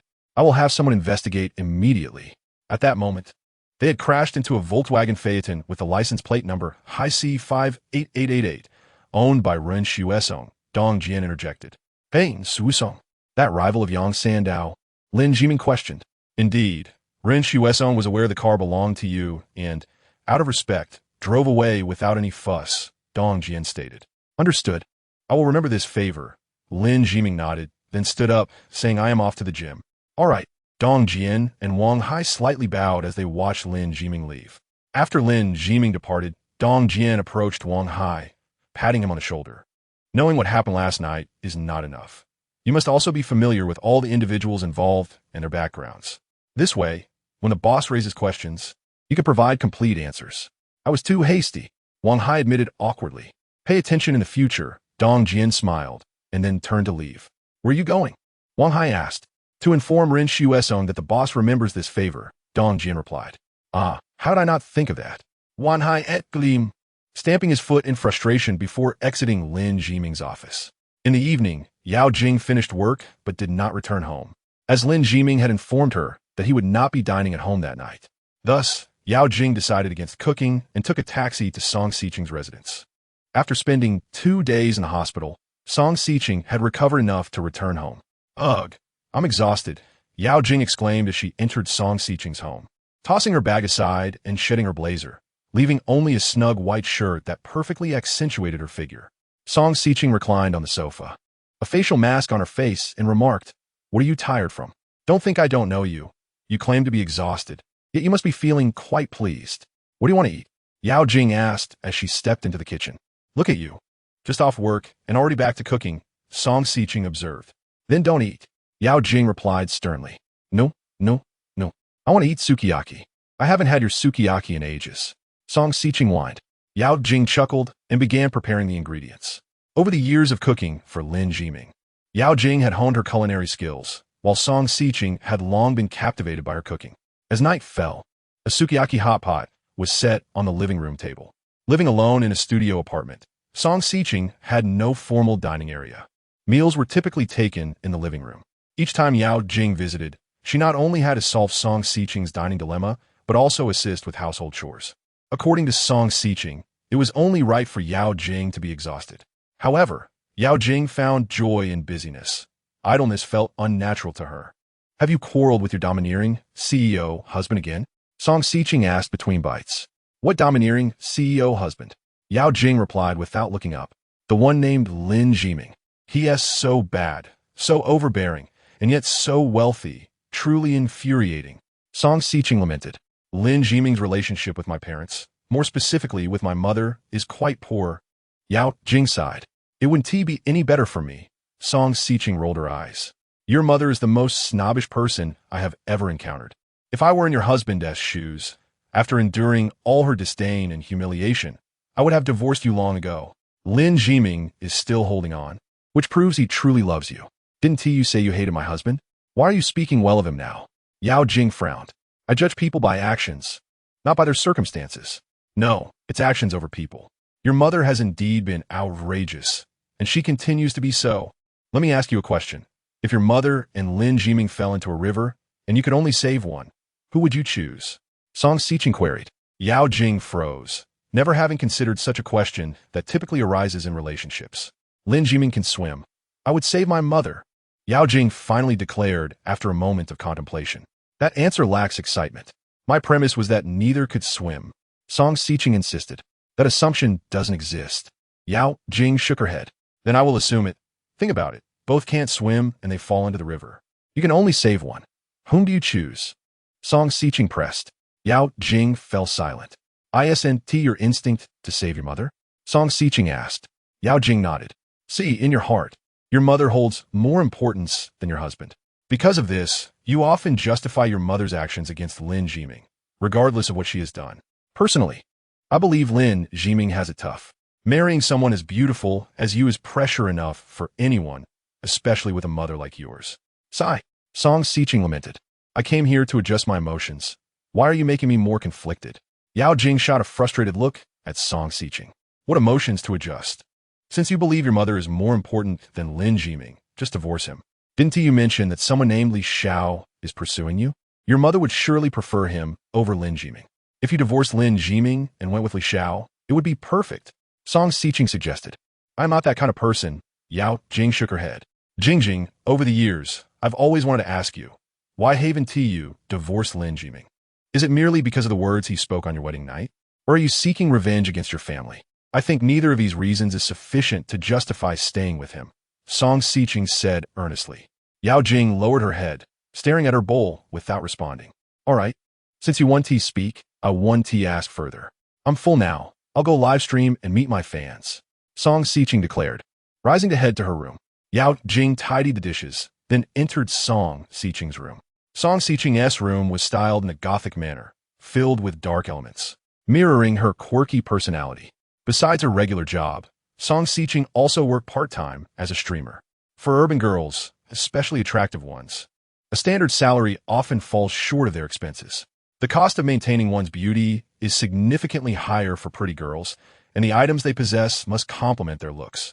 A single pair of shoes on a rack could easily cost over 1,000 yuan, while her salary could only afford her a few pairs, let alone more expensive items like bags. Thus, part-time work is almost a necessity for every office worker, and for beautiful white-collar workers, nothing is as lucrative as live streaming. Compared to many beautiful women, streaming offers quicker financial rewards than working in a bar, where one might only earn a few hundred or 1,000 yuan.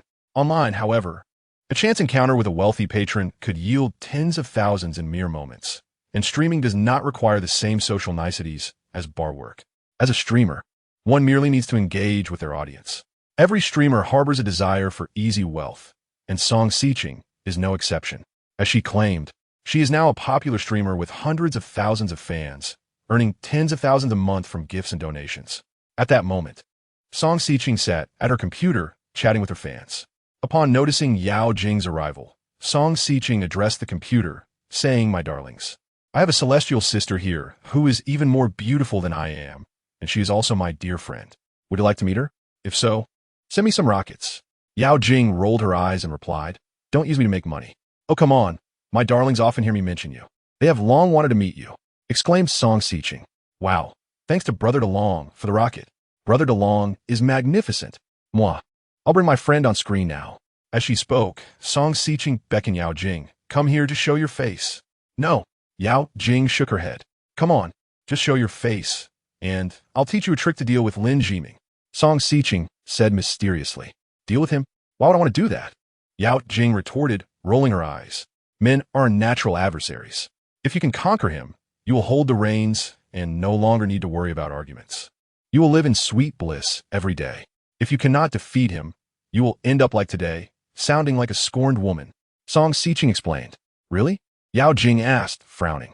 "Of course, I understand men far better than you do," Song Xiqing boasted. After a moment of hesitation, Yao Jing sat beside Song Xiqing. The white light from the computer illuminated Yao Jing's face, making her complexion appear even more fair. With a hint of shyness, Yao Jing glanced at the camera and asked, "Is this okay?" "Yes." "Wow, look at the comments."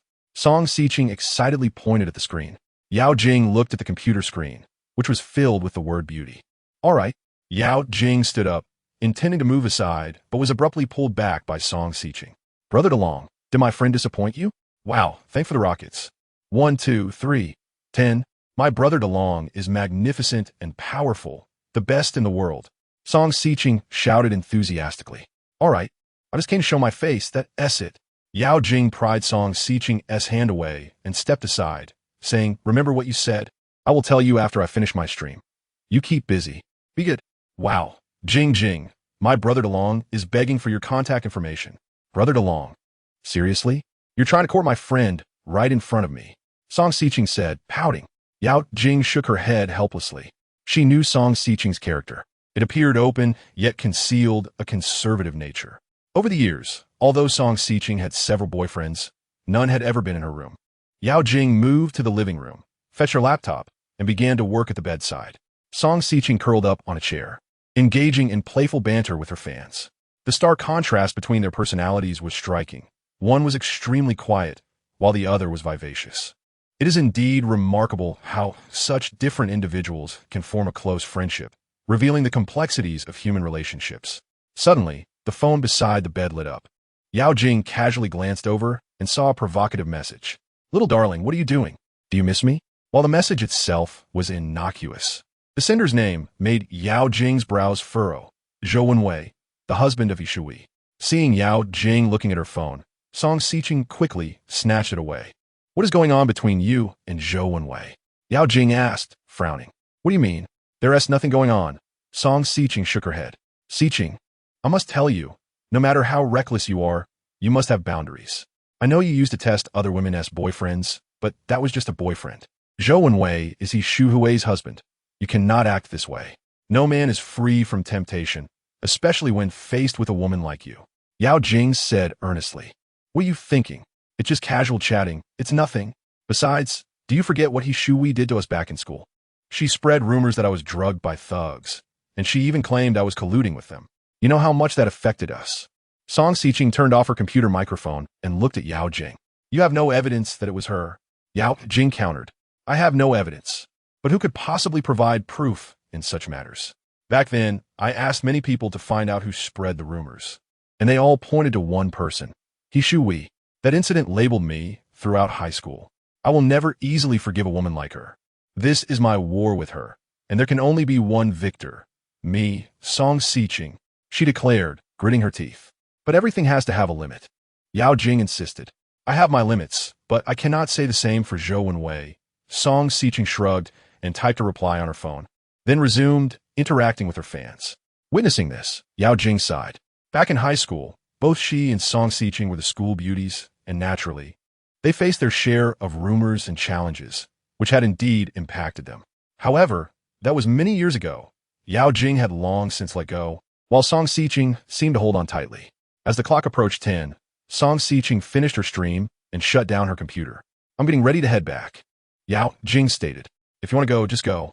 Why tell me? I'm not your mother, Song Xiqing said nonchalantly, reclining on the bed. Didn't you promise that if I showed my fans, you'd tell me how to deal with Lin Jiming? Yao Jing said angrily. By the way, Jing, if you became a streamer, you would definitely be a hit. Just now, the president of our guild personally asked for your information, saying he wants to sign you. But I told him he couldn't because you have a domineering CEO husband. Haha. Song Xiqing laughed. I must go home. Will you tell me or not? If you don't, I won't cook for you anymore. Yao Jing said, fuming. All right, Jing, I'll tell you. When you get back, just ask Lin Jiming the question I asked you earlier. If you and his mother fell into a river, who would he save first? If he answers his mother, then you should let him understand you. If he answers you, then tell him that since he values you more, why can't he forgive his mother? Do you understand? Song Xiqing explained. That makes sense. Yao Jing's eyes lit up, and she immediately got up and left the room. Watching Yao Jing depart, Song Xiqing rested her hands behind her head. Jing, if it were the old you wouldn't even think about how to deal with Lin Jiming because you didn't care about him back then. But now you have changed. Oh, you mustn't blame me. Such a question has no answer. It will only lead to conflict between couples. I'm saying this for your own good. Break away and find someone who truly loves you. Song Xiqing murmured to herself. Chapter 63. Mother, when it comes to business, Yao Jing is an expert. However, she pales in comparison to Song Xiqing regarding matters of the heart. Yao Jing returned home before 11 o'clock, which is her boundary, married for 4 years. She has never returned home later than 11 when in Haisha City. Upon her return, she found Lin Jiming sitting on the sofa, watching a rather unnutritious family drama. Seeing Yao Jing come back, Lin Jiming greeted her, and she acknowledged him before heading to her room. Half an hour later, having removed her makeup and dressed in pajamas, Yao Jing emerged from her room. Yao Jing donned a new coffee-colored nightgown today, its surface smooth and low-cut, complemented by delicate silk brown sleep pants beneath. She strolled into the kitchen, sliced a watermelon, and brought it to the living room, placing it on the coffee table. Subsequently, Yao Jing settled into the single sofa beside Lin Jiming, and they began watching television together. However, Yao Jing found herself somewhat distracted, occasionally glancing at Lin Jiming, only to discover that he had not cast a single glance her way. This incited a flicker of annoyance within her. She had deliberately chosen to wear a more revealing nightgown, hoping to capture Lin Jiming's attention so she could discreetly pose a question that Song Xiqing had taught her. Yet, to her dismay, Lin Jiming remained utterly unresponsive. Could it be that he held no interest in women? This thought suddenly surged into Yao Jing's mind, startling her as a vague sense of truth accompanied it. Uncertain of her allure to men, she recalled Song Xiqing's relentless assertions that her charm was akin to a nuclear warhead's destructive power, implying that any man lacking interest in her must possess a different orientation. This was a direct quote from Song Xiqing. Initially, Yao Jing believed that Lin Jiming maintained his distance out of insecurity and respect. However, the Lin Jiming of today was no longer the same as before, yet he still seemed indifferent to her. According to Song Xiqing's reasoning, this could only indicate an issue with Lin Jiming's orientation. Reflecting on Lin Jiming's appearance, She noted that he was indeed strikingly handsome, even beautiful. It appeared that many men of such aesthetic appeal often had atypical orientations. Yao Jing observed Lin Jiming's features, which were undeniably attractive. His profile was striking, almost as though he had stepped out of a painting. A small part of her had been drawn to Lin Jiming's looks when she married him, for had she wed someone less appealing, the relationship might not have endured as long. After all, the world often values appearances. Had Lin Jiming been unattractive, their past few years would likely have unfolded quite differently. Jiming, may I ask you a question? Yao Jing inquired. Sure, what is it? Lin Jiming responded without turning his head. Look at me, she said, a hint of irritation in her voice. Huh? Lin Jiming turned his gaze toward her, puzzled, for Yao Jing had never acted this way with him before. To Lin Jiming, Yao Jing's demeanor was reminiscent of playful teasing, despite the underlying tension. If both your mother and I fell into a river, and you could save only one, whom would you choose? Yao Jing asked. Lin Jiming fell silent for a moment before replying, I have no mother. Yao Jing was momentarily taken aback, then recalled Lin Jiming's mother had departed this world when he was still very young. Her heart trembled slightly, and she apologized. I'm sorry, Jiming. I meant no offense. It's all right. My mother has been gone for many years. However, if she were still alive and both of you fell into the river, I would choose to save her, Lin Jiming stated. Why? Yao Jing asked, bewildered. My mother gave me life and taught me how to survive in the Lin family. Many years ago, when Lin Jixing pushed me off the rooftop of the old house, everyone thought I was doomed. It was my mother who, day and night, stayed at the hospital, pleading with the doctors not to give up on me. During that time, though I was immobilized, I could hear every word she said, and she prayed to the heavens every day, Lin Jiming explained. Any mother would do that for her child, Yao Jing remarked, acknowledging the universal truth that mothers would go to great lengths for their offspring. Lin Jiming smiled softly, removing his shirt to reveal his muscular physique. Even seated, his 8-pack abs and robust chest were unmistakably defined. Yao Jing instinctively lowered her gaze, feeling a rush of embarrassment. Lin Jiming pointed to a scar on his lower back, asking, do you know what this is? Yao Jing looked up and saw the scar. What is it? She inquired. This is a gift from my mother, a symbol of the hope for my survival. The year I fell from the rooftop, my organs were severely damaged, particularly my kidneys. After a week in a hospital, the doctors could not save them. I was declared hopeless. It was my mother who fought tirelessly to bring me back, and the price she paid was one of her kidneys, Lin Jiming recounted, gently caressing the scars. He reminisced. Are you saying your mother gave you one of her kidneys? Yao Jing exclaimed, astonished, having never heard Lin Jiming or anyone else mention this before. Yes, Lin Jiming nodded, affirming the gravity of his words. A mother can give everything for her child, but not every mother is willing to sacrifice her life. My mother was in poor health, and after giving me a kidney, her condition deteriorated. Additionally, she faced oppression from Lin Jixing and Shen Hongyue. Thus, when I was 10, she passed away. Yao Jing was left speechless, her heart overwhelmed by the revelation. Before my mother departed, she held my hand and imparted one final message. She urged me to endure, to withstand all the humiliations and injustices of the world until I possessed the strength to confront it. Only then would I no longer need to endure, which is why I have borne it for over 20 years, Lin Jiming shared. Yao Jing sighed and said, I never realized you had such a story. As your wife, I have not truly cared for you, and for that, I apologize. Lin Jiming smiled, donning his shirt once more before saying, so for my mother, I would willingly sacrifice everything. If you and my mother fell into the river, I could only save her, and then I would jump in and die with you. Really?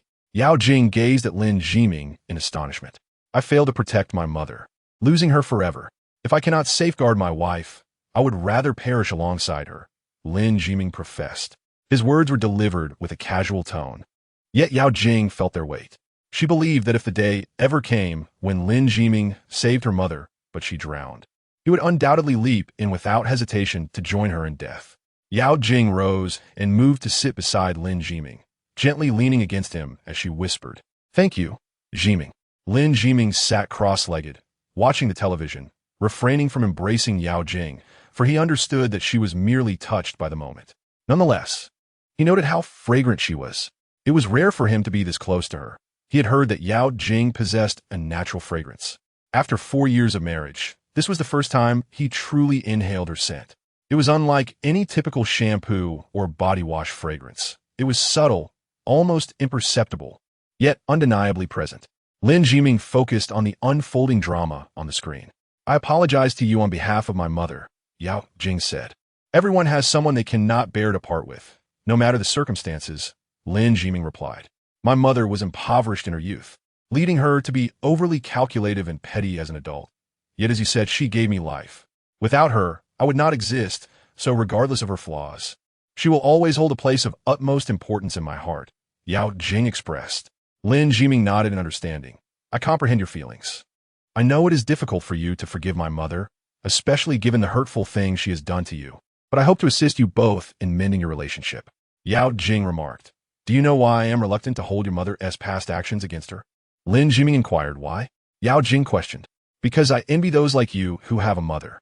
Regardless of her shortcomings with me, she has always treated you well. If I were in your position, I would forgive her for anything, even if it meant separating from my wife," Lin Jiming responded. "So could you forgive my mother?" Yao Jing asked. "I cannot." Lin Jiming shook his head. "All right," Yao Jing sighed. At that moment, Lin Jiming was steadfast in his stance. It would indeed be challenging for him to forgive his mother. "Well, the television has concluded. I shall take my leave." "Sweet dreams," Lin Jiming said, reaching for the remote to turn off the television. Yao Jing straightened up, somewhat irritated, and told Lin Jiming, "Did you really find it unbearable after just a minute of leaning on you? You know I'm not accustomed to staying up late. Next time, let us do this during the day, and I'll lean on you all day long." Lin Jiming chuckled as he stood up. "No way." Yao Jing rolled her eyes. Lin Jiming smiled and walked toward his room. "Jiming," Yao Jing suddenly called out. He halted and asked, "What is it?" "Nothing, nothing," she shook her head, suddenly realizing how silly her intended question was. "By the way, the assistant to the chief financial officer has resigned. You should help find a new one," Lin Jiming suggested. "The assistant to the chief financial officer?" Yao Jing frowned slightly and replied, "Isn't this something Wang Hai can handle? You are the executive assistant, and it's just for a CFO's assistant. It's a minor task. You can manage it." Lin Jiming entered his room and closed the door. "The assistant to the CFO, Xiaojun," Yao Jing murmured to herself. Chapter 64. A visit to convey congratulations. The night passed without incident. The next day, Yao Jing prepared breakfast for Lin Jiming as usual. He ate earnestly, sensing that today's meal seemed more sumptuous than usual. It was evident that the relationship between the two had softened, yet there was still little progress. It remained lukewarm. After finishing breakfast, they stepped outside together. As soon as they left, an unpleasant odor assaulted their senses. Just in front of their door, about a meter away, lay several large trash bags. Although the bags were tied shut, the summer heat and their proximity to the entrance made the stench unbearable. Lin Jiming immediately recognized the origin of the refuse. 1001. He glanced toward the door across the way. The property management collected trash daily. Residents merely needed to place it outside their doors. However, the occupants of 1001 had consistently placed their garbage right at Lin Jiming's entrance. Yao Jing had previously argued with the residents of 1001 over this, but it was futile, as the family had a notorious temper and frequently resorted to insults. Being a civilized person, Yao Jing often found herself at a disadvantage in such disputes. It was said that the family in 1001 operated a fly restaurant, yet they often traveled during the summer, suggesting that their business was thriving. Consequently, their trash frequently contained spoiled food, creating an atrocious smell that attracted flies. The property management had addressed their behavior before, but to no avail. The matter had eventually been dropped. Lin Jiming approached the trash bags, lifted them, and walked to the door of 1001. He knocked, but no one answered. Presumably, the family had left early to open their restaurant, discarding their garbage at Lin Jiming's doorstep before departing. Seeing that no one would respond, Lin Jiming remained unfazed. He simply opened the trash bags and dumped their contents at the threshold of 1001. Yao Jing stood a short distance away, observing the scene without intervening. She was pleased to see Lin Jiming finally embodying the role of the head of the household. She had no intention of stopping him. As for any potential repercussions with 1001, she felt no concern. As long as Lin Jiming was at the forefront, she could simply follow his lead. After disposing of the trash, the stench was overwhelming, filling the hallway with a foul odor of spoiled leftovers. "Let us not return today," Lin Jiming told Yao Jing. She nodded. The smell would likely linger all day. While his actions could be viewed as self-destructive, she felt a sense of happiness. They descended the elevator together, and Lin Jiming informed the security personnel, "The trash from 1002 and 1001 has been disposed of. Please refrain from collecting it." "Understood." The guard nodded. "Do you really intend to let that rot on their doorstep for a day?" Yao Jing inquired. Lin Jiming chuckled, "Of course. Otherwise, the property management will have to deal with it later." With that, they exited the building together. Li Xina had been waiting by the car and opened the door upon seeing them. Yao Jing and Lin Jiming entered the vehicle, and they proceeded toward Lin's group. Recent days have been quite busy for the company, with the launch of the school district housing project and several residential developments underway, marking the largest construction effort in Haixia City in years. Even Lin Jiming, the nonchalant chairman, had to occasionally visit the construction sites. However, his focus today was clearly not on the housing project, as it was Song Jingsheng's birthday, with celebrations scheduled for noon. After spending some time at the office addressing various matters, he left the company. Li Xina drove towards the Hilton Hotel, occasionally glancing at Lin Jiming through the rearview mirror. She found her employer quite enigmatic. She could not fathom where he found the audacity to pay her a salary of 100 million up front. Did he not fear she would abscond? Over the past few days, she had heard numerous rumors about Lin Jiming, ranging from tales of his past cowardice to his recent resurgence, fueling her curiosity about him. She wondered how he endured for so long and whether he had support behind him. The debate over whether Lin Jiming had backing had diminished following his remarks during the succession ceremony, yet some still believed he was not alone. Li Xina herself sensed that Lin Jiming appeared to be supported by someone. "Boss, listen, I suddenly spoke." Lin Jiming replied absently, gazing out the window. "You seem uninterested in my past," she remarked. "Your past? Why would I be interested in it?" Lin Jiming countered. "I have served several employers, and upon seeing my eyes, they often inquire why one is blind. Yet you have not," she continued. "I am not particularly curious about matters that do not significantly concern me," Lin Jiming stated. Li Xina replied softly, choosing not to elaborate further. "In the future, I might request a short leave," she mentioned. "We could discuss it then," Lin Jiming replied. "I just wanted to inform you in advance, but rest assured, I want to run off. I will repay the money I requested in advance," Li Xina assured him. Lin Jiming nodded. The Bentley arrived at the entrance of the Hilton Hotel. At this moment, a crowd had gathered at the entrance of the Hilton Hotel. Among them was Song Jingsheng's grandson, Song Dasheng. Today marked Song Jingsheng's birthday, and Song Dasheng was tasked with welcoming the guests at the hotel entrance. Song Jingsheng was a prominent figure in Haixia City, well connected with numerous friends, many of whom were from out of town. Having Song Dasheng serve as the greeter exemplified the respect afforded to the guests. Luxury cars flowed in and out, yet Lin Jiming's Bentley appeared rather unremarkable amidst the opulence. However, when Lin Jiming's Bentley came to a halt, many eyes were still drawn to the vehicle. For it was well known that there was only one unregistered Blue Continental in all of Haixia City, and that was Lin Jiming's. As Lin Jiming descended from the car, he noticed several elegantly attired individuals from the upper echelons of Haixia City ahead of him. A slight smirk played on his lips. These were the very people he had previously barred from entering the Lin family estate. To him, these so-called elite figures were nothing more than individuals unworthy of stepping through the Lin family's threshold. Nonetheless, those from high society carried themselves with an air of superiority, glancing sideways at Lin Jiming, as if to convey that he too was regarded as beneath them. Checking his watch, Lin Jiming noted it was already 11:30, the time he had agreed upon with Zhou Wenwei. Where could Zhou Wenwei be? Just then, a Mercedes pulled up beside him, and Zhou Wenwei emerged from the vehicle. "What has happened to your face?" Lin Jiming inquired, astonished. Zhou Wenwei bore several scratches on his face, evidently inflicted by a woman. "Just some trivial family matters. Nothing to worry about," Zhou Wenwei replied awkwardly. "I didn't expect he Shu to have such a temper. Were you caught cheating?" Lin Jiming teased. No, let us not discuss that. "Mr. Lin, shall we head inside?" Zhou Wenwei suggested. "You should really cover up those scratches. They're not a good look," Lin Jiming remarked, shaking his head as he turned to enter the hotel. As he walked, a smile graced Lin Jiming's face. "Did you bring the gift?" he asked. "Of course. It's in my bag," Zhou Wenwei responded earnestly.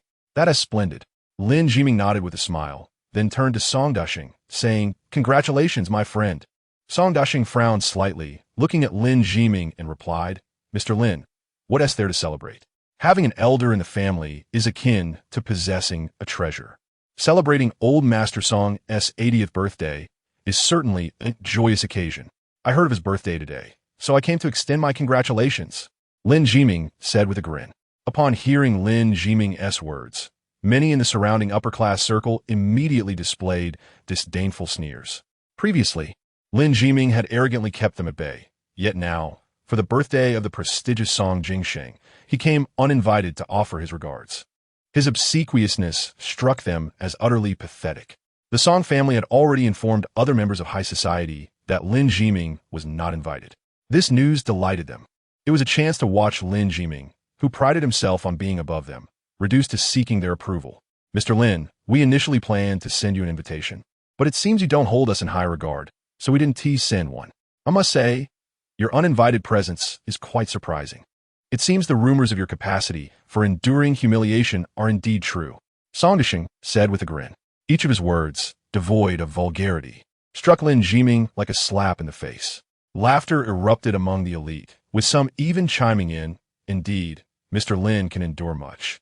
His thick skin is something we cannot emulate. Yes, Mr. Lin is extraordinary, truly deserving of being the head of Haixia City's foremost family. Hearing this, Zhou Wenwei felt somewhat embarrassed. He anticipated Lin Jiming would be so unwelcome among these individuals. Do you believe you have a say in this matter? Lin Jiming surveyed the so-called elite with a dismissive glance. Are you saying I can't speak? An irate member of high society retorted. I'm here to congratulate the old master. What are you all fussing about? Are you wealthier than me? More handsome? Or is your wife more beautiful? You can't compare with me in any way. So what superiority are you flaunting in my presence? Lin Jiming scoffed. The faces of several upper-class individuals changed. They had assumed Lin Jiming came to humble himself. Thus they participated in mocking him alongside Song Jingsheng. They were taken aback when Lin Jiming openly insulted them instead. You lot are unworthy even to converse with me, Lin Jiming declared, shaking his head as he strode directly into the hotel. Mr. Lin, the Song family did not send you an invitation. You are not welcome here. Song Jingsheng quickly blocked Lin Jiming's path. I am here to celebrate your grandfather's birthday. Do I need your approval? Lin Jiming retorted mockingly. You. Song Jingsheng's expression turned grim. He hadn't anticipated that the previously affable Lin Jiming would suddenly wear such a hostile demeanor. Let us go, Lin Jiming called to Zhou Wenwei, heading toward the elevator. Old Song, Lin Jiming is far too arrogant. He shows you no respect. Others from high society exclaimed excitedly. You all follow me. I want to allow Lin Jiming to cause trouble. Song Jingsheng gritted his teeth. Meanwhile, Lin Jiming had already entered the elevator and ascended to the 8th floor banquet hall. The hall was packed with guests. Song Jingsheng had extensive connections in Haixia City and had spent considerable sums within the circle over the years, ensuring nearly every invitee was present. When Lin Jiming appeared at the entrance, he immediately drew attention. While he might not be well known among ordinary citizens of Haixia City, many within high society recognized him. They were aware that the Song family had not sent Lin Jiming an invitation, making his appearance quite intriguing. Like those downstairs, many believed Lin Jiming had come to curry favor with Song Jingsheng. With a smile, Lin Jiming walked confidently toward the main table where Song Jingsheng was engaged in conversation. Noticing a sudden hush fall over the banquet hall, Song Jingsheng looked up and saw Lin Jiming. Old Master Song, I wish you longevity as vast as the eastern sea and a life as enduring as the southern mountains, Lin Jiming said, cupping his fists in a gesture of respect. What are you doing here? I don't recall inviting you. Song Jingsheng frowned. As a well-known gentleman of Haixia City, it is my duty as a younger generation to extend my congratulations on your birthday, regardless of whether I receive an invitation. You may not have invited me, but you must accept this gift, which I have carefully chosen for you. Lin Jiming responded. Gift? Song Jingsheng remarked, somewhat surprised. He had heard tales of Lin Jiming's arrogance in recent days, yet now he was humbly delivering a gift, a significant shift in demeanor. Thus, when Zhou Wenwei approached with the gift, Song Jingsheng did not prevent him. Old Master, I am Zhou Wenwei from Tianlu City, engaged in the jewelry business. I believe you will surely appreciate this gift, Zhou Wenwei said with a smile, presenting the box with both hands. In the jewelry business? That places you in the same field as Song Jingsheng. Song Jingsheng mused, intrigued by what kind of gift a fellow tradesman might offer. It is rare that you show such thoughtfulness.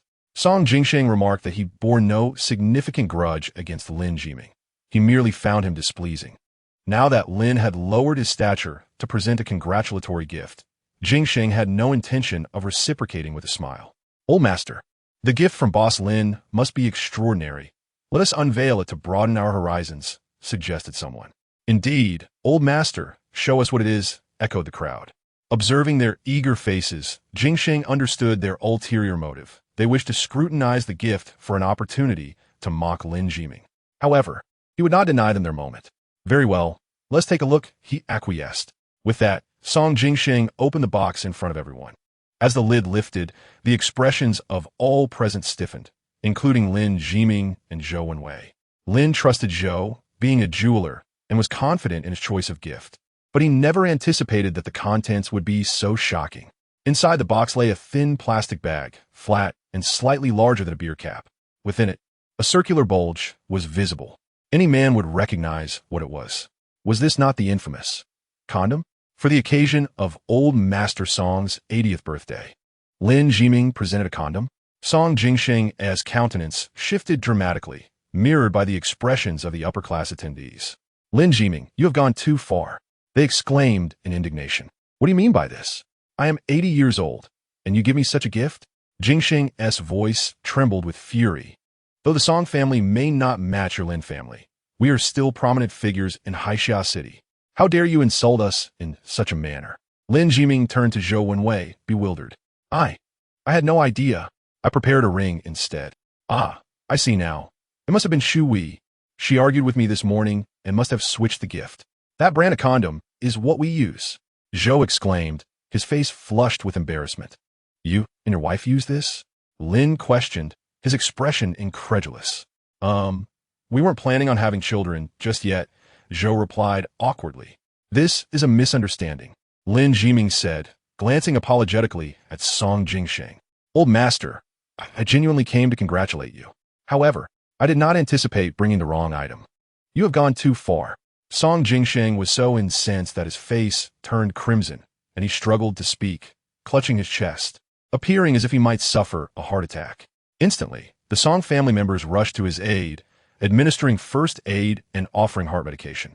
We should leave, Lin Jiming declared, feeling utterly embarrassed and wishing to exit the scene. Zhou Wenwei attempted to explain further, but seeing Lin turn away, he hurriedly followed. The surrounding social elite dared not intervene, recognizing Lin's esteemed status. As Lin and Zhou hastily exited the banquet hall, they encountered Song Dushing. Surprised by Lin's swift departure, Dushing pondered whether it was due to his grandfather's anger. As he passed Lin, entering the banquet hall, he soon realized that it was not Lin who had been driven away, but rather his grandfather, who was almost incensed at departure by Lin Jiming. Lin Jiming, our matter is not resolved, Song Dushing bellowed, but by then, Lin had already stepped into the elevator, though he seemed to catch Dushing's words. Aware of his misstep, Lin chose not to return to maintain appearances. I will certainly give my wife a thorough talking to. Zhou Wenwei expressed regret. Such words are futile now. Lin Jiming replied coolly. Song Jingsheng nearly suffered a heart attack. Extracting any information from him regarding the Luo Shen earrings is now nearly impossible. What shall we do? Zhou lamented. Alas, it is all my fault. Women. It is no wonder some say a spendthrift woman can ruin a man. That sentiment rings true. Lin mused, reflecting on how much more amicable Song Jingsheng had seemed earlier. Had he been pleased with their gift, they could have enjoyed a meal together and perhaps discussed matters further. Yet, thanks to Shu Hui's meddling, such hopes were dashed. Zhou, recognizing the gravity of the situation, fell silent, though not Lin's subordinate. He understood that finding the Luo Shen trinkets depended on Lin's assistance. If all else failed, perhaps a candid conversation with Song Jingsheng would suffice. After all, he was a businessman, and negotiations were his forte, even if it meant enduring some physical reprimand. Boss Lin, you truly have a penchant for humor, Zhou remarked, his face betraying discomfort. If a beating could resolve this, I would consider it a blessing. Lin sighed, and at that moment his phone rang. It was a call from Yao Jing. Lin answered, and her anxious voice came through. Jiming, where are you? Something serious has happened. Chapter 66. An affair? Something serious? Lin Jiming frowned slightly, recognizing that if Yao Jing deemed it serious, it must indeed be significant. Where are you? Are you all right? He inquired. Yao Jing paused, taken aback. Rather than asking about the nature of the serious matter, Lin's questions were personal. I am at Hongyi Building Materials. Please come here, she urged. Understood, Lin replied, turning to Lisina. Drive quickly. Lisina pressed the accelerator, and the car sped away. I haven't even exited yet. Zhou protested. There's no time, Lin said, simultaneously projecting his phone's navigation onto the car display. To the destination, he instructed. Understood. Why are we going to Hongyi Building Materials? Zhou asked, puzzled. I don't know. My wife just said something serious has occurred. Lin explained. Serious? It couldn't possibly be. Zhou's expression shifted. Do you know something? Lin pressed. Well, I'm not sure. Let me make a call first, Zhou replied, picking up his phone. Not long after, Zhou was engaged in a heated argument on the line before hanging up. It is indeed serious, he said, managing a wry smile. What is it? Lin inquired. Lin, we are friends, right? You must help me with this, Zhou implored. First, tell me what the problem is, Lin insisted. Well, during a recent class reunion, you left early, and we ended up staying overnight. That night, I took the initiative to add Song Xiqing on WeChat, Zhou recounted. You truly are relentless, Lin teased. Song Xiqing always cast subtle glances my way, even throwing flirtatious winks in my direction. It was evident she harbored feelings for me. As someone engaged in the jewelry business, I have encountered numerous women, and I am quite adept at discerning their interests. Indeed, Song Xiqing is exceptionally attractive, and I could not resist the temptation to add her on WeChat. Our conversations flourished, and I found myself inexplicably drawn to her. Emotions are a curious phenomenon. I once loved my wife deeply, yet after connecting with Song Xiqing, I felt a sudden detachment from my marital affections. The absence of our daily interactions left me feeling disconcerted. This cycle persisted until this morning when my wife discovered our chat history, leading to a heated confrontation, during which she struck me, evident from the marks on my face, as I ruefully pointed out. So now your wife has gone to Hongyi Building Materials to confront Song Xiqing? Lin Jiming inquired. Indeed, Zhou Wenwei affirmed, nodding. She not only went herself, but brought her family along, effectively cornering Song Xiqing at her workplace. I see, Lin Jiming replied, contemplating the situation. What do you propose we do about this, Zhou? You and Xu Hui have shared many years together, yet over time, the novelty has faded. My mind is consumed with thoughts of Song Xiqing, and I sometimes ponder whether I should divorce to pursue her, Zhou Wenwei hesitantly confessed.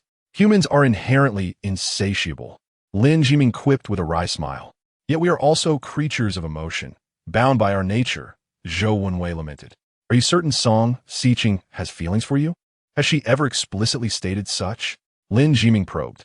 Not explicitly, but she frequently shares details about her day and recounts many past experiences, displaying an ease of conversation that suggests familiarity, as if we have known each other for years. Surely this indicates her affection, Zhou Wenwei asserted. Hearing his words, Lin Jiming felt a pang of pity for Zhou Wenwei. He had long suspected that Song Xiqing harbored ulterior motives towards Xu Hui, and her interest in Zhou could only be seen as an attempt to undermine their relationship. Despite Zhou's self-proclaimed understanding of women, he seemed to be a pawn in Song Xiqing's game. Lin Jiming refrained from passing judgment on Song Xiqing, acknowledging the complexity of individual preferences. Yet he felt that her actions today were dishonorable. While infidelity is not uncommon, pursuing a married man crosses a line, even if her intentions were not overtly suggestive. Her intimate exchanges could easily lead to misunderstandings. Such subtle enticement is the most perilous, especially when one cannot directly accuse her of crossing boundaries, as she has never overtly expressed any inappropriate sentiments. May I examine your chat history? Lin Jiming requested. That might not be appropriate, Zhou Wenwei replied awkwardly. Had it not been for Yao Jing's involvement, would I have taken an interest in your affairs? Lin Jiming retorted, with a bitter smile. Zhou Wenwei retrieved his phone and handed over the chat history. For a married man wishing to maintain harmony at home while indulging in extramarital pursuits, the utmost vigilance is required regarding chat records. Deleting conversations post-discussion is essential, Lin Jiming advised as he perused the messages. We typically don't check each other's phones. I never anticipated she would today, Zhou Wenwei lamented. The absence of vigilance on your part does not absolve your responsibility, Lin Jiming replied, continuing to scrutinize the exchanges. The messages were numerous, yet, as he had anticipated, Song Xiqing's intelligence ensured that no explicit boundary was breached. However, Each dialogue teetered on the edge of ambiguity, radiating an unmistakable tension. This very ambiguity is what poses the gravest threat to married men like Zhou Wenwei. In his line of work, blatant flirtation was common. He would easily resist such advances. Yet, the nuanced intimacy of their conversation stirred dormant feelings reminiscent of first love, making it perilous to escape once ensnared. After casually browsing through a few messages, Lin Jiming returned the phone to Zhou Wenwei. "What should I do now?" Zhou Wenwei looked to Lin Jiming with hope. "Clean up the mess you've created. Inform your wife that whatever she wishes to do to Song Xiqing is her prerogative, but she must not involve me. I will not sympathize with her simply because she is perceived as a victim.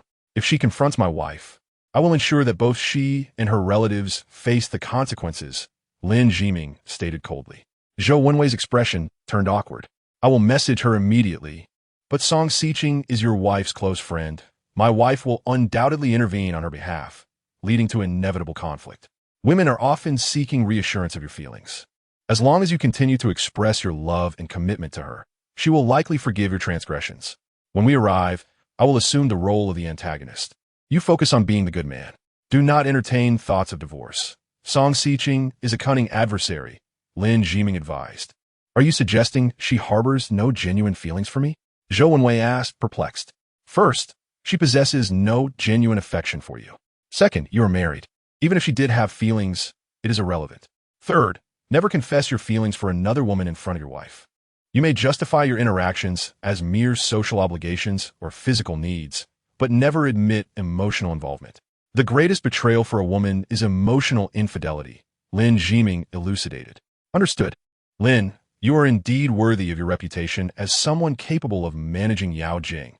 Your insights are astute and reflective of a seasoned player in the realm of relationships." Zhou Wenwei expressed admiration. "A seasoned player?" Lin Jiming thought, bemused. Regardless of love or friendship, human emotions are simply a reflection of life's complexities. He had long since deciphered these intricacies. Surely, love held no mysteries for him. In the front seat, Li Sina glanced at the rearview mirror, impressed by her boss's eloquence. The car sped towards the entrance of Hongyi Building Materials, where the gates were partially closed and several security guards stood watch. A crowd gathered outside, peering in, while remnants of shattered flower pots littered the ground, evidence of a recent altercation. Lin Jiming exited the vehicle and entered the company alongside Zhou Wenwei. Upon entering the first floor, they found several employees present. "Where is Yao Jing?"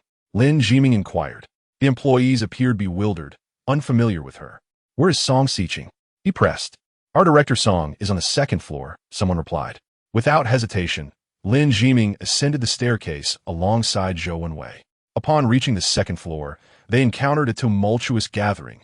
Clearly, He Shuhui's family members were present, their demeanor aggressive. In front of them, a few chairs were arranged, and He Shuhui, who moments ago had seemed strikingly beautiful, now sat with an angry visage, her face stained with tears, indicating she had endured quite the emotional upheaval. Across from her stood a closed door, flanked by two security guards, with neither Yao Jing nor Song Xiqing in sight. As Lin Jiming and Zhou Wenwei arrived, a middle-aged man beside, He Shuhui was vociferously demanding, "That Song woman has had her minute. If she refuses to show herself, we will take matters into our own hands." With that proclamation, the man and several others surged towards the office door. Sensing the brewing chaos, Lin Jiming furrowed his brow and called out, "Zhou Wenwei has arrived." Chapter 67. A great commotion. No words could divert the attention of the agitated crowd more effectively than the proclamation shouted by Lin Jiming. It must be acknowledged that Lin Jiming's intellect is remarkable. With a single utterance, he captivated the gaze of all present, redirecting it toward Zhou Wenwei. Bewildered, Zhou Wenwei had not anticipated that Lin Jiming would so readily cast him as the scapegoat. To say he was sold would be inaccurate. Rather, he was thrust into the limelight as a target. Lin Jiming seized Zhou Wenwei and casually tossed him aside. "Zhou Wenwei, do you honor my daughter? Do you honor my niece? Do you honor my goddess?" The parents and elders of He Shuhui, along with her admirers, roared in fury as they charged toward Zhou Wenwei. Lin Jiming deftly stepped aside, allowing these individuals the stage. The enraged throng soon enveloped Zhou Wenwei. Though he initially attempted to protest, his voice was quickly drowned out. As Lin Jiming approached the door, he declared, "I have arrived." The door swung open immediately, and Yao Jing peered out. Upon seeing only Lin Jiming, she exhaled in relief and invited him in. He entered, finding himself in Song Xiqing's office, where she sat absorbed in her phone, seemingly unaffected by the chaos outside. The drama unfolded as Zhou Wenwei's affection for Xiqing was revealed, prompting He Shuhui's family to confront him. Yao Jing succinctly summarized the incident, deliberately downplaying the implications of Song Xiqing's flirtations. "Come with me," Lin Jiming urged, taking Yao Jing's hand. "I cannot leave. What will happen to Xiqing if I go?" Yao Jing exclaimed, agitated. "Listen to him. Indeed, you should leave. This matter does not concern you. Do not embroil yourself in this mess," Song Xiqing remarked while continuing to scroll through her phone. "The parties involved are not anxious. Why should you, as an observer, be so frantic? Rest assured, no one will be harmed. Without concrete evidence, in public, they will not dare to act," Lin Jiming reassured her. "But those people do not appear intimidated," Yao Jing countered. "Jing, just go. I have seen this scenario many times. I am prepared to face it. I have already called the police, and they will arrive shortly," Song Xiqing stated. "Can the police truly resolve this matter? They slander you. What of your reputation?" Yao Jing retorted angrily. "Let be. My reputation has been tarnished since high school." Song Xiqing shrugged nonchalantly. Witnessing this exchange, Yao Jing's frustration boiled over. She grasped Song Xiqing's hand, insisting, "Xiqing, I do not care how you feel about this. I will not leave alone. Either you come with me, or we both wait here for the police." No sooner had she spoken than a loud argument erupted at the door. "Make way.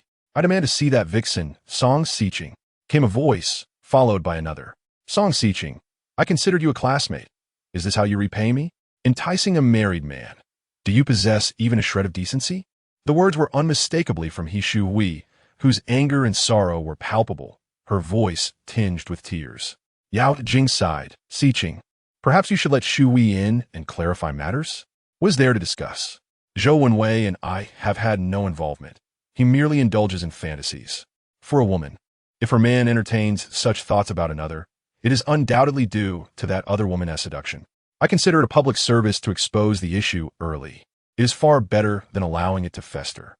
"Zhou Wenwei is quite the libertine," Song Xiqing remarked with a smile. "A single palm cannot clap alone. Had you not uttered those suggestive words, he would not have acted this way. I shall speak with Shuhui," Yao Jing stated as she made her way toward the door. "Are you insane? They will assault you," Song Xiqing cried out. "My husband is here. They dare not harm me," Yao Jing replied, flinging open the office door. The moment it swung wide, she beheld the tearful He Shuhui alongside the bruised and battered Zhou Wenwei, who crouched on the ground, his clothes torn and appearance pitiful. "Yao Jing," He Shuhui exclaimed, rushing towards her in a fit of emotion. "Halt!" Yao Jing commanded, her authoritative tone, honed over years in high positions, brought He Shuhui and her indignant companions to a standstill. "Are you contemplating divorce, or do you wish to reconcile?" Yao Jing's question struck directly at the heart of the matter, leaving He Shuhui momentarily bewildered. "If you intend to divorce, then take a taxi to the Civil Affairs Bureau. Do not create a scene here. If you wish to mend things, then let us discuss it calmly. Reconcile? After infidelity, how can we possibly continue?" A young man shouted, likely one of He Shuhui's admirers, drawn by her beauty and not lacking in such company. "Silence. Who invited you to speak?" Yao Jing snapped. "Were you to speak so? He Shuhui is a virtuous woman, a treasure to any man." The admirer was cut short as a slap sent him sprawling, rendering him speechless and terrified. "Be it as it may, do not raise your voice at my wife," Lin Jiming stated coolly. The onlookers were momentarily stunned. Though they numbered over a dozen, Lin Jiming's audacity quelled their fervor. Fighting is not determined by numbers, but by the presence of a formidable character. And Lin Jiming clearly embodied that role, while He Shui's side lacked any such figure. "Yao Jing, are you truly going to assist that little harlot?" He Shuhui's eyes glistened with indignation. "I will indeed help her," Yao Jing replied tersely. "Very well. I shall state this plainly. I will not divorce. I refuse to grant Song Xiqing any opportunity. However, this matter cannot simply be dismissed. You must summon Song Xiqing to apologize to me in person and acknowledge her disgraceful behavior, and then we shall consider it settled." He Shui declared, teeth clenched. "I have reviewed the chat records. While some of Song Xiqing's remarks were inappropriate, I believe she remained within acceptable bounds. She did not entice Zhou Wenwei nor express any interest. All of this is merely a fabrication of his imagination. If there is blame, it lies more with Zhou Wenwei. Yao Jing countered. I am not at fault. Song Xiqing clearly has feelings for me. Zhou Wenwei interjected passionately. Song Xiqing likes you? What do you believe makes you worthy of her affection? Is it your wealth? There are countless who are richer. Or is it your looks? My husband is certainly more handsome and wealthier than you. Why does Song Xiqing not pursue him? Yao Jing challenged. Lin Jiming felt a pang of pride. After all, he indeed had not strayed. In an era where infidelity is commonplace, he stood as a paragon of fidelity. Zhou Wenwei fell silent, as Lin Jiming's charm and affluence eclipsed his own. Unacceptable. I must confront this, Zhou Wenwei declared, his agitation evident. Clearly, he had developed genuine feelings for Song Xiqing. Confront? How do you intend to do so?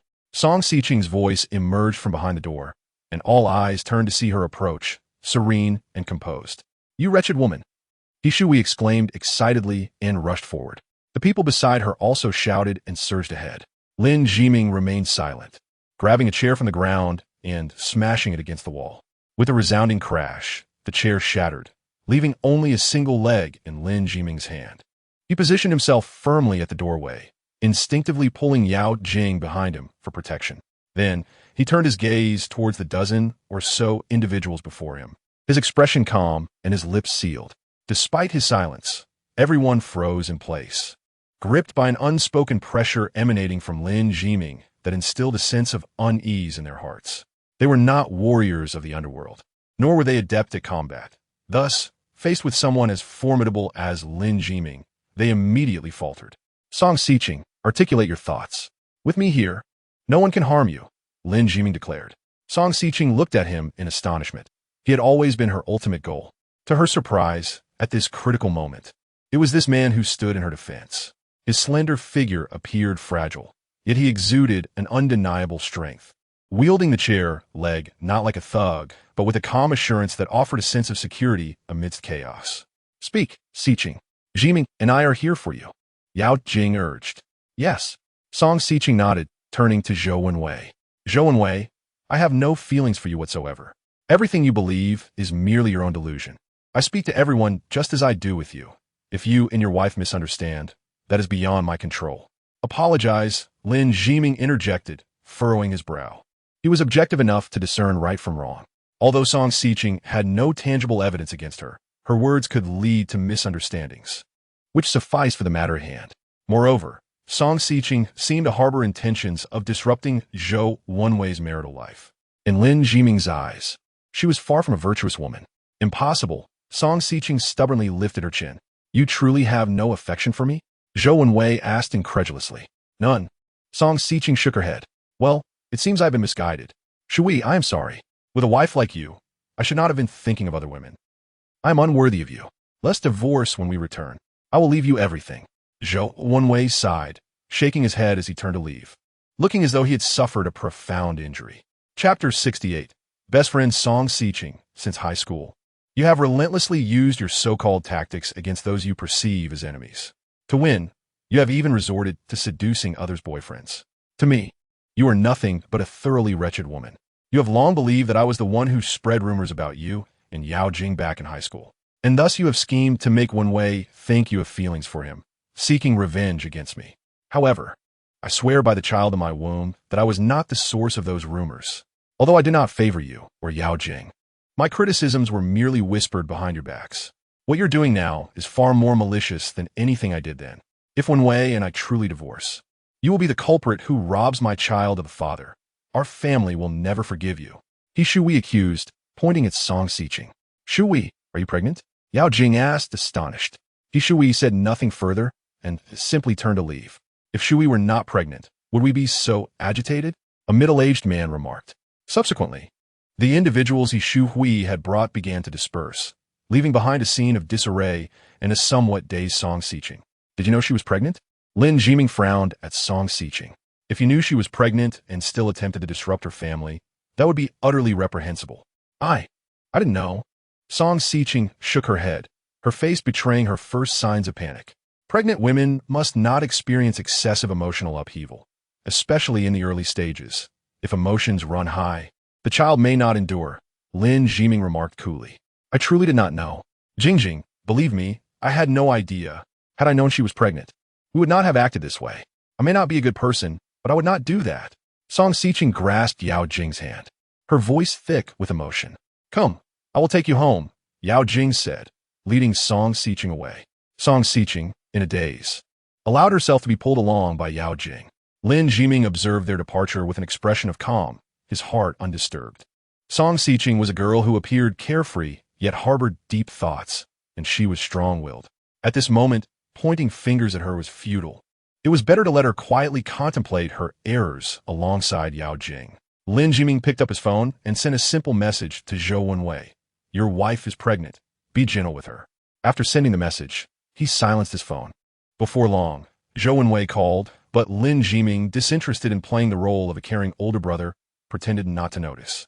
He exited the company and made his way downstairs, just as Dong Jian called. The mole infiltrated the police station last night and took some photographs. I investigated and found that this individual had been dead for 8 years, Dong Jian reported. And then, Lin Jiming inquired. I had someone access the Skynet system to cross-reference facial features and ultimately confirmed that this person's activity area is in Rongjin City. In summary, this individual belongs to the shadow hunting group of the Shun family, Dong Jian explained. The shadow hunting group? The strongest force of the Shun family? No wonder they can withstand the greedy wolves, Lin Jiming remarked. The shadow hunting group is a force cultivated by the Shun family for decades. Once one enters the hunting group, all personal identities are erased, and they are sent to foreign battlefields for training. Only those who attain the rank of Soldier King are admitted into the Shun family. The one killed by the greedy wolves was likely just a low-ranking member of the hunting group, similar to those who attack you during your succession ceremony, Dong Jian noted. I had already suspected they were from the Shun family. Summoning the mole was merely to confirm my hypothesis, Lin Jiming stated. What shall we do next? Dong Jian asked. Did you not say that those who join the shadow hunting group are tempered on foreign battlefields? Relay my orders to the brothers on the battlefield. Surround the new recruits of the shadow hunting group. Leave no survivors. I want the Shun family to understand that from now on, the foreign battlefield is their forbidden ground. Lin Jiming commanded. Understood. I will issue the orders immediately, Dong Jian replied. If there is nothing else, we shall leave it at that, Lin Jiming concluded. One more thing. I just heard that you attended the birthday banquet of Song Jingsheng and gifted a certain item? Dong Jian inquired. That was a misunderstanding, Lin Jiming replied helplessly. This incident has sparked outrage among the upper echelons of society, even more so than your previous refusal to entertain those individuals. The combined fury from both events has tarnished your reputation in high society, and they are now conspiring to retaliate, possibly targeting your properties in the school district. Dong Jian elaborated. Is that so? Lin Jiming chuckled. Investigate whether anyone is instigating from behind the scenes. Do you suspect foul play? Not suspicion, merely a check. For it won't be long before this incident spreads throughout Longhua. Many are eager to seize the opportunity to strike against me, and it would please them greatly. Next, we must clarify who our enemies are and who our allies are, Lin Jiming stated. Understood. Let's proceed with that, he concluded before hanging up. Is my reputation truly in tatters among the upper echelons? It makes me seem as though I once held a prominent reputation in high society. Lin Jiming disdainfully shook his head and then entered the vehicle. Where to, boss? Lisina inquired. I am uncertain where to go. I am not particularly inclined to visit the company. My wife is comforting her friend, and my presence would be inappropriate. The situation with Zhou Wenwei is chaotic as well. Truly, the world is vast, yet I find no place that feels like home. Lisina, where do you suggest I go? Lin Jiming, resting his hands behind his head with his eyes closed, posed the question. I am your bodyguard. Instruct me on where to take you, and I shall comply. Lisina replied. Are you truly so indecisive? Lin Jiming asked. A bodyguard is not required to possess decisiveness, Lisina responded. Then, let us procure some groceries. I have grown weary of always consuming dishes prepared by Yao Jing. Today, she is unavailable, and I shall take to the kitchen to prepare a meal for her, Lin Jiming declared. Very well, I shall escort you to the nearest market, Lisina said, starting the car towards the market. Meanwhile, at Song Xiqing's residence, she sobbed uncontrollably. Curled up on the sofa, tears streaming down her face. Yao Jing stood by, handing her tissues. At this moment, no words of comfort could suffice. only allowing Song Siqing to find her own balance. I never anticipated he Shu Wei was pregnant. She didn't team mention at the gathering, nor could one discern it. She even drank alcohol. Who would have guessed she was with child? Jing, I am devastated. If he Shu Wei were to suffer a miscarriage because of me, I could never forgive myself. This is the retribution for all my actions over the years. Jing, woe is me. Song Siqing lamented as she wept. Yao Jing sighed and replied, regardless of your actions, you remain my dear friend. If an apology is necessary, I will accompany you. Should you need to make amends, consider me alongside you. Erring is not fearsome. What is truly alarming is refusing to acknowledge and take responsibility for one's actions. Should I apologize to her? Song Siqing questioned. Now is not the right moment. Let a few days pass, at least until Shu Hui's emotions stabilize, Yao Jing suggested, grasping Song Siqing's hand and continuing, Siqing, I understand that everything you have done has been for my sake, such as the boyfriend you introduced me to. I do not comprehend your meaning. Song Siqing shook her head. I am grateful for all you have done for me throughout the years, Yao Jing expressed, her gaze filled with appreciation for Song Siqing. She had always understood that Song Siqing's former suitors had initially sought to court her. However, none passed the trial she set forth, leading them to become Song Siqing's boyfriends, only to be cast aside shortly thereafter. Song Siqing had once declared that any man unable to endure her tests was unworthy of being Yao Jing's partner. When Yao Jing's engagement to Lin Jiming was announced, Song Siqing nearly resorted to violence against him. Yao Jing had witnessed it all. To have such a friend in one's lifetime is a blessing from a past life, which is why Yao Jing refrained from judging Song Siqing's actions. Regardless of right or wrong, they would share the burdens together, as true friends do. After some time, Song Siqing's tears subsided. I shall prepare something to eat. I find myself rather hungry, Yao Jing announced. There is nothing left to eat at home, Song Siqing replied. Yao Jing rose and approached the refrigerator, opening it only to find it utterly bare. Let us order takeout, Song Siqing suggested. Yao Jing shook her head and picked up her phone to call Lin Jiming. Are you busy? Yao Jing inquired. I am at the market purchasing groceries. Lin Jiming responded. Could you bring some to Siqing's house? Yao Jing requested. Certainly. After hanging up, Yao Jing returned to Song Siqing's side and informed her, Jiming will bring groceries over. You are having the chairman of Lin Group, the head of the Lin family, buy groceries for you? Song Siqing exclaimed in astonishment. Yao Jing hesitated for a moment before replying. He happens to be at the market. Did he agree to help you with this? Song Siqing asked. Yes, Yao Jing nodded. Song Siqing fell silent for a considerable time before saying, I truly envy you, Jing. Envy me for what? Yao Jing questioned. You have been married to Lin Jiming for 4 years, enduring so much, and now you are finally reaping the rewards. Though he may not seem impressive at times, truth be told, he is far more reliable than most men, Song Siqing said earnestly. What leads you to believe Jiming is reliable? Yao Jing skillfully pinpointed the essence of Song Siqing's words. Typically, when she referred to reliability, it implied that the individual had passed her scrutiny. This indicated that Lin Jiming had indeed undergone Song Siqing's tests. Song Siqing's expression shifted slightly as she replied. I merely said that in passing. You have tested him? Yao Jing inquired. Song Siqing awkwardly tugged at the corner of her mouth and replied, well, it's not quite like that.